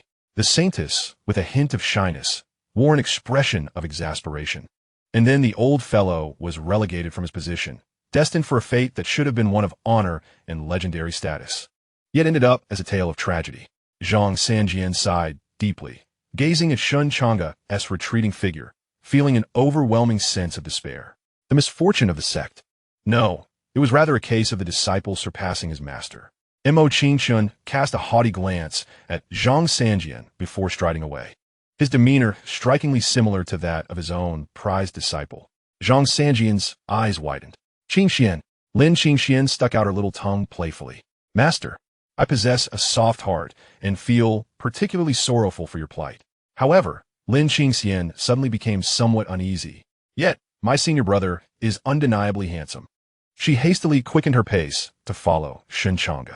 Xianxia gasped for breath for a considerable time. In my youth, I too was quite handsome.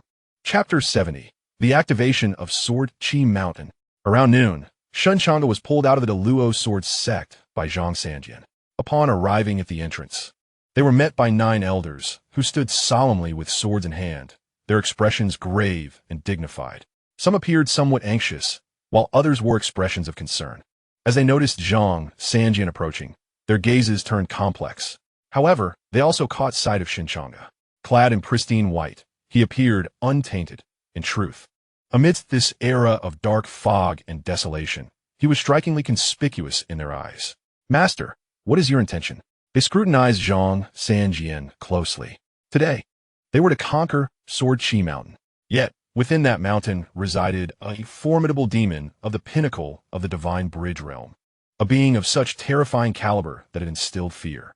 Although they numbered many, the majority were merely late-stage void breakers, lacking in peak strength. Confronting a demon of that level seemed almost futile. Nevertheless, Xianxia's resolve appeared unwavering, prompting them to seek his reasoning. Yet the operation was set to commence today. And still, Xianxia offered no reassuring words, instead presenting his underachieving disciple to further perplex them. What exactly are you planning? Master, are you certain we are going to assault Sword Chi Mountain and not on a vacation? On ordinary days, the elders felt indifferent towards Shen Changge. But on this particular occasion, seeing him ignited a sense of frustration. Taking Shen Changge along meant they would have to assign an elder to oversee him. Was this truly a vacation? Xianxia smiled enigmatically. Rest assured, there is method to my madness. Master, are you certain? The elders could not help but inquire further, casting glances at Shen Changge. Unbeknownst to them, they felt an inexplicable unease in his presence. It was as if, despite his calm demeanor, he stood there like a fearsome demon, silently observing them. Under that dreadful gaze, their breaths quickened, and their hearts seemed to falter. In that moment, they exchanged glances, questioning whether it was merely an illusion. Why did it seem that this once ineffectual Shen Changge had become somewhat formidable? Yet, whenever they scrutinized Shen Changge closely and endeavored to sense the aura emanating from him, they found no trace of cultivation whatsoever. He remained as he was at the outset, embodying the initial stage of enlightenment, devoid of any distinctive qualities of a higher realm. This fellow, let us proceed. Xianxia chuckled heartily, waving his hand dismissively. The elders, observing the unwavering confidence radiating from Xianxia, followed him with a mix of skepticism and curiosity, while Shen Changge silently trailed behind them all, stepping into the shrouded mist. The elders took a deep breath, once again experiencing that familiar sensation. It was as if countless restless spirits were whispering in their ears, an incessant annoyance. Despite having returned from the mist themselves, they could hardly endure the terrifying scenes that unfolded within. It was an experience that rendered them utterly uncomfortable. Within the dark fog, those of lesser strength were affected more profoundly by the haunting visions. They had witnessed weaker disciples descend into madness amidst the mist, only to be devoured by malevolent creatures. At the thought of this, they couldn't help but glance back at Shen Changge. However, their expressions shifted abruptly, for they observed that Shen Changge was, astonishingly, completely unperturbed. The mist swirled around him, yet it failed to penetrate his being. Clad in pristine white, he moved through the gloom with serene composure. How could this be? The elders who had been contemplating Shen Changge's peculiar nature straightened their postures, hastily turning around. This lad possesses an uncanny quality. Could he truly be Xianxia's secret weapon? Yet, if that were the case, why had Xianxia been injured not long ago? To be frank, they had assessed Shen Changge's talents and found them lacking, dismissing his lackadaisical demeanor with scorn. How could he possibly be the support of Xianxia? Yet, they had no time to ponder further. They had arrived at the Sword Chi Mountain. The mountain was not far, being a location within the same sword sect. The towering peaks appeared exceedingly vague against the backdrop of the mist, yet faintly, one could discern the silhouette of a bird of prey perched atop the summit, slowly flapping its wings, occasionally retracting its neck and swaying, inducing an icy chill upon sight.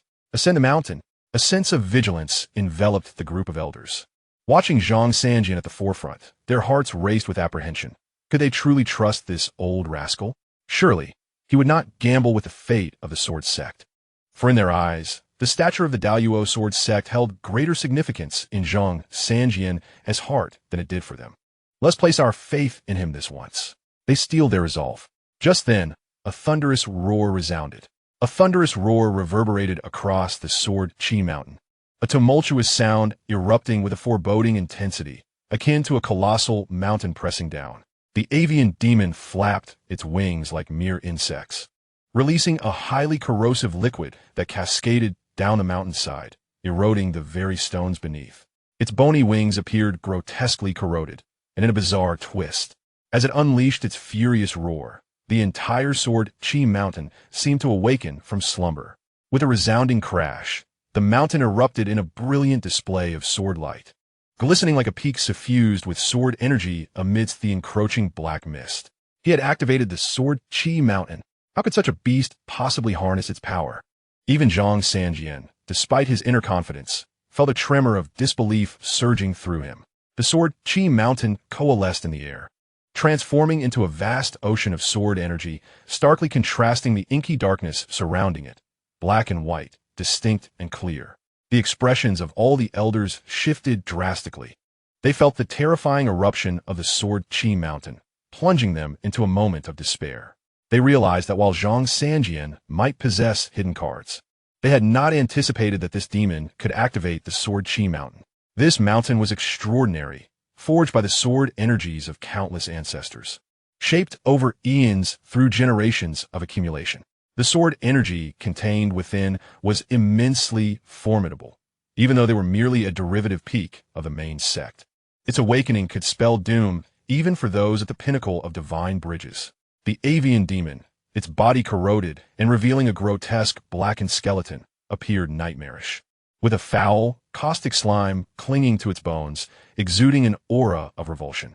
A few disheveled feathers remained on its skull, utterly ravaged by corrosion. One half of its cranium shattered, evoking a chilling dread. At that moment, its gaze fixated on the group, akin to a predator surveying a swarm of ants. Yet, at that instant, it let out an anxious cry. Just then, a figure gradually pushed through the throng of elders, stepping forward, its eyes as cold and profound as a 1,000-foot-deep abyss. The elders stood transfixed, staring at this figure. Shen Changge, Chapter 71. Suppressing the Sword Chi Mountain. The elders present had witnessed Shen Changge's gradual descent over the past 3 years. Truth be told, Xianxia had hinted at this several times.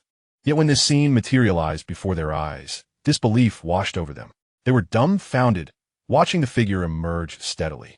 In an instant, the atmosphere around them turned ominously tense. Shen Changge, the chief disciple of the lazy fish, a being they regarded as nothing more than a sinking entity. At this moment of peril, he stood at the forefront of the ranks.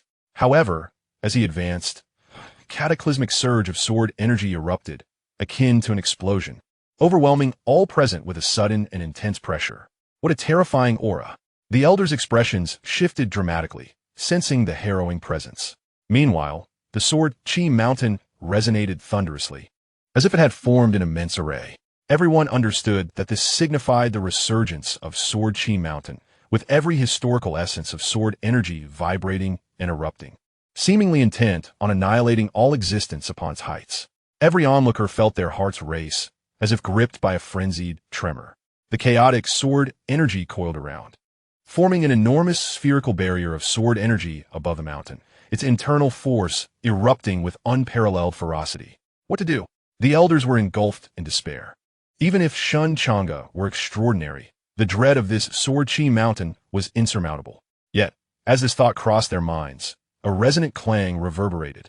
The sword that Shen Changge commanded soared into the sky. Crack! The seemingly formidable barrier of sword energy was pierced as effortlessly as the thinnest paper. Subsequently, that sword ascended to the peak of Sword Chi Mountain. The avian demon emitted a restless cry.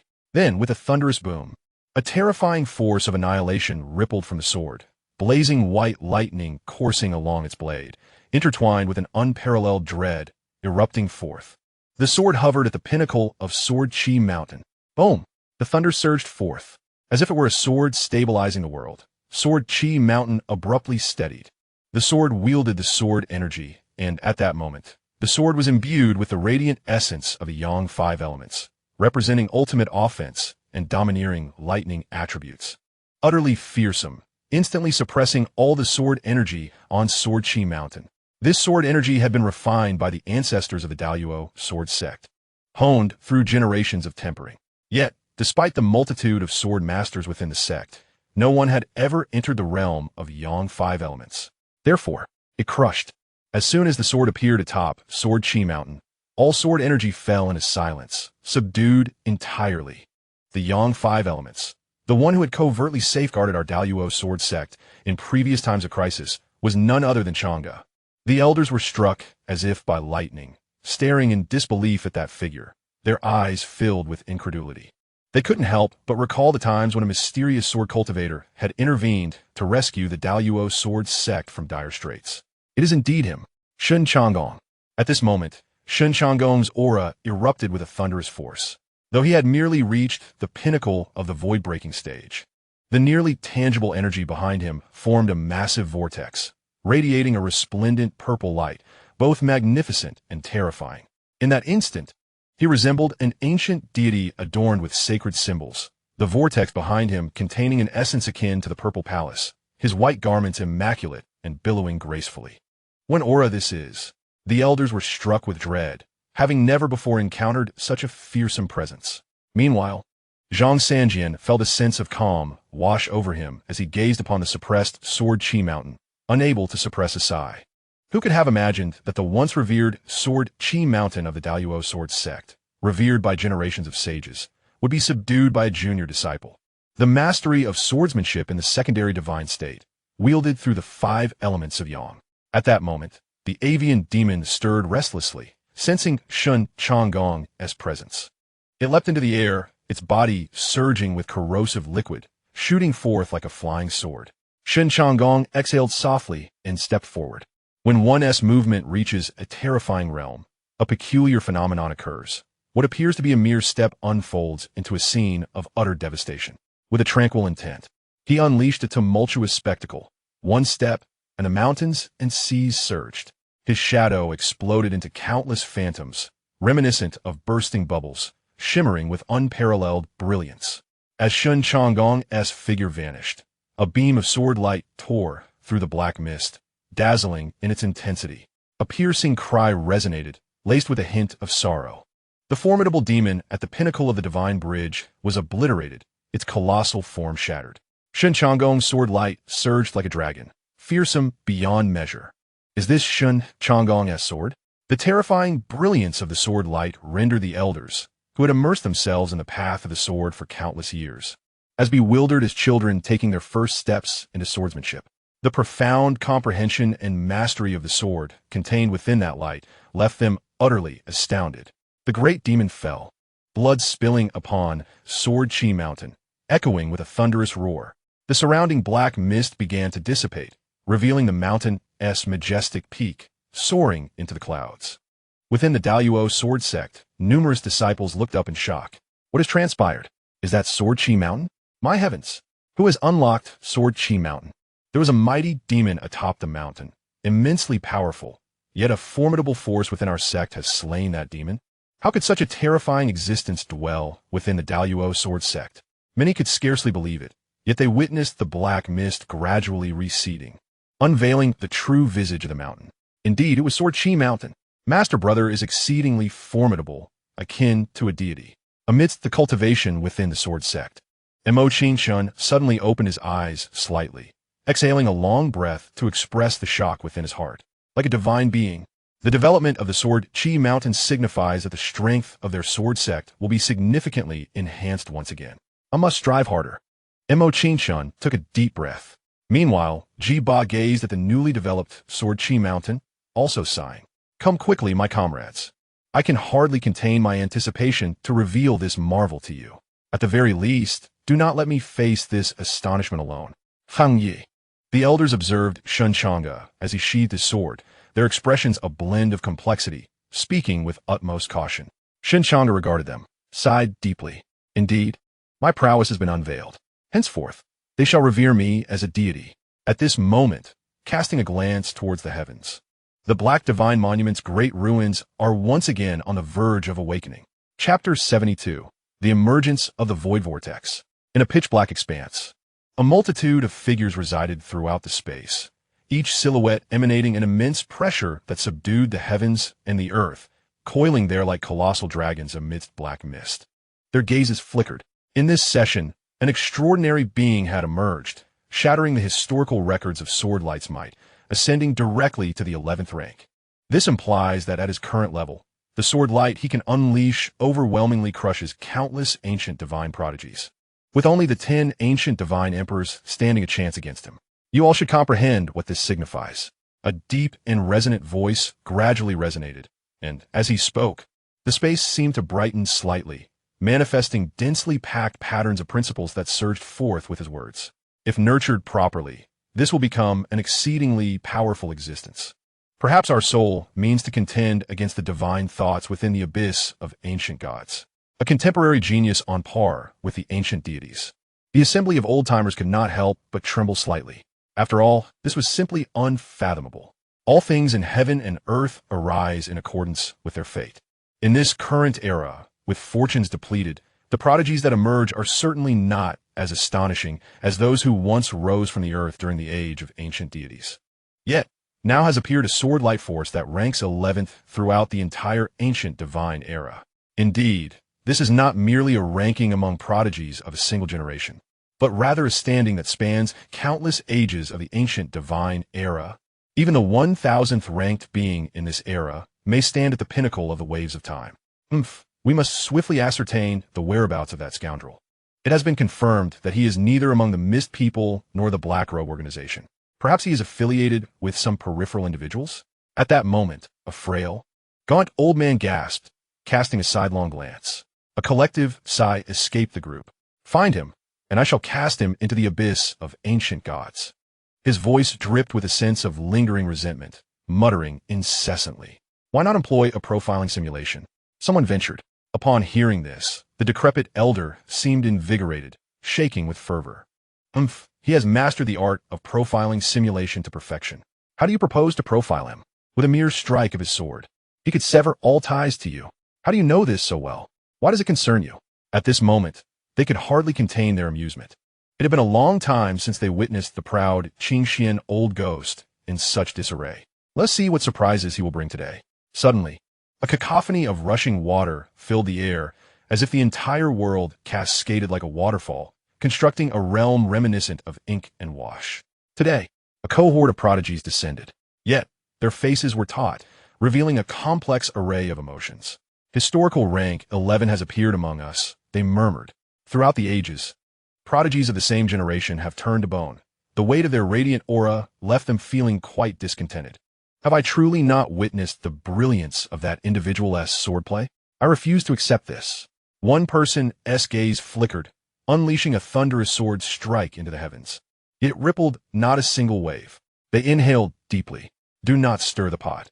Historical rank 11's sword light forever lingers in the firmament. Assessed and validated by the Black God steel, there can be no error. The group of prodigies sighed in unison. Yet, dissent lingered among some. Just then, a formidable force surged from the heavens. A blinding light flickered, and all prodigies felt their hearts race. At this moment, a figure gradually materialized within the grand expanse of the Black God steel. In the midst of the vastness, the prodigy stood with hands clasped behind his back, gazing skyward, his eyes fixed on the depths of the clouds, as if in contemplation. This individual exuded an extraordinary aura. Many prodigies encountering Shen Changge for the first time felt their pupils constrict, overwhelmed by an imposing pressure. Meanwhile, Xianxia, who had previously met Shen Changge, observed with an enigmatic gaze. This person, such arrogance. With hands folded behind him, a gentle breeze, seemingly from nowhere, billowed his garments, rendering him strikingly elegant. Shen Changge's eyes flickered as he approached Xianxia. What do you intend to do? It seems that the previous events still linger in Xianxia's mind. Is there something extraordinary about today's grand market? Yesterday was the gathering of the Dam Palace. A flicker of struggle crossed Xianxia's eyes. Information is exchanged for resources, all in preparation for what lies within the grand market, where intelligence can sometimes outweigh material wealth. When questioned, how could I possibly divulge such secrets? Today's objective is to break through to the divine bridge realm. Those who can step into the grand market are already at the pinnacle of the void-breaking stage. Once the Black God monument guides you, it will assist in compressing your realm, allowing gradual quantitative changes to culminate in a qualitative transformation, thus entering the unique extreme of void breaking. Xianxia naturally pushed aside the sword that had been resting against his neck and spoke slowly. Unique extreme? Shen Changge inquired with an air of elegance. Indeed, the unique extreme obstructed by the Black God monument from the divine bridge.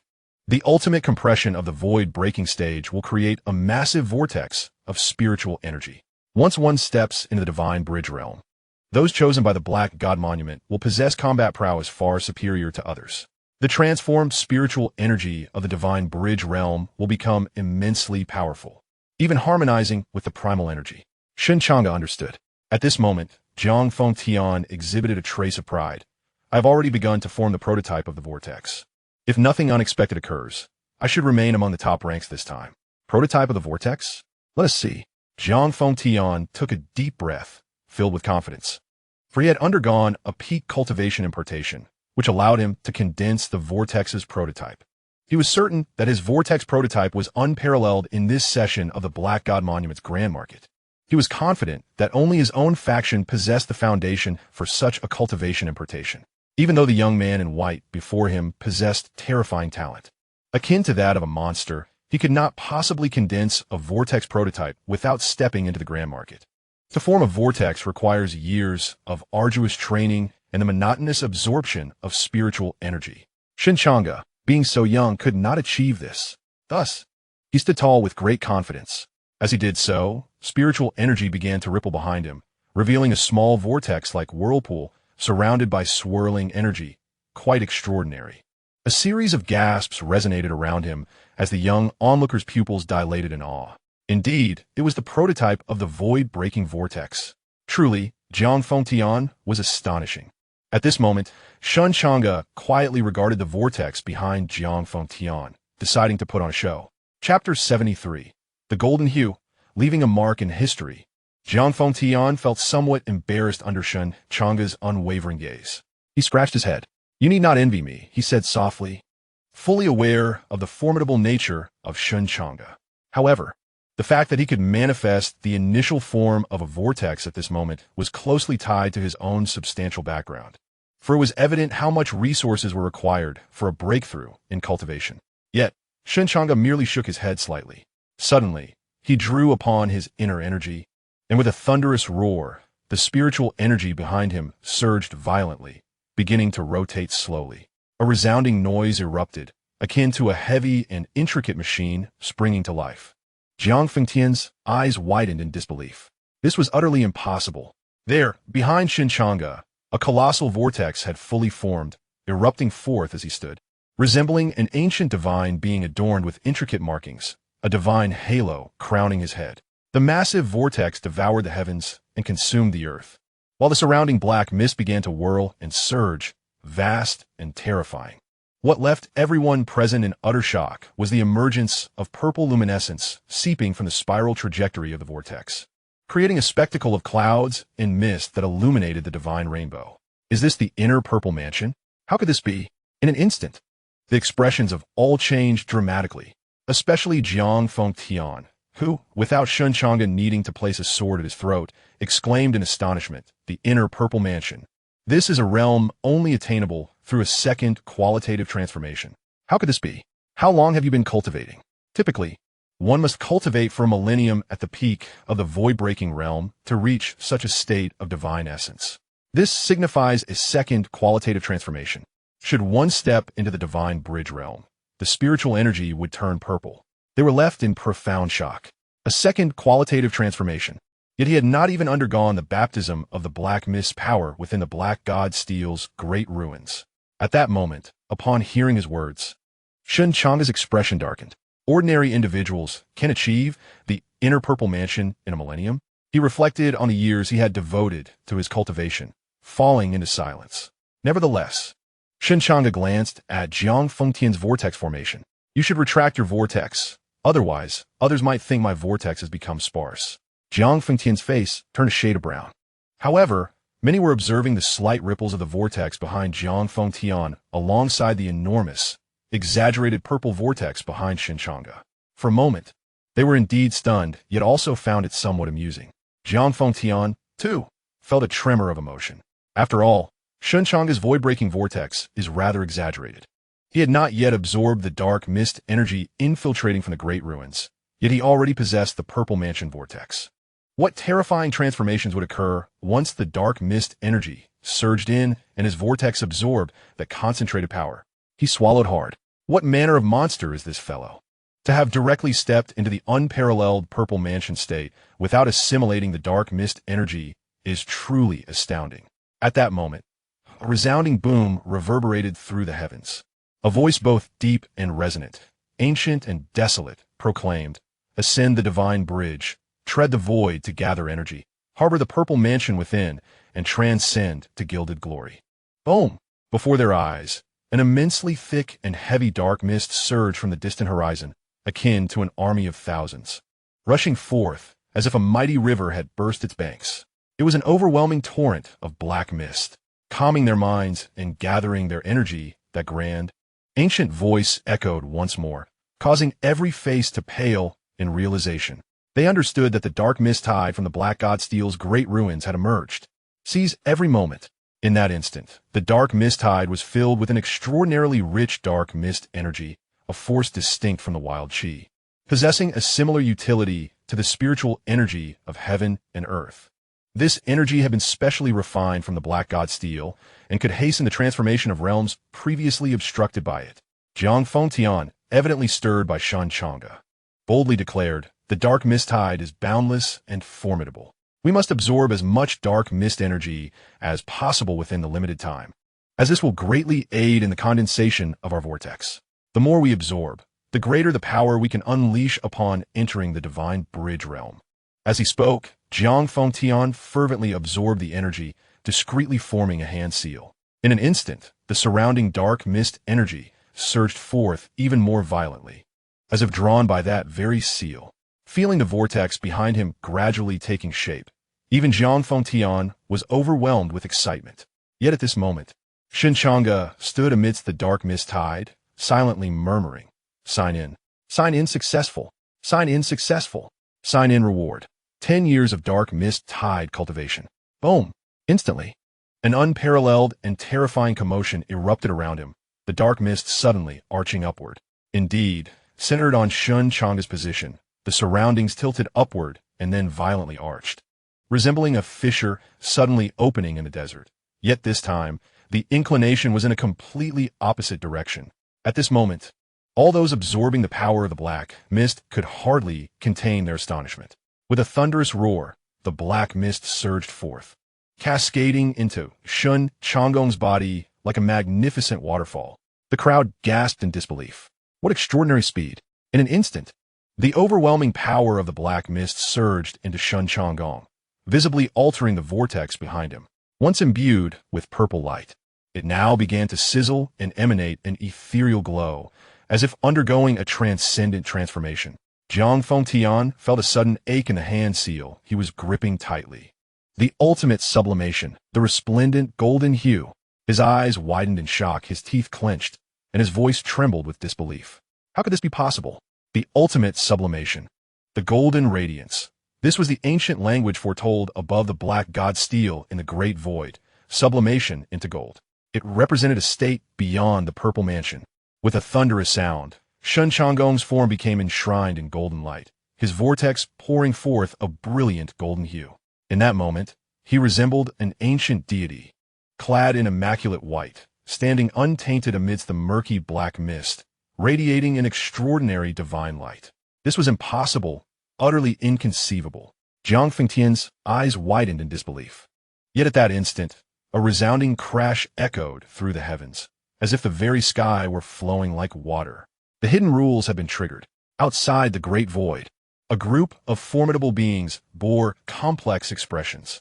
The golden radiance, a legacy inscribed in history. Chapter 74, Breakthrough the Divine Bridge. Above the heavens, the sound of flowing water reverberated, stirring deep emotions within the hearts of many.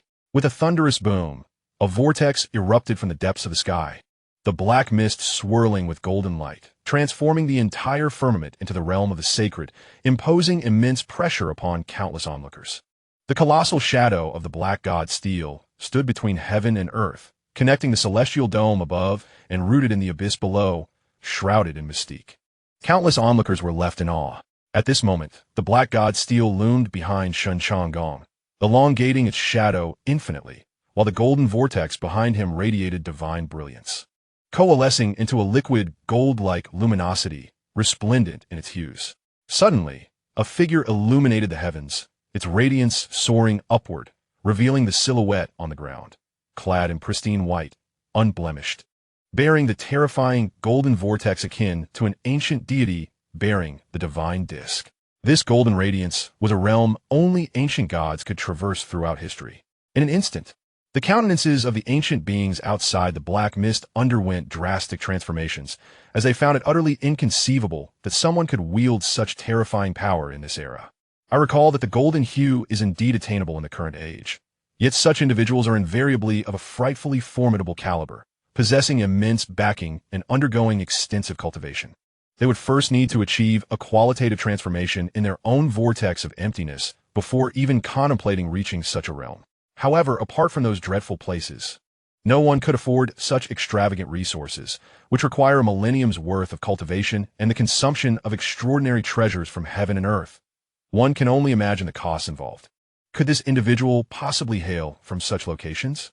The gazes of the ancient beings flickered with uncertainty. It seemed implausible. Yet, what other explanations could there be?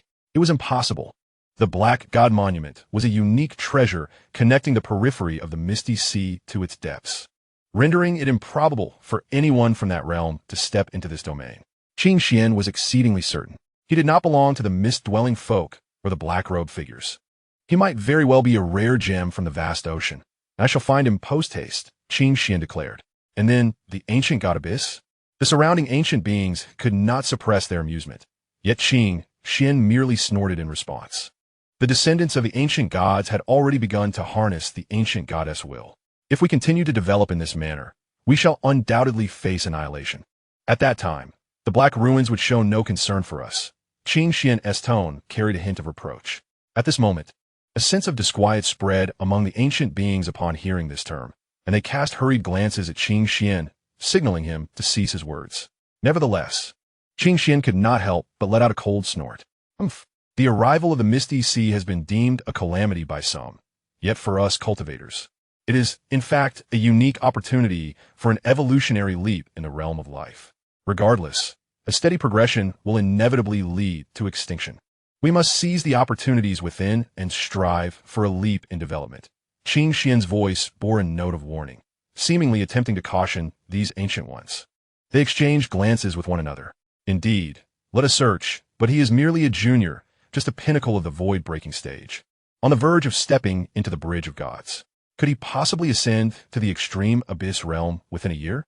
Even if he were to reach the extreme abyss, a single strong individual at that level would offer little assistance against the current situation, especially against a host of ancient beings infused with the will of the ancient gods. Xianxia raised his gaze slightly. What if it were an ancient god-level entity in the extreme abyss? His statement instantly rendered the assembly silent. An ancient god-level being in the extreme abyss. The ancient gods symbolize antiquity and immense power. If such an entity were to truly emerge, it might indeed alleviate the circumstances within the Misty Sea. I believe he is capable of it, Xianxia asserted, as the silhouette of Shen Changge illuminated the heavens. This magnificent and resplendent scene shall be etched in the annals of time. The black god steel shall be renowned throughout the ages. It is the dream of countless exceptional individuals, a longing beyond measure. This represents the pinnacle of glory. The radiance gradually solidifies. Jiang Fengtian's complexion pales. This is utterly impossible. The speed of absorption is terrifying. He has always been the one closest to Shen Changge, witnessing the event with utmost clarity. The manner in which Shen Changge absorbs the power of black mist has completely subverted his worldview. Absorbing the black mist power requires tranquility and focus. For the essence of the black mist is not easily assimilated. It is exceptionally unique. Reckless absorption can lead to madness, colloquially referred to as losing oneself in the process. Yet, Shen Changge stands there, arms folded. Instantly, the surrounding desolate energy rushes into his body. How can this be? The quantity is astonishing, akin to an ordinary person sitting amidst this black mist, absorbing it with concentrated effort for 3 years. At this moment, Shen Changge's form grows increasingly imposing, appearing exceptionally formidable before the mysterious and majestic black god steel. Boom! A sound reverberating through heaven and earth suddenly erupts. The heavens extend, and a resplendent golden divine bridge crashes down. Shen Changge's spiritual platform flickers with profound light, and suddenly it harmonizes with the bridge. The golden divine bridge. Shen Changge steps into the realm of the divine bridge. Enveloped in golden light, his white garments remain untainted, resembling an ancient divine prodigy. This is astonishing. I must begin my absorption. It is hard to believe. What kind of terrifying existence is this person? A complete anomaly. The exceptional individuals inhale deeply, feeling a sense of frustration. The affairs of outsiders are of no concern to me. I must cultivate. At this moment, Jiang Fengtian's expression tightens, frantically operating his hand seals to accelerate the absorption of black mist power. However, at that instant, the heavens above seem to echo with a thunderous roar. The black god steel remains unyielding, and upon it, infinite ripples emerge in the sky, with rays of light gradually lengthening or condensing until they ultimately materialize into an extraordinarily dazzling figure. This figure, adorned in gold and silver, crowned with a divine halo, emanates a sacred brilliance that is simply resplendent. Jiang Fengtian's eyes widen in shock. What is happening now?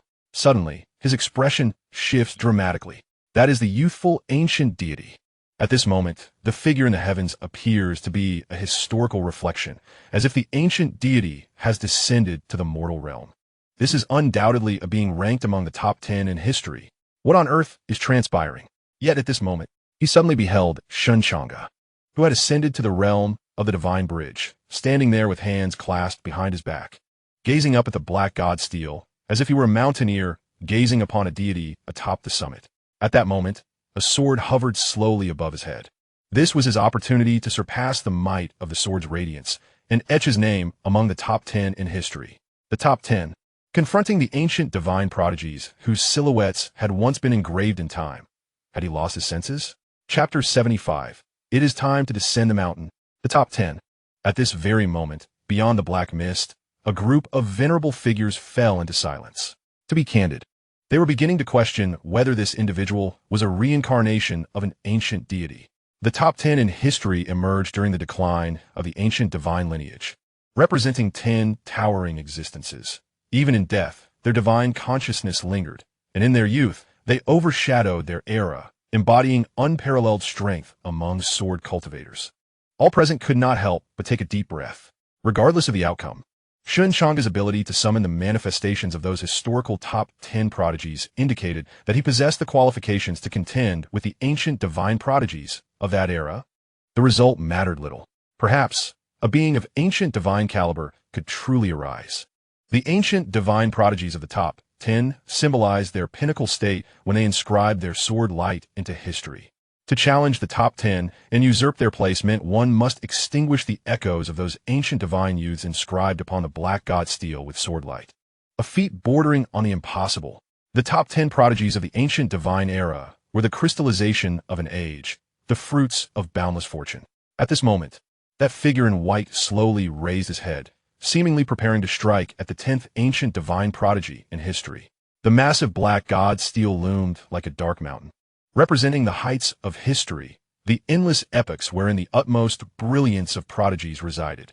It was a divine mountain, where its inhabitants stood like deities, proudly looking down upon all eras, utterly disdainful. And now, Shen Changge exhaled deeply. This scene stirred a surge of ambition within his heart. Throughout the ages, the ancient divine era loomed like a colossal mountain amidst the tides of time, perceived by all epochs as an era where the principles of Tao flourished to their zenith, and the evolution of life reached resplendent heights, an epic that could not be surpassed, only revered, and today, like a patient climber, directed his sword toward the deity upon that mountain. Upon the black divine monument stood a youthful figure, strikingly brilliant, embodying profound truths with every gesture. Each movement appeared to encapsulate the essence of an era, every strand of hair shimmering and radiant, while behind him, a golden vortex slowly twirled, resembling a gilded abyss that threatened to consume all. His sword, infinitely elongated, merely standing erect, tore through the fabric of space, causing the celestial dome to tremble, as if that ink-washed sky were split asunder. This was the pinnacle of swordsmanship, the ancient deity of the sword. The ancient gods, having elevated the art of swordplay to an unparalleled zenith, were unrivaled pioneers of their time, effortlessly vanquishing foes across realms. Could anyone, no matter how formidable, surpass the ancient gods? The fish in the river dared to challenge the furious dragon in the vast ocean. Countless prodigies were left in awe and trepidation. Merely gazing upon the stunning figure upon the black divine monument instigated within them a profound sense of disillusionment. How could the disparity be so vast among those who were equally gifted? They were divine beings. Some prodigies trembled, muttering incessantly, "Divine, mortal, they are divine. We are mere mortals, mere remnants of a shattered epoch." Others, gazing upward, suddenly appeared haggard and pallid, their once proud postures succumbing to despair. "I'm not a genius," they lamented, as the convictions nurtured since childhood crumbled. Each had once been invincible, revered and feared, triumphing over peers, fueled by an indomitable spirit that propelled them forward at an astonishing pace. Yet now, in the presence of that ancient divine prodigy on the black monument, they faltered before battle, their spirits dissipating. Is this the will of the gods? Shen Changge inhaled deeply. An enigmatic eye slowly unfurled upon his brow, and in an instant, it seemed as though the very fabric of space was torn asunder by the awakening gaze, ripples cascading through the air. The nearest Jiang Fengtian felt his pupils constrict as he perceived an ancient, desolate aura emanating from Shen Changge, a supreme majesty radiating forth, as if he had transformed into a malevolent dragon slowly awakening from the abyss, gazing upon the divine beings above with a disdainful glance. Behind Shen Changge materialized a grand and ancient palace, within which resided an archaic celestial being, emanating a chilling aura that caused the space to tremble. With a cold smile playing upon its lips, the celestial being regarded the ethereal figure of the prodigy on the black divine monument, exuding an air of icy contempt. Shen Changge stood resolute, akin to a celestial deity, as the swirling black mist enveloped the surroundings, obscuring the view for those prodigies. Yet their hearts raced with fervor. "You must descend the mountain," a calm voice resonated, causing Jiang Fengtian's pupils to contract wildly. In the next moment, boom, the sword of Shen Changge erupted from its sheath with a thunderous roar. Its initial brilliance parting the black mist as if the heavens and earth had been abruptly divided by a single line, causing all existence to float and tremble. An ancient and desolate aura emanated from the radiance of the sword, illuminating the world in a dazzling light that consumed the vision of countless onlookers in a blinding white. It was as if their senses had been stripped away entirely. This marked Shen Changge's first instance of employing his eye in such a state. A prodigy of the ancient gods, it must be said that in the face of such a formidable presence, Shen Changge, if he withheld his trump cards, would not stand a chance.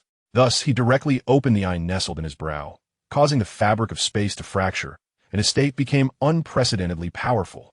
The sword technique had transcended calamity. In ancient times, deities summoned winds and rains, bestowing blessings upon all, yet they also unleashed calamities upon the earth. They were the supreme ancient gods, their existence elevated beyond mere mortals, resplendent in their evolution. And today, Shen Changge transformed calamity into swordplay, summoning the gods down from the mountains.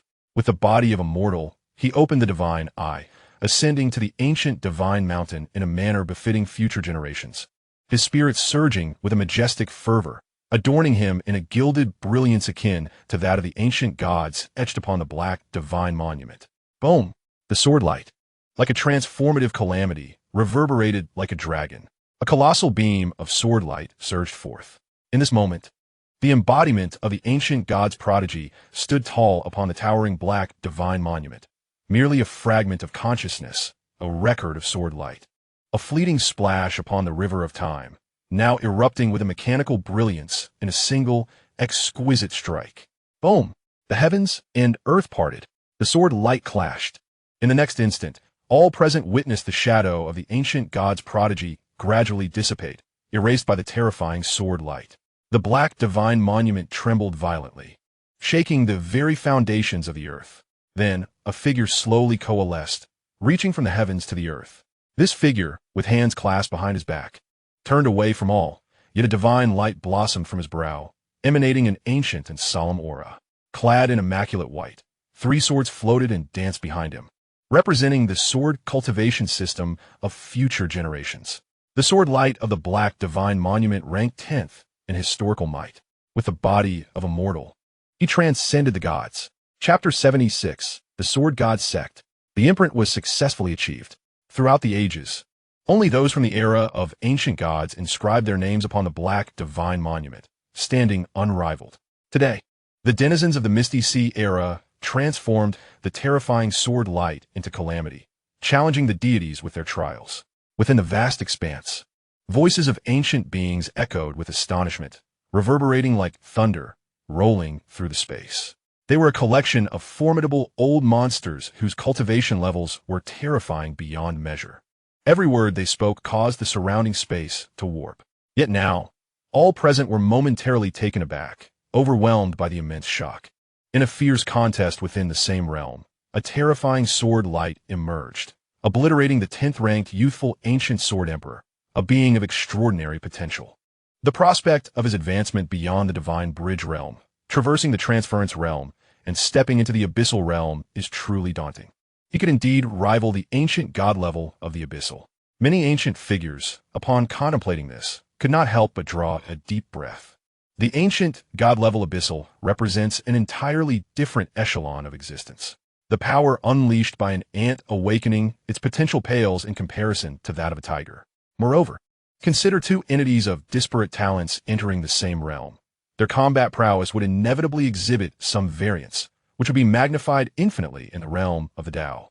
This holds even truer for those who have already ascended to the ancient god level. When an ancient god steps into the abyssal realm, the resultant force is extraordinarily formidable. The abyssal realm itself is inherently powerful, capable of altering celestial phenomena with a mere gesture, and if an ancient god were to enter this realm, it would represent an entirely distinct plane of existence. An ancient god-level abyssal could effortlessly vanquish a formidable adversary of the same realm, a being potent enough to alter the tides of battle. At this moment, Shen Changge appeared to them as a rare treasure. Standing there, the ground beneath him suddenly erupted with a thunderous roar, as if a pitch-black divine steel had risen from the earth, elevating Shen Changge skyward. The once mighty steel that had supported the youthful ancient god crumbled, reminiscent of a transition between the old and the new, a sight both bizarre and awe-inspiring. As Shen Changge ascended, the shadow of the divine steel, though merely an apparition, manifested with substantial presence, cradling him in light and shadow. He resembled an ancient god, astonishingly brilliant, with a golden vortex emerging from his back. Xianxia stood transfixed, lost in wonder. The golden vortex directly traversed the divine bridge, coalescing into a radiant golden divine bridge. The sword light, historically ranked 10th, obliterated the youthful ancient god, signifying his strength. Even if born in the age of the ancient gods, he would undoubtedly surpass all. Xianxia suddenly felt as though he had not lost at all. Indeed, he had cleverly exchanged his knowledge for the favor of this young man in white. Yes, Shen Changge was undoubtedly the most formidable ally he had encountered. This was a superpower comparable to the youthful ancient gods, a truly extraordinary figure. The top 10 youthful ancient gods in history, particularly in terms of sword light power, which most directly reflects combat capability, are unfathomably formidable. To put it simply, the current top 10 ancient gods are not mere footnotes in history. They're terrifying existences whose names endure even after their demise. How could one not admire such greatness? Talent is no match for flattery, a superlative being comparable to ancient deities. The significance of this in the misty seas is palpable. After all, this is an era where strength reigns supreme. At this moment, a unique and potent energy surged into Shen Changge's mind, a sharp current radiating brilliance, coalescing into a palpable form. This energy coursed through Shen Changge's body, transforming his very aura. This is the sword chi. Shen Changge's pupils constricted slightly. The reward bestowed by the Black God Monument was, astonishingly, a sword chi, commanding the sword, wielding the sword's intent, and unleashing the sword's might, sword chi. As the most formidable form of swordsmanship, in conjunction with the art of killing, would unleash unfathomable power. As the light gradually faded and the extraordinary phenomenon dissipated, Shen Changge gently descended into the swirling black mist, surrounded by torrents of shadow. Standing amidst the darkness, he shimmered with a golden and silver sheen. Such striking handsomeness foretells an extraordinary future. Shen Changge paused momentarily, casting a peculiar glance at the side where Xianxia stood, his expression awkward yet feigning composure. Once Shen Changge vanished, Xianxia exhaled a sigh of relief, albeit with a hint of discomfort. How could a once great talent find himself in such a position, flattering another? The mere thought of his earlier pretentious demeanor soured his expression. Yet, as he glanced at the ripples still undulating through the vast expanse of the great ruins, he let out a cold snort and slightly straightened his posture. Whether one flatters or not is inconsequential. What truly matters is that he is indeed very handsome. I merely speak the truth. The Black God Monument's great ruin has come to an end. Shen Changge has successfully transcended to the divine bridge realm, forging a resplendent golden bridge. He had once glimpsed Xianxia's bridge. It simply could not be compared to his own. Thus he comprehended the might of his divine bridge. At this moment, Shen Changge's strength is utterly terrifying. Based on his own estimation, he could now cleave through the transference realm with a single stroke, merely by triggering his realm's power.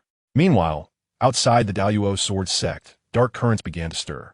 Within the vast black mist, a group of individuals exhibited intensely cold gazes. Is this where the so-called branch of the Daluo sword sect lies? How intriguing. The branch of a dignified royal sect has fallen to such a state. We have confirmed that this branch of the Daluo sword sect has had no contact with the main sect, leaving them isolated and defenseless. Even if they were to be eradicated, no one would trace it back to our sword god sect. Regardless, this sect must be obliterated. That figure in the black robe has already learned that his progeny perished at the hands of that youth in white. But did he truly die at that person's hands? Beside them, a formidable figure could not help but voice his bewilderment. Regardless, someone must inevitably be sacrificed to quell the wrath of the ominous figure in the black robe. Otherwise, should that esteemed individual become enraged, the consequences for our sect would be unfathomable. A group gradually emerged outside the Deluo sword sect, encircling it with deliberate intent. Dark mist swirled ominously in the surroundings as a cadre of terrifying warriors, each bearing a long sword, approached. The weakest among them had already attained the pinnacle of chi manifestation, while those at the Divine Bridge realm numbered well over a dozen. With a single command, the atmosphere shifted. The gazes of all those from the Sword God sect turned icy in an instant.